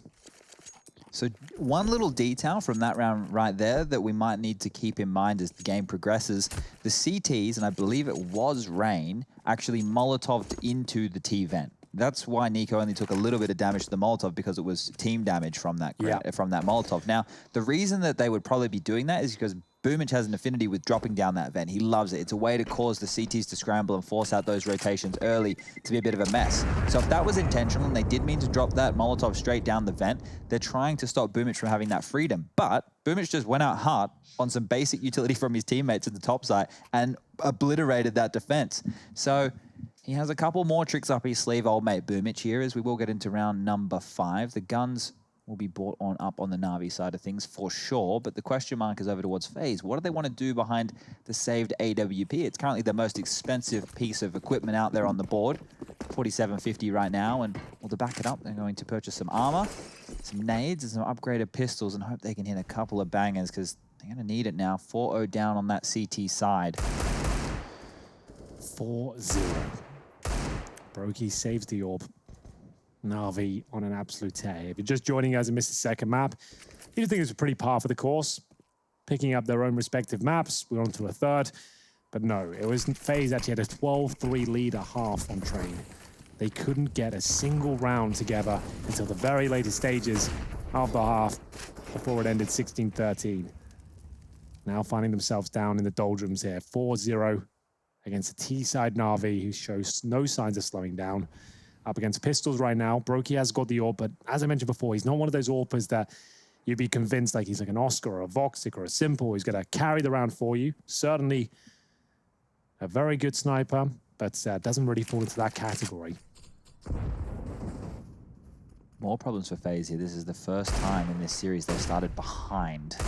Ooh, and now a missed shot from Olaf too, in fact. Does concede ramp control. Yeah, ramp has been an issue for them. They might want to start putting Brokey in towards the ramp room with the AWP a few rounds, just push them back from that position. They're getting way too much access down here. Olofmeister is doing his best to fend them off. You can see him struggling. Same story for Ray. He's holding towards Secret, and at least there is a kill back in return. Just the one for now. That will enable a bomb plant, but maybe Coldzera, well, I was about to say, can do something about this. Nico trying to recover the Krieg, which he will, but taking shots through the door. Boomage one step ahead of the curve. Boomage would have seen the gun get picked up through the door on the floor. I think you're right. It's the butt of the gun when he's sticking through the door, right? So as soon as he picked it up, that's when he went for the spam. I'm not sure we can look at that, but I'm pretty sure that's what happened. Yeah, it's going to be a difficult one. I might have to go back and review the demo. I know Graham Pitt is out there right now. Yeah, had it been a difference maker in the round, I'd say let's do it, but it's not worth it when it's just one kill. Well, Brokey has to save again. So one positive right now for Brokey in this round is the fact that he gets to keep his KD. Cool little drop he just did there, by the way, just from the roof. It made noise, but he took no damage from it. Using the door and sliding down, I didn't know that was a thing, so that's cool. Slide off that. Something for FaZe, I suppose. Yeah, that's, I mean, they haven't taken any damage on that. They didn't take any full damage there. That's pretty good. It's a positive sign. They saved the orb, jokes aside. So that was a Deagle round. So Na'Vi once again punishing that ramp room and splitting down towards lower. Olofmeister, he is in for a rough ride, I think. They've identified a weakness within the FaZe unit. He said it himself in the pre-interview here that his current form, for whatever reason this week, is just not there. And I have to say, like this season, I think he's been great for the FaZe. He's looked serviceable for sure. Absolutely. And this week, he has been underwhelming, but he knows it. He said it himself, and it seems like Na'Vi know it as well. They're focusing a lot towards inner on train. Now, a lot of presence at ramp as well. I feel like with this tactical timeout, FaZe will be adjusting things. I'd like to see the orb towards ramp, knowing that we've got the standard outside smokes being used. Very difficult for an Orbit to thrive. Here's a stat for you. Olof's never won a major with a beard. So maybe this extra facial hair is weighing him down. Can't frag it out. It was a very thick and heavy beard. I didn't know he had it in it. Yeah, it does get hot and itchy. Look, for winter, it's okay. I've rocked quite a gnarly beard before in the past, but get rid of it when the sun comes out. Your fisherman's beard you had. That was good. Fisherman's beard. When he wore the red beanie and he looked like something straight out of a movie. I'm trying to think of the exact. Yeah, a movie. No, I had a specific movie in my mind, but it's got a really complex title. Well, they did put Brokey over towards to ramp, so Henry got what he wanted. The Life Aquatic is what I was referencing. Yeah, that's a perfect reference for it, actually. Thank you very If you'd much. got it at the time, I'd have loved it. Shoot. Still, we can indulge upon round 6. FaZe yet to get off the starting mark. And Chad, you highlighted this is the first time we've seen it in this series. It's always been the strong start and the Na'Vi comeback. What happens now? There's no precedent. We don't know. The orb towards ramp is what I wanted to see. Chad just highlighted we've got it. Does it lend themselves to a round victory, though? The adjustments made, when they call a timeout and they're the ones struggling, you know there's adjustments being made here. You're going to change up your approach. You're going to do something a little bit different. Brokey has made the right call here. And so is Nico, apparently, as he gets that little jump onto the smoke. Missing the initial shot, but this is what it's all about. Baiting Olof in, giving a bit of backup, just suggesting they shouldn't go to ramp every single round now. Brokey might not even have to return there, but that's enough just to show they've adjusted that setup.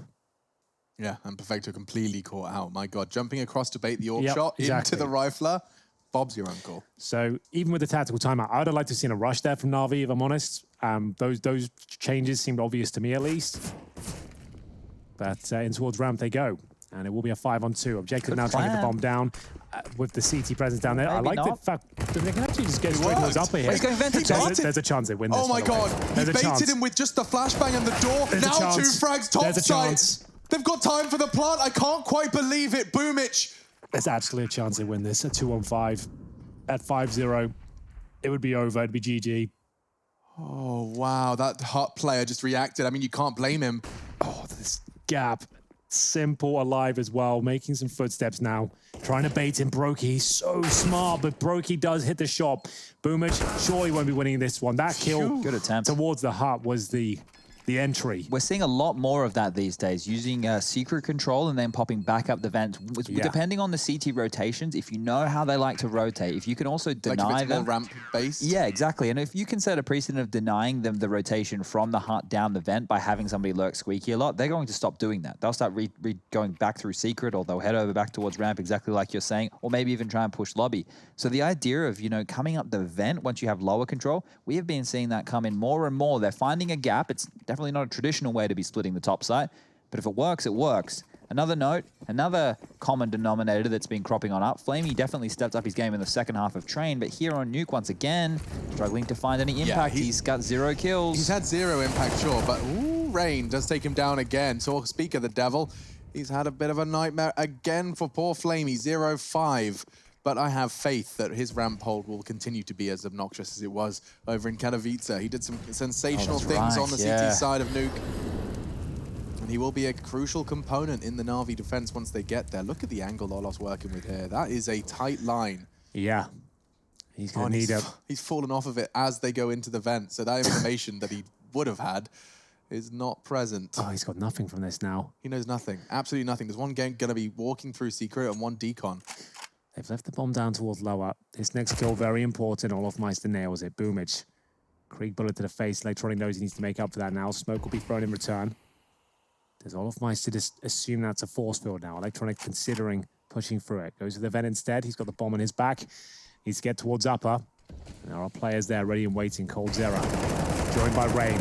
Bomb goes down. Looks like they're on their feet here, FaZe. Simple left in a 4 versus 1. 0 chance of winning it, as Rain will take him down. Lovely work from Rain and Cold Zera there. This is getting better now, but still 5 rounds is enough for a T side in general, like full stop.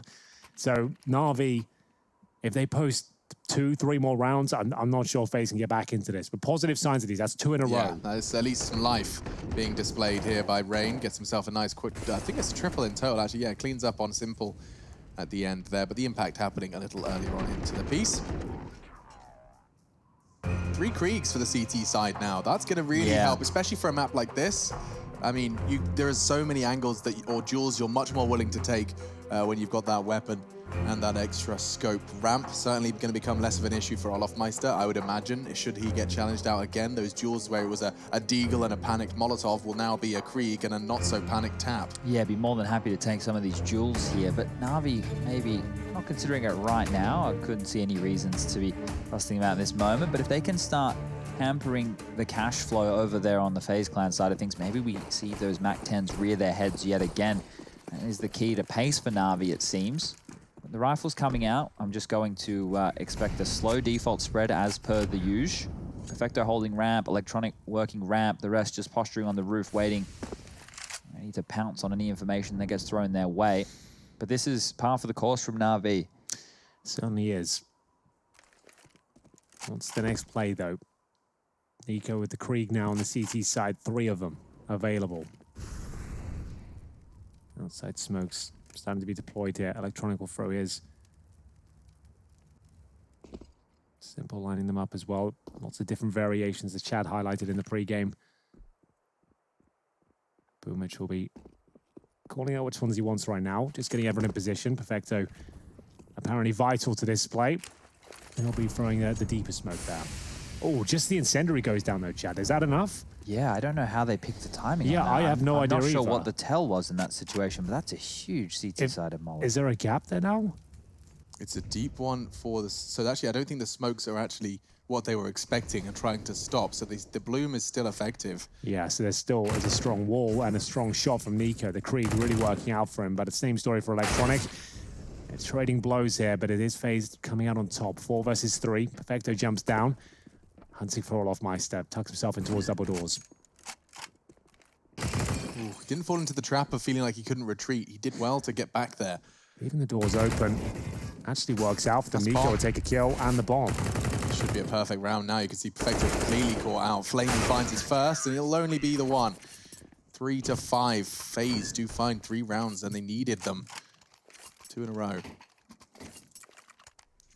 See the second shot. This is the duel he wins on Electronic, and that's an important duel to be winning, considering just how powerful Electronic has been in Yard. Lovely work from Nico, just maneuvering with the doors, and Perfecto gets caught out because he sees the doors closed, thinks it's his moment, and as they reopen, he's got his back turned to the Nico Krieg. There's not a single tell of why Nico threw that Molotov to disrupt the smoke wall. The only thing is, it was exactly on 1 minute. So unless he knows the Na'Vi are throwing these set pieces at 1 minute. Now you've said that, if you've watched their demos and you know when they are coordinating things, usually, that's not a bad shout at all.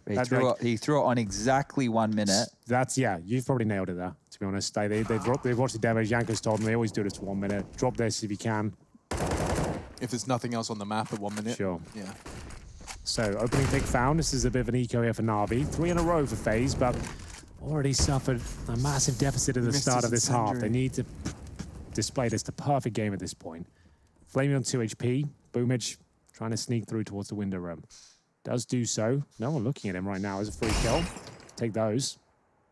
Yeah, no complaints whatsoever. Coldzera was responsible for it, but now, of course, doesn't want to get his face blown off by a deagle underneath. It's just the smoke. Is there a player in CT spawn as well? So Boomich uses that smoke to get towards window room. The comms just aren't great there. Brokey needs to tell his teammate Nico that there's a chance to get windows. That's all it comes down to. There's a possibility of it, and he wouldn't have been as exposed. The Na'Vi pause just slowly gathering their resources towards ramp, and Olaf's in a perfect position to just tap away at some heads hit. Jiggled, spotted, awkward, loses his life. Now they're just going to take straight control of the lower site, all three of them flooding in. There's a fourth member of the squad. He's going to be elsewhere. Coldzera has taken back control of the ramp. Na'Vi, this is so totally winnable now. Boomich has even got himself an armored Krieg. It's only flashes for the retake, Alex. This is a problem. I don't know what FaZe can do here. They can hope that Brokey does pick off this rifle. That's the threat. But time is his best friend here. Boomich doesn't need to give them the jewel. Yeah, they're backing away. They have to save. They have That's to insane. save. What in God's name is that? One frag down the ramp, access to the lower site found. So much respect is given in Counter-Strike these days. It's insane, right? Like, you're thinking about this. This was just a deagle round. There's not even armor behind most of these players. I was going to say, if they had the 3 Kriegs up still, I'd get it. But at the same time, you've got so much money behind this. You had 3 versus 4 there on a low by anywhere. I think there was certainly a conversation to be had about retaking this one. Great shot from Flamey to get off Meister. But again, being bullied in that area, they might have to bring Brokey back over. Am I seeing a double AWP setup here for the FaZe boys? I think I am. Ooh, a question for us. Can we recall who won Season 3? It was a Brazilian side, so it must have been Luminosity at the time, I guess. Oh, well, that was an easy one. Yeah, that was definitely the case. Yeah. Yeah, that was easy. Nice work. The hint was a little too easy, I'll be honest. I wouldn't have had LG well, we at the said tip we of my wanted to tongue. have a quiz today. So that's the first question. Cloud9 won Season 4, which was in Brazil, in Sao Paulo. Against, was it SK at the time in the final? Didn't Cloud9 win Season 1 as well? I think it was. Ooh, straight through the smoke. Electronic eats land. Nico descending immediately upon it. He's going to take control of the lower site now. And you said FaZe have to have a spotless CT side. Well, saving 3 weapons and conceding to just the deagle buy of Na'Vi in the last has made things very uncomfortable. They can't lose another. And this is against a much more menacing buy. Double AWPs as well, worth mentioning. That should that bomb go down, seems almost impossible given the current setup. They'd have to find a pick first, and now gathering their resources back towards lobby. Curious as to where Na'Vi want to end up now. They didn't get any territory out of that play, and then they've disappeared as quickly as they've came. Boomich is the only man they've left patrolling that part of the yard, and that is a fantastic grenade there from Rain. Boomich can't get anything done off of the information, and they're just going to be milked on out of this one here. Simple and Flamey will do their best to retort, but it's a 3-on-2 situation with not much HP. They will plant the bomb, and this is where the double AWPs you were talking about comes into play. Yeah, massive issue here on Nuke. Double AWP setup, certainly viable. Team Liquid run it all the time, but if you get in these sort of scenarios, the bomb's down, things get a little bit more dicey, especially when things are getting a little congested with the smokes down, the flashes coming through. First shot is perfect from Simple. You wouldn't expect anything less at this point. Now he knows it's an AWP towards main entrance. Happy to take the jewel here. They're running out of time. They have a kill available, but what's the play? This kill has to come in from Olaf Meister. The AWP shot doesn't connect, and it all falls apart once more. FaZe Clan have lost everything.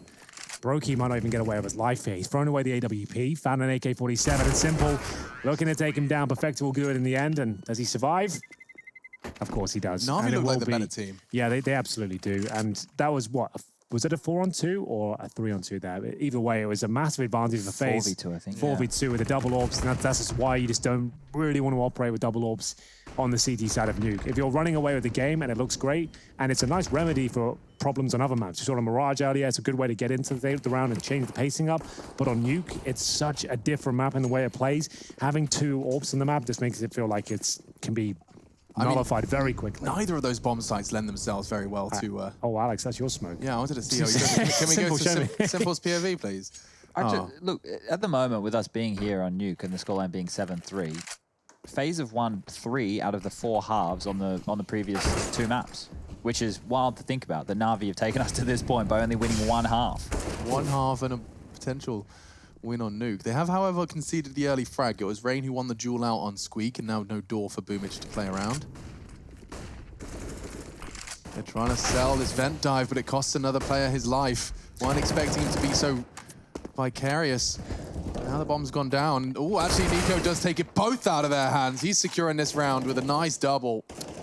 Simple's all the way, still back at T-Vent. Rain spitting bullets into him in the smoke, and I'm afraid, yes, he's good, but not this good. Yeah, good chance at a kill there, but Rain shuts it down, trying to get the bomb down quickly towards the vents. Quickly met by the M4A4 of Rain.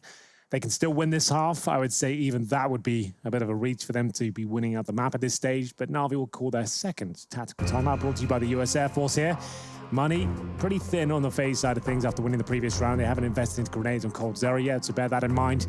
So they are very fragile. In terms of their loss bonus, it gets removed every time they win a round. Yeah. So currently sits at absolute bottom. They'll get $1,900 after losing this round if it happens. I would consider buying if I was Na'Vi here. You can get 2 rifles up. Perfecto can buy one or drop one. Electronic can definitely buy one of his own. Rush ramp seems to be working out for them. Just something with a little bit of finesse to it, right? Because they're able to turn usual situations, which is nothing, into something. We saw that Deagle round before. They made 2 kills and then that forced FaZe to save. There's no reason why they couldn't do it with a buy right here. It's 5 seconds left. This will be the moment. Are they doing it? Are they buying? Boomich has a Deagle. Okay, they're just going to go for the Deagles again.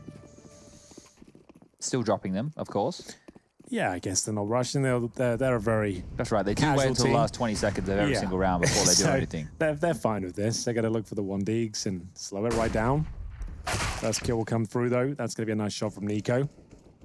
Couldn't be much more of a free frag, to be Yeah, honest. just first 10 seconds around. Off he goes. Standing Quick on a kill. blue box in yard. Lovely. I think NiKo tries to make a point when he has the Krieg. Just like, look how good I am with this weapon. Look how easy I make it look. Everyone pay attention to how overpowered this weapon is. Just tapping them away. And there's 3 kills. Yeah, he's communicated his particular problems with the Krieg over on his Instagram. I think I'm sure you'll be able to find it on social media. But there we have it. A nice clean kill. Yeah, on his LinkedIn the other day, I did see that. He was posting about the Krieg. You did? Yeah, it was interesting. Good. He was... I think he wrote a song on his SoundCloud about it as well. Check that one out. We'll get it to round 13 and the money starting to stabilize on the FaZe side of things now after the successful previous 2 rounds. All for Brokey. Remember, has struggled on Nuke in the last couple of days. 4 kills to his name so far. It's difficult to make the AWP really work on Nuke in general. That's why we see the double AWP setup's not really super viable as the Nuke map has evolved in general. And with the outside wall of smoke, it's difficult to find the odd pick. But Rain's certainly finding them. That's towards Squeaky. Answered back by Simple quickly, though. He's found a couple of them onto Flamey. Did they just recover the AK on the CT side? All of Mice, I think, picked it up. So he's left ramp now, right? So it will be just Brokey AWPing ramps. They have made that adjustment at least, knowing that it's been such a weak part of the map. Keep the AWP here, in my opinion. Otherwise, you're either going to keep giving ramp control, full executions towards lower. It will keep happening. They're doing their outside smokes. Imagine if this happens at 1 minute again. NiKo's in the perfect position here to ruin this entire round for Na'Vi and put number 6 on the board. I don't think they'll be expecting him here this late, especially considering the fact that it is a 4v4 situation. And not only that, they're not going yard. So NiKo, by being pushed up towards this box, can see it's completely free. Means he can pass that information on towards his teammates to hold the hatches, because it could be a top or a ramp hit here. Now they head towards the top site. Simple wins the first duel. Olof was the one to provide it, but Cold pushed up in the hut, is ready to punish Perfecto, and NiKo as well onto Simple from yard. Boomich has crossed onto the site. They know that. Oh no, Cold! He looked away just in the nick of time for Electronic to convert. And now they've a real shot at this one. Brokey's only got an AWP and NiKo's only got 10 HP, so this is starting to look just like that. 1 frag extra. It looks all good for Na'Vi. Oof, that was their moment. The flash is good, though. Oh, it actually catches the CT as well. Dropping down, taking a little bit of full damage there. Brokey is fine for now. Oh, perfect. Incendiary is great, but Electronic has got past it, but not past Brokey. It's going to be a defuse coming through, 7-6. Getting closer and closer to actually maybe winning the half at this stage. Looking much better as they post 3 rounds in a row. They swapped the weapons around for that retake. That was really, really nice. I'm not sure that shapes up just as well with Brokey supporting NiKo's 10 HP on the rifle. So nice little chop and change. And Brokey then goes on with that Krieg he's been gifted, Finding both of those kills. So really impressive stuff. The flash from Nico did catch him, admittedly, but Brokey managed to make it work. Yeah, the fact that he gets that kill, oh, wow. Could have been awkward. Yeah, now Na'Vi, well, they've left themselves with a bit of a ton of utility. Tough spot to be in, haven't they? They're going to buy into this one here. They're feigning that it's a fast top and that it could be secret wall smokes, but it will actually be a late hit towards that top site. So it's a double pump for sure. Again, Rain's such a nuisance holding the CT vent. Oh, the flashes, you can hear how many are coming in, and despite Cold's best efforts, he eats them up. He will get traded 1-for-1 into the site, and Nico has the one to try and turn the tables again in favor of FaZe, and he will secure it. 7-7. Couldn't be closer. Making a half out of this one. They are. They looked like they were done for. Remember, they were 5-0 down. Na'Vi had them on the ropes. They were working the body, looking for the haymaker punch, but FaZe got back on their feet here. Nico keeping them alive, looking for their first series victory in the second stage here of EPL. It's been labored, but they have managed to start the conversation again that they could do it here on Nuke. Final round of this first half. Split it right down the middle. Who will be taking the edge into the second? We have got a nice, strong buy on either side. Molotov thrown and then the smoke. That's thrown by the T side to guarantee their smoke land. That's not a CT incendiary, just to note that. And a good grenade towards Secret. Electronic feeling that one. That landed right in his backpack. And with the comms, Nico has adjusted with a lovely smoke. Electronics playing the edge of that. They likely would have caught Nico had he committed. But instead, we'll just fall back to the corner. Boomich, he likes this vent a lot. Sits there. Waits to catch the AWPer as he's unexpectedly checking silo from this blue container. So he just uncrouches and takes a pot shot. That's typically what we'll see the first 30 seconds of Boomich's mission. And just as he tries to leave his hidey hole, Brokey catches him. 4v4 though, because Perfecto has found one into the site, and nice work from Rain. Just puts Na'Vi on a one entrance into the site, and it does look like FaZe could very well be finding the lead on this CT half. Only the one round, but despite the Na'Vi's best efforts, it's all come down to simple. Yeah, well, we all know what he's capable of at this point. The bomb's on his back as well, and FaZe play a little bit differently when he's out and about. They've spotted him in at least. They need to try and take him down together if possible. 3 versus 1 with no time remaining here. Surely this is where FaZe can close out the half. 8-7. He shoots out the window to suggest he's coming towards heaven. With Portal player out, he's waiting for mistakes, and they're certainly being delivered. 10 seconds though. Surely he can't get this bomb planted. Certainly what most people would be thinking, including Brokey, because he's faked it. He was hoping for the multi-kill, didn't get the swing. God, there was a world where they both took the different fight, but Brokey does convert it. Woo! 8-7 on the half. Last map, second series, second stage. Don't go anywhere.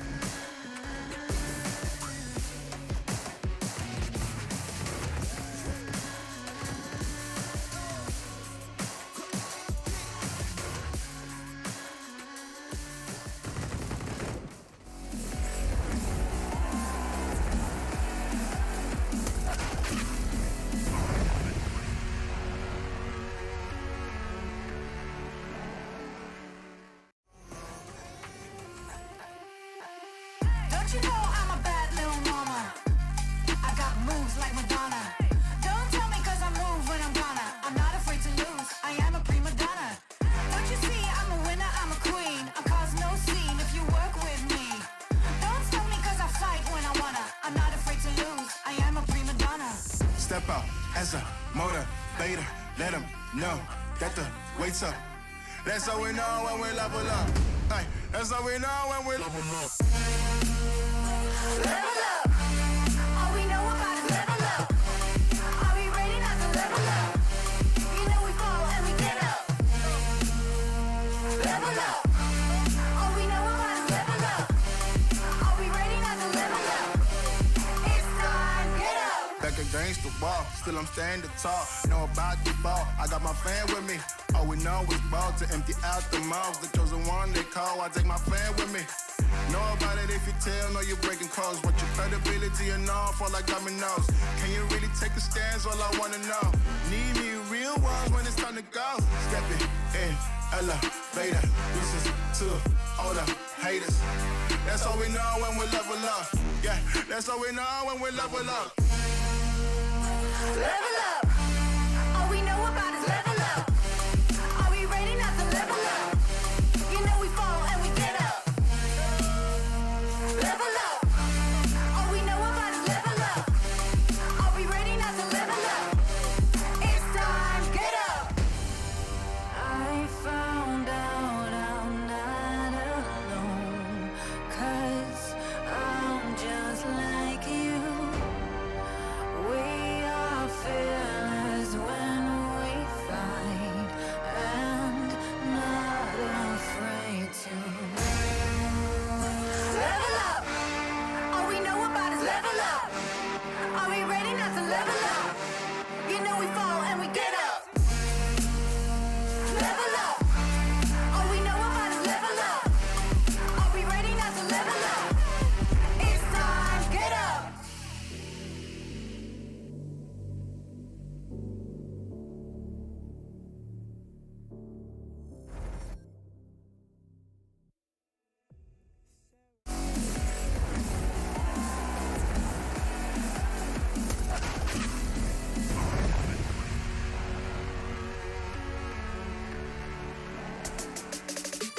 The stakes don't get much more higher than this for FaZe Clan. Should they lose Nuke, they are out of contention. They will have their dreams of an ESL Pro League trophy completely and totally dashed. It all rests on the crest of Nuke. 8-7 on the half, they took the lead, but only by the smallest margins, admittedly overcoming quite the strong start of Na'Vi. 5-2, but now 8-7.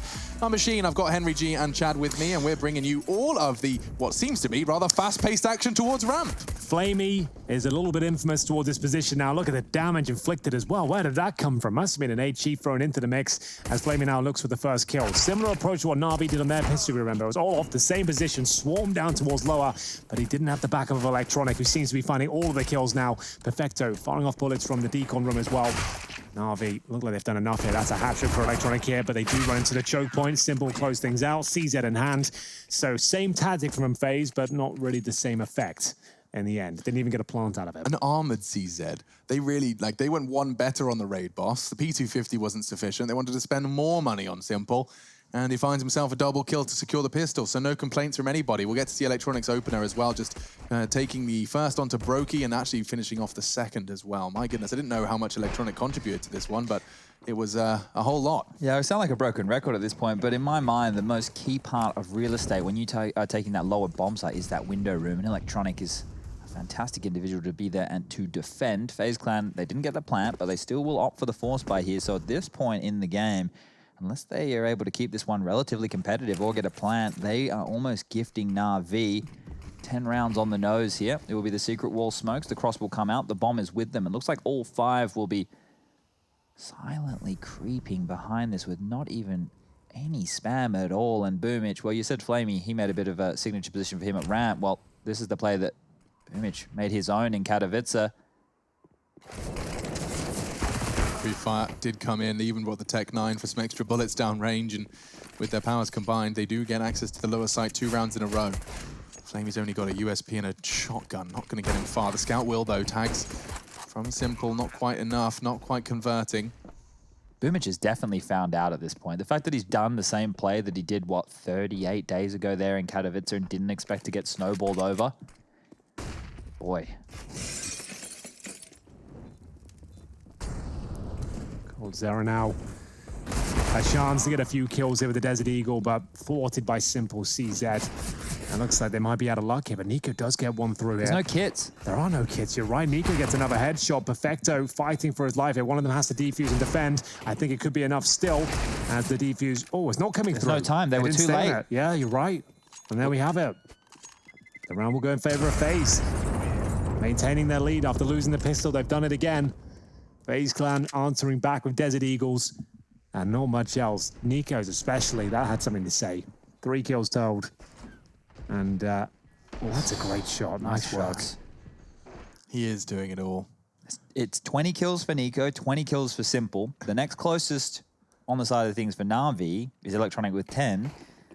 At least for Nico, Rain has 15. So contributions lacking here from the remainder of the cast on both sides of things. The force buy will come back from Na'Vi. Simple and Nico just duking it out for supremacy here. And if you just missed the return from the break, this is it for FaZe Clan. Yeah, it absolutely is. They really cannot drop another map. Have to win this map just to stay in the conversation here at the second stage of EPL Season 11. Great shot from Simple from Secret. And he does fade away as well. Rain up there with Nico in terms of the fragging department. 15 kills. He's removed early on. This is a force buy, bear in mind, as well from Na'Vi. So they'll be giving it hell. They still have smokes, an incendiary, a defuse kit as well. Perfecto's picked that up. He really is the support role at this stage. Less than a minute remaining and no real estate to write home about. A bit of garage control. Nowhere near a bomb site yet.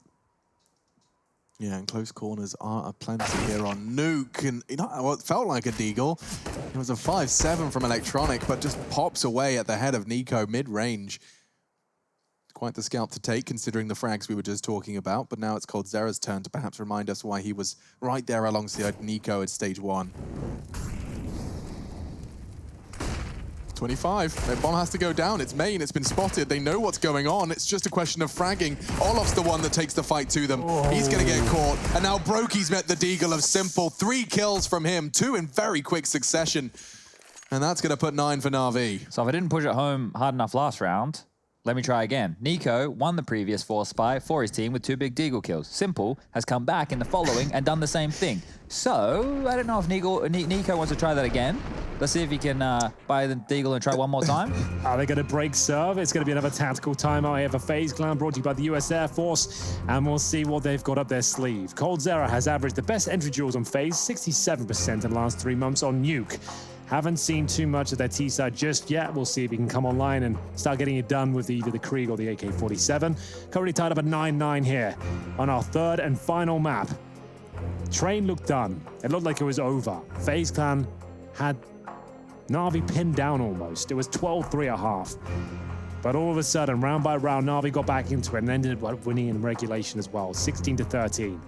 And here we are on Nuke. Na'Vi won the pistol, lost the second, won the third, and FaZe will try and respond with a force of their own. Tech 9 for Brokey, deagle's out otherwise. Nico with no armor, so he's had to go for utility instead, so he's gone for the smoke and Molotov combo, I assume to guarantee one of the smokes outside. Only 2 of them. I can't believe they're both going to potentially die on their sword of the force spies here, so this is curious. Well, off into the side. Cold has found another. These close quarters deagles are doing work. And that, unfortunately, is short-lived. Electronic arriving on main has something to say. Oh, he runs out of bullets. If only he had the drum mag.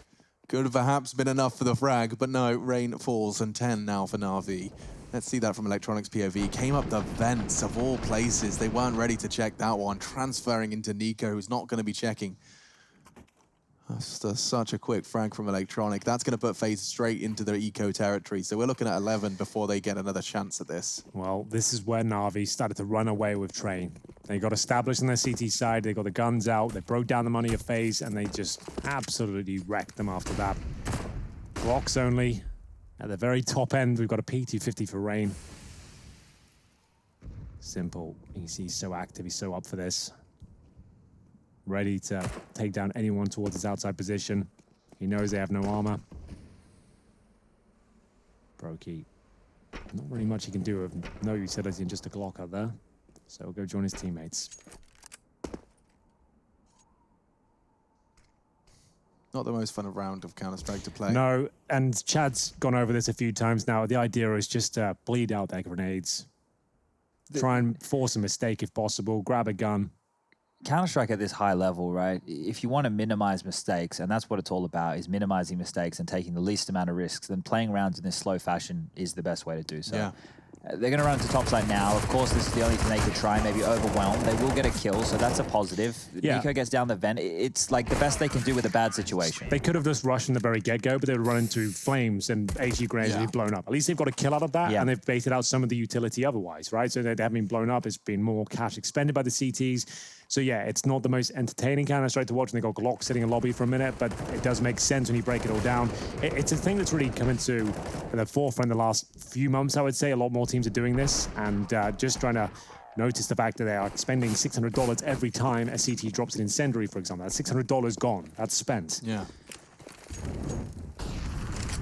Very fast flash.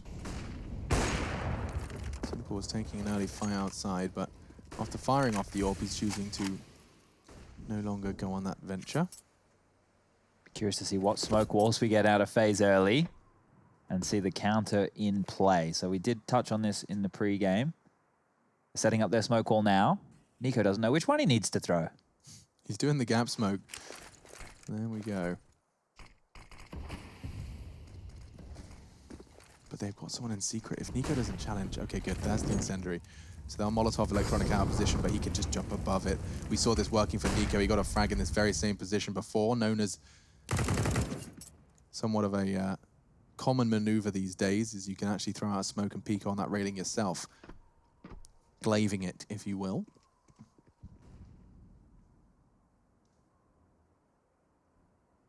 Coming towards Simple. Oh, and he actually hits the shot. A double leg. He knocks off Olofmeister's shoes. Rain's completely barefoot too, but he just charges on in, and Flamey collects both of the tags. Yep, they'll be happy with that, all things considered, seeing as that round was about to fall apart. They pick up a 3-on-3 scenario, and knowing they spotted so many bodies towards ramp, Perfecto is happy to at least explore lobby. Falls back eventually. Nico, main entrance, all down to the timings here. And, well, he'll be coming out on top. Quick shot, opens up the upper bomb site, and it's going to find double digits almost certainly here. We're playing in the vents. Boomage will have to do something remarkable here. Both of them down towards lower. That was a very timid approach from Na'Vi versus the smoke wall of FaZe. What I was expecting to happen was a lot more aggressive maneuvers here. I think Simple over towards ramp with the AWP was fantastic. He's going to be kicking himself that it was a double leg shot. I've never seen a double leg shot before, actually. So that was quite the curious one. But the idea that I'm thinking here is because of the lurk around the outside smokes that FaZe have been doing, if they go all in, they're going fast, right? They're going to commit. If they just do the smokes to set up, you're always going to see Nico there trying to find that gap. So if you go aggressive and you take Nico out of the picture, you've taken away one massive string in that round for them. And then the rest of the round is probably 4 individuals who are going to be running into ramp or top site because Nico is the gap maker, the gap finder. So take him out of the equation. The gap's gone. Yeah. I was trying to think there's like a remember like an infomercial back in the day? It's like bang, and the dirt is gone. That's the one. Bang, Sill it bang, yeah. Hi, I'm Barry Scott, and this is Sill it bang, bang, and the dirt is gone. There you go. Yeah. We didn't have that in Australia, household cleaning but I think product. I watched it online. Yeah, Barry Scott, he was a bit of a meme before memes were called memes. I guess you could call it a joke. Yeah, that's what we used to call it back in the day. Back in the 90s, we used to call them jokes. I'm not talking about the ones I'd read from an encyclopedia of them in bed. Never remembered to have retained any of them. Are you talking like a classic joke book? Yeah. Yeah, I used to have those too. I used to have magic books, joke books, all sorts of things going on. And then the internet arrived. The internet did turn up. Need to make books for anything anymore. Okay, so the passive approach again. The smoke's being lined up again. See this time if they have the follow through, if they just want to set up the lurking individual, they are changing the smoke wall. This one looks to be the deeper. This is like, so Rain's throwing the one that lands like towards main, and then the one that lands in front of it creates that little deep wall you're referring to. And the last part of the puzzle is, I assume, warehouse? Yeah, those are the 3, and from there they try and find the timing and the gap into warehouse, right? They wait for that warehouse smoke to start fading, then they walk into warehouse because they've already guaranteed safety. There you go, over the top. So Electronic, we saw Mouse do this. You can see he knows what they're up to. Like, he's turning away knowing they flashed this before they commit. Boomage is there with him as well, so they've got moves to handle this sort of scenario. And it works out very nicely indeed. The flash from Simple certainly contributes. As Olofmeister watches his teammate die in front of him, the bomb goes down. 30 seconds and a 4-on-2. They can't really wait for CT mistakes. They're just not making any. Nico now holds towards the hub. 25 seconds. Just a frag available at the very most as he decides to fall back. Their money is low. Loss bonus will be as well. They're actually at the bottom right now. They're going to get $1,900 next round. So things far from ideal. Nico will get one back here. 3 versus 1 with 10 seconds coming upon the bomb. If he gets the orb out of Simple's hands, that's something. Maybe we'll find Perfecto here. Oh, what a shot. Found ya. 26 for Simple. closing in on another absurd statistics for their star, Na'Vi. 4 rounds away from closing this one out, and another one on the board thanks to this quick flick of Simple. Bang! Nearly the headshot for extra star points. And even worse for FaZe Clan is that they're just going to have to be bringing Deagles and a handful of smoke grenades into this one. Maybe they're going to just throw out some outside smokes, hope the CTs overinvest. It's just not going to happen. I can tell you that with conviction, because we know the Na'Vi, they wait for concrete calls. Of course. They certainly do. And for now, Flamey still struggling in terms of numbers, but his teammates are still winning games. Holds off towards the ramp and trying to fend them off as they have no armor that is leaping into the fire at this point. Simple will pluck one out of the air. That's all off Meister, and the round was pretty much confirmed before it began. This is an eco for FaZe Clan, not even a partial buy. So if they get any kills here, they'll be happy with it, but we slow it right down just to see if Rain can do anything with this decon position, but he has to open the door. That's the problem. As soon as he does, it does make quite the noise. Where did Brokey kill Simple? Ladder base? It must be. Yeah. I'll have to look at the map. But yes, it was. Boomich spotted. Flamey deals with the decon. Smoke left side, hold right side from Flamey. It's perfect. I mean, Na'Vi, they've just got it all locked down. So now they can just focus the right-hand side or left now if you're a FaZe player. And again, just waiting for any mistakes, any 1D opportunities. Not really much to report, I'm afraid. Brokey can save the AWP, so that's one positive thing if they think it is a necessary weapon for the following rounds. He's picked it up. It's definitely something. Like, their loss bonus is, what, 2,400 next round? He's just going to give it up. I think he's thrown it away from Simple's bodies and now are going to die. That means they won't be able to pick it up if they were wondering to do so. So Brokey making a lot of noise now, just has to die before the time runs out. Yeah, they're going to run away from him. They're actually not going to go for the kill. This is great. If they just don't die here, he's not going to get any loss bonus. That's actually sick. Good point, Chad. They just ran away from him. Boomich, he's going to fall down as well. Brokey does get 2 kills and a gun. Okay. So the fact he gets a gun actually nullifies their efforts there, but it was a great idea. Let him just squirm on the bomb side, meaning the AWP won't have any money going forward, but he gets the M4. He could even drop that and still buy AK armor and a smoke. So he's fine. Thank you, Boomich. There was a chance that would have been sick. Horrible because Brokey did have the AWP and then threw it away, so he would have been nowhere near a weapon unless he made those 2 big Deagle kills. Yeah, good stuff. 13-10, round 24. Auto shotgun for Perfecto. Probably the only map you'll ever see it on. Occasionally makes an appearance on train towards Pop Dog.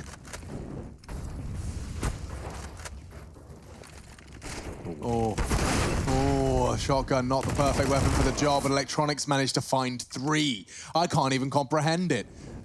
A massive multi-kill to open up round 24, and Simple's made good on his promise.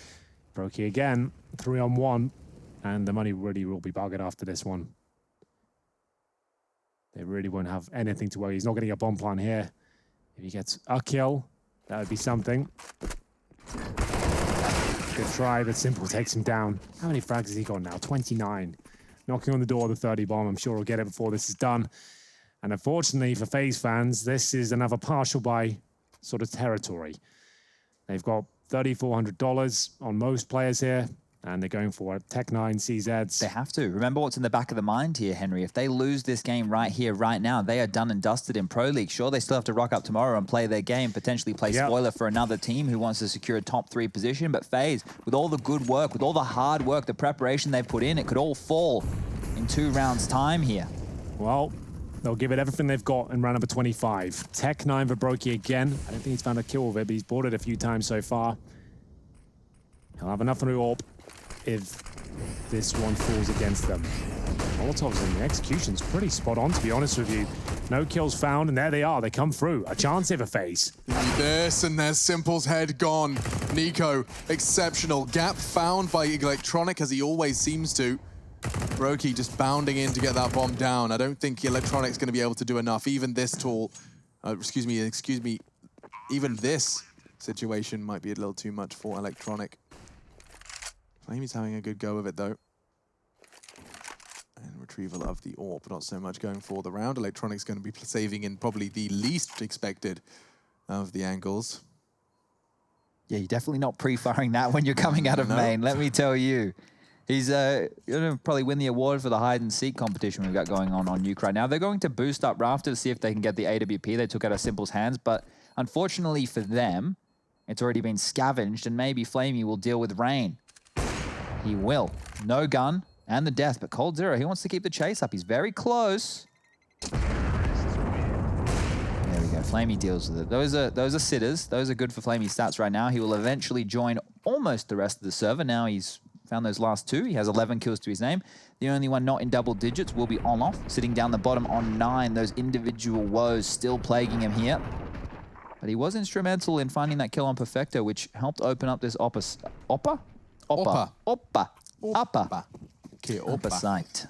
So, we go the full distance. FaZe somehow make it work with the CZs, the Tech 9s, the upper rush. The execution was pretty beautiful, I have to say. You can see how overwhelming that was. Planting the bomb finally breaks the streak of Na'Vi, who had 3 rounds in a row, and keeps him in contention for the map here. Third and final. Must win for FaZe. This could be the start. Rain, Nico, both into the top site, and again, weakness found. Exposing the weakness, they charge towards the upper site. Perfecto goes down, Electronic quick to follow, and now I don't know what Simple intends to do. He's waiting for the main smoke, but I think this is their only option. I mean, top site retakes with a shotgun and an AWP, it's not known to be particularly effective. Coldzera's offense is just perfect. As soon as Flamey lowers his guard for the corner, he goes down. So 12 then for FaZe. This gap's going to get even closer.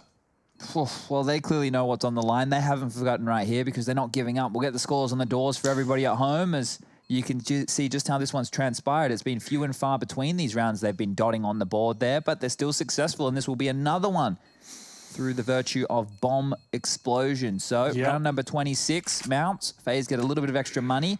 At this point of the game, it's not going to be the difference maker too much, but Simple holding on to that AWP might be. That might be, you're right. The fact he's got an AWP can drop an M4 here as well. They've got a Krieg for Boomage, so they still have a plenty going forward here. Nico somehow made that shot work. A little flick on towards Perfecto's head. His aim has been nothing short of crispy today. Mirage, he was exceptional. We'll see now.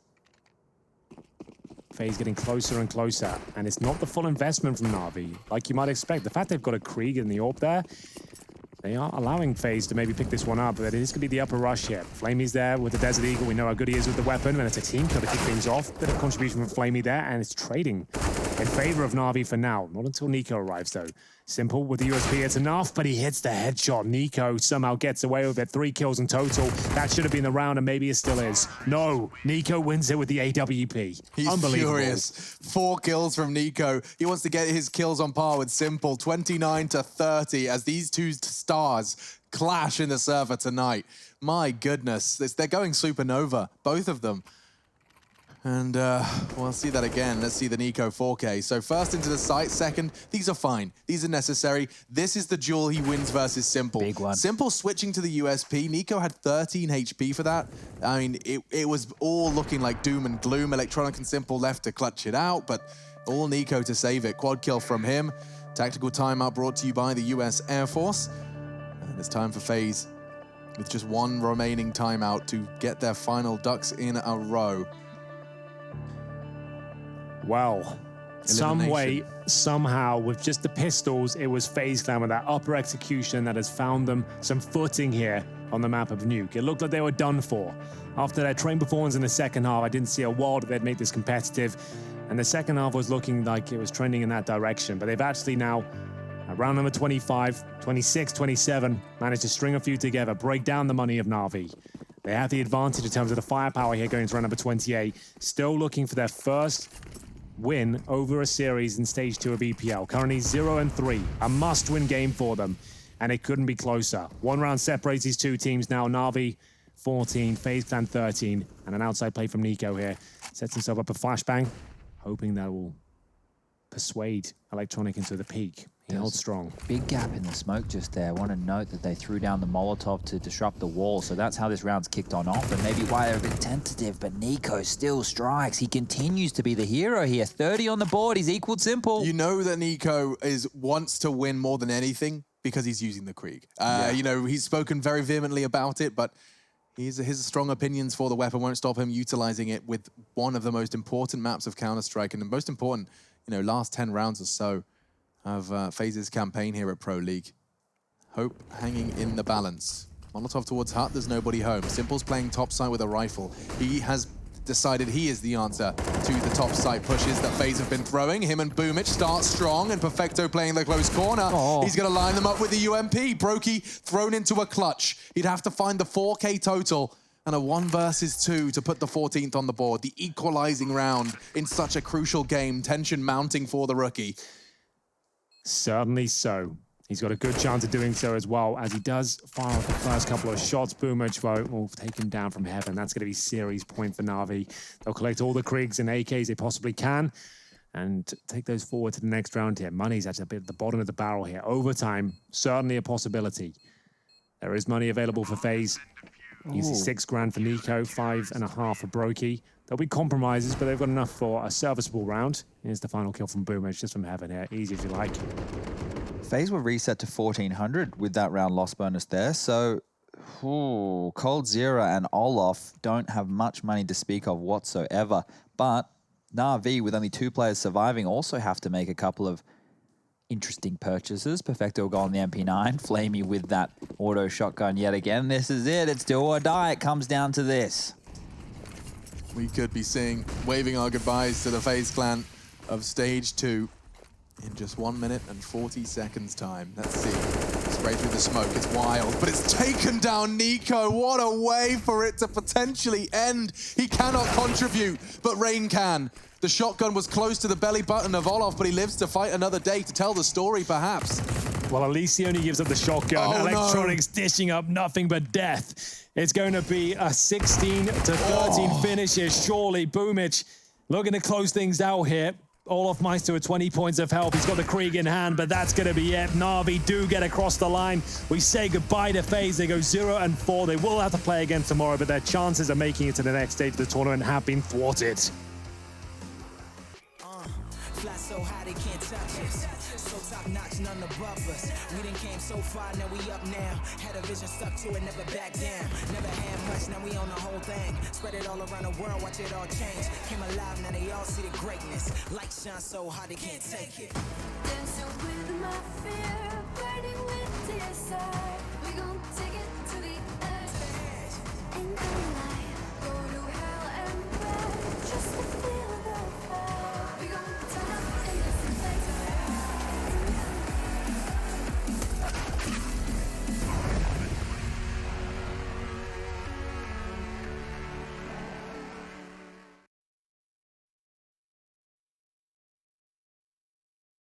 I was running road so many nations.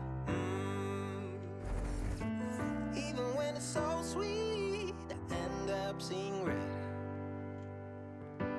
Is it such a ghostly revelation? I may have fucked up all my chances. And we ain't sleeping on the floor again. We never sleeping on the floor again. For the ones who didn't make it out, for the ones that didn't see the light, for the ones that never cared, never gave a thought, found no happiness in that brand new car, or the house you bought. I see you talking about the love you lost, and it was gone like way before you ever thought it was. Yeah, I took my time, no quick ones, quick run, quick gas to get back there. Hot roads, I didn't think I'd come back fierce, cause I was running roads so many nations. Even when it's so sweet, I end up seeing red. Is it such a ghostly revelation? I may have fucked up all my chances. Fucked up all my chances.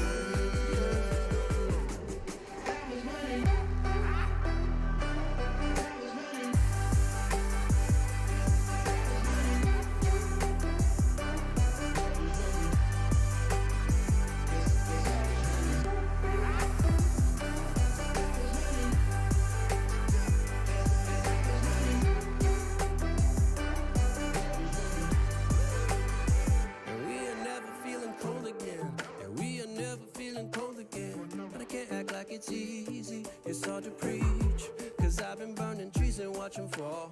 If we cannot breathe out, we go forward, sure.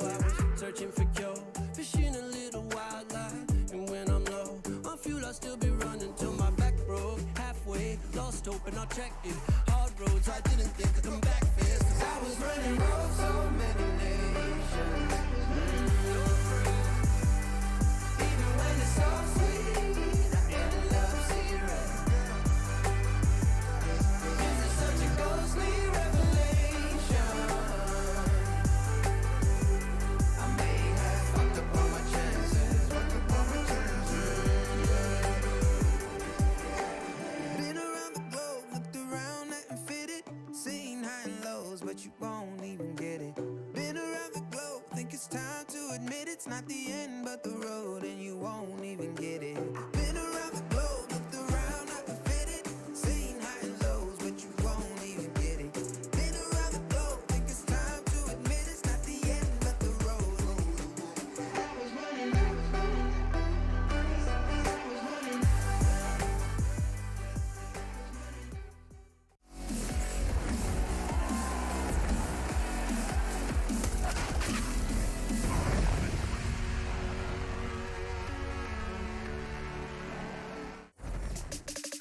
Fall and will no longer be up for contention for top 3 of stage 2. Na'Vi are the ones to throw the blow, and that puts them 3 wins, 1 loss. Right there alongside 2 other names, Fnatic and Mouse, also posting those stats, which of course means that coming into tomorrow, we have got so much more Counter-Strike and a whole lot more of, well, not Counter-Strike maths, but Counter-Strike conundrums of all the tiebreakers and rules. Every season it always ends up like this. It's a lot of fun. It's Chad Birchall's favorite time of the year. I hate it. It's terrible because everyone looks to me and I look to the League Ops guys and everyone's trying to work out what's going on here. No one trusts me with this at all. No one asks me any questions about it. They know I have no idea. As a desk host, they just go like, okay, pretty graphic first, then slightly more numbers. It's a little intimidating. You see that whole thing I built the other day to like show all the different... That's probably what's going to happen again tomorrow. And look, Na'Vi, they did this in the longest way possible, of course, because we went all 3 maps, but when we kicked off map number 1 and they were down 15-5 on Mirage, and then we kicked off into Train, we had the 12-3 first half of Train. It was like, this is all one-way traffic.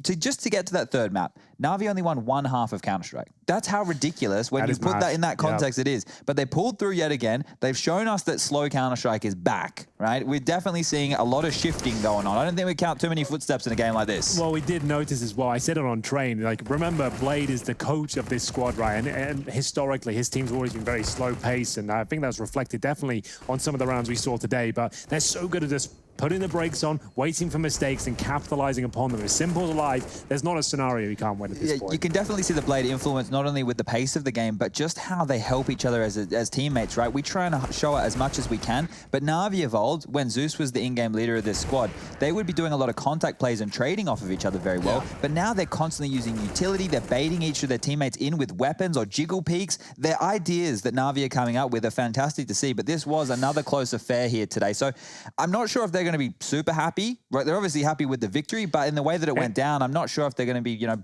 2 thumbs up kind of happy. Considering the 12-3 first half deficit they had to come back from on Train, sure, there's obviously some question marks about that, but still, they managed to get the job done. And I'm so glad you started talking about questions and question marks and training specifically because, well, it's perfect. Blade is joining us now, coach of Na'Vi, of course, some of the brains behind their brawn. Blade, can I just start straight away by asking you, did you think you'd lost Train after that first half? Were you already planning for Nuke? Hi. Do you hear me? Yeah, we can hear you, bro. Okay. Actually, no. We know that we have strong city sides. We knew that we made a lot of mistakes on T side. It was a bad approach. I think tactically, we didn't expect them to disrupt us in that really simple way, you know, and keep doing the same thing, like pushing mid and smoking mid and so on and so on. I think if we could prepare some, we didn't expect, you know, if we could expect this, anticipate, I think we would took more rounds on T side. But we knew that city side is really strong, and we were telling to each other like, just take pistol and economy, and we'll roll them over. Like for example, we won fourth the same way. Blade, just talking about your play style as historically, we mentioned on the desk just now, you're known for having slower paced T-sided teams. And we have said that about Na'Vi in the past as well, but we're noticing it come back once more. There's a lot of different variations, approaches to Counter-Strike right now. There's different teams, like Fnatic, who are very loose and not as coordinated, but you guys are slowing it right down. Is that your influence especially, or is that more Boomich? You know, it's easy to. I think it's hard to analyze from one match, but nowadays I think you need to have slow pace, fast pace. You need to know how to play like in the middle of the round properly. You need to know all timings to play like. And we trying to analyze the team and to create a good game plan for each team, like originally, you know. So you can see like Astralis is playing also slow. They have like planting bomb on 5 seconds, 7 seconds. It's all about your working, how you work with the map, with the nades of your opponent, and how much time do you left, because they can play aggressive, they can play slow, they can play really passive, and you never know that. You need to know work really hard and efficient on T side to have enough time to plant the bomb, for example. And about slow pace, it worked versus FaZe on Nuke because we played really fast last times when we were playing Nuke, you know, because they were spoiling our smokes outside on the yard. We didn't want that, and that's why we tried to play a little bit slowly and to see what they throw and watch zone like, and we could analyze how they set up and so on and so on. Okay, so I got one for you, Blade, here, because you guys had the last ban within the veto phase, right? Getting to decide between Nuke or Inferno, and you guys opted to remove Inferno. Can you tell us why you wanted to go into one of FaZe's more favored maps at the moment of Nuke? Because we have a lot of variations on T side, a lot, like really a lot. We can like play, I don't know, like 25 rounds. We just need to discuss it before the match. That's cool. Yeah, that's why. Okay, that's great. 25 awesome. different looks. You know, we always talk here behind the desk about all the different strategies and variations. 25 on a map. Your influence in this team is obvious at this point. Are you a little bit worried, though, about some of the individuals who haven't been performing very well recently, Flamey and Boomich especially? You know, online it's really tough, I think, because on LAN we had a lot of experience to play online. Like we have our system, rituals, and so on. And we feel each other, you know. We kind of unite as a one unit. We will see like faces, voices, and we can literally feel each other. So that's really important for us. And online, sometimes we are not catching this state, you know, state of mind, and so on and so on. So I think that's problem, first of all. But yeah, we can't say that Perfecto is playing bad. I think he played really well yesterday. He's still doing some mistakes, but still he is really showing like a lot of potential, I think. And Flamey, it's always up to a player, you know. Sometimes you can be in a slump, and if he losing catching some tilt, you know, we're trying to always to cheer him, like it's okay, you're doing really great. On train he did like a lot of crazy frags, important frags on city side, and it helped a lot. You know, Flamey can be a monster, like, you know, he can be like a true killer, like on the map sometimes. Hell yeah. You know that. So we have a lot of firepower, and one day it can be simple, other day can be Boomich or Flamey. Yeah, it's fine. It worked out in the end, honestly. It was an impressive feat. Not only the train come back, but then to do it on Nuke in the way you did. Blade, congratulations, and looking forward to seeing Na'Vi in their last game. Thank you. That's going to be a big one as well. Just double check who the opponent will be. Damn, Na'Vi Fnatic is in the wings as our final head-to-head. Me too. I think that's going to be a juicy one. I'm not sure if Astralis versus OG is going to deliver in the same way, because now I'm converted as the #1 OG fan in the world. It should be a quick 2-0. So from the biggest hater, the biggest fan. Yeah, it's very quick. He likes to change as fast as he can. Astralis OG's coming up next. That's the one. So that should be a nice and quick and easy one, according to Chad. Astralis taking on OG when we return with the Goonies.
love it, you wear it.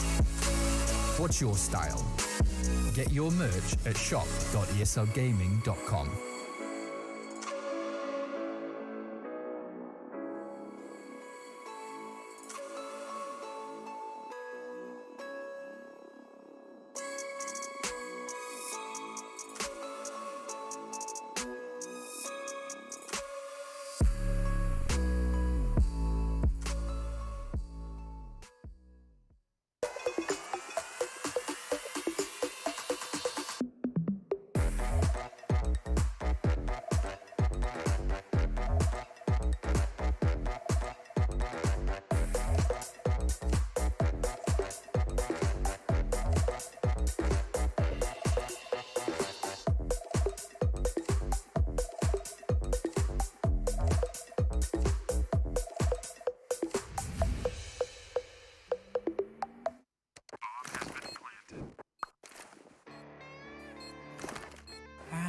Cool, right? Want to know where I got it? Well, look, go to CS.money. It's a trade platform and a marketplace at the same time. Just choose, click, and get. Good luck, bro.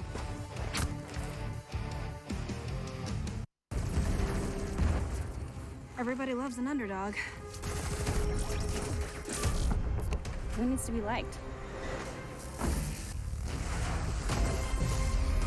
Mountain Dew Amp Game Fuel. Victory in a can. Charge up your game with excitement. Highest odds on the market. Take what's rightfully yours with GG.bet. My name is Jordan Gilbert, aka Nothing. Hi, my name is Sue Lee. My handle is Smix. I think it's important for these initiatives to happen. Empathy really, really goes a long way, and it always means so much to us, and I think that's where initiatives like this really help.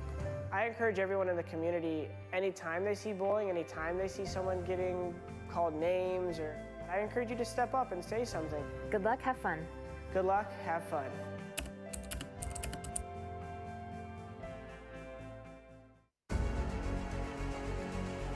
Two boxes to get by Nico. Ah! Diamonds are gone! Go to Blades on the ramp though. He knows he's there.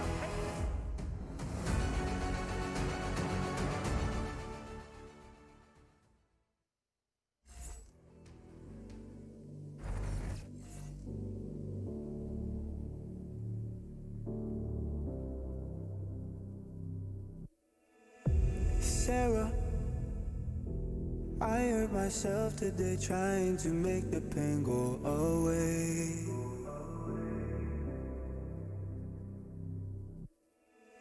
Sarah, I want to fade away, be with the stars in outer space.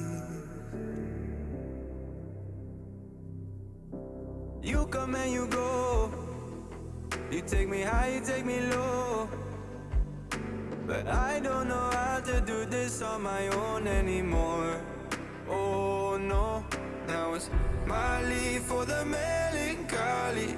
Couldn't fill a hole inside me. Damned if I do, damned if I don't. Now it's Xannies till I numb my psyche. Cocaine just to feel my heartbeat. Nothing to lose, nothing to gain.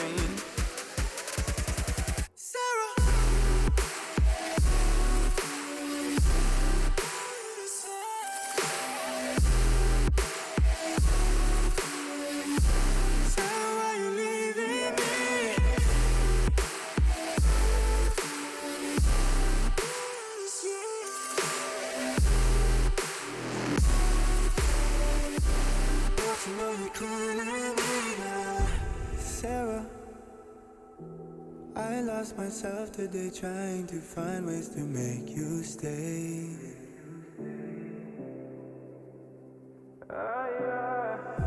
Sarah, I want to go away, close my eyes, never wake up again. You come and you go, you take me high, you take me low. But I don't know how to do this on my own anymore. Oh no, now it's my Molly for the melancholy. Cody, feel a hole inside me. Damned if I do, damned if I don't. ESL Pro League is brought to you in part by Intel, Gaming Malta, Mountain Dew Amp Game Fuel, CS Money, MSI, Air Force, GGBet, and ESEA.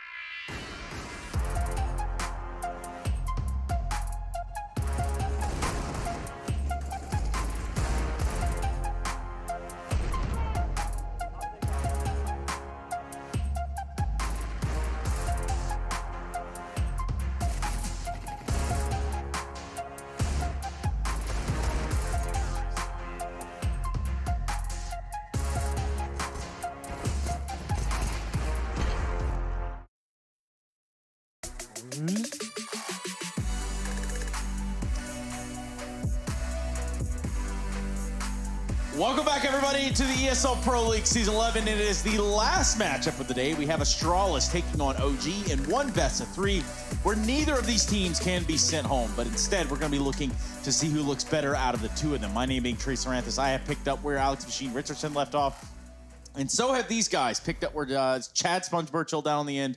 You might know him as Hugo Byron. And then, of course, we had Henry Griot right here where Harry Russell stands. And, well, guys, we are just about ready to get into the game. Are you done gaming for the day?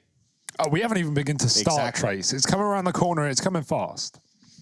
Yeah, you know, man, I love a game. I love playing games, and we've hardly got to do that today. But that's coming up later on, Trace. Yeah. So you have to focus on a whole different game first. It's true. And that is the stellar game of Counter-Strike that's about to go down on our screens. No, that's exactly true. And when we look at this game, there's a lot of things to be said about both of these lineups and just in how they compare and contrast to one another. Just how one team has been around for almost the ages. And then we have a new and up-and-coming roster that's sort of like the OG side. When we look at these two teams, can you guys just see the difference from a surface level, obviously?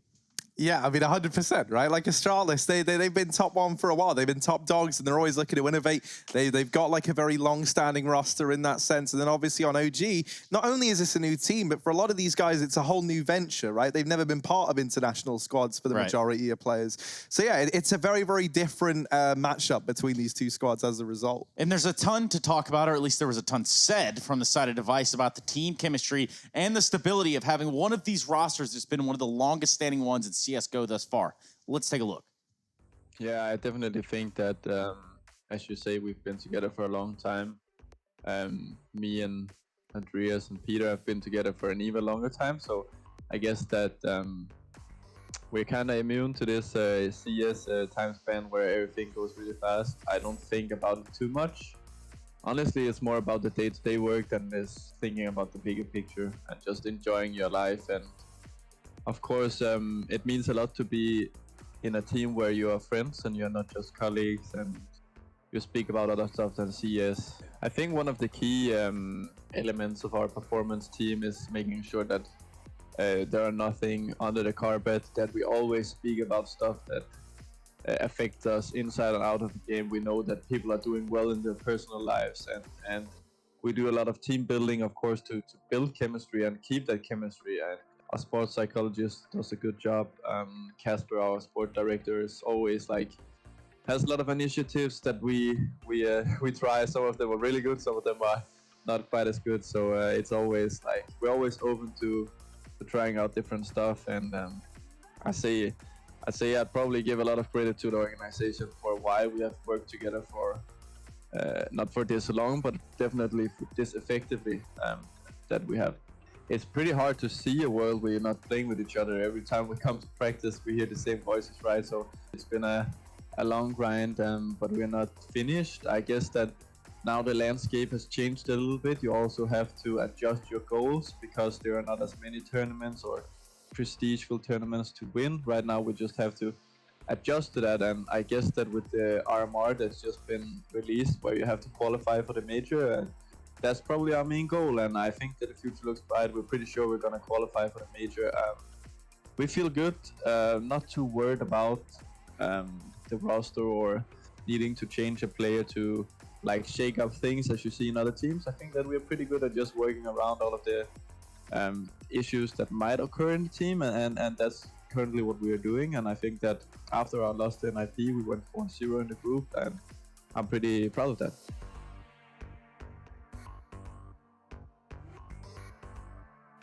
There's a lot to be said about that roster. Thank goodness Device took some time out of his day to tell us about the Astralis project, which is no longer a project. It started as something of the sorts, and now they really have revolutionized the way that the game is approached. Now, OG, you probably could say something along the same lines for them, albeit not the first team to step into international waters, but definitely a contrasting two teams between the two. Yeah, without a doubt, right? Astralis, I mean, you know, we've seen the last couple of years of play for them. It's been excellent. They've had a bit of a slow start to the Pro League, and I feel like OG, they have a chance to capitalize on that. These guys have looked really, really good as individuals. It's, of course, lacking the experience as a roster, and as some of them were saying in interviews, you know, they're almost treating this season of Pro League like a practice, like an idea of where they are on the board, because they don't know. This is a new team. Let's talk a little bit about the maps, guys. It's a best of 3. I hate to just keep jumping around on you, but we do need to get in the game. There is no more waiting around. So Vertigo's off the table, and also it's looking like that of Mirage. Yeah, I think we're going to see Overpass come in here for Astralis, right? Hugo and me were talking about this. Dust 2 pick from OG, that's not surprising. Overpass pick from Astralis, and we said maybe like an Inferno train last. I think it could be either or. Depends where Astralis want to take it, and they're going to take us to Inferno. Yeah. We nailed this one. No, Hugo. we really did pick this one perfectly. I feel like this is pretty obvious. So both these teams are very clear insta-bans. Dust 2 has been a mainstay for OG ever since they made this roster. It's something we've already said enough times here on the Pro League. Overpass, we saw Astralis finally bring that into the Pro League as well. They've been pretty quiet on it, saving it for a rainy day. And man, did they wreck FaZe on it. 16-4 last night. They made FaZe look like fools on that map. So I can't wait to see if OG can take on Astralis on Overpass. They're definitely going to need some kind of answer, because last night, what you're saying, FaZe did not have one. In fact, the answer was Device doing whatever he wanted back in the back lines, while the rest of the team just slaughtered him from the front. So really and truly, who was having the most fun last night? Obviously Astralis. Now, how can OG stack up on Dust 2? I feel like this is a good one for them. I feel like this is a chance to take it to a 3-mapper, right? Of course, Astralis, you know, again, play every map. You know, they're not worried. You know, they can take anything. But, you know, the firepower is there, and you can't really doubt that for OG. We've seen players like MBK look incredible in this roster on maps like Dust 2, even acing Vitality to knock them out of the first stage. Which is a scary, I guess, prospect, we might even call it. Yeah, one thing that worries me for OG, though, is something that's been pretty common, is them getting off to a fairly slow start. And so with Dust 2 coming up first, right, a map that we know Astralis can play, it gets me a little bit worried in that sense, looking at the scope of the whole series. Yeah, and it is a weird sort of conundrum that we find ourselves in with OG. Sometimes they start off slow. Sometimes they start off real slow, and then they just jump right back into the game. But either way, we are ready to jump into the game as it stands. Dust 2, the first map of the series, and I'm believing that Astralis will be starting on the T side. Overpass second, Inferno is a third. This is the ESL Pro League Season 11. And Harry and Hugo and myself, well, we're going to guide you through it. Take a look at those GG bet odds. They're leading massively in favor of Astralis. Tried to do that in time with the beat drop. It wasn't like bad. It wasn't great though, and you know, I think I hold myself to a higher standard, Trace. Maybe it's just me who thinks that, but maybe that's a reality. Dupree down here in lower tunnels. I ain't going to give you a chance to slam me down there, Trace. I can feel it coming, but it's not going to happen. Down in lower tunnels, Dupree and Magis going to be back-to-back, try to push on forward, flash through the mid doors, and that does send Alexaby back. Now, I talk about OG being slow starters. Alexaby usually starts slow and then arrives on our scenes in a big way. In this round, he gets one before getting dealt with by Glaive. Issa keeps this in a 3-on-3, but the B site still belongs to Astralis. They've got the bit of real estate they were looking for. Now they've just got to hold it down. Yeah, nice fast mid to be played, but OG want to match the pace. They want to get back into the site. They don't wait for the plant, and they push the perimeter. It's not going to go well for them, though. Dropping in was Issa, and he'll get glocked at the back of the site. Now Valde, left alone, won't be able to hold his own. It's Glaive finishing him off, and Astralis taking the pistol round.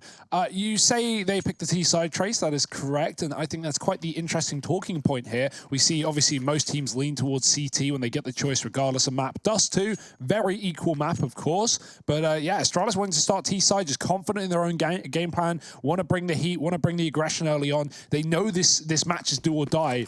Really, every match is do or die for Astralis because they went down 0-2 in the group, only picking their first win up yesterday versus FaZe. So, yeah, I mean, the pressure is on for Astralis. They don't want to fall out of this stage. They want to get to that playoff, of course. I mean, really, they want to win the entire tournament, but Right now, they're going to be not only relying on their own performance, but also how some of these other games go, as is tradition with the round-robin groups here at the Pro League. Flash through the mid doors, and Astralis setting up for another mid to B play. Only one man here, and that man is pushing the tunnels. It's MBK. Yeah, Dupree, on the other hand, leading the charge out middle. MBK taking a little bit of that damage here towards the B side. He's not going to be alone. He's got guests in the form of Zipex. And there you go. All the defenders in the B site are gone. OG have retreated to the hills of Dust 2's Long A. And now we have another round on the board for Astralis. Take it away, Harry. I saw a lot of people commenting on the way I say Dupree. Dupree! Because I say like D-O-O Pree. Oh man, accents are crazy, isn't it? It's almost like everyone speaks differently. But I don't know. I didn't even really notice it, but then I listened to it back and I'm like, no, I do maybe sound a bit you're right. Anyway, Dupre here, over towards Long. Glaive alongside him. Oh, sorry. Gla 1v. Gla 1v, yeah. That nade actually does nothing somehow. It looks like it just missed. Chipping its way off of the blue box. But can Gla 1v get anything done? No. Oh, the full okay, no, gets a kill. This has to stop. Astralis, 2-0 on the board, and for OG, a pretty gut-wrenching call to have to make to save that. It's made even worse by the fact that they lose a few players. Like, that hurts a little bit because, you know, you never even gave the round a go, and you don't even take the 4 weapons and armor that you wanted to hold on out of it. Now, it's only the pistols and armor, so it's not really the end of the world for OG. They've still got, you know, 2 Deegs, a scout on Mantu, a bit to work with in this round. Mantu does get tagged, crossing by Glaive. And it might just be another B play here for Astralis. I say might. You know, like, it's not a B play right now. This is a great beginning to the T side of this map, because what this does is a world of benefit for Astralis, because now OG, they've been B-rushed 3 rounds in a row. They're going to be leaning towards B in the first rifle round, and I am almost 100% sure Astralis won't touch the B site for at least a few more rounds after they've done this. You'd like to think they go back into these long plays, take some cat control while OG lean on the wrong side of the map, and yeah, Astralis really already probably somewhat in the heads of OG at the start of this game. They're certainly in their face in this round as Magis pushes down middle with a double, Dupree with another, and it's Magis with 3 to finish things off. 3-0 for Astralis. And where does it go here now for OG? What do they want to do? As they know these 3 B rushes have been a bit of a problem. Yeah, they're going to have weapons on OG's side, and you're right, Hugo, on something there with Astralis. That little bit of conditioning is, I believe, the term that most of you would be looking for to call this sort of play from Astralis, to abuse B early on pretty much as many times as you can until one time you just go away, and that really puts a spanner in the works there. And it looks like that's going to be this round. Flashes and smokes out Long, make it 3, 4, 5, 6, 7 flashes, I believe. Right outside of Long, and that's going to be enough to force the battle of Lexi B. I love that. You see teams like Na'Vi, sometimes they go for these long takes, but they'll throw like 1 or 2 flashes, and the player will just either not get a fight or just die, you know? Astralis absolutely bombard Long with flashes, and OG just don't get a chance to know how many players are out and about. It's a fast cat play with the kills behind him, and just getting another entry. He's been so good for Astralis in this series so far, in this tournament rather, and in the series, certainly. We're only 4 rounds in, though. And this is already a 4th for Astralis. OG are calling the same. They led 2 towards B in this round, and, well, Astralis didn't go B. No, they didn't. But it's OG that does, because they've got nowhere else to hide. These flowers are getting stomped on by Astralis currently. Golf club in the daisies. Just straight up. Yeah, this is a booming start for the side of Astralis. This is more so the Astralis that we know to enter the server. Yeah, this and that's the thing. Like, we saw that in that matchup versus FaZe yesterday, right, Trace? Like, they looked like the team that we wanted to see a lot more, you know? Like, Astralis, they started slow here in the second stage, and they really can't afford to. And they're really trying to make up for that now. And that's why, like, for OG, I think it's a bit unfortunate, because they're up against an Astralis, not the pretty lackluster looking Astralis that we had for the first few days. No, they're coming on the back of an Astralis that looks hot. You know, like, this is an Astralis that embarrassed FaZe yesterday on Overpass. Yeah, I mean, that's the thing, right? Like, obviously, it's all perspective. You say lackluster Astralis, they took Na'Vi and Fnatic to 3 maps. They at least had interesting series. They got a lot of rounds. Falling apart at the end of the Na'Vi game, you could say. I just remember how good Astralis the standard that Astralis have set upon themselves is now so high, and they have to keep that up, right, for us to be, happy with them. But that's kind of cool, of course. But fact of the matter is, you look at this group and you look at how things shaping up. Fnatic, man, they've been a powerhouse. They're 3-1 up right now. We saw them in the grand finals of Pro League Season 10 against Mouse Sports. Talking of which, also 3-1 up with Na'Vi. Mouse Sports, Fnatic, Na'Vi, all sitting at the top of the group. Astralis are the only exception to that rule. With Astralis, if they do beat OG tonight, they will have pushed a little bit of distance between them and FaZe. And that's really what they're looking for here in this second group, because they didn't start off real hot here. They didn't get the start that they wanted. They got their first win last night over FaZe. Yeah, so. I mean, FaZe are done, right? They can't qualify. They're out. They can't be in the top 3. They can't get to the next stage. All they're playing for is the bonus money, $5 per matchup. It's always a nice bit of chump change for FaZe. But in this round, Astralis are back to B, and there's 2 players here with a man in middle. That's Alexi. Molotov out. No smoke here for Astralis in the CT spawn. They will be throwing that in late. Delayed it. So they tried to force out utility from Alexi. Done exactly that. He's all out of it apart from a flash. And Astralis aren't committing here. Taking their time.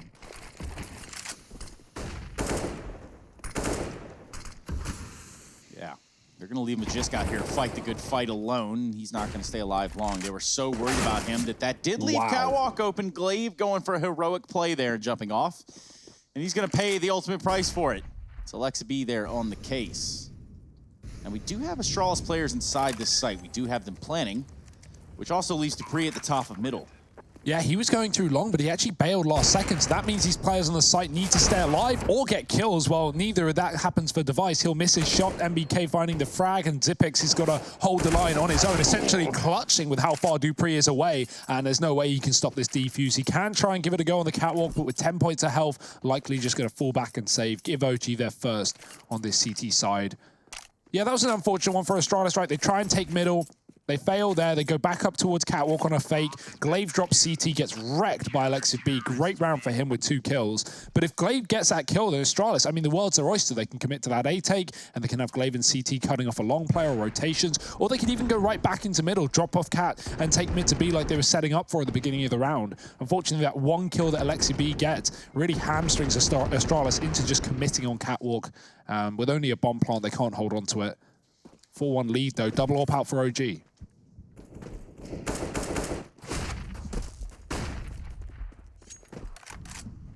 Yeah, one of them over here at the B site did belong to MBK, but did there is the operative word. That means it's past tense, and that's because he's been dropped. Magis gets shut down over here, or rather shuts down Alexa B over here in middle. Issa trying to hold the line, flashed off the angle just for a moment, and already this is a save round for OG. They can't even attempt this 2-on-5. Astralis haven't even planted. They're already hunting. Look at Zipex. He's in T-spawn. He's looking for kills. And the bomb's only just getting planted now. So, yeah, Astralis, I mean, they are in full control right now. They are looking good. The flashes are nice. Issa doesn't get given a chance. And that's the thing for OG, right? Like, they've played a lot of teams. They've played against some of the best, but right now, you know, if you again go against Astralis on top form, where they're hitting their shots and they're playing together well like they do, I mean, you don't get a second opportunity if you're Issa there. Insta kill or insta die. Those are your options. I mean, that's the thing, right? Astralis, the reason why they were the best for so long is just because as a team, not as 5 individuals, but as a team, they are so good at keeping consistency and setting each other up, right? And like, you know, you never really feel like you have a huge divide in like kills over on this team, right? Everyone's chipping in, everyone's pulling their weight. And for OG, you know, like you look at some of the scalps they've been able to take, right? You think about teams like, not Fnatic, rather, they actually lost that one. But like Na'Vi, you know, I think they're a really good example of one where we've had to see, you know, Simple doing the bulk of the work over there. And Electronics had some like hit and miss series. And so when like the 1- and 2-man and Na'Vi aren't in play, OG have been able to find success. But here, Astralis starting to build back up this, this kind of usual performance that they have as a 5-man unit. It's pretty scary for OG, but a good test for this team at the same time. Yeah. Especially on Dust 2, which is a map that, you know, Astralis, like, certainly not a top 3 Dust 2 team really right now. Like, they lose to Fnatic on it here at the Pro League, they lose to Na'Vi, they beat Vitality, but so did OG. So, yeah, you know, OG getting their best map against a pretty all-right middle ground one for Astralis, and Astralis already showing them what they're made of. Issa gone, MBK is close, tucked in the corner. They shouldn't check it. He gets away with the spray, 2 kills in the tunnels, and he has a Molotov to delay a push as well. A pusher isn't coming though. Zipex has gone back with the bomb. His teammates are up on Cat and Long, and that's a good timing. Great flick from Mantu to respond. He gets a double as well. Dropping Magist coming up for the trade. It's now Zipex alone, and he can't get around the corner either. Mantu holding the line with his AWP and showing up for OG. Yeah, good hold for them there. Barely gets the kill off on the guy on long A, but he does it, and you have to give him credit for that. It's this shot. Pre was a little occupied with Valde, but you can imagine that crosshair did not have to go very far considering that fight. And OG put a second one on the board. Still weapons for Astralis, so what do they have up their sleeve? Device running straight down Fast Cat with the AWP out. He wants to get into this fight right here in the middle right away. Oh! And he's gonna get it. Just not from where he thought from. Oh well. This is a pitch perfect round for OG. I mean, look, Astralis have long, nothing else. They lost their only player out in middle. A man advantage with Device taken out of this round. And OG, they're even pushing. This is a ballsy call with a 5-on-4, but I like the confidence, and Astralis might not expect it at this rate. It's just tucked lower. Glaive, oh, I think he just saw the man at the top of middle. There's a flashbang. OG being loud and proud about it. Alexi B is outside the long doors, but I think he's realized that his time is up. With no opportunity being given, he's going to fall back. That will at least scare Astralis. They're now worried about this potential mid-push, and you can see they've left long. Minute on the clock. It's not a worry for the time being, but what this does mean is Astralis, they're probably just going to commit, and they're going to be walking into a very heavy setup from OG, who are poised for this long play.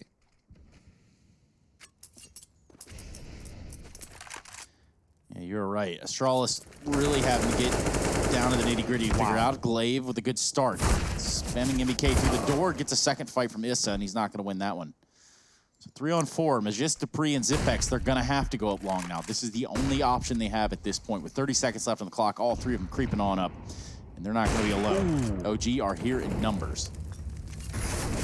Oh, and Mantu dodging these shots, but not for long. Dupree will lay him to rest, but there's still players here. Alexa B hidden over in Gandalf, and Dupree does not realize. So a third round on the board for OG, and that's a pretty like horrid situation for Astralis across the board. When Glaive dies down here in mid, he sees that Issa has pushed the lower tunnels. He sees that there's a player on catwalk. He just kills a man in CT. And so at that point, you know, when he starts to get shot from the lower tunnels, he knows that the OG know it's A, right? Like if Issa has cleared out the lower tunnels, Astralis know they're walking into a stack, but with only 30 seconds left, they physically couldn't have changed anything about that. They just had to win their fights head up, and they weren't able to do that. Mantu's been looking really good thus far for OG, really hit the ground running in this series, and that's what they're going to need if they want to long it out here on Dust 2. Even more damage from Mantu. Oh. They even have a player waiting for that. Issa's meant to be getting that kill, but that's not even like a full peak. Dupree just jiggles and 1-Ds him. Oh, Dupree looking for more.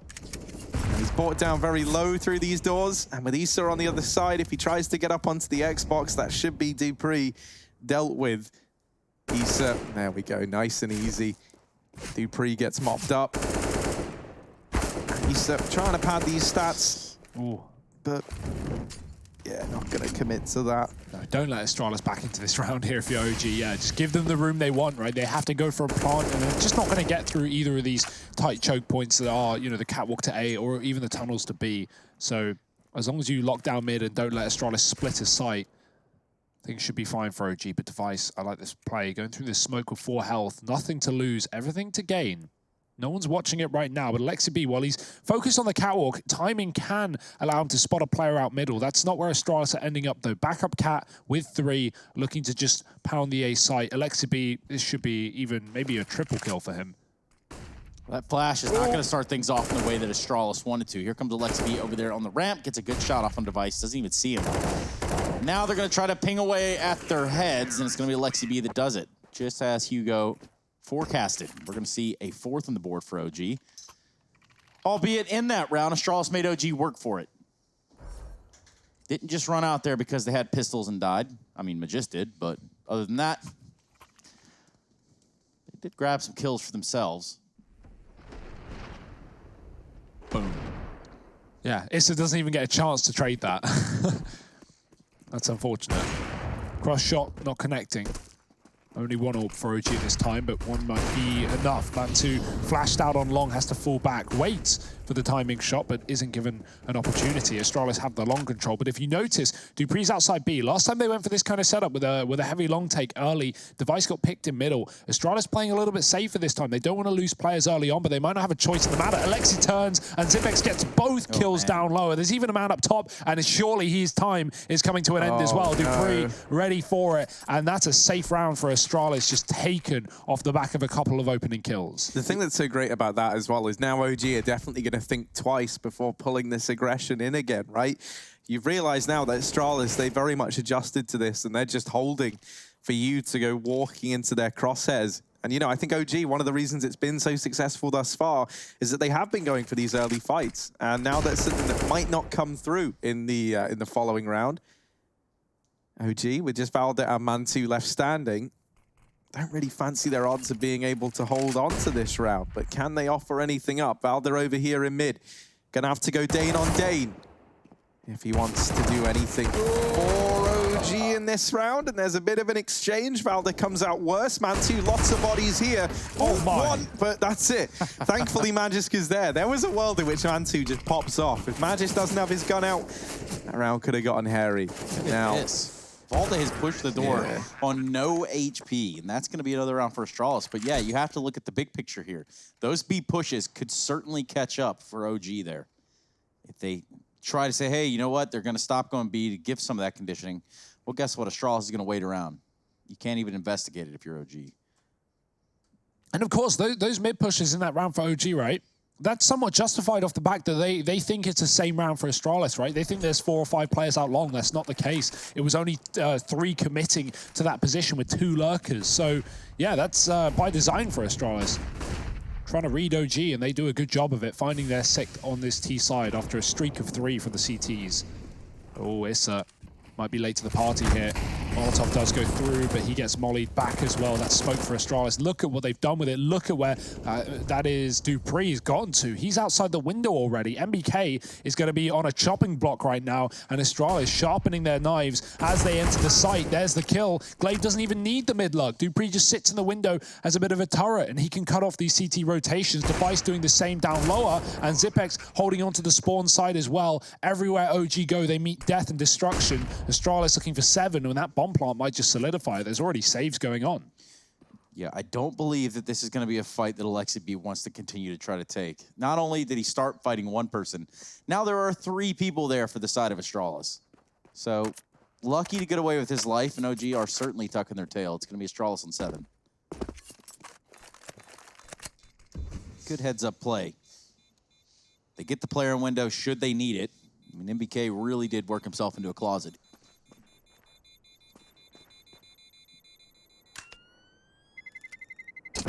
yeah, I almost wonder if we just see Astralis go back to this B site a little bit more, you know, like just to fully condition OG into overstacking it when Astralis do finally try and go for an A-side play. You know, Mantu has just been the real threat here for Astralis, it feels like. In a lot of these rounds that OG have picked up, he's been there laying down the pain with the AWP. He's 2-0 in opening duels thus far, and at least one of those 2 has been a multi-kill, right? So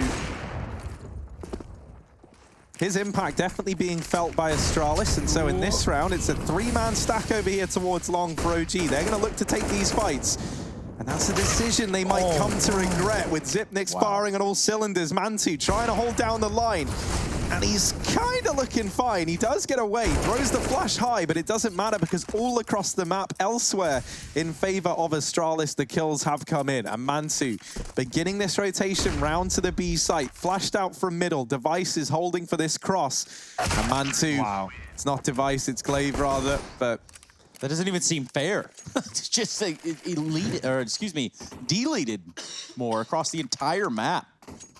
That's scary looking Astralis right there. Yeah, right. For the side of like MBK, Issa, Valde, Alexa, these guys have been on the world stages. These guys have played against the best teams for some time now.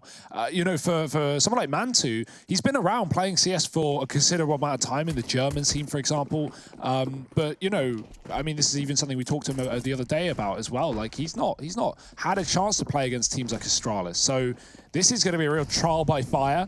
And even though he's holding his own, I'm sure he's figuring out how hard it really is to beat a team like this. Now, in this round, Astralis have just walked into B, and there's no one there. OG Gamble stacking the A side of things, and now Astralis, all they've got to do is lock down the perimeter, right? Send the guard dogs out and start taking corpses. And it looked like OG wanted to get a fast cat going there, but that turned out to be a complete blunder. They only get one guy up. So they back off and cancel that and do end up staying towards the A site. Doesn't matter, because this bomb is planted by Zipex, and it's over there on the B site. So no reindeer games. Oh, that's something, but ultimately meaningless when Astralis have all the money in the world. Yeah, not to mention Valde's hardly going to stay alive. Oh, okay. Hello. Uh-oh, Dupree. Oh. He gets shut down as well. Not bad for OG, yeah. Didn't really mean much to begin with, but this little chunk of damage is certainly nice for OG.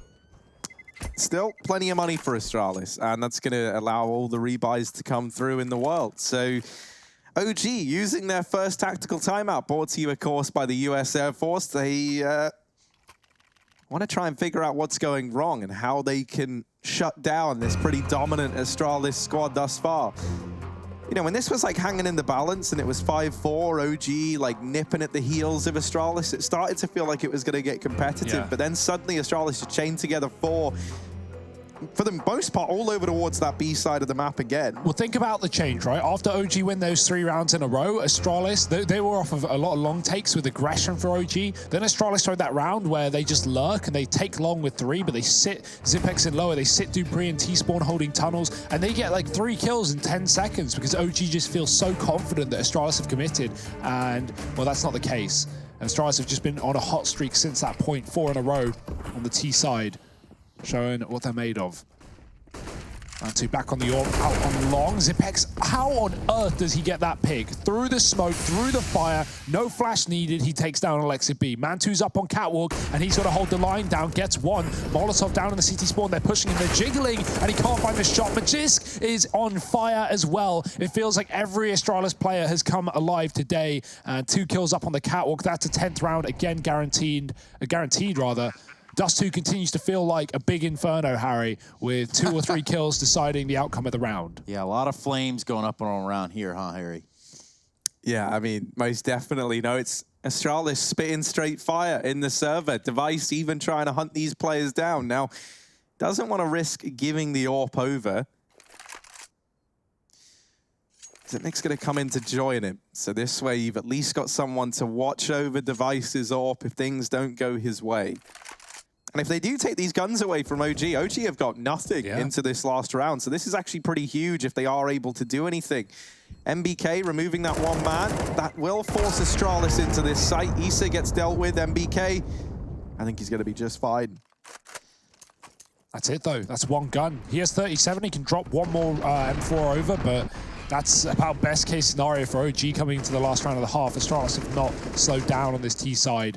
You can see where they picked it on the map pick of OG. Yeah, it seems like, you know, in a flash, we found ourselves on what is half point here for the half itself. Yeah, auto snipers and Kriegs out in the last round of the half as well. I think Zipex has a Krieg below him, so he's going to grab that one. And you can see these are the first Kriegs we're going to see all map long. Astralis didn't want to give them to OG, so they buy them in the last round of the half when, you know, this one's already decided. Just to make this 11th round just that little bit easier. As if it could get any easier. Astralis are in charge right now. They are wearing the pants. It's going to be Glaive with the bomb. Device already heads up with the B pick. Just waiting it out. He's not alone. Magisk is there to support. Dupree out middle, but this bomb is all the way back towards T-spawn. They are just waiting for an opening, and Astralis want to then exploit it. But they haven't been given it yet. Yeah, keep your eye on this double catwalk setup as well between Issa and Mantu. They're hoping that this is going to be the recipe to success, and Dupree is on the Xbox, so there's always a chance that this peak will come through, and it looks like it might now. With Device not finding that kill over towards B, they're hoping that's prompted some rotations. Dupree gonna spring this little trap over on short side, and now Astralis, while they know there's 2 players here, there's not really much they can look to do against it. Luckily enough, Device has kept things even. Bit of an awkward exchange there between Zepex and Valdet over at Long. And that will keep Astralis in the driver's seat. Now out through Long, OG starting to hedge their bets and starting to aggress players in through the mid doors. They might just end up feeding the beast that is Device. Yeah, look at this mid to B smoke that has caused so much attention to be drawn here from OG. Oh dear. Device ready to close out the half here. I want to talk about Zipex as well. He's been so good at getting behind Blue Dumpster out long off the back of Spawn with flashbangs and just hiding there until OGY peek him. And well, that is it. Zipex comes in late from long to clear it up, and Astralis find 11 at the end of the first half. Will this be a blowout, or will OG have anything left in the tank? You're going to have to find out. Join us after the break for the second half.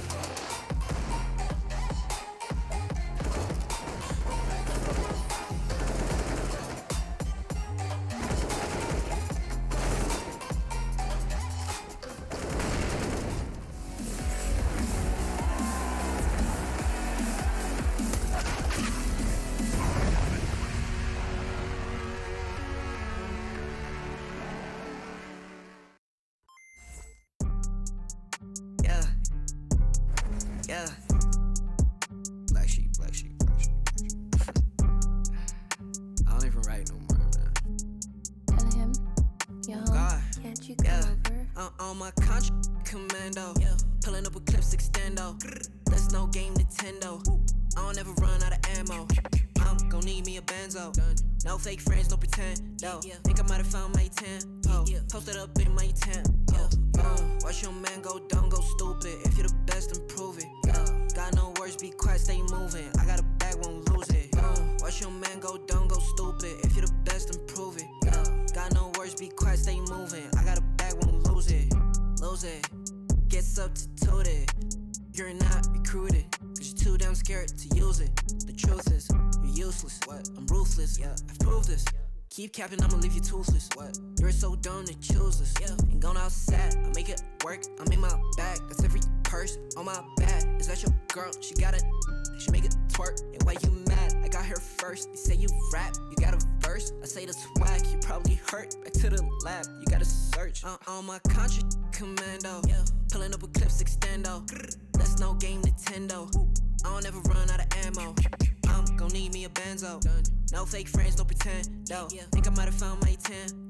Posted up in my tent. Watch your man go dumb, go stupid. If you're the best, improve it. Got no words, be quiet, stay moving. I got a bag, won't lose it. Watch your man go dumb, go stupid. If you're the best, improve it. Got no words, be quiet, stay moving. I got a bag, won't lose it. Why are these boys so stupid? Counting me out now, I'm counting my money. I'm probably gon' cop me a new wrist. Y'all gon' think I'm a nuisance. New style, know me, who this? Yep, I made some improvements. Me and the gang been bowling. Your shawty gon' think we're the coolest. LSA say we got clips. We bout to make it a movie. I make a hit I can't miss. Damn, the charts might sue me. The way I be stacking my chips, probably the bank gon' sue me. Watch your man go dumb, go stupid, cause your mans can't fool me. On my contract commando. Pulling up with clips extendo. That's no game Nintendo. I don't ever run out of ammo. I'm gon' need me a benzo. No fake friends, no pretend. No. Think I might have found my 10. Posted up in my tent.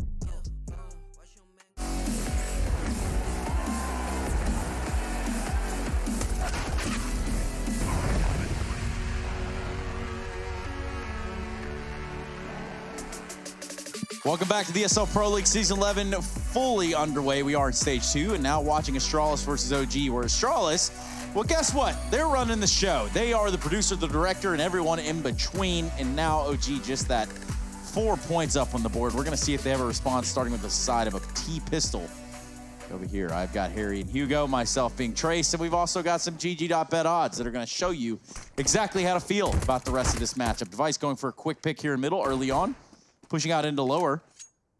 Nailed some damage on the Mantu, but not enough to stick around. Meanwhile, it's the rest of OG inside of these upper B tunnels. Yeah, OG are the interns making coffee right now. They're hoping they can rise their ranks through this company, but Astralis don't want any company towards a B-bomb site. It's only one man here. Magisk is waiting at the back of the site. He's called for rotations, and at least Dupree is now here for assistance. Astralis heavy set up as OG commit to this B play. Big kill from Glade, but it's double trade. Dupree only with one at the back of the site, and now disadvantaged are Astralis as they have to set up for a retake with no kit. It's too early to say, but they really could run it all the way back here, Harry. They could, and a pistol round would be one hell of a start for OG at the very, very least. Zipex and Device still alive, though. Well, Zipex is still alive, though. And, yeah, well, OG, they'll get the pistol round. 5-11. That B-side play works wonders. Astralis, no money. Probably gonna force. That's my input.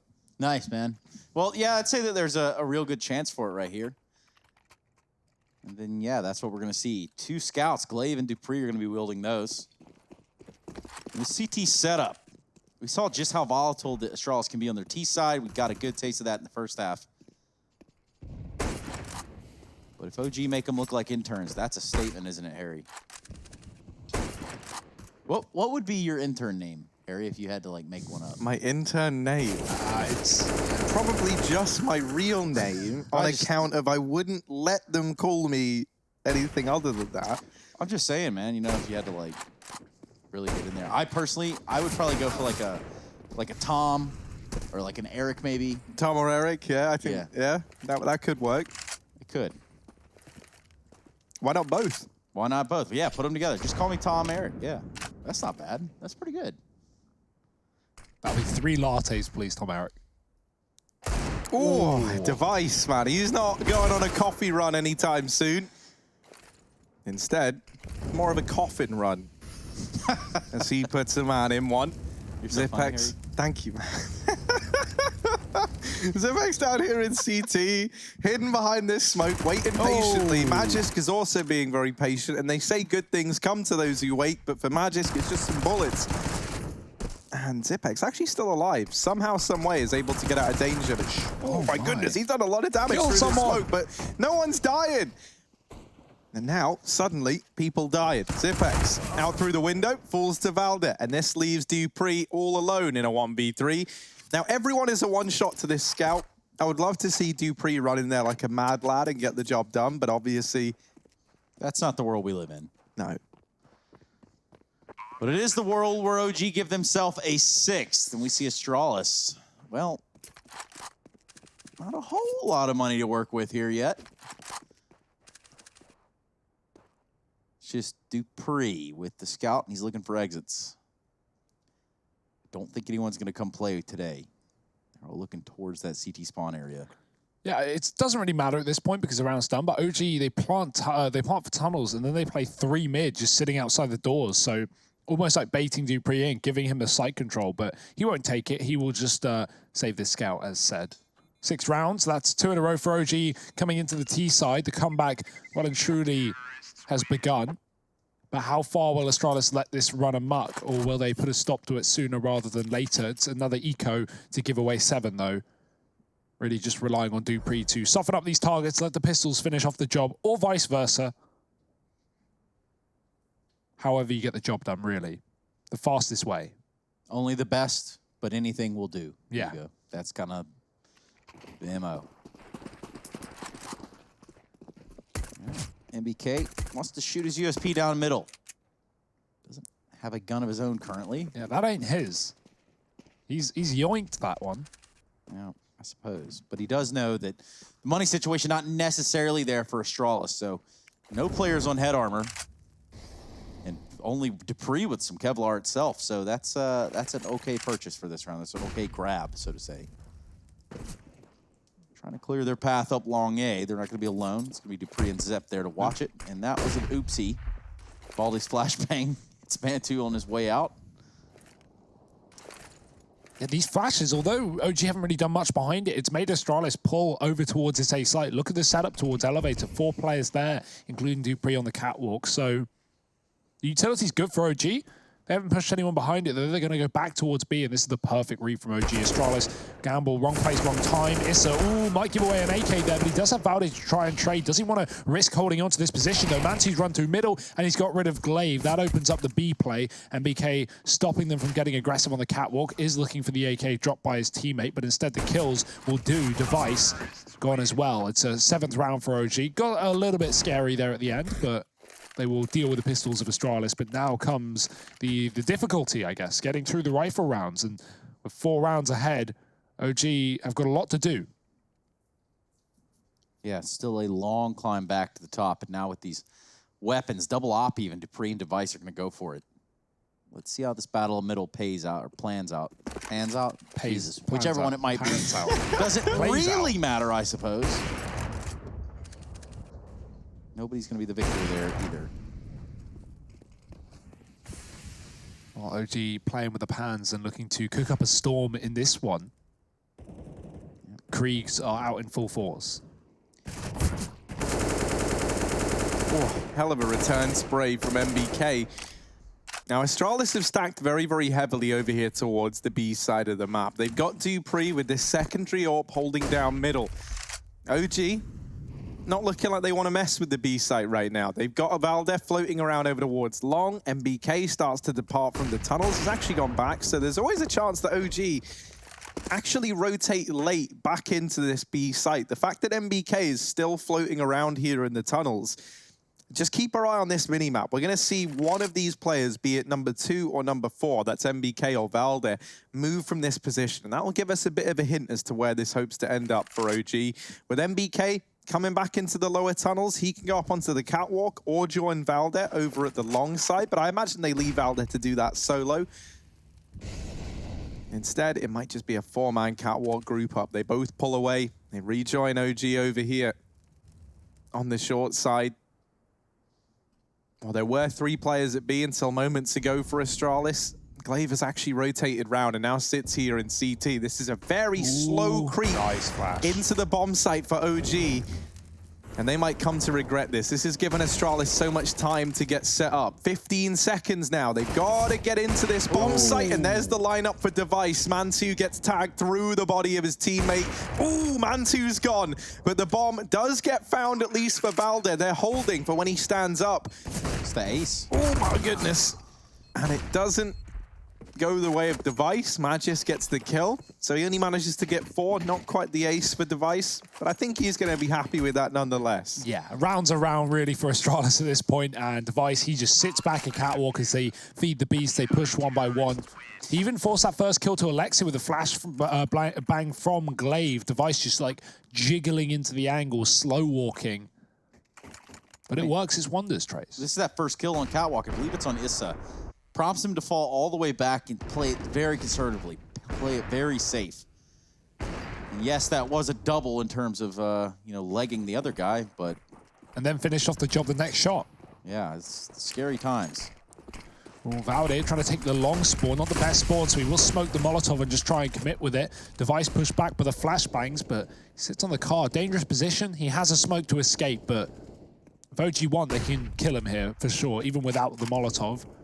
Just throwing the molly, waiting for him to smoke it, and then waiting out said smoke can be enough of a job done. Let's see if Mantu throws that utility. As Molotovs are available, they will go through. Device just gets shot through the car, so no opportunity to strike in this one. Astralis reacts by taking catwalk. It will, of course, inevitably leave them without the A site, but they can set up for retake and deny any chance of a flank from OG. That's not possible now with MBK joining the long take. And this should be a good situation for OG, but Astralis can certainly give this a go on the retake if they find a kill, and they don't. That might even force a save inevitably. Yeah, they're going to grab that op right there that fell from Dupree, and by they, I mean Zipex. This is that save. Astralis is going to tuck and go back into this B site, hold on to what they've got. Doesn't really matter if they make it or not. They're going to give it a shot in the next round. Yeah, and as long as they've got each other, that might be enough for Astralis here. 3 players staying alive, and including this AWP and Krieg in that, they will be able to get a full investment in the following round. Now, OG, this was a pretty important one for them to pick up. You know, Valde was the only guy who had some residual cash floating around. So this is going to allow these buys to keep coming for OG.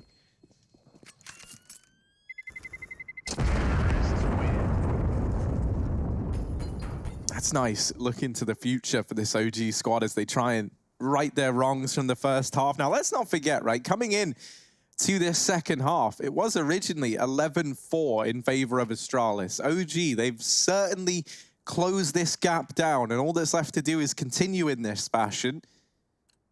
With all this reinvestment coming in for Astralis, that those bank accounts are in the danger zone here for the CT side. Issa holding the AWP down through mid. MBK. Oh, man. That's brutal. Gets hit by the incendiary. It stops him in his tracks while he's fully flashed. That, in turn, also blocks Alexa B in the door. And Glaive and Zipex just mow them both down. So that's a horrible start to the round. Can we get a round restart, please? Can we just, we crashed. We crashed in long. We crashed. We're not live. Yeah, really unfortunate turn of events there at long for OG. Gives them just 3 players alive in this round. They're going to retry their luck here. It's going to be Zipex waiting ever so patiently. Here we go. What Krieg an 1, Krieg 2, Kenny Krieg 3. Man2 decides not to peek with the rest of the team. Makes sense. He's trying to hold this other corner.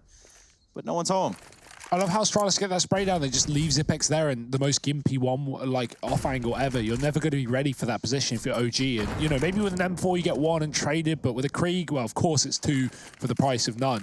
Man2 has to trade. They do line up for a second with a flashbang, good, but no response from Man2. And Zipex takes him down, finishing off the 3K in the round. It's going to be a locked-in one for Astralis, up to 13.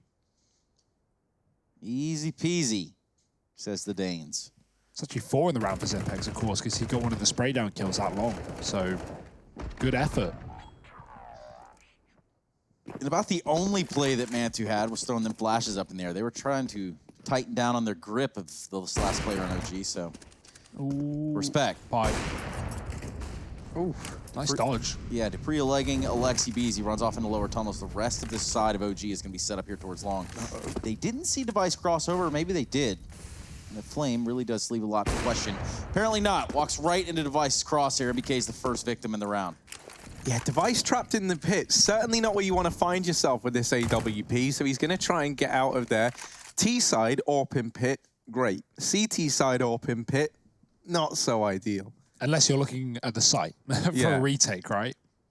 And then already things have gone sideways. Yeah, you know, then already the round probably isn't looking great to begin with. OG, though, they want to try and right their wrongs. You know, they've grouped up over here outside of B, and they're thinking, all right, A didn't really work, but let's see what this B site has to offer. Well, spoilers, 3 players for Astralis here.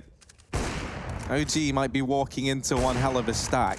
That said, if they're able to beat it, if they're able to overcome it, even in a 2-on-2, I think you see Astralis save. So let's see if OG can break down these barriers, because right now they've hit it and they've broken into a billion pieces. It's just Man2 left in a 1v5, and he might just want to think about staying alive, because for OG... What? 1G? Yeah, that's a straight up 1G moment there. Straight up. Happens to the best of us. One Glaive. One Glaive. I mean, it's already in his name. Oh, yeah, not going to happen. I like that play for Astralis where they have Dupree just spamming with the AWP. What that does is that baits OG in. They're thinking, okay, the dude watching us has an AWP. So what we do is we time our play off the back of his shots. We either, you know, peek initially when he's just shot, knowing he won't be ready, or we wait till he's fired 10 bullets and has to get a reload in. So Dupree spamming, OG go, and then Glaive swings to just do the damage up close. They weren't ready for that position. So Nice bait and switch for Astralis. Even if that didn't work, they had 3 players inside of the site, including a 3rd man up in the windows. So, yeah, good luck to OG in this one. They're just going to B-rush it, storm the perimeter. Dupree with the AWP, not really known for its multi-kills here against the Glocks and P250s, so he's going to have to give it up and hope the rifles can get a little bit more done. That grenade will stop the bomb. Goodbye. Actually does get planted, but MBK dead right after. Retake is up for Astralis. It should just be easy. Oh, goodness, Glaive! What is going on, Glaive? Are you okay, my friend? Oh. Glaive, is everything okay? I was a bit... You think Kirby has shaky aim? Yeah, wow, take a look at that one. That one was definitely to rival Kirby. So, interestingly enough, that does stuck. Astralis up to map point, 15-8. OG's map pick, but we know one thing here at the Pro League, fellas. What is it? all the rounds, Trace. We love to get comebacks. We love 3-map series. We love 12-3 halves ending with a third map. It's not happening. Glaive has like studied the art of being a hummingbird and is just looking to slowly vibrate his way to victory. Now, please no one ever take that out of context. Dupree down here in middle, gonna get legged crossing over at the double doors. And he will retreat to safety. OG, they've got themselves some mid control, and that's quite a bit to work with in this round. Now, what are they looking at? Oh, look at number 7. Look at Glaive. Creeping in through this long smoke. Oh, he has a feeling. He has an inkling. Now, there is a man holding this. That's Valder. How long are OG going to dedicate to this position, though? Does any man have the timing? It would be Glaive. That's what I was going to say, right? Glaive, he seems to know a thing or two about Counter-Strike. Some say. Is Device going to flash him out? That's kind of cool. Ballsy play. Won't really work either. Val did not flash at all. You know, I like the attempt for Astralis. It's a 15-8 play, isn't it? I don't really think that flash is going to blind anyone. No, if they were T-spawn holding, yeah. It was just too wide, right? The thing is, like, I don't really think OG are ever going to elect to hold it in that fashion. And secondly, the flash just gives away that the push is coming in, right? So I like the idea. Device flashed off the angle and now has to deliver a hell of a lot. He gets himself one, but he's quick on his feet, and now a man pushing close. Issa does manage to deal with Device. Magisk left in the 1v2, but he's dropped the bomb and he's dropped Mantu with it, looking for the kill, and Magisk gets it done. Astralis, they'll take OG's map pick in a dominant fashion, 16-8, as they move 1-0 up in this series. Overpass on the cards next, and we know how good Astralis have looked on this map as of late. OG, they've got their work cut out for them. Can they pull it back? You're gonna have to join us after a break to find out.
Never let you double cross them. Moving through the city like it's Gotham. They told me get one, so I got one. Stop saying you're a boss when you not one. You ain't sacrificed, nah, you ain't lost none. All over the gram like you got a bag. You ain't big dog, we ain't hearing none of that. I'm in the gym looking like a running back. And you know the flow, got him coming back. Who I was in the past, I'm unattached. Only focus in this moment is bringing the summer back. Oh, respect my grind, elevate souls, and I spread good vibes. Young divine, you know I gotta shine. Raise your hands for a good time. Aye. Vibe until the morning, sleep until the noon. You said that you want it, so I got it for you. Let's all get together and show them how we move. We move, we move. Bringing summer to you. Oh, ready, let's go. 'Cause you know how we roll. Let's take it round the world and back again. Ready, let's go. 'Cause you know like I know. We'll take it round and round. Yo, hold up. Let me switch my flow up. Back in high school, they were telling me I'll blow up. Doing talent shows and man, everyone would show up. Got in an accident and still made it for them to go nuts. You know what? I'm so so what? I'm so That means I can't describe the way I vibe, the way I slide in with the rhymes that make the dimes. I'll close their eyes and fantasize. Young divine calling their phone number. No, you know I love you. And you know me, I can't sleep without blazing beats. On stages for their ones gracefully. And I got a smile that they hate to see. Young black success successful. Though life gets stressful. Though life gets stressful, go and vibe out with whoever you next to. Live until the morning, sleep until the noon. Yeah. You said that you want it, so I got it for you. Let's all get together and show them how we make.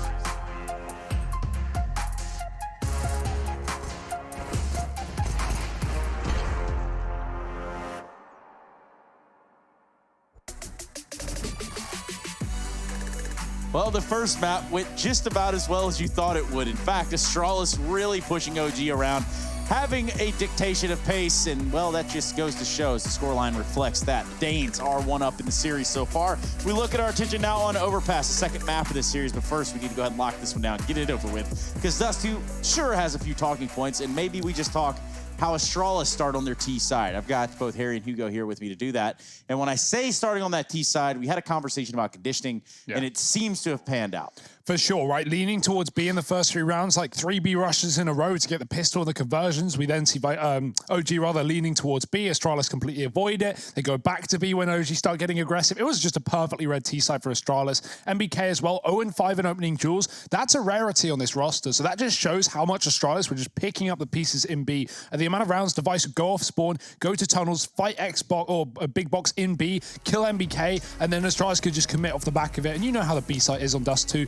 Sometimes 1 or 2 kills there and a bomb plant that can decide a round. I think it's the most fun to retake, by the way, as well. Everybody knows say that. So, anyway, Harry, we're looking at Astralis that, you know, they were dictating where the fights were. They were picking out, you know, exactly how they wanted this game to be played from the moment we got into the server, it feels like. It was never a point of contention here for OG to say, hey, you know what, we're in charge now. We're running the show.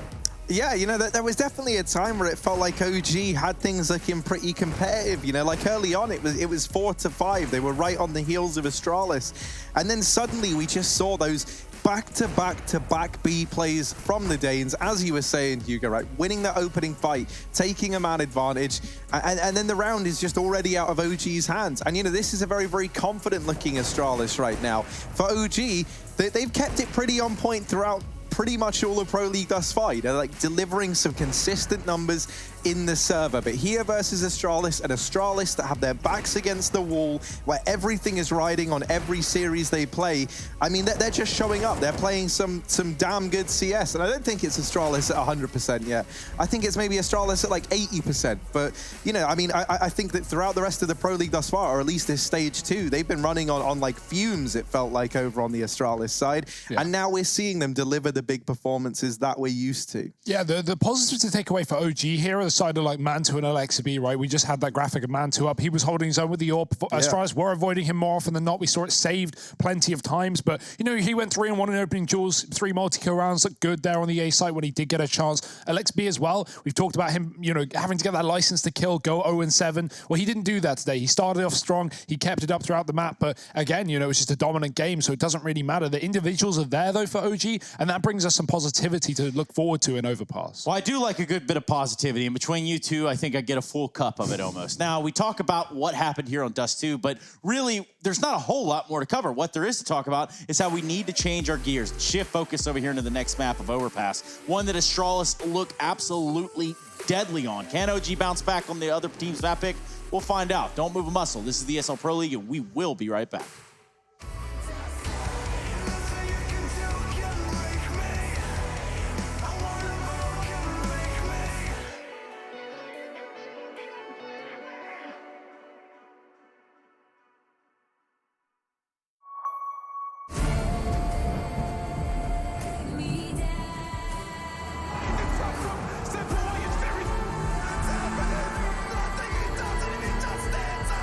And with the little guns, it's a big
Cool, right? Want to know where I got it?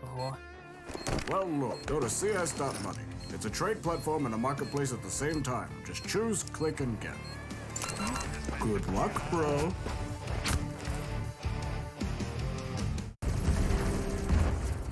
Everybody loves an underdog. Who needs to be liked? Mountain Dew Amp Game Fuel. Victory in a can.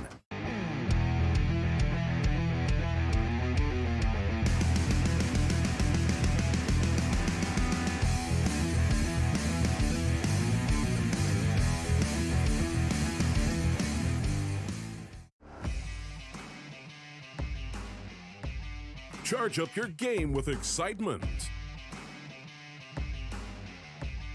Highest odds on the market. Take what's rightfully yours with GG.bet. The future waits for no one, so we refuse to wait for it. Today, battles are waged in nanoseconds, and planes are piloted from the other side of the world. The future's not coming, it's already here. Join us and be the future. 2 boxes to get by Nico. Diamond's a god! Go to hit this. On the ramp though. He knows he's there.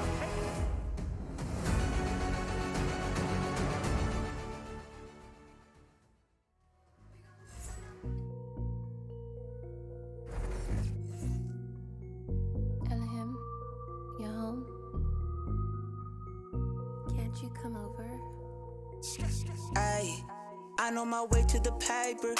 All of my women look tailored. It costs a few thousand, it's tailored. Can't drop a dime to save a wall. I'm in the room with the bosses. All of our pockets look gorgeous, ayy. You'll see the boys of the Forbes, ayy. Constantly plotting, we want this, ayy. I need my bag and clips extended, ayy. Blast you haters to fragments, ayy. Got no time for the cameras, cause I might just pull the extension, ayy. Young, back to the basics. Get in that bag on occasion. She top it until she get brainless, hey. Damn it, I love to be famous. Ayy, I'm in my bag, I don't have to brag, no. Ayy, she's watching me stack it, so what am I capping for? Ayy, if I spend it all, it's just cause I'm racking more. Ayy, you so 10 in a back, you know I'm not capping, bro. Whoa, moving too fast, you probably thought it's a ghost. Whoa, stack it up, been doing the most. Whoa, moving too fast, yeah, I just hopped in a ghost.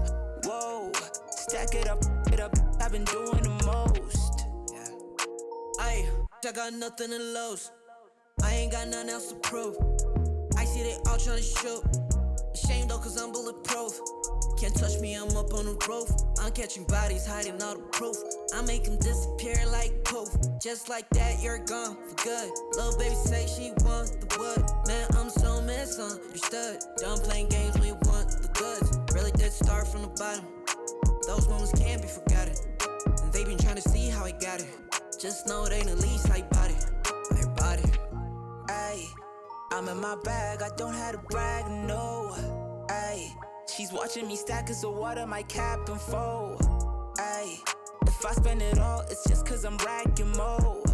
Ayy, you so 10 in a back, you know I'm not capping, bro. Whoa, moving too fast, you probably thought it's a ghost. Whoa, stack it up, been doing the most. Whoa, moving too fast, yeah, I just hopped in a ghost. Whoa, stack it up, I've been doing the most. ESL Pro League is brought to you in part by Intel, Gaming Malta, Mountain Dew Amp Game Fuel, CS Money, MSI, Air Force, GG.bet, and ESEA.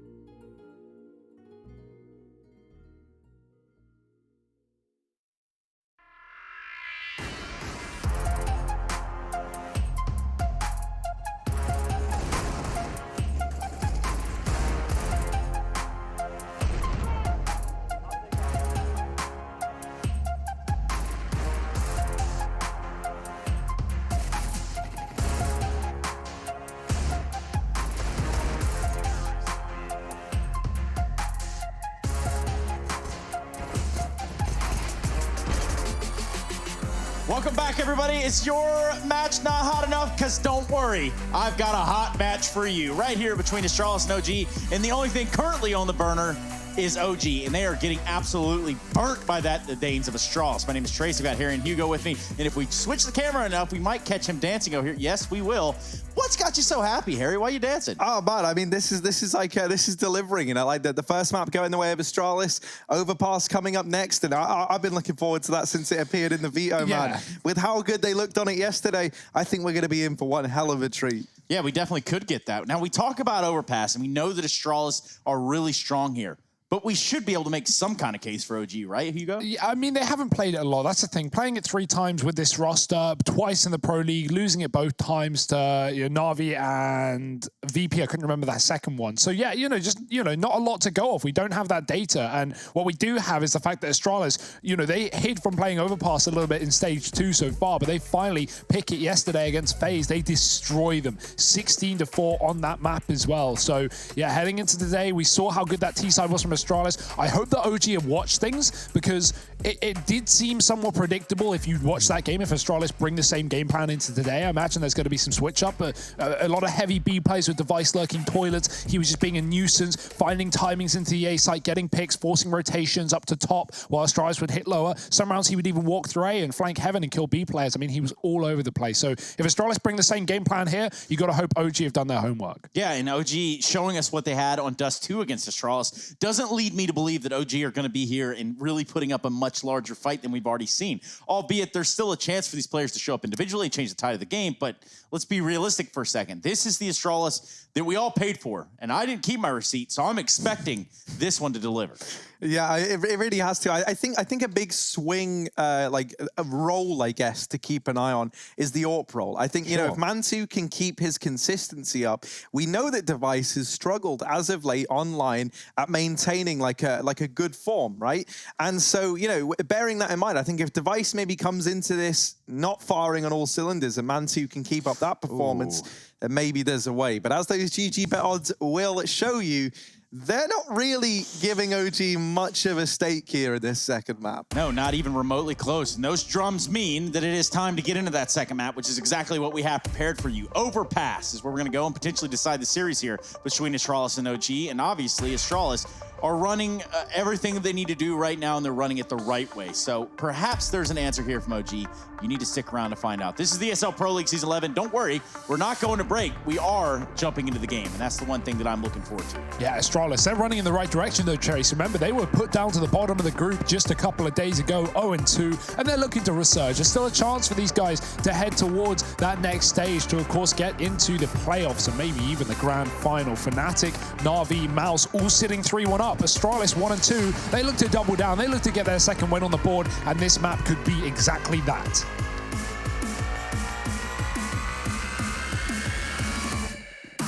Let's go then. OG, CT side start. They picked it because this is Astralis' map pick. And so that makes a lot of sense. 4 players out through mid. Astralis, yesterday, they just ran straight to long and they just took the A side of the map. They just ran up and they did it. They just took it and it was easy. And in this time, they go slow in the beginning. I think anticipating that maybe OG took a look at that game the other day, they waited to see if anyone tries to aggress through long, and nobody did. Now, there was an early 4-man stack down towards the B site with Mantu checking the mid area. And Astralis, well, they get control of toilets. They send Device alone down here through long. He is trying to play that same kind of role as he did yesterday. And this is all while the rest of the team start to clear out connector. And now what this allows for Astralis is a rotation between either bomb site at a moment's notice. Oh, they double back to B, but then they triple back to A with 3. Now made 5 as Device comes back from long and groups up inside of the toilets. OG, they're going to need to hit some shots on the initial entry. Otherwise, this retake can be so hard getting back into the tight choke points that is the A site. Of course, that CT rotates very loud as well, so Astralis are going to be hearing all these footsteps come back. Upper, Mantu spraying with USP, can finally connect a kill. He's lost his teammate on the site, though, stuck out on a limb, and through the smoke, they go into the firing line. 3 from Magisk. He's on a 4 right now. He's looking for an ace and a bomb plant as well, just to put extra points on his scoreboard. Issa alone, someone should be able to steal this ace away from Magisk, and Astralis are all over it. Yeah, they don't want him to have this ace more than they want Issa to even get close to winning this round, it seems like. Magisk is going to go for it. He gets close, has the ace. And well done there from Magisk. Gets the bomb planted too. A man that really did do it all. Now has a 408 ADR setting in the first round. It's pretty gross. And long may it continue for Magisk, right? Like, he's been in stellar form. Originally, it was really Dupree being the man who was consistent for Astralis, and we just wanted to see 1 or 2 more players delivering these numbers that we're used to seeing on a regular basis. And it feels like, you know, in my opinion, I think the 2 that have really stepped up to the mark alongside Dupree, it's Magisk and Zipex, right? Yeah. Zipex been so good in these clutches. We've even seen him entering back on Dust 2. He was 4-0 in opening duels. And so now it's just this investment from OG. They get, Mantu, blinder of a shot, but he does get put in the ground shortly after. That is the cool thing about Astralis, though, right? Like, all these players can be MVPs. All these players can be, you know, the carry for Astralis. It's not like they're falling into the traditional roles of, like, you know, having an in-game leader that can't frag, or having, you know, support players that sacrifice themselves and therefore look bad on the scoreboard. That's not the case. They all have their matches. They all have their moments. OG, heavy short side setup. This allows them to play for the connector rotate and get a lot of info. They can hear A short, but they realize with Astralis not committing off the back of that long kill, they might have walked back to B, and they've left Monster open. So OG rotate back into the site to cover this position. Valde can see if Astralis come his way as well. Gets a bit of advantage by seeing their feet first. Zipex getting flashed in, does find that first kill. MBK's gone, double down for Zipex, but he is the only one to commit through the choke point. Issa now has to hold the line. He does double up with a deagle, but Valde with a flank as well. How has this gotten so close, so interesting, as Astralis have given away a lot of guns. Valde can grab an AK on the site, but look at the rotation from Dupree. He's run right back up upper, and he's going to get an A plant. Valde's taking time trying to find a rifle, and he has found himself an AK, rather. Dupree planting for CT, doesn't know which route of rotation Valde would take. It's the long way round coming in through connector. And of course, this leaves him in a precarious position because no kit, no utility. Dupree is going to realize this one as well in just a second with him having cleared out CT spawn. And now he can just wait. Yeah, Valde having to clear every single angle, and not having that kit does pose quite that problem that you're talking about, Hugo. It looks like he's going to tap it just to try to draw Dupree out in the open, and so far his guess is not that great. Here's him now, though. Ooh. Doesn't land the shot. Taps it, and there's no kit, no way to win this round, so he's going to back out, hopefully hold on to this AK. Shouldn't be too big of a problem, though. Dupree's jumping to like get the info right and bait a shot and see if Valde's off the bomb. He actually accidentally lands on top of the railing, and if Valde goes aggressive off of that, he actually will get the kill and win the round, but he thinks Dupree has fallen down the stairs like he intended to. That was not the case, but of course, not the info that OG had, so it's going to be Astralis closing it. Of course, that gets very scary. That's heavy rifles into B with OG taking 4 kills, so they should be happy with that eco round. And they've got another one coming through as well. 1 AK saved, the CZ given over to Mantu. Valde has to do the heavy lifting.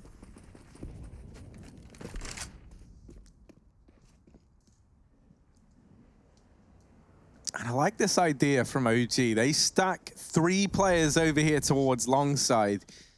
3 players for Astralis about to go around and uncover this. And, well, oh, wow. Well, we know who won that one, didn't we? Astralis still with 3. He's trying to hold the line, and it is just this tidal wave of Danes sweeping across OG. Valde gonna try and answer back to his Danish brothers on the other side, but not today. Dupree bests him with the MAC-10. That's an upgrade onto the AK. That was only a pistol round for OG outside of that one rifle that Valde obviously held forward from the 1v1 in the round prior. And so now this real investment comes through for OG. Something to bear in mind is that Astralis haven't had to really reinvest. They haven't had to reinvest at all. It's not even really. They keep that round nice and clean in the one before. And so this is good. Like, this safeguards them from being instantly reset on the back of a victory here for OG. They've got that to look forward to at the very, very least. Now, something here, OG, they push long. They secure this nice and early, and now they know it's not mid. Or so they think, because it might be mid. Device coming back on this rotation. Astralis faking B early. Are they going to be ready for MBK? Certainly doesn't look like it, and Device does get cut down.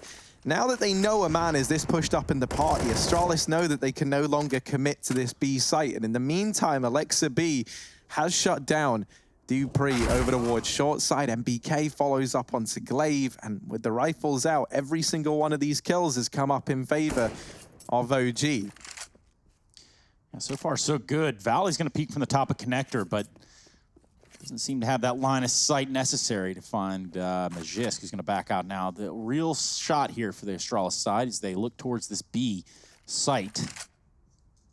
2v4. It's not going to be an easy feat, but they can certainly do it. It's a very capable team, if anything, to describe them. So let's see what kind of tomfoolery they come up with here. B contact play is about the best they can manage in this one. There's a chance. There's only 2 players inside of the site, but it's only a 1-man commitment for Astralis with the flash being lined up from outside monsters. Zipex has got to get the entries. Oh, he almost misses the player on the site. Alexa B going to drop into the pit. Still that sandbag cross as well. Alexa B is buying good time, and Issa will finally peek out wide to finish off the job with Valdir. OG getting their first CT round on the board. Obviously, a nice bit of aggression early on from MBK to take that advantage and get in the face of Astralis. And I think it was Alexa B that was boosted in B short to kill Dupree in the water. That's how OG initially got that 5-on-3. So Astralis inherent disadvantage. There's that boost that we didn't quite catch. And OG are able to close out the round as well. 1-3. Still a long way to go for OG. They're already mapped down. Now let's see what's going on here. Boost? Yeah, they're contemplating the boost. Looks like they're going to go for it. And lo and behold, here's Devi with the AWP. No one sees him just yet, and he sees no one else. Yeah, look at this. Does Issa see that? He's jumping, he's looking. It's almost like he spotted it, because again, OG have gotten very aggressive off of this information. So the MBK, once again, pushed into the playground, and Astralis might not be ready for it. He can see their feet under that wood. Yeah, and this is what MBK did last round, and it proved him quite successful. So far, so good, too. He finds Glaive on his first swing around, but he's not alone. He's got company. Magisk kicking him off the playground. There's always that one guy, right, Harry? That was Harry, actually. Harry was the bully of the playground? No, I was the guy getting bullied in the playground. Normally by the kids who were themselves bullied. So it was like a... You know, real bottom of the pecking order, but oh, how the tables have turned. Device over here towards the tree, creeping forward. Now I go to parks and I beat up kids there. Nice. Yeah, it all works. Device. Food chain, isn't it? Holden and Magisk gonna best Alexa B down in the toilets. Man advantage taken for Astralis. They sit 4-on-3 up. Val, they're gonna be holding this tight line in through the toilets. Is about to have players come his way. Gonna be some Dane on Dane action here. Valdir wins the first fight, and with that kill, the bomb now dropped to his feet. Dupree coming up through the divider. Valdir a little bit worried here, because they can come through long. Luckily enough, players have now gotten into the A site on his team. What? Well, that's a bit unfortunate, isn't it? Zinix has retrieved the bomb. They try and get in. You got to get past Man2, and that is a challenge in and of itself. Man2 delivers 3 kills from the man, and a second round on the board for OG. Now 2 in a row. That's going to break the economy of Astralis, and Man2 has just teed OG up to make this first half their own, at least for the time being. Yeah, hits that first shot. The timer's already very low. By the time he drops the bomb, that's it, unless this kill comes in from the side of Device, and it just doesn't. Man2's too quick. And there you have it. That second round on the board for OG. They got to be feeling pretty good about that. And if you're Astralis, well, let's hope for some pistol magic. Yeah, confidence fights from Man2. And Harry, that was the talking point coming into this game, right? Having an aggressive AWP, especially on the CT side, that can find these picks, that can get rid of the Device lurk that we've been seeing on this map up in the toilets. Especially when he's got that AK in his hands rather than necessarily the AWP. But we might see that come through for Astralis moving forward, considering the way that previous round went. Of course, time was the biggest factor. That's why Astralis were storming the A site into Man2's AWP. They had to get the kill or the plant. MBK hanging around middle, and this should just be a nice clean one for OG, you would think, but that's a nice frag from Magist. Surely no more. Issa, though, he gets caught with a jump, and Astralis spot him with a spray mist. He's got to fall out of the connector and give Astralis the route towards A. That's where Mantu sits, again dropping the bomb here for OG, and a chance to find a couple more. Yeah, and already identified this morning by Mr. Chad Burchill, you might know him as Sponge, was Mantu as one of the AWP players. Put up right next to Simple on his selection. So if that isn't any indication as to the skill that Mantu has, or at least, you know, what you've seen in the server thus far, he's the real deal. And somehow he gets that kill on device. It's not even the SMG. Craziness. Now just Magisk, 1v4, looks for a couple frags, able to find one so far on a Dane. Valde. He falls, and this is going to be Magisk just really throwing weapons around. He's probably going to try to cause as much chaos as possible. What? That was a tag? That was a back shot. If I've ever seen one, report that, man, Harry. Imagine if that was a headshot, bro. That would have been unreal, but obviously it wasn't. So, you know, I can't get too excited. The fact he just hits it, that's kind of cool. Yeah, that's enough for me. How does Mantu... This is his next shot, this one. This one. Whoop. It doesn't look as impressive from his point of view as it was from the SMG's point of view. But still, 3-3, and Mantu is delivering right now for OG. We were saying how he could be the man to make all the difference here, especially if he's able to get ahead of device early on. And he has gotten ahead of device in a very, very big way. Mantu going to go late in with this peek through mid. And Astralis, they're very, very worried about MBK pushing through long. You know, they hold for that early on, and that's allowed Mantu to fall back into the safety of this A bomb site.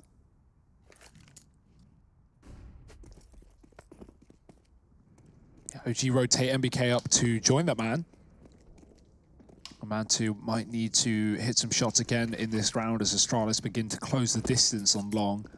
Device still on an AK. The money not quite there for Astralis, though. And this round is crucial, right? Astralis are going to get put on eco if they lose it. Same can be said for OG with their money on Rocky Road with only Mantu sitting with cash. Astralis peel back from long and go towards the toilets. With this smoke, it does allow them to drop connector without anyone seeing, but instead they're going to flash through. Glaver's a bomb. If he goes down here and drops it over to OG, that's a big danger. But he does have support. Mantu going to look to force a fight here. Utility being set up, the timing is so good, and Mantu's going to hit the shot. He still has his teammate next to him as well if needed, but Mantu might need to back up as Astralis have spotted him from both sides. 30 seconds, they continue to push him as Mantu fires off 2 kills, finally traded. There it is, Magisk and Device making it happen as they find a pick on the A site. Alexi B gone, and the flank is in. Device is caught with his knife out. It's just down to Magisk. Yeah, this 20 seconds doesn't really matter anymore. We're looking at the bomb plan from Magisk. Issa and Valde looking to retake the site. Magisk, not sure where their second player is coming from, but he is certainly coming from the catwalk area. By catwalk, I mean short. First peek from Magisk, he takes down Valde, looks for the second one, does it with ease. Magisk has done it again, 14-4 in the game so far, and he doesn't look to slow down anytime soon. He has almost 200 ADR as well, which is just unreal. Ace in the pistol round? Yeah, ace in the pistol. That put him up at like 430 ADR in the pistol. I mean, obviously, you know, it's average damage per round, so he'd only done it in that one round, but he's still kept up this performance throughout since on the back of it. And like, it's a great look for Magisk right now. That was a 2-on-5 for Astralis as well, right? Like, instantly made a 2-on-2 within 2 seconds of it being a 2-on-5. But quick trades on that A site were excellent for Astralis. And as you mentioned, you know, both Astralis and OG were at breaking point in terms of their money if they lose that. So that has resounding consequences here in this round. You're down to pistols on OG. They're huddled together in the connector. Now, this is a rare sight. They do this for warmth in the winter. OG huddling up. And now swarming. Now, as one, they're not that dangerous. But in a pack, these OG players could do some real damage. Thankfully, the culling is in, and it's Astralis doing all the damage. They'll get rid of this overpopulation down towards the short side. 5-3. They put a stop to OG in that round. I love the nature documentary. Yeah, I took like a real nature spin on it. Population control. Oof. It is interesting, though. I know this is a little off topic, but I've seen photos where, since, you know, people aren't out and about as much these days, some animals are sort of, you know, on their own repopulating areas that they really haven't been in a while. So as a result, you'll see, like, you know, mountain lions and driveways and deer in your yard. Craziness, really. Nature and life, well, it all kind of finds a way, doesn't it, Harry? Yeah, life does find a way. Double nade and, oh, you know, death almost finds its way into the B-bomb site in this round for OG. Issa, pretty lucky to be alive. You know, if he goes around that corner a second earlier, he gets the full belt of those nades going onto him. Now, these three players for OG are about to push catwalk by the looks, or short side rather. Alexa B was considering it. They were grouped up, there was a flash getting set up, and now they go for this push. Now, in OG's mind, they've seen that short's clear. They might rotate MBK away. Actually, the opposite. Mantu's throwing flashbangs from top site down B. You can actually throw monster flashes from the A site. So he's trying to set his team up for peaks right now. And OG are pretty convinced it's B. I say that as soon as it happens, MBK begins that rotation that you're talking about, Harry. And again, the reboost for OG coming through. Could it be problems for Astralis? Glaive and 5 waiting for his first kill. He could get the one tap, but instead holds his nerve. And Astralis actually bail out of B right now. They're walking back up connected towards A. Yeah, MBK is already there, though, waiting on the other side of the smoke. It's going to be fading real soon. Magisk already looking directly at it, and MBK might be caught out in the open right here. This is going to be the exchange that causes Astralis to take A if they get MBK out of here real quick. And he selected to go quietly towards the bathrooms. Oh, he could flank him. He could go full fur right now if they walk past, but they do check the corner. Swiveling back is Dupree. He's gone from the round. Tipix trades, and Device has already been up long. He's been here the whole time as he waits for these rotates. Mantu dig down, and a double kill for Magisk. How did that even happen? Device is down in CT also, and he's just killing Mantu before he can escape. Alexi B, oh, just about. Thinks he has it. 1 second left as Astralis plant, and Alexi B gonna save off the back of that. XD. Oh my, what a round. I want to see those kills from Magisk. He got like 2 wallbang kills. Was it spamming the dumpster wall? Were they boosting up? I didn't quite catch it, but however it works wonders. And Device, again, on this lurk. We talked about it yesterday versus FaZe. You know, this round, it didn't seem that influential, but Device was in such a great position up long that as his team were coming up short, even though MBK trades 1-for-1 in the toilets, well, at that point, the A site's been cleared. Astralis don't need to worry. They can focus on getting those kills on the CT players. And yeah, it's just a 6th round for them on this T side. Yep, Special Agent Glaive and Detective Magisk on the case. 16-4, he's really done it. I know we sang his praises a few rounds ago, but influential. See the 2 frags coming in there just before Device gets his on a Mantu, and that's really what sealed the deal here. That timer did get dangerously low, but that seems to be a problem. We're finding a couple teams in more often than not these days, Astralis being one of them. Well, luckily it won't come back to haunt them, not for the moment. 3 rounds for OG as more ecos have to come through. Alexa B with a safe gun. Glaive's going to hear the footsteps as they come down lower, but it's actually only just set up for a boost towards B short. Trying to get that info early. Nothing given away, though. Astralis hold outside of B, throwing those standard grenades towards a boost position. Glaive might get pushed here. He's got to have his wits about him. First kill is found. Doubles down. Glaive on the board now as Astralis take a 5-on-3. Oh, no. He's all good. He put a smoke there. He's fine, at least for the time being. Don't know if he's going to be fine in a matter of moments, and now they know that Issa is here. Does dig down one. Oh, fire to his right, smoke to his left, and uncertainty around every corner. Issa does pull the attention away, allows Mantu to swing and get one, but Zipex does not feel the pressure, doesn't feel the heat. He actually feels right at home in that situation there. A 7th round on the board for Astralis, and they're able to overcome that pistol round for OG. Now investment back in from this CT side.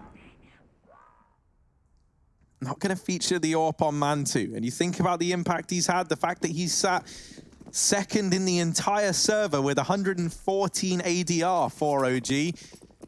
The only man in triple digits on this squad.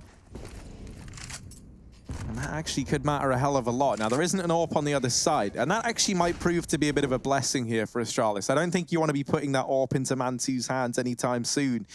Magisk in through the connector. Oh, sprays, isn't quite able to correct it in time, but Dupree does at least keep this in favor of Astralis, but only for a moment. Valde catches Zipex over here towards Monster, and Valde might discover the bomb. Device. It's a race against time, it's a race against Valde, and because of where the bomb's dropped, Valde should get here in time to have an angle onto Device, and oh dear, now the bomb belongs to OG. Dupree and Glaive, how are they going to approach this? They back away. And look at where Glaive is right now. He was on the A site. He cleared it out. That's great for Astralis, but it doesn't matter. They have to run back and go back through this position. We talk about time being a problem. Well, this certainly, you know, assuming they get the kill on Valde eventually, is going to leave them with not a lot of time to pick a site. And that's why Issa sits in the connector, because when Valde does eventually give them the bomb or go down, assuming he doesn't kill them both here, well, he can tell Issa which way Astralis are going, and Issa's going to have a fast rotate. But Valde first, he's got to kill them both. This is such an awkward fight. Dupree thinks not. He just eliminates Valde. Issa, well, he's not going to be hot on the case. In fact, he just needs to figure out where they're going now. He's going to think B, and he's going to be right. Dupree leading the charge, bomb in hand. Here we go. Issa going towards these sandbags, and he might just catch Astralis unsuspecting. No time to play around. There's no time for funny business. Wow. And Dupree doesn't have anything funny to say. Holy smokes, you have been eliminated, Issa. Yeah, great stuff. I mean, Astralis, I love the play to go through the smoke there, right? Initially, Issa thinks it's A because Astralis smoked off the T-spawn stairs to kill Valde. And so, well, A's the only site not smoked off in that instance. Issa spots mid, he sees nothing, he makes the right read, goes B, sees the flashes, and Astralis just shoot him in the face. So, kind of a classic Astralis round right there. They do manage to pick it up despite the problems with the bomb and the time. And OG, once again, broken. It feels like a rough situation again. Astralis, this is a fantastic T-side as we expected on their map pick. Well, like back in the Astralis overpass era. It's it. It's happening. They're looking so good on this map. Yeah, 8 rounds on the T-side. Surely OG doesn't think that feels good. Yeah, they're not done. If you think this is going to be an 8-7.5, well, I'm sorry to break it to you, but maybe Issa has got something to tell us as well. He's got a quick couple of kills down on short side with the CZ and gifted guns over to OG. Yeah, now, they should be aware that they've got a man trapped here on short side, but that smoke falling along with the Molotov actually going to not allow them to pressure Valde outside of the B site. Alexa B looking for this M4, but with all the water everywhere, yeah, mate, that's just gone. Good luck finding it. Device cutting down the rotations, and Astralis don't even have to commit anymore. They can back away. Valde tries to catch the timing, and he does spot the bomb, but Zipex bests him. Alexa B's been able to find this M4. He went on the scavenger hunt, and he's got one of the... but he didn't reload it. Oh, dear. Oh, dear. I hate to see that. Oh, that's a feels bad, man. Look at Magisk. He is just styling right now. 20-6. He is not giving them a chance. That M4 that got dropped over, it was cursed from like round 1, man. Not only did it get like shot into the water and disappear, and it took Alexa B, you know, a solid 20 seconds to find it. Maybe it got jammed. And then it only had 2 bullets. Yeah, waterlogged, perhaps. Yeah. Are we going to get an angry... No, not for me. You might, from the general public. Honestly, I'm going to go out on a limb here and say that the AK is way more resilient than the M4 in real life. It's a safer bet to make. Oh, that's a 2-for-1, but just gets hit there. And Issa still pushes through Monster despite this being a 4-on-4. That's given Astralis a way back in. Yeah, I imagine this is on the back of like Valde having a couple of successful pushes through Monster, going uncontested. They try and force the issue, and that has given Astralis a way back into this round, and now they look to pounce upon it. You can't give Astralis advantages, because they will take them with a hop, skip, and a jump. Mantu, now the last man remaining in a 1v4 here at round 13. No money for OG on the back of this round. They're in that horrid spot that we've spoke about many a time here in the Pro League, where they lose a round, they partial buy, they lose that round, they fall buy, they lose that round, they partial buy, and you just rinse, repeat that forever. Mantu, still floating around, but he's not gonna, you know, it's not gonna be like any sort of Rop sick, you know, last minute retake here. He doesn't have a kit, so that's not an option. There are kits dropped. Maybe there's a chance he can get into the swing of things. He smokes it, I think, trying to give the illusion that he's backed away. And now he's got the kit, but there's still a man here, and run. Spots him. Mantu going for a very aggressive save, and yeah, he gets shut down. It's a bit of an awkward one. I think he thought the site was empty, and then realized upon seeing the guy down in Monster, I actually can't stick this defuse. I don't know why he didn't go short there. That's the weird thing, right? Like, after he spots the player run Monster, I know he wants to get the kill, but he could have found the timing. If he runs short, hits the surf, I mean, I'm being optimistic here. Very optimistic. Yeah, and that's not a hard Not stuff only to that, hit. he doesn't know where the rest of Astralis are, true. right? There's still 3 players left. So he just tries, you know, from the guy running away, it's pretty clear that he's probably Doesn't help alone. he get smoked in Monster. No, and that's the of course. thing. I don't think he ever anticipated that He would've got smoke a kill to otherwise. still be held. And so now, surprise, surprise, partial buy for OG. They're back in this spot again.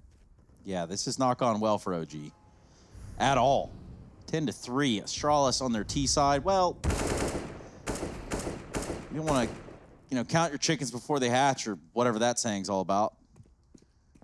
But in this instance, well, when we saw Astralis, you know, on this map yesterday, they did get 12 T rounds versus FaZe, and then, you know, 4-1 on CT side after FaZe 1 pistol.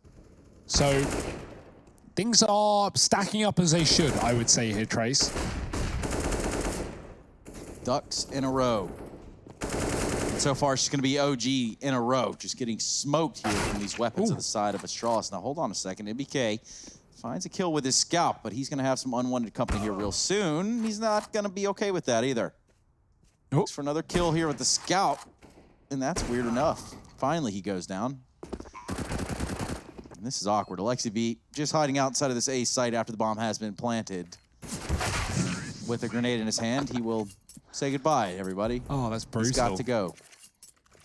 He's going to leave it all behind. And now OG have to face the truth, Hugo. They do. And the truth is, well, the brutal reality of this scoreline, 11-3 with 12 around the corner. OG want to put a stop to it. They want to put one more on the board. Their 3 rounds were 4, 5, and 6 in this game. So their first, you know, rifle round and then the follow-ups off the back of that. So, yeah, some time ago, Astralis streaking together quite the T side, and they're going to look to finish it with a B rush. Yeah, real change of pace just to get in the face of OG and get in their heads heading into the last round of this first half. Dupree provides the entries necessary alongside Magis to secure this site. OG now in a 3-on-5, and this is a situation usually you'd be saving in if you're OG, but they don't have that option. I mean, they do, but you know, do you want to get reamed down for that forever? Probably not. So we call that a stunner classic, saving in round 15.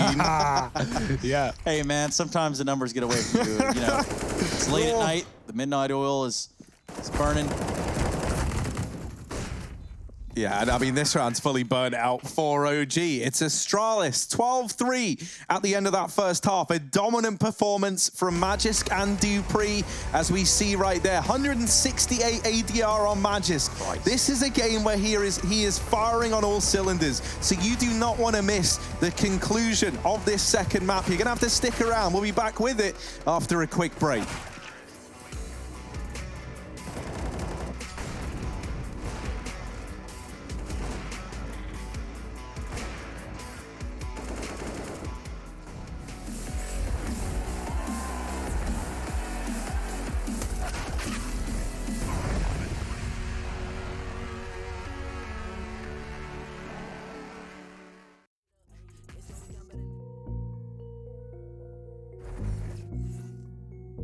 Elahim, you home?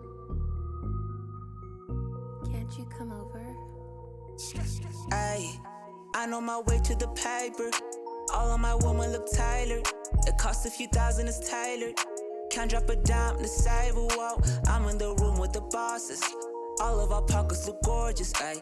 You'll see the boys of the Forbes, ayy. Constantly plotting, we want this, ayy.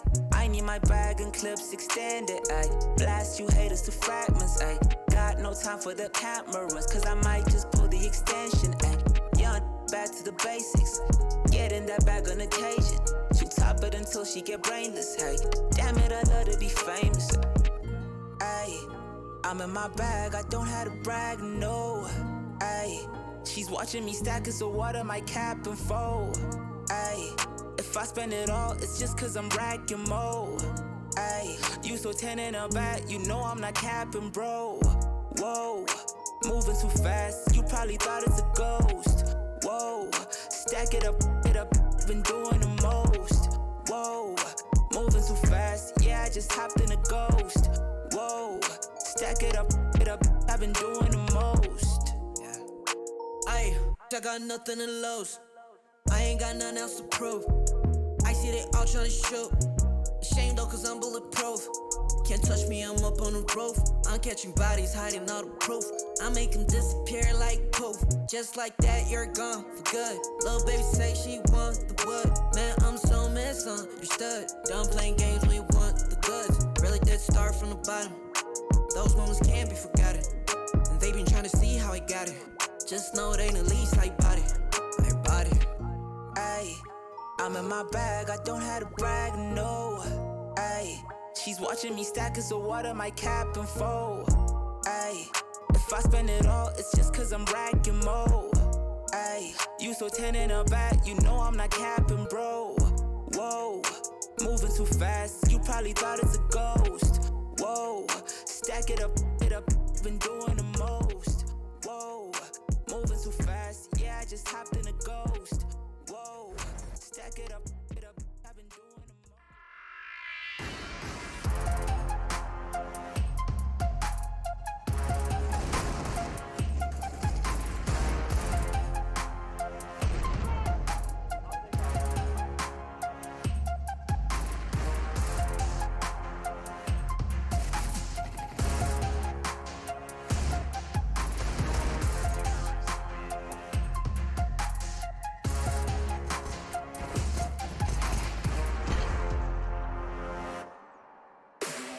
12-3 at first half score line, and you're going to be taking a look at Majisk. He's going to be that hot player to watch as we go forward. 23-6. He's got 7 multi-kill rounds in what has been the decimation of this OG squad. And perhaps we're going to get a little bit of taste of that here on this pistol round. They look set their sights over here on the B site very fast. Ooh. Here we go. A flurry of grenades. Zipex playing up close. It's going to be just MBK, though, and Issa teaming up for 3 frags. That's going to go a long way for OG. Yeah, that's the start they needed, right? Without a pistol round, it's likely a done deal. It's likely Astralis sweeping the series, but now a chance to convert. It's not over, though. Dupree on a big flank. They don't have a kit. Device has a, not even a flash, a decoy, so just focus on the headshots. Wow. And there's another one. A player pushed back towards short. Dupree's there, ready and waiting, and Device is trying to clear out the man in the pit right below him. Stuck in a 1-on-2 on the site. Dupree is late to the party. He needs to come through a smoke. Device has another. This is falling apart. Alexibi needs to clutch this one out, and he's going to get knifed in the smoke. What? Dupree's been watching Fnatic nice and closely, and he's learned how to wield that weapon to maximum efficiency. 13 on the board for Astralis as they turn that pistol round on its head. That was a 2-on-4 retake from Astralis. And Why is he doing that? Doing his best. What, JW, Flusher, could be any of them at this point. Impression over here on the CT side. 13-3. And what a way to start this second half for Astralis. If that hasn't sent a message to OG, then what will? Well, these GG.bet odds might 1 to 15.33. My goodness. It's not even close in this game. 13-3, the score line itself. So, quite a showing of force there on the pistol round, and one that OG certainly could have grabbed. They got the first couple of kills, and well, after that, that's all she wrote. Valde on the Krieg is going to make short work of Device. We also see an AK on MBK's back. He was one of the players that really got them into that B-bomb site last round, so perhaps he can make a difference here, and he already has. Zipex on the push, gets punished for it. Now we have a 3-on-4, Majisk, Dupree, and Glaive. I like the slowdown from OG as well, right? At this point, every round matters, every moment counts, and with the man advantage, they slow it down, hold position, and wait for Astralis to make a mistake. That is a rarity, though. So Astralis not budging for the time being. They're happy to gamble, knowing that, you know, if OG were to just contact walk B, if MBK goes through Monster, they just win the round. There's no one there. And that would be free info for OG, but they don't want to make that risk. They don't know where Astralis sits. So 2A site, 1 in the connector, Glaive cutting off the rotation, and he might just get back flanked here. Alexibi, does he check or does he go to B short? It's a 50-50. He's going to get flashed out. He's cleared the corner and he's just walked right past Glaive there. If he drops here as well, that makes noise. Glaive, he's ready despite the lack of noise. He gets that kill down lower, but that's forced a rotation to Dupree. The bomb was sitting party, and this is followed up onto Majisk. A bit of a risk for Astralis as they gamble, rotate off the back of just one man. And that is going to lose them the round. If they held position there, I think Astralis would have won that 3-on-4 because, you know, the Glaive would have killed the B players, and OG would have therefore just walked up short into the double setup from Astralis. So, yeah, not holding their own for long enough. Yeah, and that player with his back turned and connector really should be counting his lucky stars. as they go to the Stars. Yeah, I mean, well, not yet. That's a round loss. That's a force by win for OG. So Astralis, they still have to find liftoff first. Could be in this round, but with the Eagles, you're not holding out for it. I mean, they could be joining us here in the International Trace Station, so that's a thing. Oh, Magisk was lining up utility, and yeah, this is pretty much the round over and done with. Wow. There wasn't any armor on any of these Deagle players. Astralis putting a lot of emphasis on bringing utility into this round, and they don't really get anything done with the utility they bring into this round. So a 5th round on the board for OG with 5 players staying alive. That's stellar for setting OG up here. If they did want to make this comeback happen in the second half, they get this 5th round on the board. There's an eco looming for Astralis in the follow-up. And so realistically, this is going to be 6-13. And, you know, if OG are able to keep this following anti-eco as clean as they kept this one, then there's still a chance, really, that this could spiral out of control.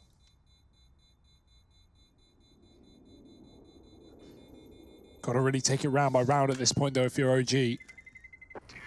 Don't want to think about the late game. You can save from Dupree, but the buy for Astralis is round the corner.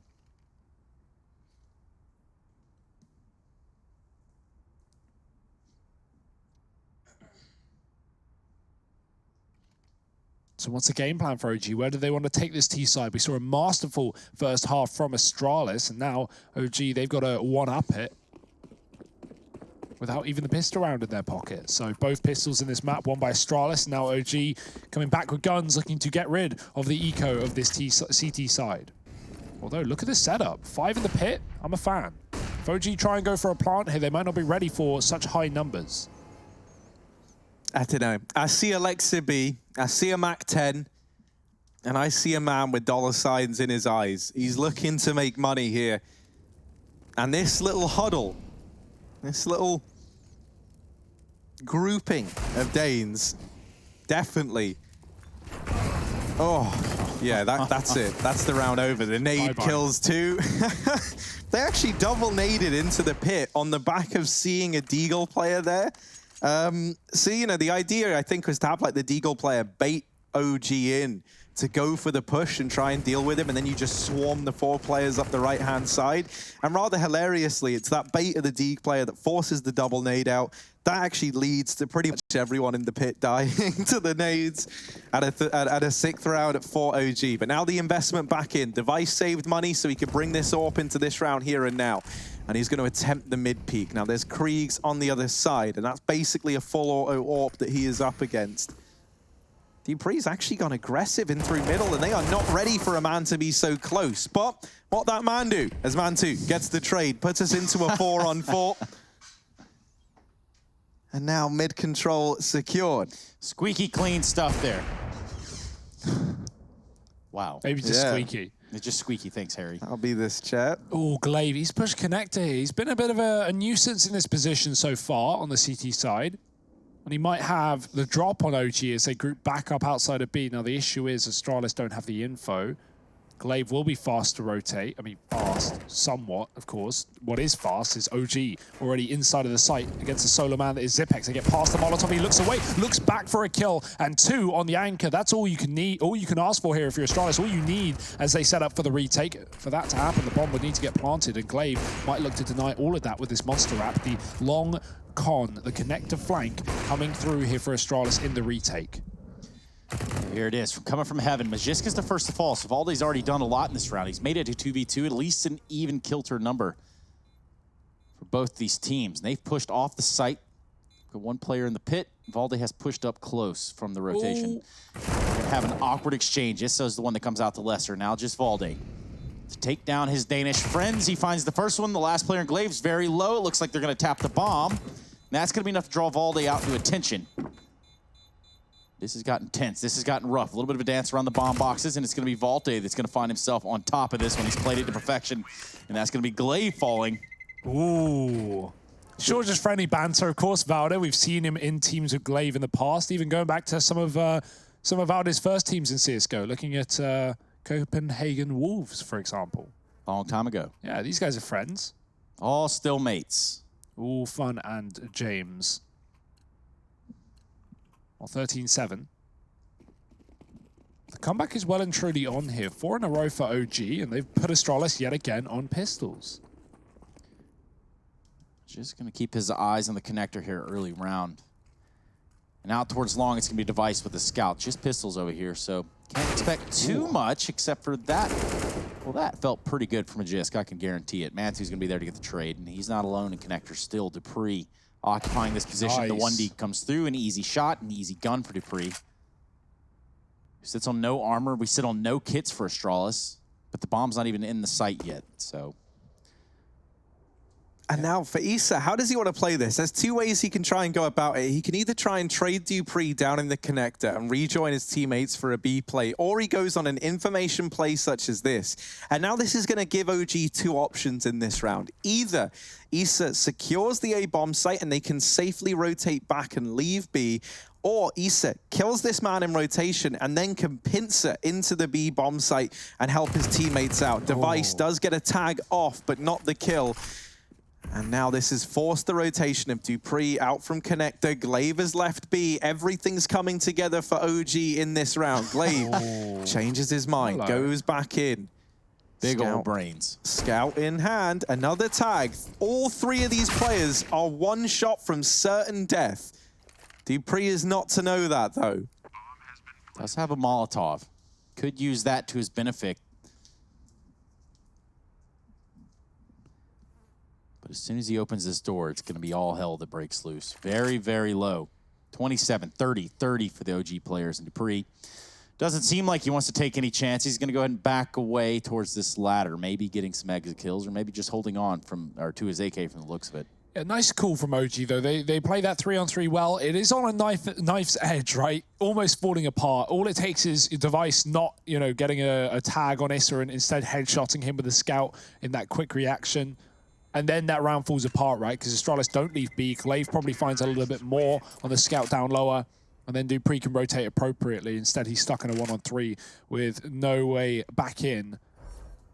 Good round for OG, though. They are building into this T side 5 in a row. We talk about their slow starts. I didn't feel like this game was a case of OG slow starting. It just more felt like Astralis fielding everything they needed to field on the T side. But OG are crawling back in. Astralis, they've got guns. That was an eco. They get 2 kills. They get a gun out of it. So an AK now in this one at least. As Astralis look to find the final 3 that will push them over the edge. Yeah, still very much in the grasp of Astralis right here. They did win the first map of Dust 2. They started on the T side. Now on their map pick, they go up to a heavy lead on the back of the first half. Well, here we are, 13-8. And OG have stacked a couple rounds here. And this U.S. Air Force, a tactical timeout.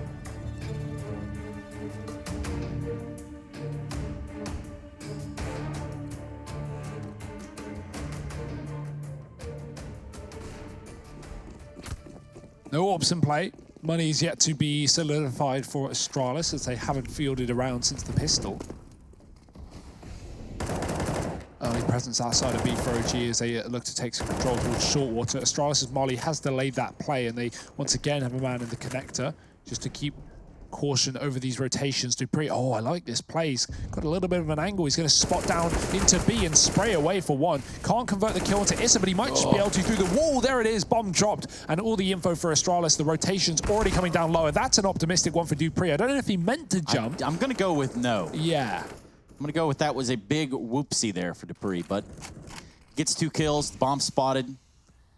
And for the time being, they've cordoned themselves off here in this water area. Device wants to make sure that it stays that way. He's going to start to head towards T-spawn. Now, what that does is create an awkward exchange here. Gives a little bit of an avenue for the side of OG. If they really think about it, they could clear connector and run back up, but they don't know it's clear. They were setting up for a boost, but now a jump spot from Magisk should shut that one down. They might not go for it, knowing that they've been spotted up close. Mantu with a trade, but he gets pushed from the flank. Device able to close out the round. That's a great round for Astralis. I love this setup. They don't let OG boost. Dupree doesn't let them even get it up B short, you know. You don't typically see the first contact into B short coming from connector because Dupree even playing in this way leaves him open to getting chased down the hallway, but No one was in that position for OG, so Dupree is safe.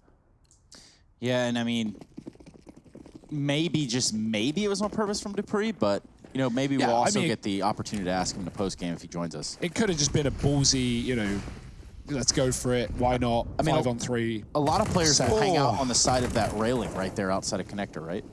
This was cool as well. In this round, Glaive and Zipex pull the boost in over in towards middle. It's a great gimmick to just net you one frag. And, you know, when you're Astralis in this situation now, you're 14-8 up. You do only need, you know, you only need a gimmick to work once in this situation and give you a man advantage in a round like this, where you've got OG on the ropes, where they're feeling the pressure, and you yourself are almost at the finish line. It's a perfect time for them to pull that boost in. MBK will equalize this back into a 4-on-4 there. That's a little bit heartbreaking for Astralis.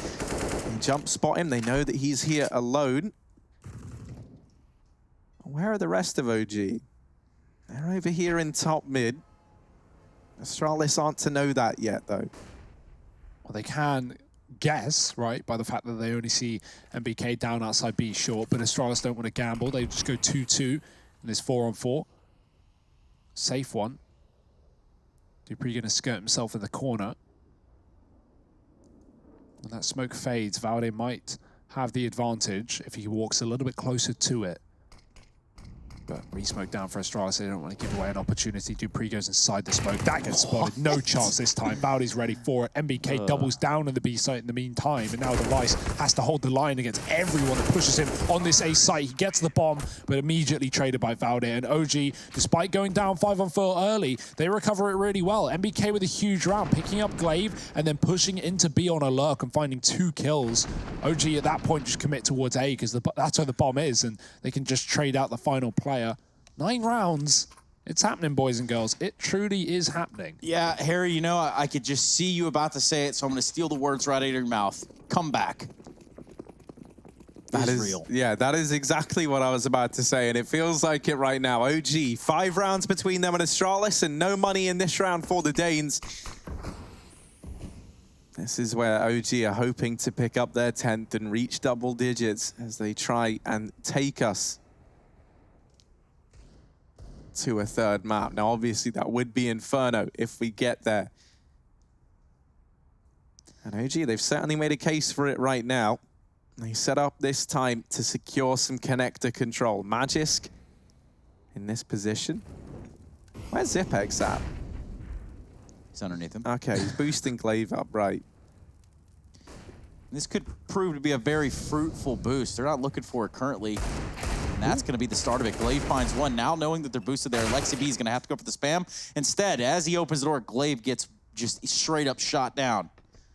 And that's going to be a 3-on-4. They know the Zipex has to be somewhere around here. They check it, and he's only good for 1. So there you have it. They're going to pick up this bomb, and when I say they, it's Lexi B. He's going to head towards B a little bit late. Ooh. However, Device has his own plans. Uses his scout with absolute violence. He's keeping an eye on this site. B is going to be where this bomb lands itself. Eventually, Dupree will kind of skedaddle on over here from the connector side. So that smoke's going to give it away. Here, Device holding on. Ooh.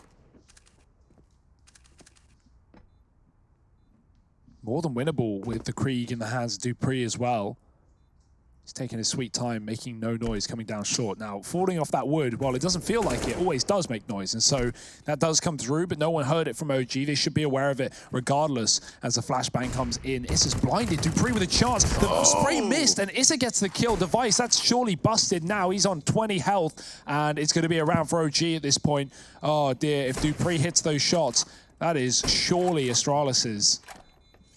That's unlucky. You know, Dupree's having a great game as well, so uncharacteristic, 22 and 15. Magisk has slowed down in the second half, but I mean, who hasn't for Astralis? They sit down by 4, that being OG. His comeback is still on the cards. It's a good shot, and albeit that was certainly a round that Astralis could have. Man, 7 of these 9 second half rounds have got in favor of OG. So since moving on to this T side, they have been looking stellar. Now, important to remember, because I think it's easy to forget with that round being so winnable for Astralis and not quite going their way, that was only pistols into that round. That was a very good result. But now with the rifles, they've got to replicate it. Dupree trying to pull an NBK. Goes aggressive into the party, looks for this opening kill. The flash goes over while Device is peeking mid. And this is good. This really draws them in. 2 Device, he almost lands the 3rd. Issa's able to mop him up. But because they've been so focused on dealing with Device in middle, Dupree's flank, or wrap, I was going to say both, is going to do a hell of a lot of damage, and they're not ready for it. Issa still alive here. Is just about able to get away. MBK spends more time in this B bomb site than Astralis do. They don't know that he's crossed. And this could tear the whole round apart. Glaive thinks that Monster's clear, and that nade is great for MBK, because now he knows in his head, they don't know I'm here. Maybe that flash, maybe they do know something's up. But no, actually, that's just a monster flash to stop the push coming on in. MBK, they don't know. Magisk is about to go walking up into his crosshair, and they didn't realize. Issa helps him out, and now down to the 2v2, Dupree and Zipex. And Zipex gets caught with a nade out, but MBK not able to adjust in time. The nade has done it. Astralis gonna take 15 match and series point. Crazy. Scary scenes here at the Pro League. Yeah, I was going to say, you know, Dupree, I didn't want to criticize his play because he makes the right play, but when he flanks Playground, there are 2 players there and the bomb's there. He lets the bomb get away. He gets 1 kill and instantly falls back. Now, that is, in every way of the word, as the safe play, the right play. But if he kills the bomb there, the round is probably done. So you could argue, you know, Dupree, play aggressively, play wide, don't take 1, and, you know, try and just close around. And that was 360 no-scope from Zipex to end it out too. So, sure. I mean, with the nade. There's no scope. The YY ladder fakey. We're going back to, you know, old school Call of Duty console montages now, Trace. Oh, console gamers. Lol. Not me, don't worry. Anyway, back to the real games here. I'm just kidding. All gamers are equal. Ooh, the flash. Oh, it was good, but this is still going to get away with the kill. Only blinded for a second, looking into the wall. That's a huge frag to find early. Dupree dead. He was a destruction in the previous round, coming in on that flank at Playground. Zipnex gets tapped out of this server. MBK really looking sharp in this map as well. He had a really rough performance at the B site of Dust too. Of course, Astralis were just destroying that site and anyone inside of it. So Overpass tending itself a little bit better here for OG. I want to see more from them on this map. Not just in this game, but moving forward in the Pro League as well. But right now, there are still more rounds to be played. A 5-round comeback, they're looking for it. They're looking for overtime. We're just going to drop the first man outside of B more. And that came from, though, oh dear, missed shot from Mantu. And Magiski's going to double down. There's a chance here. The bomb's dropped, and he blind gets a 3rd kill. Magiski's just saved Astralis and put them back in the advantage.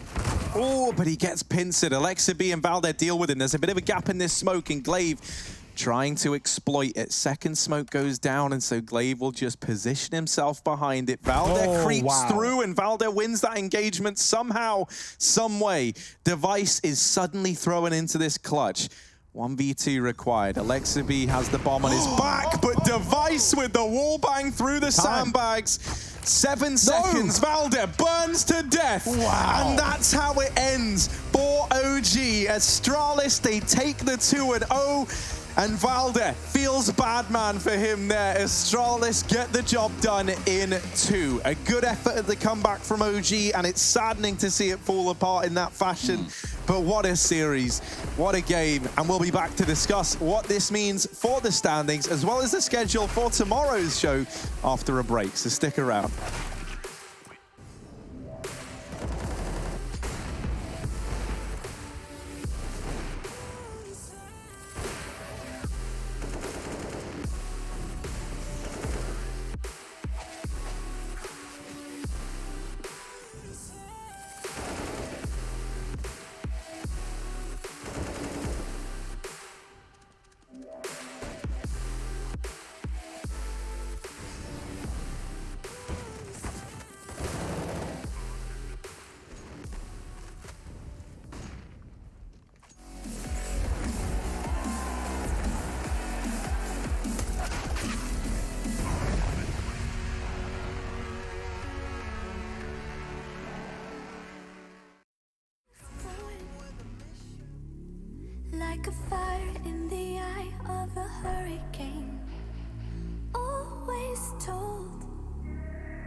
Stay in line, be alright, better play it safe.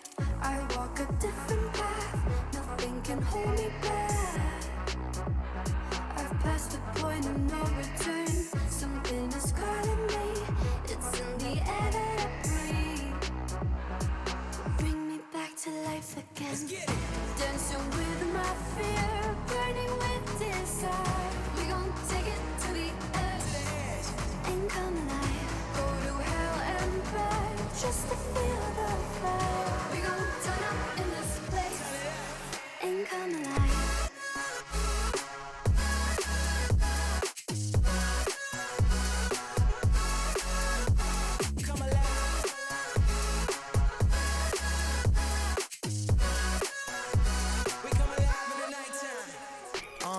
Fly so high they can't touch us. So top notch, none above us. We done came so far, now we up now. Had a vision, stuck to it, never back down. Never had much, now we on the whole thing. Spread it all around the world, watch it all change. Came alive, now they all see the greatness. Light shine so hard they can't take it. Dancing with my fear, burning with desire. We gon' take it to the edge and come alive. Go to hell and back just to feel the fire. We gon' turn up in this place and come alive.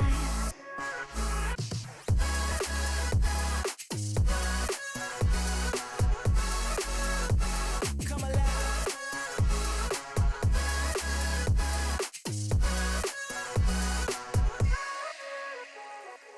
I walk a different path, nothing can hold me back. I passed the point of no return, something is calling me. It's in the air that I breathe. Bring me back to life again. Dancing with my fear, burning with desire. We gon' take it to the edge and come alive. Go to hell and back just to feel the fire. We gon' turn up in this place and come alive.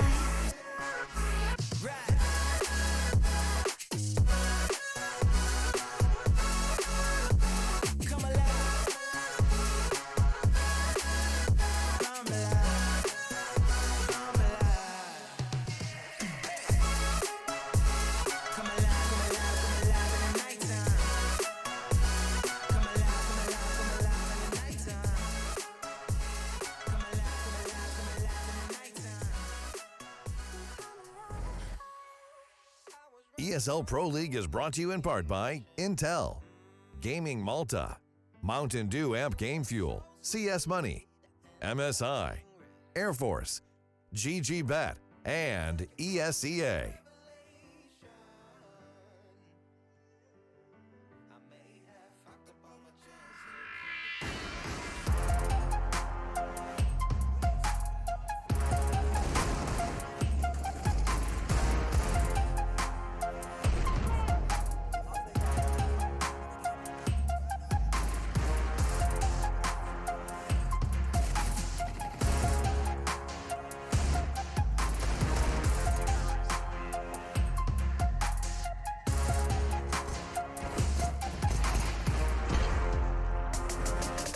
Welcome back, everybody, into a series that was the hot match of the day. Turns out it's a little bit more lukewarm, maybe even a medium rare with a cold center, which might even be constituted as a blue rare. Either way, this is the Mountain Dew Amp Game Fuel post-match, and this is the right place to be as we get to break down this series of OG and Astralis going head-to-head here across two maps. We only got to see Dust 2, we only got to see Overpass, and we only got to see Astralis do what they had to do. Here I'm joined by Harry and Hugo. Guys, what do you got to say about yourselves? OG, they have the resilience, man. They at least pulled that second map back, right? That looked like it was done. We had the similar, the FaZe Astralis situation where they 12-3 the first half and they just start rolling, you know, even winning the pistol on the CT side. But OG, the second round force, a few rounds off the back of that, a streak. You got to give credit to them where credit is due. But Astralis, man, like said, slow starters in the group, they're always warming up. They're always getting better. Here's a guy that came into this game warmed up. Look, this was a pistol ace in the first half, in the first round of this map. Magisk ends up going 41 and 26 across this series, and he was a force to be reckoned with. Yeah, he really was. You know, I think Astralis owe a hell of a lot to him just on how he started the first half of this map. And then obviously, as he went on, we saw the rest of the gang starting to catch up in Device and Dupree. And I think, you know, Device, once again, played a pretty pivotal role here on Overpass, as he so often does, with these lurks over on the T side. Yeah, hilarious to see him close out the series in the same way they closed out that series versus FaZe, or at least the map nuke against FaZe, right? That dunk on the grenade onto Cold Zero from Device. Well, he does a similar thing there at Overpass from Heaven. Molotov to burn out Valde to win that series. You love to see it. You do absolutely love to see it. We got the numbers here as if you need to be caught up. OG do lose this hot match. Astralis looking comfortable, looking back to the Astralis that we know to be dominant. After last night and tonight, they've shown us just about everything that we need to see. Device certainly part of that. Yeah, 100%. You know, Device was looking good, and that just kept up on Overpass as it did yesterday. I want to see more of Device on that map. Yeah, well, we're going to see more Device right now. Thank you so much for the tee up right there, Harry. Now, the thing is that I just saw that this man was holding a puppy, and if we don't get him back on the stream, he's probably not going to be too happy. We have a Device on the line. Can you hear me, buddy? Yeah, hi. Hi. Yeah, I had the puppy before, but he's a little bit sick, so I guess I'll leave him alone. He has a little bit of a kennel cough, it's called, so he's just chilling right now. We don't like sick doggos around here, so best wishes to for the pup. Thank you. Another thing I just want to kind of get into before we really start talking about the match is sort of the production value here. We see that you have somebody holding the device for you on Device. Yeah. So that's cool stuff. Yeah, you gotta invest, right? When it's online, you got to keep the content clean, show the sponsors, everything. So that's great. Device, before we move to the match at hand, I want to talk about the next match you have. It's versus Mousesports, right? This group has been a bit shaky. It's been quite interesting. You were down 0-2. You've recovered well. Obviously, that match is going to mean a lot, but Mousesports are looking like a powerhouse right now. They took down Na'Vi. They've taken down teams that you yourself have failed to do so. Are you scared for Mousesports, or are you scared to face Mousesports, rather? And what are your thoughts on them at the moment coming into 2020? I mean, like, first of all, talking Mousesports, I think they are quite a hard team to play against. I don't think we're scared to play against them at all. But you would be stupid if you are underestimating them, right? So for us right now, we are focusing on our own strengths, starting on the T side on some of the maps that's been working out for us, especially on Dust 2 today. So we're just trying to focus on our own strengths and abusing some of the weaknesses that the opponents have. And yeah, in general 2020, we kind of have had a rough year. So we really want to win the Pro League. And after going 0-2, things were looking really bad. And now we're 2-2, and it's all in our hands, basically, if we're going to make it through tomorrow. So we just have to play like we've done the last 2 days, and I think we'll make it. Device, you know, I'm a bit curious here. No one knows Orping better than you, or maybe, you know, there's one or two other guys who are up there at the top with you. But I was curious, you know, facing Mantu in this series, obviously, you know, we haven't seen OG on the world stages just yet, but they're certainly amping it up, and they're on their path to be there. What was your kind of first look and first impressions of being up against a guy like Mantu in the server? Yeah. So I played against Symbol earlier this week, and he's not Symbol, but he's a great AWPer. I think Symbol is on another level right now. I think he is playing as the best player in the world. So basically, when you are playing AWP versus AWP, you always have to look at their tendencies. And some of the new AWPers that are coming into the scene are focusing a lot on themselves and not on what the other opponent is doing. And therefore, sometimes it doesn't get easy, but it tends to get more in your favor when you know what the opponent is doing, right? So he's a really raw skilled AWPer, but I guess like experience and just in general being in forced to like learn all of what the pro AWPers do and playing against everyone will of course make him better. Hey, Device, I don't have too many more questions for you. We've already kind of touched on the fact that you are playing Mousesports next, but I kind of want to hear it from you personally about last night, because there were some things that were whispered around on the forums. You know how these things go. I personally thought it was an excellent display of psychological warfare, but moreover, I want to talk about, you know, getting the defuse last night on Nuke, getting a couple shots into the body, getting the defuse back and forth. Can you talk us through that? Yeah, I mean, like, first of all, it was a really frustrating game for me. I didn't really get rolling. And then I guess like clutching the 1-on-2, I was just frustrated a little bit at myself. And then everyone knows like the history a little bit between me and Cole. We kind of already spoke about it in private. So there's nothing really there. As you said, it's probably more psychological for the forums. I don't think he took it personally. So in all, it was all banter, you know. I guess that you don't really see that often for me, but it was more related to like a personal frustration of not finding my level. Like going 0-2, I think that I blamed that a lot on myself because I know that I can do better, and I also tweeted that like my inconsistency online is consistent, right? And that has been really annoying. So I'm trying to find out how I can play like I do at LAN, or if it's just that the gameplay is different and I have to adjust. Yeah, sorry, we were just going to relive that moment for a second. But nonetheless, we do have pretty much everything we need to know from you. Anything that you could tell us about Astralis going forward? Do you feel like you've got your rhythm back? Because you guys look damn good today. Yeah, I mean, like, we can thank Magic for the overpass game. He was a crazy madman, right? Other than that, yeah, I feel like we're in a good rhythm. We're always good when we have the back against the walls. We've seen that a number of times. So I guess that you just have to cheer for us as you're doing right now. And yeah, hopefully we'll win tomorrow and go through in the next stage. Yeah, and that's where we're going to keep our eyes peeled. Good luck against Mouse Sports. I'm sure we're going to be seeing you around, Mr. Device. Thank you. Cool. And no doggo, so yes, we are a little disappointed, but it's okay. We're going to be just fine. Let's put a close to this one. Let's just put this one away. This doesn't leave OG in a great position. They currently sit 1-3 after that loss. They were 1-2 before. And not only is that how numbers work, but how is OG going to look going forward? When we look at these groups, they're not sitting too pretty. FaZe Clan's pretty much out of this equation as far as I know. And they're not too far away from them. I think the one thing that's worth saying is OG, the one win they do have on the board in this second stage is against Fnatic. No one else have been able to beat Fnatic. I mean, obviously, we've got 3 teams who have only taken 1 loss, but Fnatic have been, for me, the most exciting team here. We haven't had the chance ourselves to cast their games, but some of the scouts that Fnatic have been taking, 2-0ing Mouse Sports even today, I mean, that is so, or yesterday rather, no, sorry, today, yeah, we're into the night now, it's past midnight. So, yeah, kind of an interesting one. I think Fnatic are going to be the dark horse, if you want to even call them that, like they're some underdog. They're not. They were in the grand finals last season of EPL finals back in Odense, and I wouldn't be surprised to see them make it there again. Yeah, you know, I mean, these leaderboards are shaping up pretty perfectly, and it's nice to see Astralis starting to rise their way back up and still in with a shot of finishing, no, I was going to say pole position, right? Still in that top 3 spot that they want to find themselves in. Yeah, and we find ourselves in a position where we need to give you the top 3 matches of tomorrow in the Counter-Strike world. That's right. They're all right here at the ESL Pro League. Here's the schedule. It's going to be Fnatic and Na'Vi to kick things off. A little bit of Astralis and Mouse Sports. FaZe OG. I guess that's got some implications there as to how this result looks at the very end of the road. And then obviously closing this whole thing out with a little bit of Furia MIBR action. So there's a lot of spice around this one.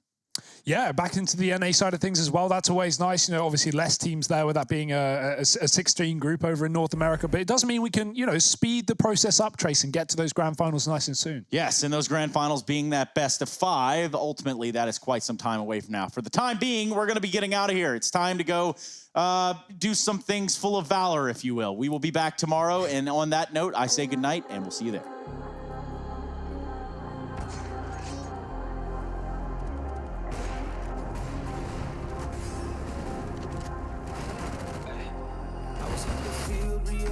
I could make it.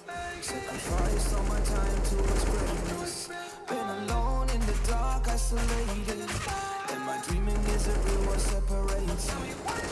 I never know it's coming my way. Yeah, cold out of stone. Stay out of my lane. Yeah, leave me alone. This is my moment. Finally found what lights up my fire.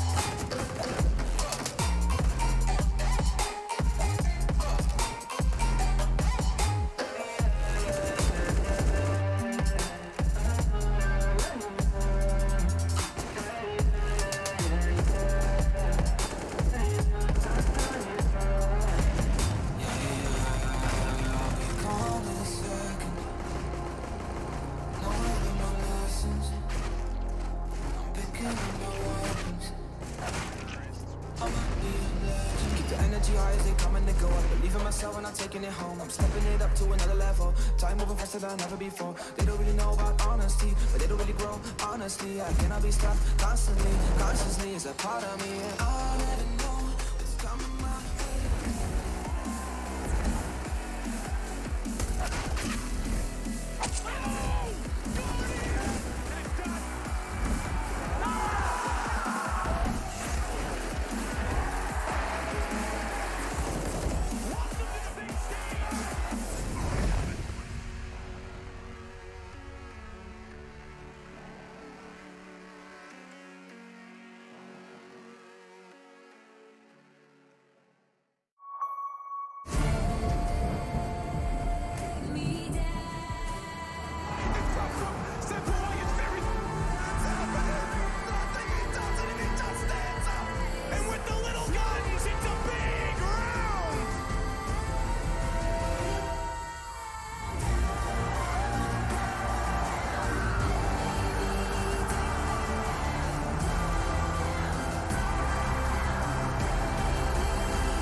You love it, you wear it.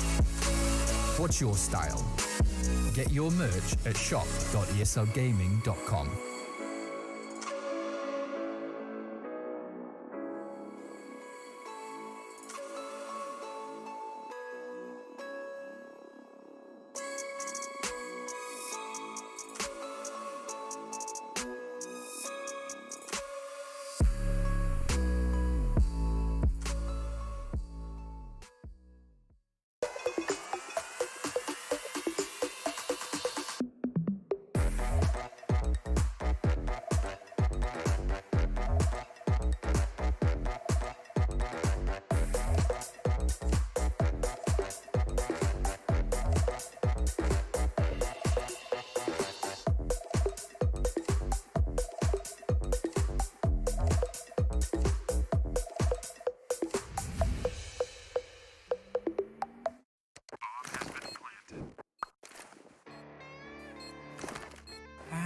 Cool, right? Want to know where I got it? Well, look, go to cs.money. It's a trade platform and a marketplace at the same time. Just choose, click, and get. Good luck, bro.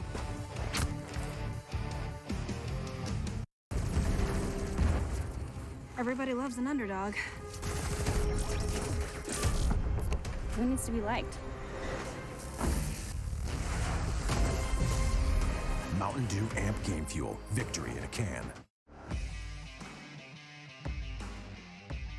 Charge up your game with excitement. Highest odds on the market. Take what's rightfully yours with GG.bet. My name is Jordan Gilbert, aka Nothing. Hi, my name is Sue Lee. My handle is Smix. I think it's important for these initiatives to happen. Empathy really, really goes a long way, and it always means so much to us, and I think that's where initiatives like this really help. I encourage everyone in the community, anytime they see bullying, anytime they see someone getting called names, or I encourage you to step up and say something. Good luck, have fun. Good luck, have fun.